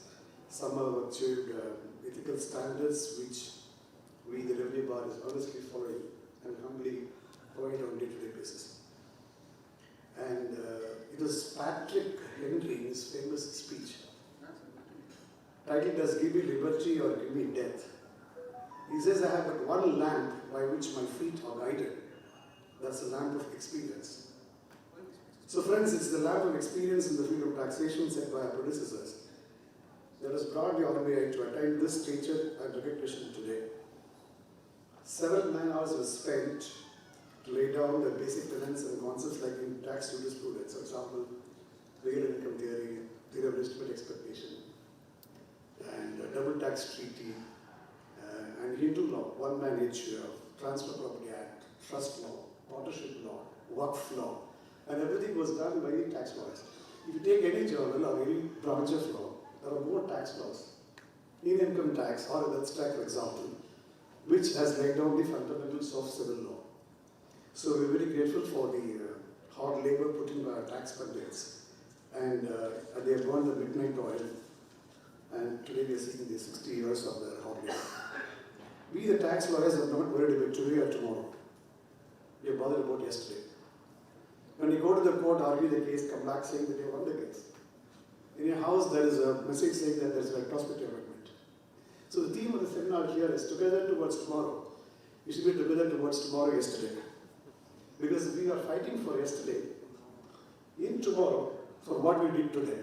So this is a paradox which tax lawyers are actually doing the somersault. Now this is nothing new because even in the past when our elders were there, 97% was rate of tax. Added to that, we had penalty interest is 102 percentage.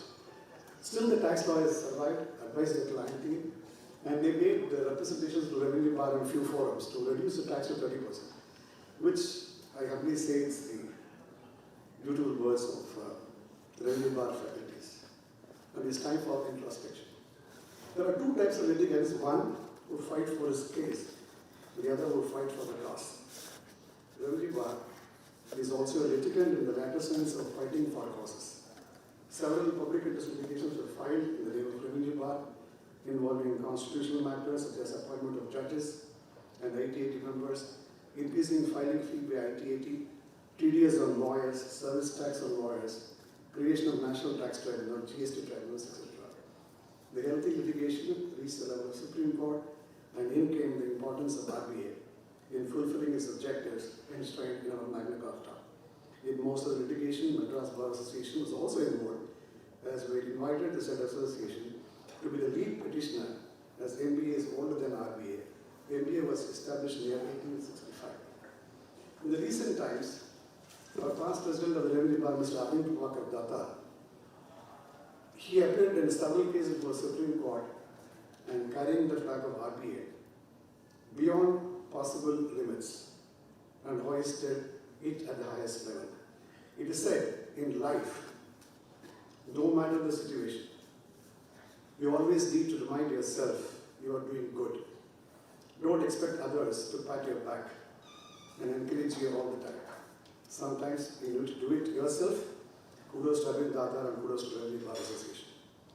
We are all proud to belong to a legal fraternity which is akin to religion, which has taught the world both tolerance and universal acceptance.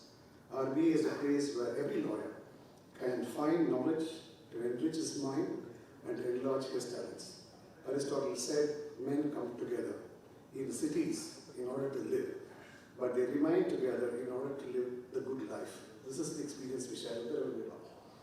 There are very leading cases handled by tax lawyers. Some of them are Soli Marakai's case, MULEF, and constitutional validity, was struck down by the Madras High Court, later on reversed by the Supreme Court. In Soli Marakai, K. Parasan's father appeared. It was the only case in India constitutional validity was allowed in favor of the petitioner. And M.E. Valliyappan regarding partial partition. Madras High Court struck it down, Supreme Court reversed it. Kuradeni Chettiar, for example, on double tax avoidance agreement. So these are the landmark. P.L. Karapal Chettiar on Hindu law of self-acquired property was reversed by Chandrasen's case. K.P. Varghese, for example. Late Sridhar versus WTO on Christian Boyd, following Hindu tradition, is also the hard work of the Revenue Bar, Western senior process. The interesting part is there are a few words of art of advocacy. Our elders were blessed with art of advocacy, which is unique.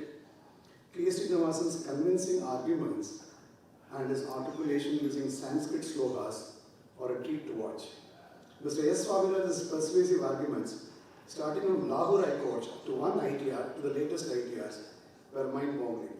Other seniors were original thinkers who can handle the courts in an effective manner, and new propositions were right on, barring English, Australian, and Canadian tax laws.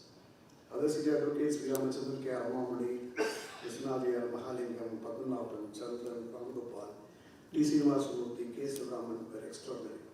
The Standing Council for Income Tax Department, some of them were part of the RBA, like Justice Ranganathan was elevated to Supreme Court, Justice V. Balasubramanian elevated to the Madras High Court, Justice M. V. Balasubramanian elevated to Madras High Court, and Chitra Venkatraman elevated to the Madras High Court. So the RBA members adorned the bench, which I mentioned to you, like Ishwar, Anita Saman, Ismail, and others.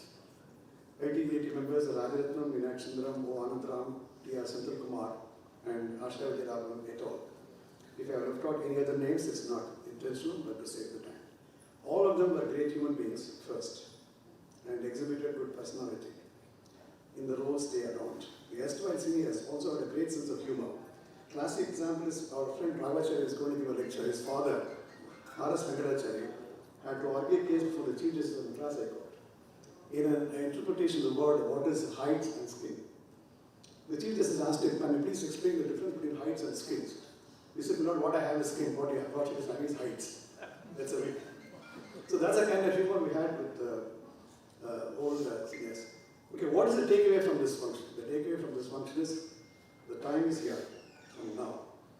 When we stand up and say we take up the challenge, we're enhancing the reputation of RBA to a greater height. We are the dreamers and saviors of the tax world. We rise to the occasion and say to ourselves, and I quote James Allen, they themselves are makers of themselves. Thank you very much.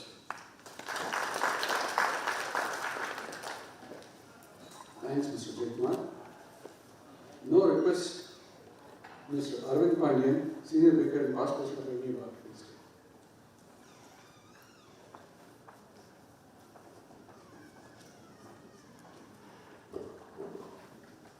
Dignitaries on the desk, Vice President, past presidents, seniors present here.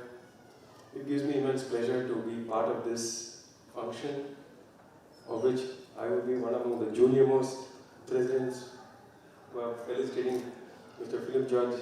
The year when he said he enrolled was virtually when I was 4 years old, so he's kind of been a doyen leading this bar. But the way Revenue Bar has not nurtured us, I should say, helped us to approach the profession is more different from other bar associations.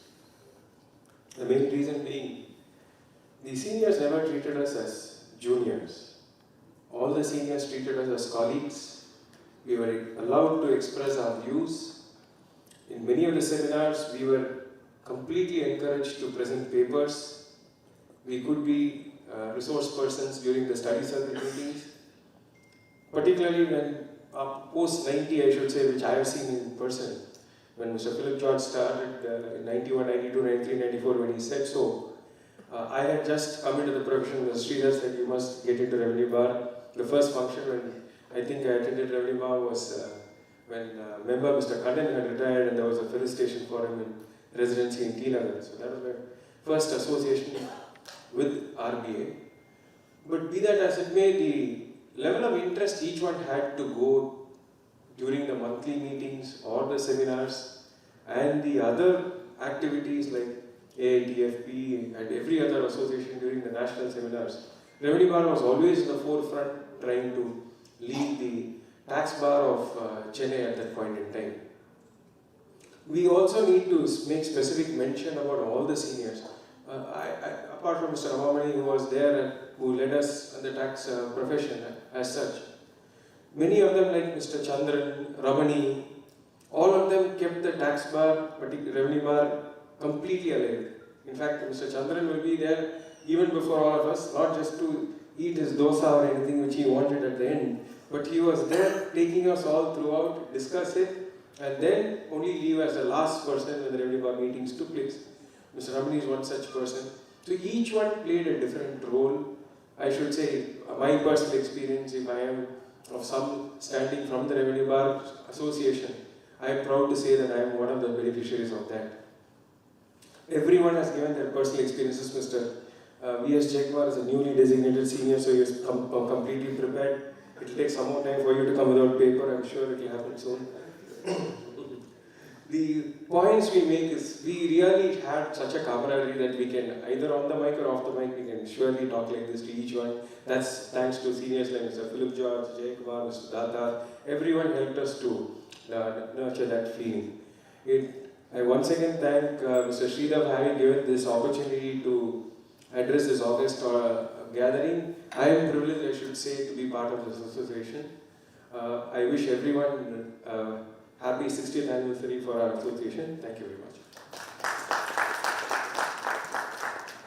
Thanks, Mr. Arvind Pandian. Even though he was a past president about, I think, probably 6 or 8 years back, we still fall back upon him to get things worked done. I now request Mr. Pankaj Giyar, National President AFTP, to felicitate.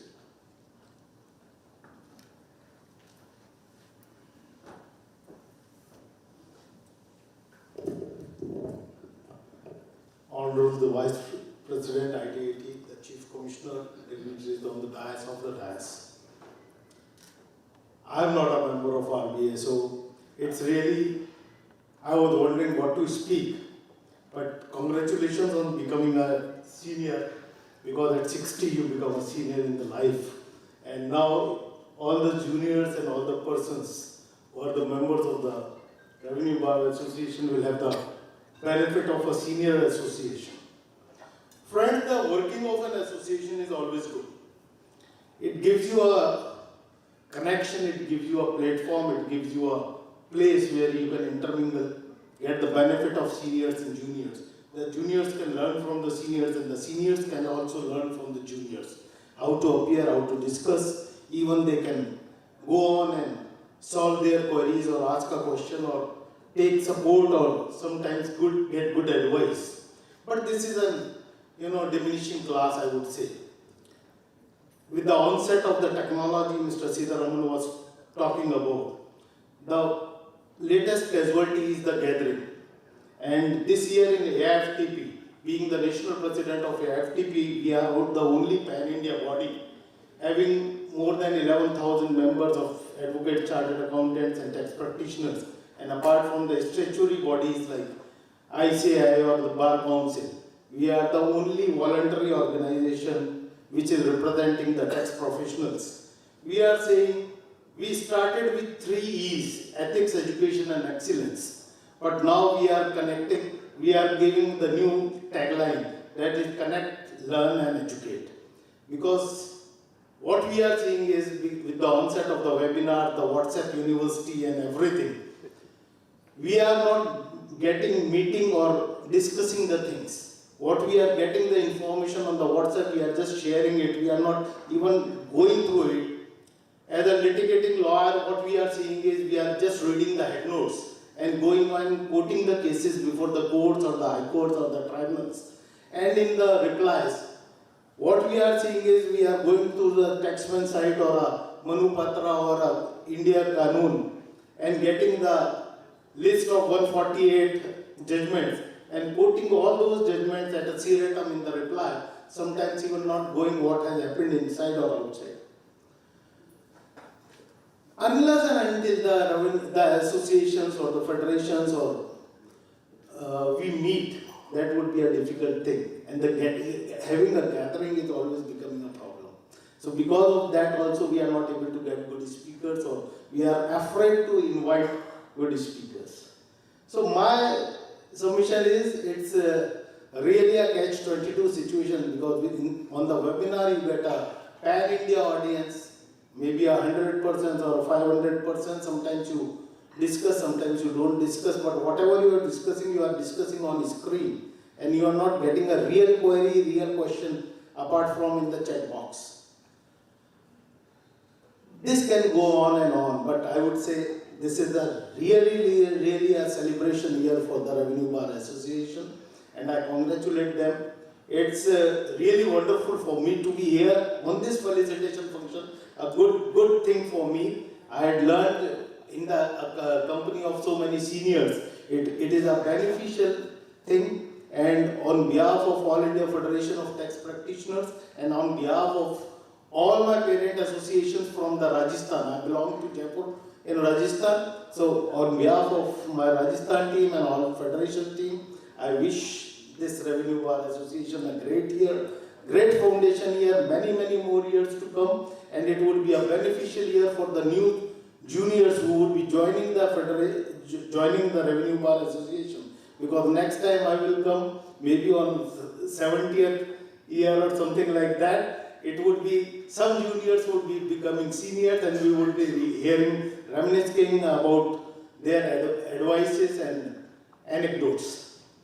Friends, the advice and the anecdotes of the senior is always important, and it gives you an inspiration to work hard, to excel in life, and only the anecdotes of the senior and the conduct of the seniors make or inspire a junior to excel and become a great lawyer or a chartered accountant. With this, I congratulate you, Sridhar ji, and my dear friend, and everybody of the member of Revenue Bar Association. Thank you for inviting me.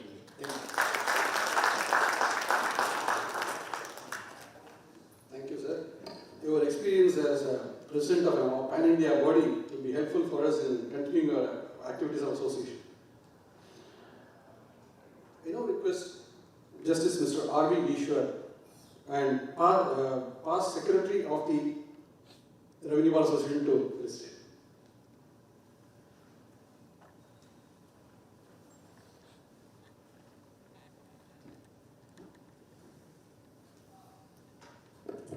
I think I broke the queue. Good evening to all of you. It's a very happy occasion for me to be here to felicitate the Revenue Bar Association on its 60th year. My senior was one of the founders of the Revenue Bar Association in 1963. Calcutta perhaps was the first tax bar. It was the 1922 Act. So that tax bar was formed in 1923, if I am right. 27? 27. So Bombay perhaps was next, and I think Revenue Bar Association is perhaps the third. I took over as secretary from Mr. V. Ramachandran. I think Bhaskar might be knowing about it. And Philip George will be knowing. I don't know whether George was ever president here. Twice. It must be the golden period of it, like Ashoka's golden period. It's good to be here. My mind goes back to those days in the Central Revenue Buildings in Nungambakam High Road, the third floor, where we had the income tax appellate tribunal benches, and Mr. George Cherian and Justice Rangarajan and all those stalwarts of the tribunal, before whom we cut our teeth, and we had good cups of coffee and bondas and all that in the small revenue bar room. It wasn't like this at that time. We had Justice Janardhan Raja with us, Jai Kumar, of course, Philip George, the leader of the pack, and my good old friend who is unfortunately no more, Balachandar. I miss Devanathan today. It's very unfortunate that he is not here with us. Those are good old days. We didn't have this many meetings, study meetings, but we had some study meetings, particularly when the budgets and all were there. George tried to organize a few more, and we all participated in that. It was a good learning process. And Datar was there, Arvind Datar was there. Quite a few of them. So congratulations to the Revenue Bar Association for having done such a good work in this period. I am too small a person to say because this was founded by my senior, and Mr. Parasaran was one of the founders. Mr. Vishwanath Iyer was one of the founders. And so I wouldn't say anything more, except that we bask in the past glory of the Revenue Bar Association. I wish all of you the very best in life. Thank you very much. Thank you.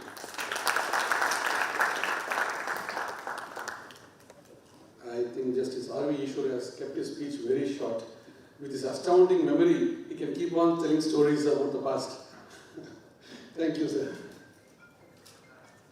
There are now, we have about four other speakers have sent in their video recordings. I think we need to.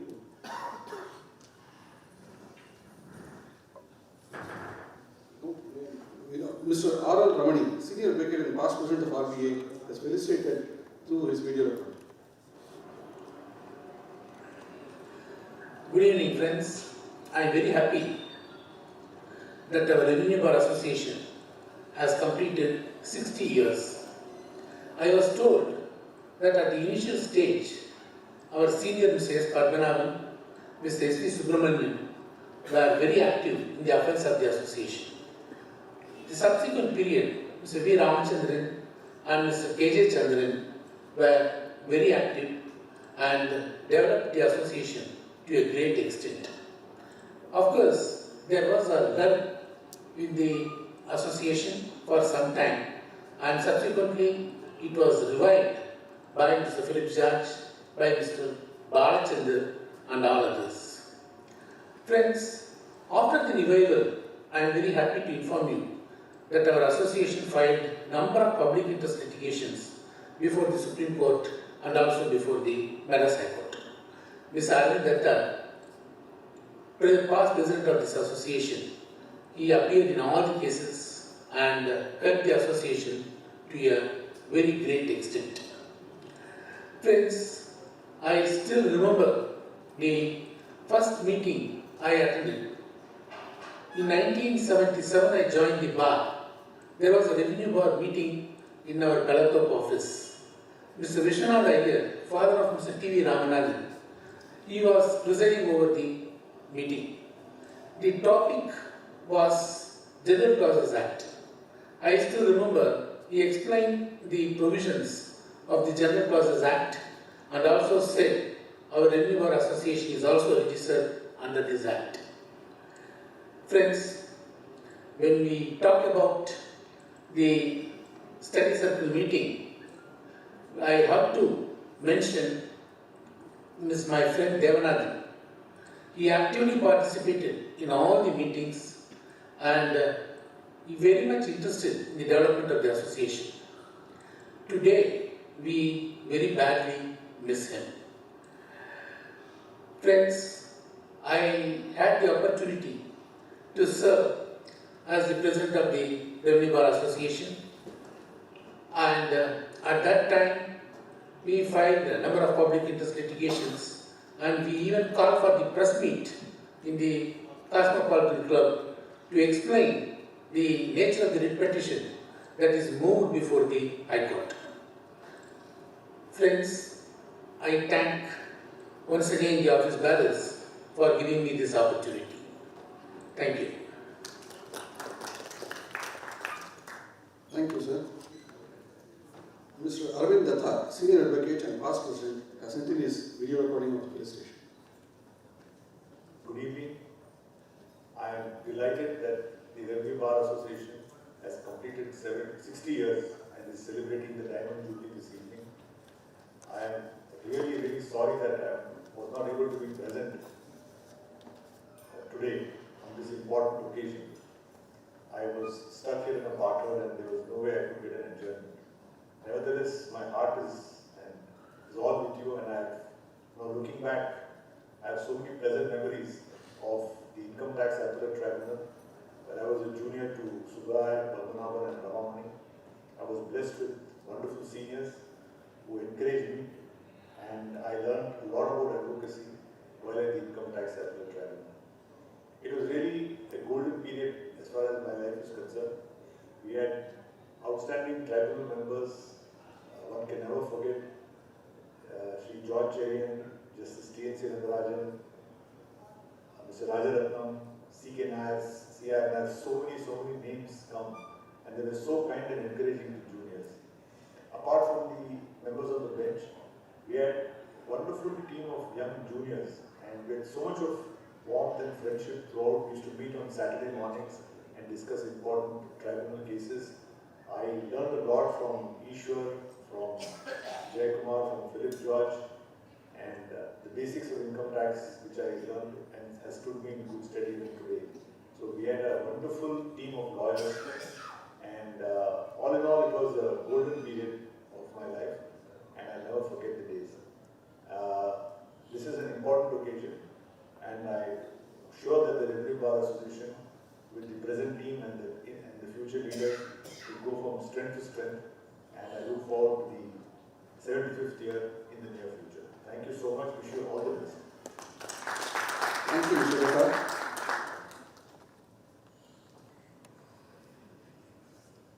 The next speaker, Mr. Justice T.N.C. Rangarajan, has sent in his video recording of his station. Dear friends, it's always a pleasure to attend any meeting of the Revenue Bar Association. When I was in the tribunal, I never missed attending the study circle meeting whenever I was in Madras. It was a great combination of professional friendship and continuous learning from peers. If there is any spark in my work, it was lit at that lamp of knowledge which has kept blazing by this great association. In our culture, the completion of 60 years marks the beginning of a new cycle. I wish this association all the best in its path for greater growth. My grateful thanks to Sri Sridhar for giving me this opportunity to join you all remotely on this joyous occasion.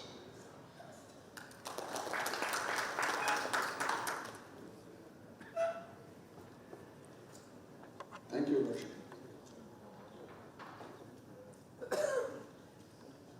Our founding member and Mr. Senior Advocate Sri Padma Vibhushan Sri K. Parasaran has sent in his video recording of the felicitation.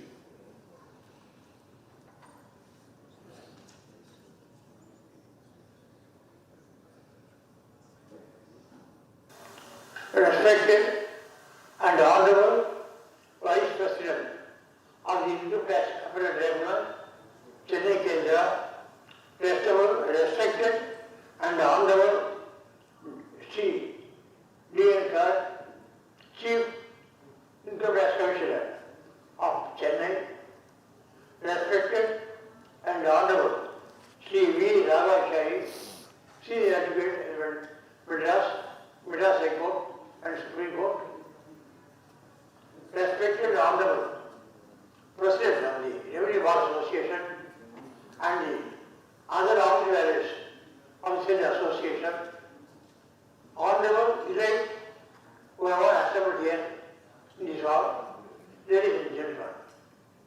I consider it a great privilege and honor to have been given this opportunity to speak a few words today, particularly as it is a special day for this association. It has functioned successfully for 60 years and is now celebrating its diamond jubilee.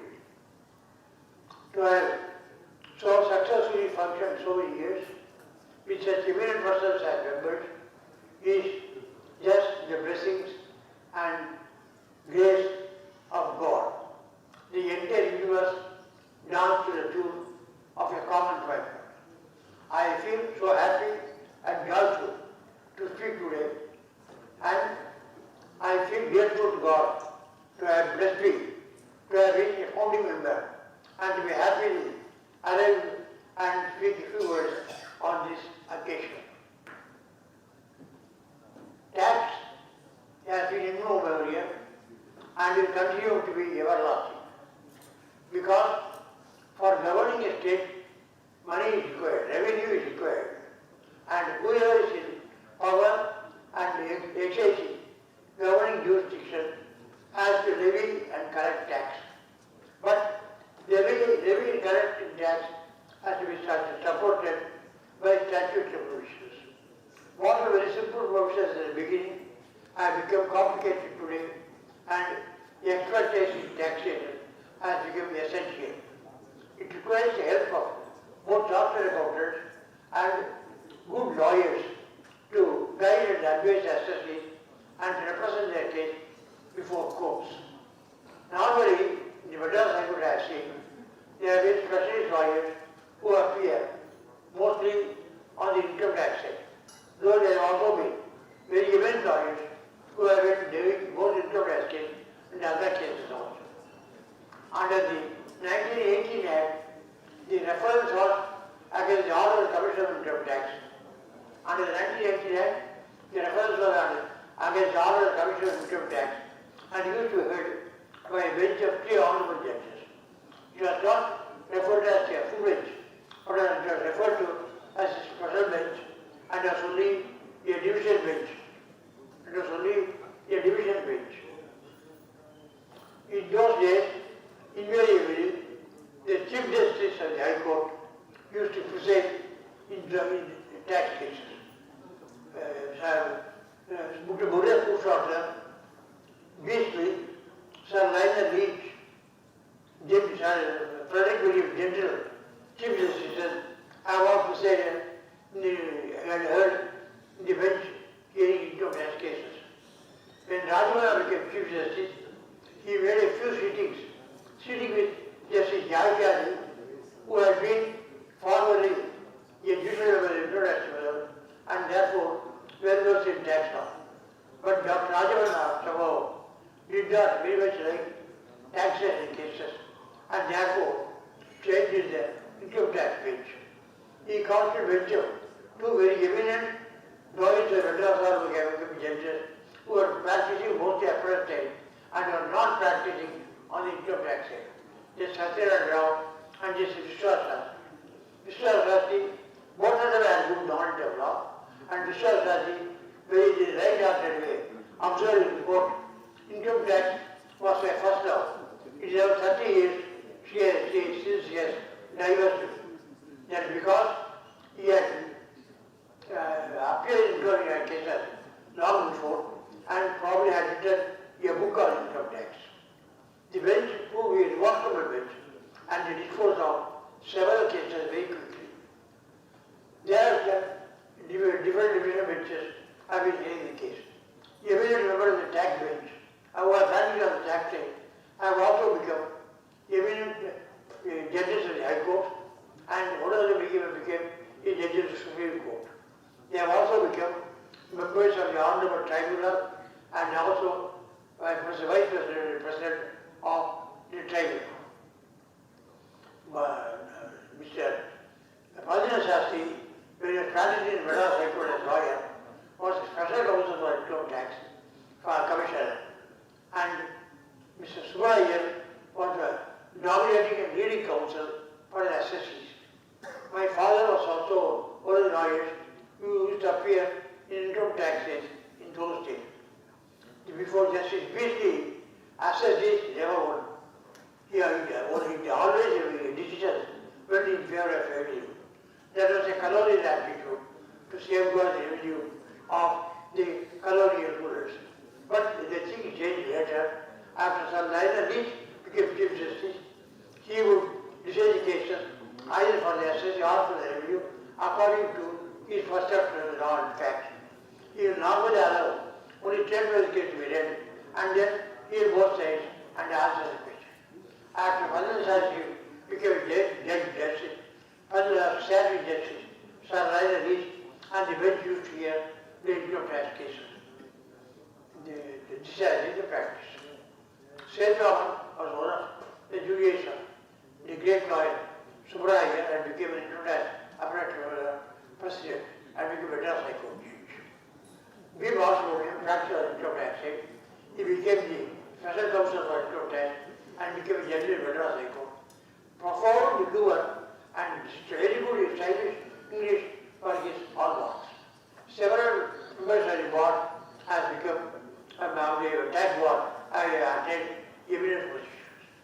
I came into the board, this association as a founding member, by the fact that in those days I also used to appear before the income tax appellate tribunal while T.V. Swadhyaya, Swaminathan, K. K. Srinivasan, and others used to appear.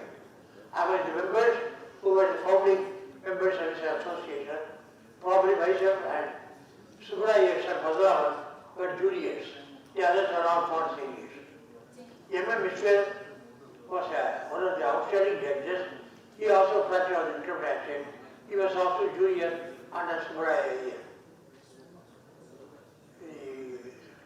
The income tax today has become a very specialized subject and requires a lot of application and specialization. I have not only appeared before the income tax in those days after constitution. I had been appearing in the 1950s and 60s before the income tax happened regular. At that time, it was in Saling Road in Nungabak. Mr. M.N. Samamurthy and Mr. Chaudhary were accountant members. Mr. M.N. Mr. Vanchanda and Mr. Sankaram were the usual members. Mr. Vanchanda was the usual member, became later judge in the Ravali Court, and after retirement practiced in the Supreme Court and used to appear both in some cases for the assessment and in some cases for the revenue. And I have also been appearing in Madras High Court in income tax references. Before I appeared in several matters. There are also a number of important judgments also. In the Supreme Court, as law observer, I had to appear in important income tax cases. But I could not find time for appearing in all the cases, in many of the cases, because I was preoccupied with constitutional cases. I appeared in the Gloria's case, in which section 80J was involved, in which both evidence on outstanding law in the country also appeared on the other side. The file appeared for the revenue and the revenue succeeded. I also appeared in the Federation of the Association of Hotels case, in which I made submission that apart from the aspect of the doctrine of Pittal substance in testing the values of the statute of provision, there is also another constitutional principle, namely the doctrine of aspect. This submission I relied upon Lefroy's constitution, Canadian constitution, and the Supreme Court accepted by contention and upheld the doctrine of aspect. Taxation is a very important subject, and I am glad that this association is rendering human service for on the taxation side. I am sure it will live for hundreds of years, because taxation is a permanent one. It has already completed 60 years, but it will complete a century and century after century, and will function as long as taxation exists. I pray to God Almighty to bless the association, to have a long tenure of the function as an association for centuries and centuries, and serve the country and the citizens of this country, and take care of the nuances of taxation. I thank you very much for this opportunity. I bow to every one of you for giving you this opportunity and so patiently heard me. I have one regret, and that is I am not able to be personally present here and participate in this function and interact with all of you, That will be a great joy for me than this. But advanced age and problems related to old age have prevented me from being personally present in this. I say so for the reason that association and community is very important for the members of the board. Envy, jealousy, and pettifogging has no place. We must develop community, mutual affection and respect. All the senior members who are the founding members were all so affected towards me and were very kind to me. Please have that community, because one learns 1/4 from a teacher, 1/4 by his own industry and grace, 1/4 from his colleagues. That's very important. Community is so. And the remaining 1/4 by the passage of time, by experience. Acharya Padvarate, 1/4 to the teacher, Padam Sisha Swadeya, 1/4 by his own intelligence, industry, Purusha Brahmachari Priya, one fourth Professor colleague and father Kala Kravage. Follow that principle and always one has learned by industry and efforts. And I am sure this association will be everlasting, so like taxation lost and will serve the nation in the best way. Thank you all for this opportunity. Thank you.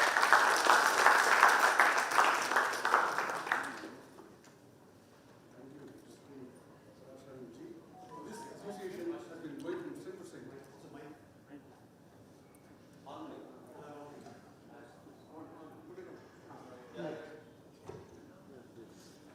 We thank Sri Parasaranji for his kind words and this association, Revenue Bar Association, has been going from strength to strength only because of the foundation laid by the pious hands of Sri Parasaran and few senior leading members of the bar. Sri Parasaran has laid down the characteristics of good association, which will lead to its longevity. Sri Parasaran's words should be etched in the memory of each one of us in the Revenue Bar Association to celebrate its existence for all many more years to come. Thank you, sir. Now request Sri N.V. Balaji to give his felicitation.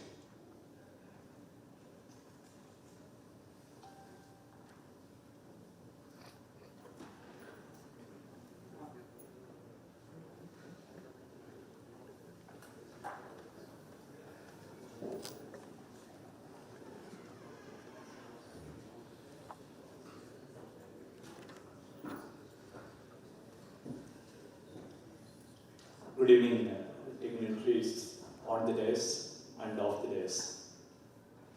I should say, I am relatively a very new member of the Revenue Bar Association. I didn't have the privilege which my predecessor speakers really had. I enrolled just in 2011 and a member of this association for the last 10 years possibly. I had the misfortune of not being part of the golden period with Mr. Justice Ishwar as mentioned, or the time which Mr. Philip George had led with his study circle revivals which Senior had referred to. But nevertheless, I should say, my experiences are nothing short of what they would have had in their golden period. In the last 10 years, from time to time, any new budget has come or any new decisions have come, Revenue Bar did not lose the occasion of discussing, making a formal discussion. The formal discussion has definitely helped many of us. Now my office is also part of, now my children are also part of the Revenue Bar now.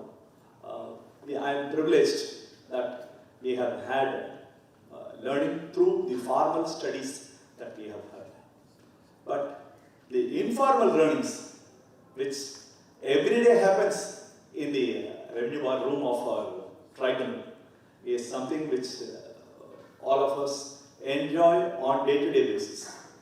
What happens in the day or the earlier week is discussed immediately, and representations that are required.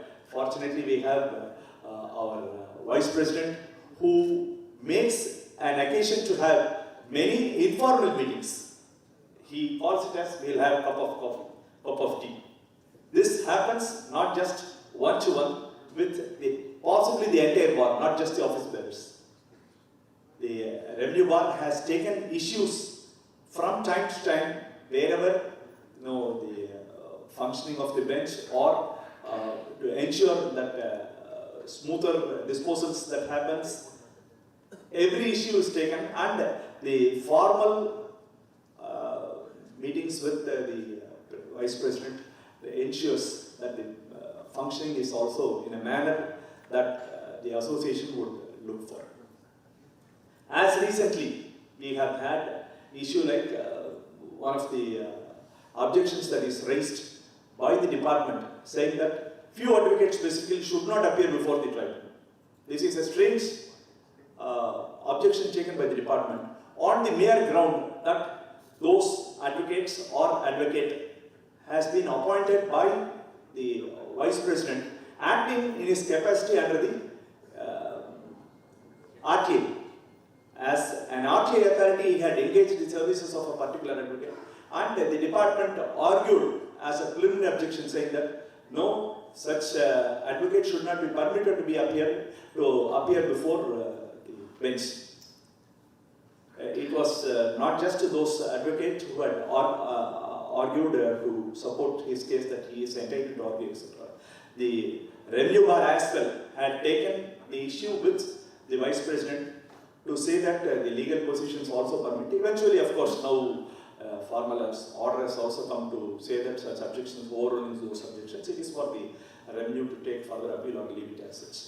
But Revenue Bar from time to time has taken every issue which affects the members seriously and taken appropriate call.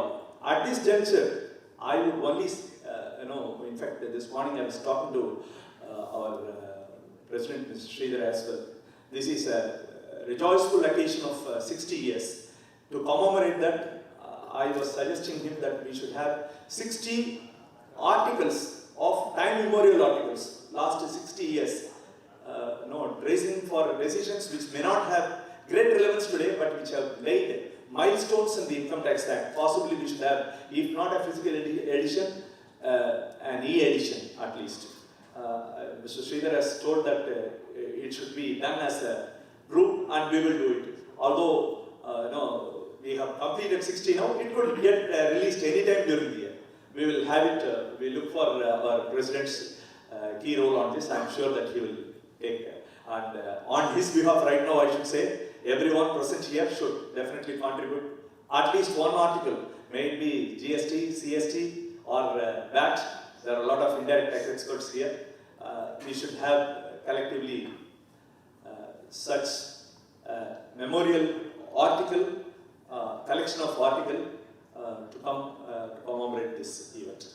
I wish the Revenue Bar takes from here onwards, miles and miles to walk and ensure that what our predecessors have done is pushed in a better way, and we keep going. Wish the Revenue Bar all the best. Thank you. Thanks, Mr. M. Balaji. I now request Mr. Naresh Kumar to say a few words. If possible, in Tamil.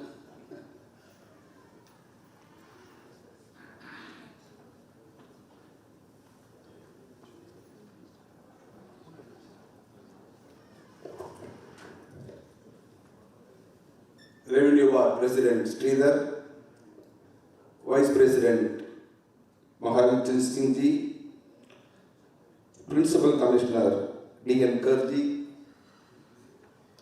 இங்கே வந்திருக்கின்ற விழாவிலே கலந்து கொண்டு சிறப்பிக்க வந்திருக்கின்ற அத்தனை வழக்கறிஞர் பெருமக்களுக்கும் சார்ட்டர்ட் அக்கவுண்ட்ஸ்களும் என் மனமாற மாலை வணக்கத்தினை தெரிவித்துக் கொள்கின்றேன். நான் 1982ஆம் ஆண்டு என்னுடைய பணியினை இந்த சங்கத்தை தோற்றுவித்த கே. ஸ்ரீனிவாசன் அவருடைய சிஷ்யராக சேர்ந்தேன்.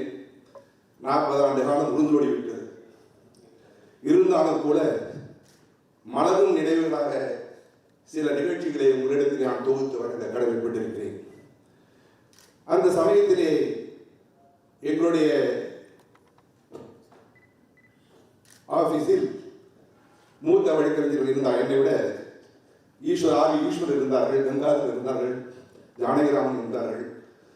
அவ்வளவு பேர் இருந்தாலும் கூட எங்களுடைய ஆசான் கே. ஸ்ரீனிவாசன் அவர்கள் இளம் வழக்கறிஞர்களை எல்லாம் கூப்பிட்டு சில கேள்விகளை கேட்டு சில விவாதங்களை செய்து முக்கிய தீர்வுகளுக்காக எங்களை எல்லாம் பணித்திருக்கிறார்கள்.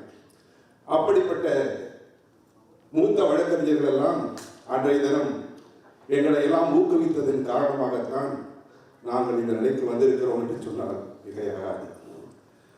அது மட்டுமல்ல, ரெவென்யூ பார் என்று சொன்னாலே சென்னையில் இருக்கின்ற அத்தனை பார் அசோசியேஷன்களும் சிறந்த ஒரு மாறாக எந்த ஒரு நீதியரசர் வந்தாலும் இந்த பாரை பற்றி பேசாமல் போக மாட்டார்கள். காரணம், advocate both sides appearing are very close to each other. There is no partiality between the members. They are always jovially mingling together, and we have coffee and other things together also. That is why எங்களுடைய இப்ராஹிம் கலீஃபுல்லா அவர்கள் சொல்கின்ற பொழுது, நம்ம சின்ன சங்கமாக இருந்தால் கூட எவ்வளவு சிறப்பாக இருக்கு, எல்லாம் ஒன்றா இருக்கீங்களே, மீதி சங்கத்தில் பல பிரிவுகள் இருக்கும், அந்த பிரிவுகளுக்கு இங்கே வேலை இல்லையே, அதனால் இதுதான்ப்பா சிறந்த சங்கம் என்று பலவரை சொல்லியிருக்கிறார்கள். இதற்கு காரணம், நம்முடைய சங்கத்திலே வேறுபாடுகள் கிடையாது, பிரிவினைகள் கிடையாது, எல்லாரும் ஒருவருக்கு தெரிந்ததை இன்னொருவருக்கு சொல்லிக் கொடுக்கக்கூடிய ஒரு ஆற்றலை பெற்றவர்கள். ஆனால் எனக்கு கேஸ்லாம் தெரியும், புதுசாக வந்து தெரியாமல் இருக்கலாம் இன்னொருத்தருக்கு. அந்த கேஸ் நடக்கும்போது இந்த கேஸ்லாம் வந்திருக்குன்னு சொல்லி இளம் வழித்தண்டனைலாம் ஊக்கப்படுத்தக்கூடிய ஒரு சங்கம் இது. அதை யாரும் மறக்க முடியாது. அப்படிப்பட்ட சங்கம் 60 ஆண்டுகள் ஒரு மனிதனாக பிறந்த பிறகு வாழ்கின்ற பொழுது சஷ்டித்தை பூர்த்தி செய்வார்கள். 60 ஆண்டுகள். அந்த 60 ஆண்டுகள் ஒரு மனிதன் வாழ்ந்தார் என்று சொன்னாலே ஒரு மிகப்பெரிய புண்ணியம் செய்திருக்க வேண்டும். அப்படிப்பட்ட 60 ஆண்டு காலம் உருண்டோடி இந்த சங்கம் ஆடம்பரமாக வளர்ந்து 100 ஆண்டுகளை தாண்ட வேண்டும் என்று எல்லாம் உள்ள இறைவனை வேண்டி வாய்ப்புக்கு நன்றி கூறி விடைபெறுகிறேன். நன்றி, வணக்கம்.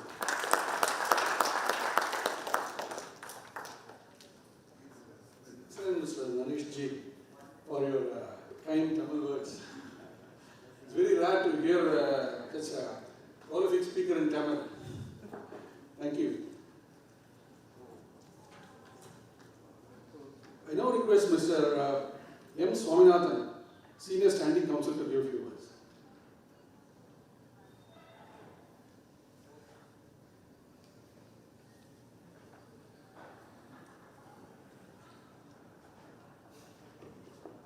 Good evening to one and all. Dignitaries on the dais and off the dais. Since it's a revenue body as called from the revenue side, I'm not a good speaker even in the court. He has called me to speak a few words about the Revenue Bar Association. I enrolled in the year 1995. In fact, I still remember the days. Mr. Philip George was the president of that time. And he called N. Boyd, joined the Revenue Bar Association. So I enrolled in September 1995. Immediately I joined the Revenue Bar Association on the first day when I appeared before the Income Tax Appellate Tribunal. It was, in fact, it was the tribunal encouraged youngsters of those period of time. In fact, my first appearance before the tribunal was in the month of October 1995. I entered the court hall. They asked me that, who are you?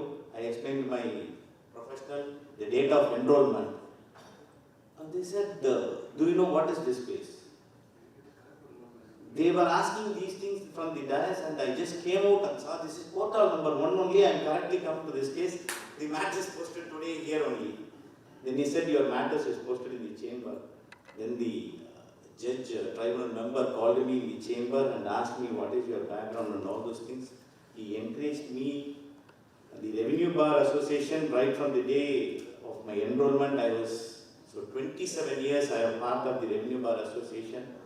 All the study circle meetings, all the budget meetings, I have, without fail, I have attended the Revenue Bar Association meetings. I thank the organization for giving me an opportunity to speak on this occasion. Revenue Bar will be always with them. We will work together. Thank you.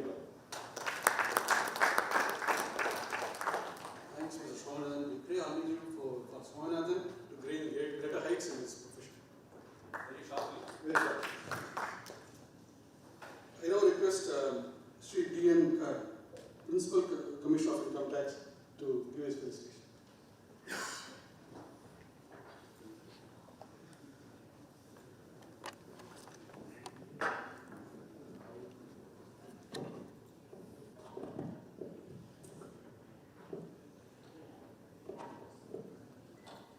Honorable Vice President of ITAT, Mr. Mahavir Singh, Honorable Justice Ishwar. Incidentally, I had appeared before him when he was in Delhi ITAT. I was his senior DR.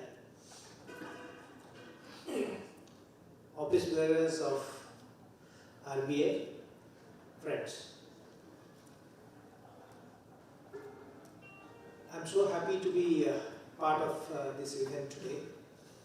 In fact, it was in the year 2002 when I got first posted as a senior DR in Delhi ITAT that I realized the importance of being part of the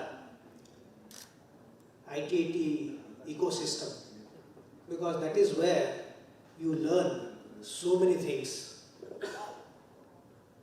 In fact, most of the senior DRs, and there was no, we had just started the CIT DRs postings those days. That was created in the year 2002. In fact, I recall in Delhi, the initial days of this creation of CIT DRs post, they were very hesitant because they thought that, the very senior officers, they should not go and argue. But then we found, as senior DRs, we found that the workload was too much, because every day some 45 to 50 cases were getting listed. And there were 2 senior DRs, so about 25 cases per head, which is too much of which is in fact humanly impossible to handle. So I went to the board, I met the member, the concerned member, and I requested him that we have created the post of CIT DR, and while taking the approval from the cabinet, it has been mentioned that the post of CIT DR is being created to improve and increase the level of representation before ITAT. So having created this post, if we don't prepare if we don't distribute workload between the CIT DRs and the senior DRs, maybe we are not doing justice.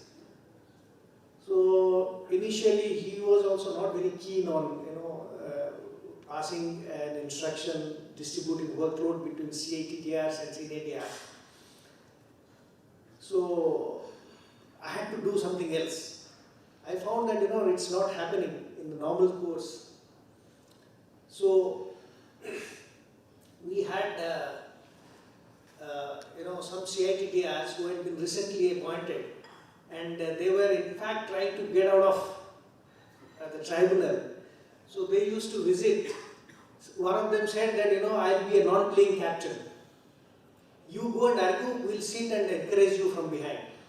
I said, sir, this is too much. In fact, how do you expect us to handle 25 cases per day? And in addition to that, those days we used to have too many special bench and third member cases also. Those cases also were to be argued by senior DRs. Then what for we have created the post of senior CIT DRs? So finally, I was also part of the All India Body of IRS Association. So we found some other way to, pass that work distribution order between CIT DRs and senior DRs. So that is chapter number 1. Now in the year 2007, in the year 2009, that was the time, when I realized that, in ITAT, while admin cases, I found that, if it is a chartered accountant, I am able to manage him better. But if it is chartered accountant, if he is a chartered accountant come advocate, then I used to find it a little difficult while, countering his advocacy skills before ITAT. So I thought, okay, let me enroll myself for law. So in those days, we had that benefit of having the benefit of joining the evening law classes. So in Delhi University South Campus, I joined. We used to leave office at 6 p.m., then go for classes, and then come back at 9. and then that is how I was continuing with my law degree. And in the year 2009, I was getting promoted as commissioner, and I had still one more year to go to complete my law degree. So I went to the board, I requested that, sir, please keep me in Delhi. Normally on promotion we get transferred out. So if you could give me any non-sensitive post, any post which is exempt. Fortunately, CITDR's post is exempt, it's not counted. So I requested, and I got it. Thankfully I got CITDR's post. So I went and joined as CITDR, and then I recounted them this story, that how I got this distribution of workload between CITDRs and CITDRs done. Then one of my batchmates, he said, you see, you got it done. Now you are caught in your own web. You had got this work distribution done. Now you will have to argue all these big cases. I said, I don't mind. I don't mind. I think that it's a privilege to represent the revenue. So that is how we have improved the level of representation before tribunal.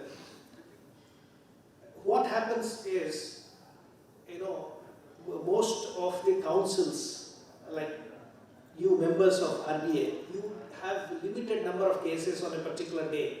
But for a departmental representative, the number of cases he has to handle is big.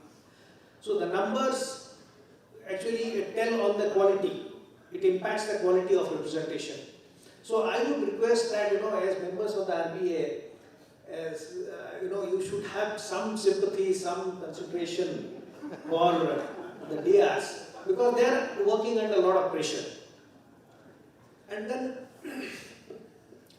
one more aspect that I found is that like when I got transferred to Chennai, I was in the exemptions. But every commissioner has to do this extra work of going as a rotational CITDR, because we used to have less number of working strength in the tribunal. So when we go for a week or two as rotational DR, but the cases would be big. So normally, the tendency would be to seek adjournment or, see that, they are passed over. But, I felt that no, even if we are going for a week or so, we should do justice. If there is some case which we can do, let us do, finish. So incidentally, so happened once that I had passed a 263 order in a particular case when I was the CIT exemption. And in one of the weeks subsequently, after about 6 months or so, I was doing rotational CITDR's duty. And incidentally, the same case came, and as per our work distribution, if it is a 263 order, the case has to be argued by the CITDR. So I rose up to defend the case, but there was an opposition from the other side. How come you are doing it? You passed this order, now you have come to defend this. Maybe you are, too much after us. That is why you have designed yourself to be here when this case is coming up. But fortunately, what happened? I didn't know that when this kind of argument is being put forward by the counsel of the other side, the assessee, one more counsel rose and he says that no, we want to withdraw the appeal. What is this? The bench asked, what is this? There are two counsels. Then they said that, sir, it's a trust. The trustee who has come and filed the appeal, he has not taken the consent of other trustee. And the other trustee doesn't want to pursue this appeal. And the counsel of the other party, other trustee, is opposing the case. So the preliminary issue that was to be decided was whether this particular appeal is maintainable Because one set of trustees are saying that we want to pursue the appeal, the other set are saying that we have not authorized that particular counsel to appear on our behalf. We have engaged a separate counsel who would like to withdraw the appeal. So that argument went on. So for that day there was no hearing, so I didn't have to argue. But then the counsel who had actually was representing the case from the side of the trustee who had actually filed the appeal, they thought that I might again come on the very next day on the next date of hearing. So they wrote a complaint against me to the Honorable Minister of State. That time Mr. Palani Manikam was the minister. So the complaint was written that how come the same CIT he has passed the 263 order, now he is coming and appearing in the same case, and this is conflict of interest. So I had, because of my long stay in Delhi, I have my friends. So I received a call from there. There is a complaint against you. I said, okay, you withhold. I'll hold it. I'm coming in. So when I went there, I found that this is the content. That I have come to represent a case where I have passed the order. Then I was wondering, see, if I am the respondent, every respondent has his own right to argue an appeal. Argue a matter.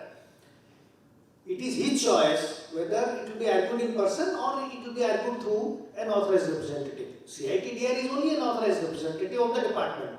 But that doesn't take away the right of the officer who passed the order to defend his case. So in what way, actually I was overstepping my jurisdiction. I was still wondering. So that friend of mine, he said, he understood the thing. Then in my presence, he just tore off that complaint and threw it into the dustbin. So that was one side of the story.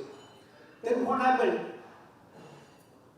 The next day came and it was before another bench, and incidentally I was also the CITDR. As a rotational I was there, but I was in a different bench. So I went and told the CITDR who was in that particular bench where this case was coming up, that if you don't mind, could you allow me to argue this case? He said, okay, fine, no problem, you argue. So he agreed. So next day, again I was there, and by that time the preliminary issue had been decided. They had dismissed, the bench had dismissed the other counsel's argument that they want to withdraw the appeal. So the case finally came up for final hearing, and they had engaged a senior advocate from Mumbai who had flown in the day before to argue this case. But fortunately for me, because I was the author of that order, I didn't have to work much harder, because I was also having cases on my other bench. And the final arguments took place on that day.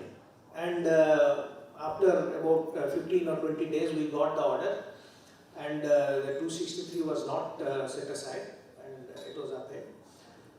But that is the time when I was constantly interacting with the members of the RBI. I used to meet them, and I have seen that they are genuinely interested in ensuring that justice prevails. Ultimately, as was told some time back, it is not tax bar association, it is revenue bar association. And every member of this association is also an officer of the court, and your responsibility lies as much in defending your client as in ensuring that the revenue also gets its fair share of taxes. So my humble advice or request to all of you would be that in the same spirit that you are defending your clients, please be considerate to the needs of revenue also, And with all your support, last year we have been able to achieve, or rather exceed, the target of 16 lakh crores that was set for us. And this year's the target is much steeper. It is now 18 lakh and odd crores this year.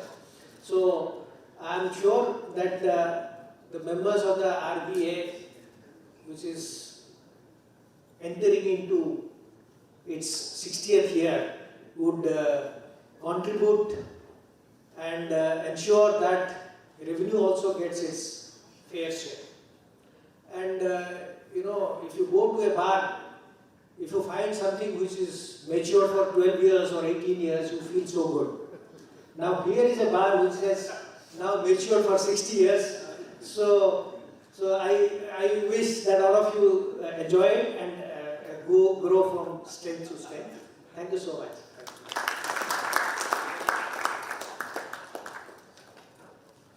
Thank you, Shekhar. You ended your speech with a very hilarious note. I now request Mr. Jaikumar to give a memento to Sri Kar.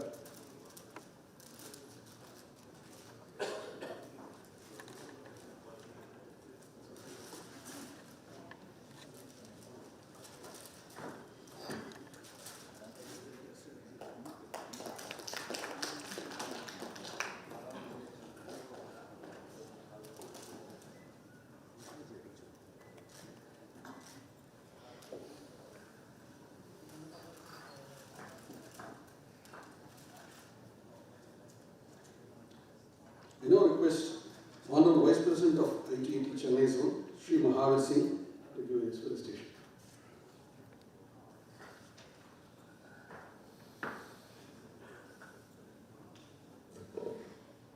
Honorable Justice R. V. Ishwar, my Guru, guide and philosopher.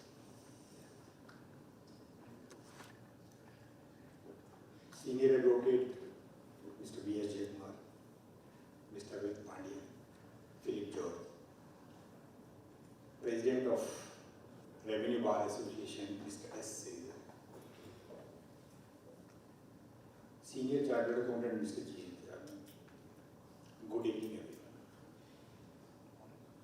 It's a great honor and privilege for me to address this august gathering on the occasion of Foundation Day of 60th Foundation Day of this Revenue Bar Association. Revenue Bar Association Chennai is one of the oldest bar association of tax practitioners in the country. Just now, Honorable Justice R. V. Ishwar informed that it is third oldest bar association.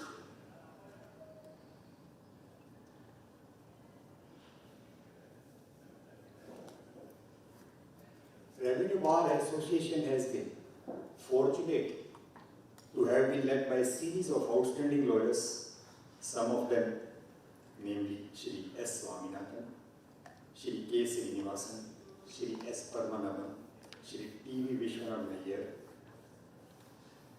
along with founder member and Padma Vibhushan awardee Shri K. Prashara, a legal luminary who is still associated with the activities of the bar. Shri K. Ramavani and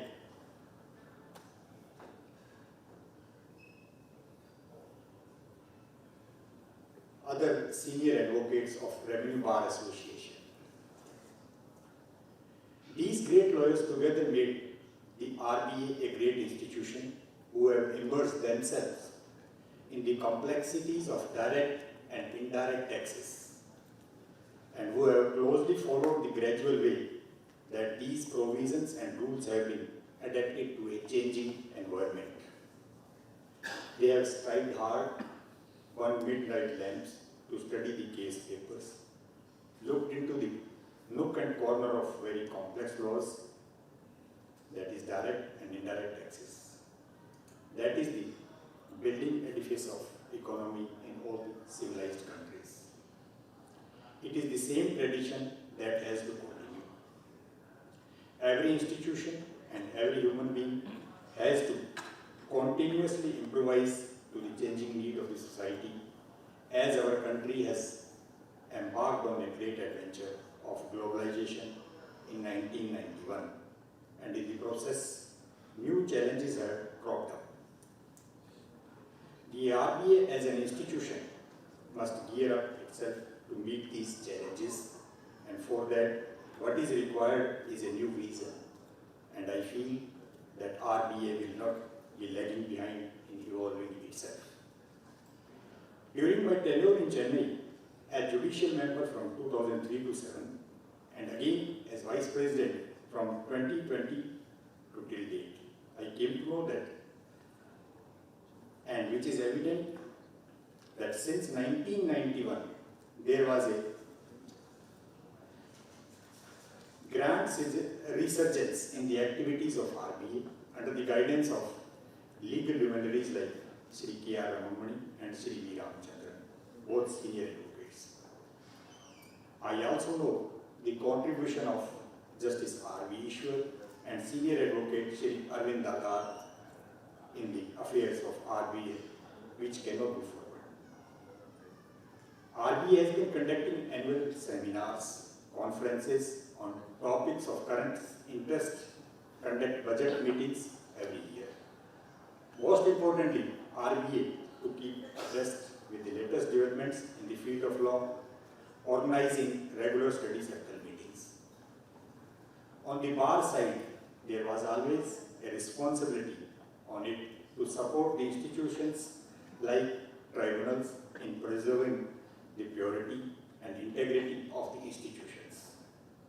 Let us work hand in hand to see that institutions continue to retain its glory as the finest institutions in the country and as model for each other to follow.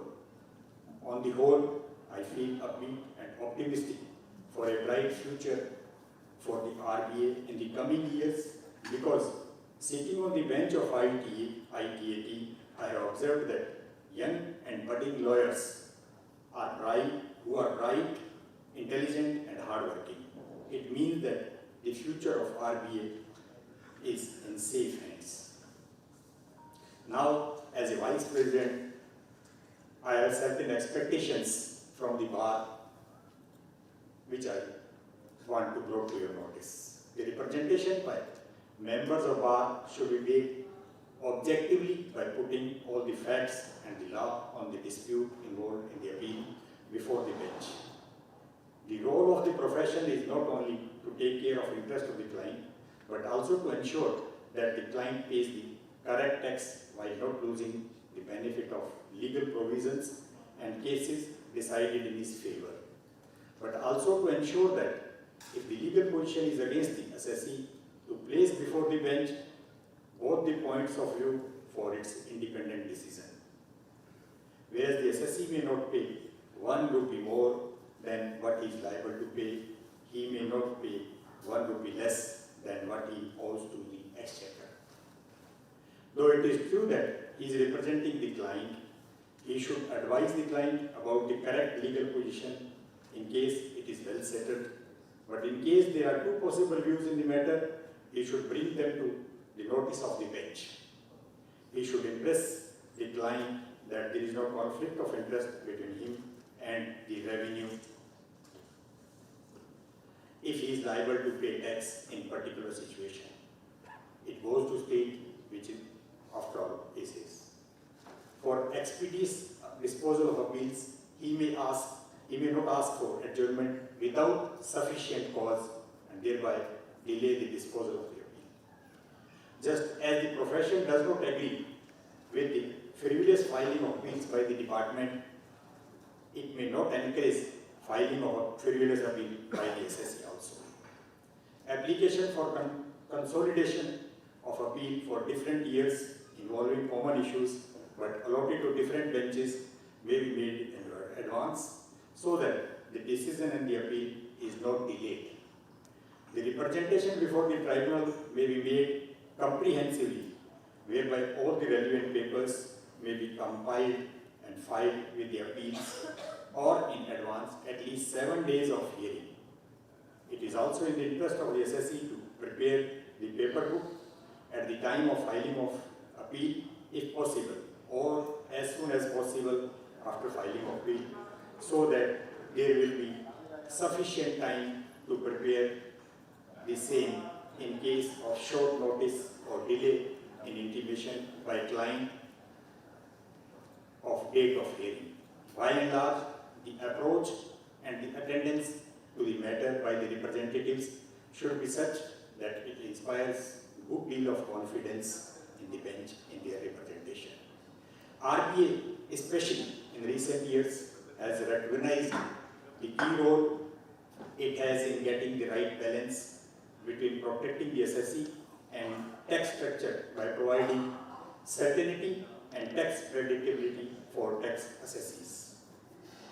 In this way, it has contributed to the opening up of Indian economy and thereby helping the government to generate sustainable growth. Revenue Bar Association, represented by its legal luminaries, has contributed more than the number and quality of the output in the tax litigation. That is the true measure of its contribution to the tax jurisprudence. The interpretation of tax legislation, with the frequency of its amendment and the complexities of the problems it posed, was always difficult.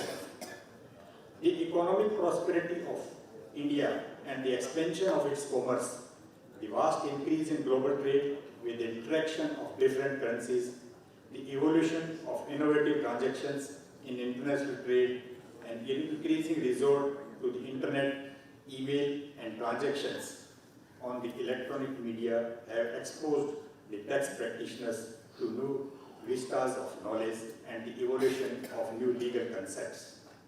I can vouch that the RBI has successfully attempted not only to match the speed of its working to the pace of the institution, but also risen to meet the fresh challenges. On behalf of administration, I assure my fullest cooperation in providing infrastructure facilities to the RBA like technological support. I wish all success to the RBA. Thank you.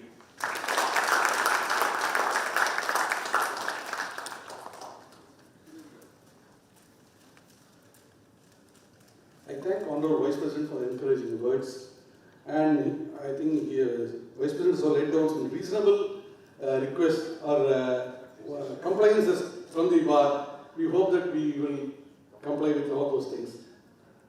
I now request Ms. Justice R.V. Ishwar to give a memento to Honorable Vice President.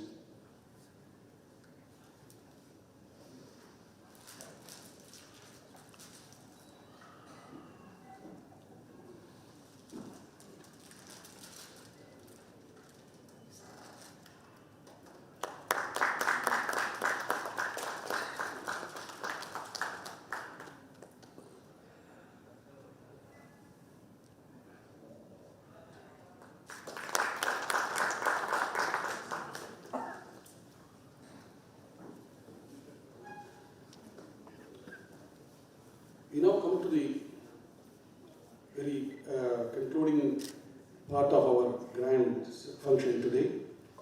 We have Sri Raghavachari, Senior Advocate, to give a very enlightening speech on this occasion.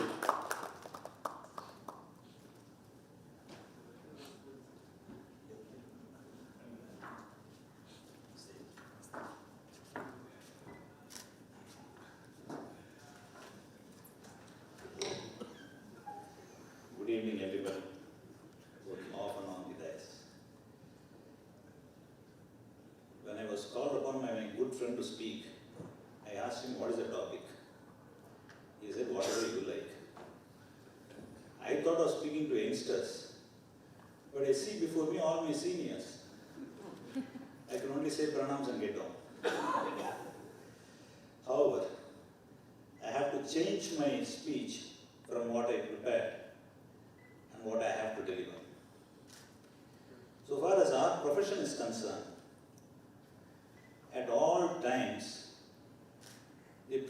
generation would start blaming the next. For instance, when Mr. Ishwar, when he had started his practice, somebody would have said, you wouldn't have seen Justice Muthuswami Iyer, Subramania Iyer, and so many of them as classics. The next generation would come. They would have said, have you seen Mr. Ishwar?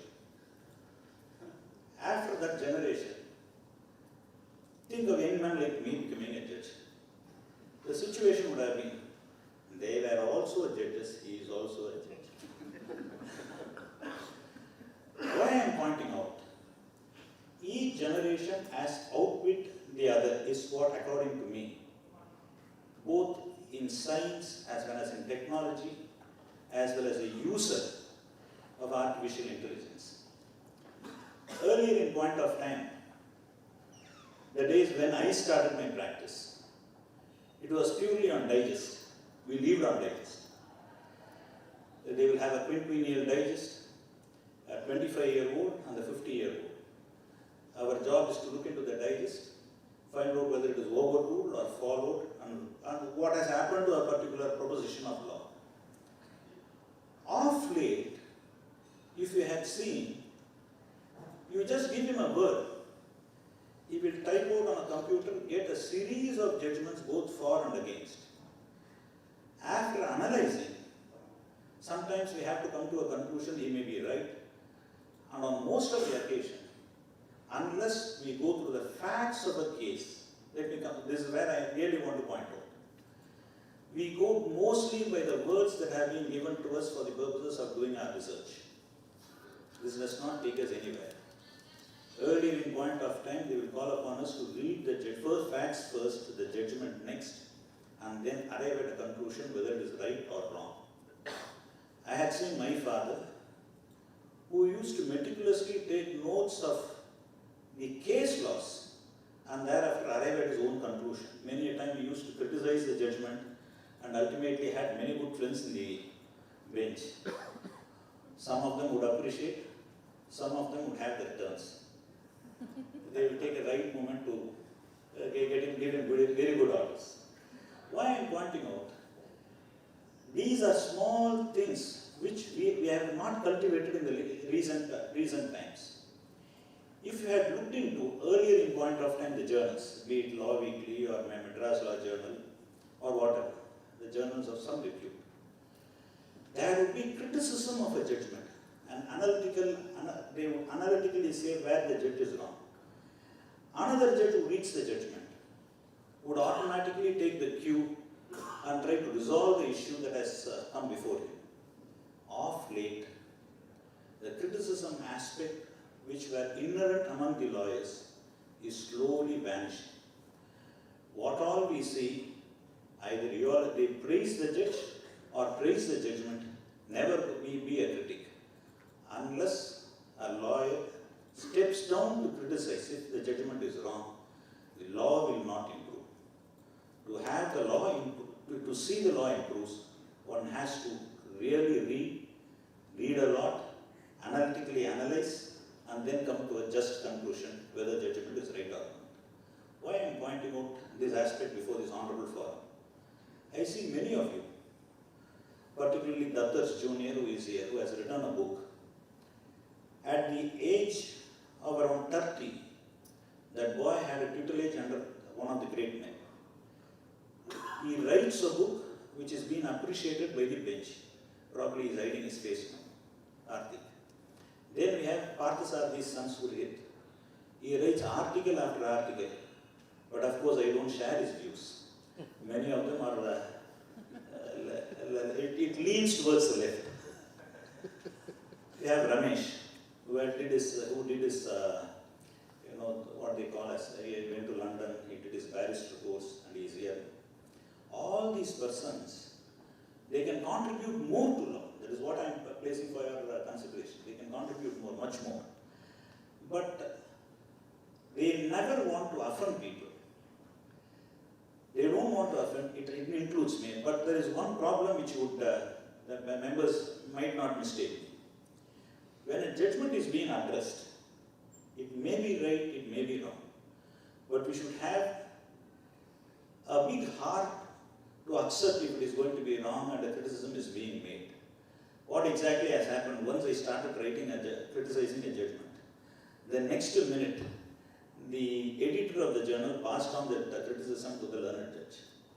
The learned judge looked into that article. The next day I had been much more wiser, because whatever I had filed before his court, I got a very deserving order. Underline the word deserving. These are small things which one has to get over in the initial stages. When I was called upon to speak here, what all I thought was Parasaran is the senior member. He is going to be here. At his age 96 years. I asked my friend why he called me. He is one of the best speakers available. He said somebody has to end the program. You have to speak necessarily for 15 minutes. And I said yes. The reason being, more than I speak and you people hear, I am here to learn much more from you people. The subject which I have learned is basically civil law and constitutional law. Income tax had been eluding me for, except the income tax officers, it is eluding me for at least for substantial duration of time. Incidentally, one has to know every field of law. What exactly has happened in my case, it is a very interesting point which Ravi had handled before the forum. As far as lawyers are concerned, we know how to earn, we do not know how to spend the money. Likewise, we do not know how to share our booty with the income tax department. Once we made it, whatever fee that comes to us, we have it in a separate account. Another fee which comes to us in the form of our spending on the stamp and other things, we had it in another account. While disclosing, I never disclose the account so far as the account which we receive it in the form of stamp duty and other things. Ultimately, the income tax officer said, why you did not disclose? I said, that is not my money, that belongs to my client. The non-disclosure entailed in penalty. Why I am pointing out to this particular aspect? I may be a lawyer of more than 30 years. I have not exposed myself to taxation law. Likewise, many of you people, don't mistake me, who practice on the taxation side, never expose themselves to the civil law. They don't come anywhere near Hindu law. And when it comes to, for application of, say, the income tax law, requirement of Hindu law is also there. When it comes to civil law, income tax also takes into its fold certain aspect of civil law. For summoning of witness, examination of parties, all these are all matters which every one of the juniors are supposed to know. Unfortunately, each of us think we are in a different field altogether. I abandon the tax law, income tax people abandon the civil law, and ultimately it ends in chaos.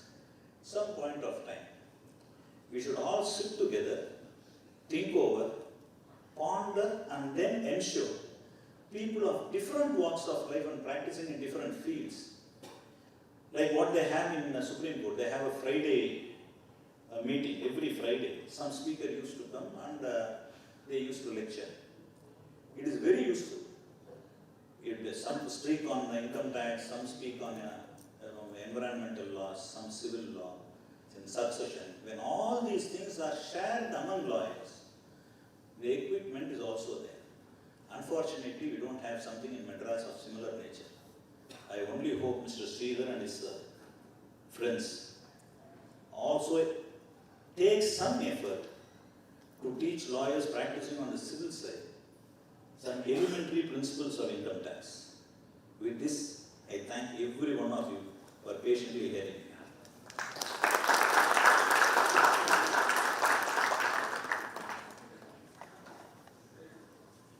Thanks. I was not wrong when I said it's going to be enlightening speech. Sometimes I can disagree. I now request Sri K. Ravi to give a memento to Senior British Bhagwat.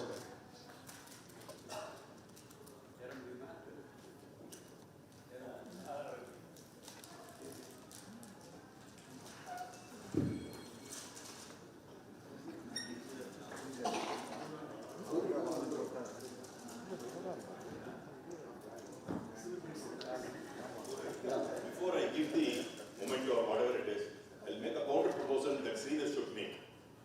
He should teach us civil procedure code.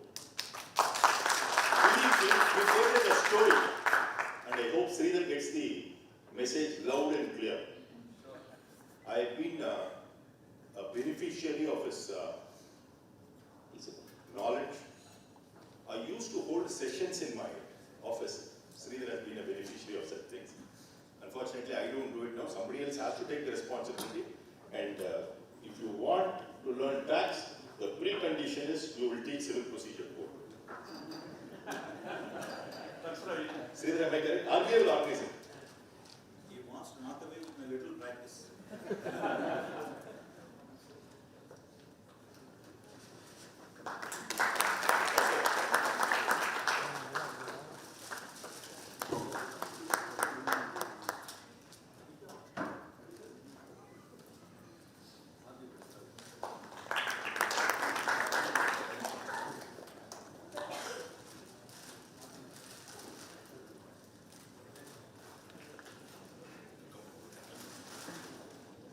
With this, we have come to the final finishing touches to this fantastic evening to celebrate the Revenue Bar Association 60 years. RBI and its members are gifted to have listened to the praise of work of the association from leading members of the bar, from the judges, from IT members, and other professionals. Our founding member, Sri Parasaran, has also given an excellent speech and has blessed us for many more years of service. I thank all the speakers who have shared their encomiums on the good work done by the RBA thus far. The chartered accountants have all along they had a special place in the activities of the Revenue Bar Association. I thank all the chartered accountants for giving their word of praise and appreciation to the Revenue Bar Association. On behalf of the Revenue Bar Association, I can assure that it will continue with the good work and bring with its fold other like-minded professionals, professional bodies, and engage them in the activities of the association. I thank once again all the speakers, delegates who are present here for this momentous occasion. Thank you all. I now request all the guests to join us for the dinner.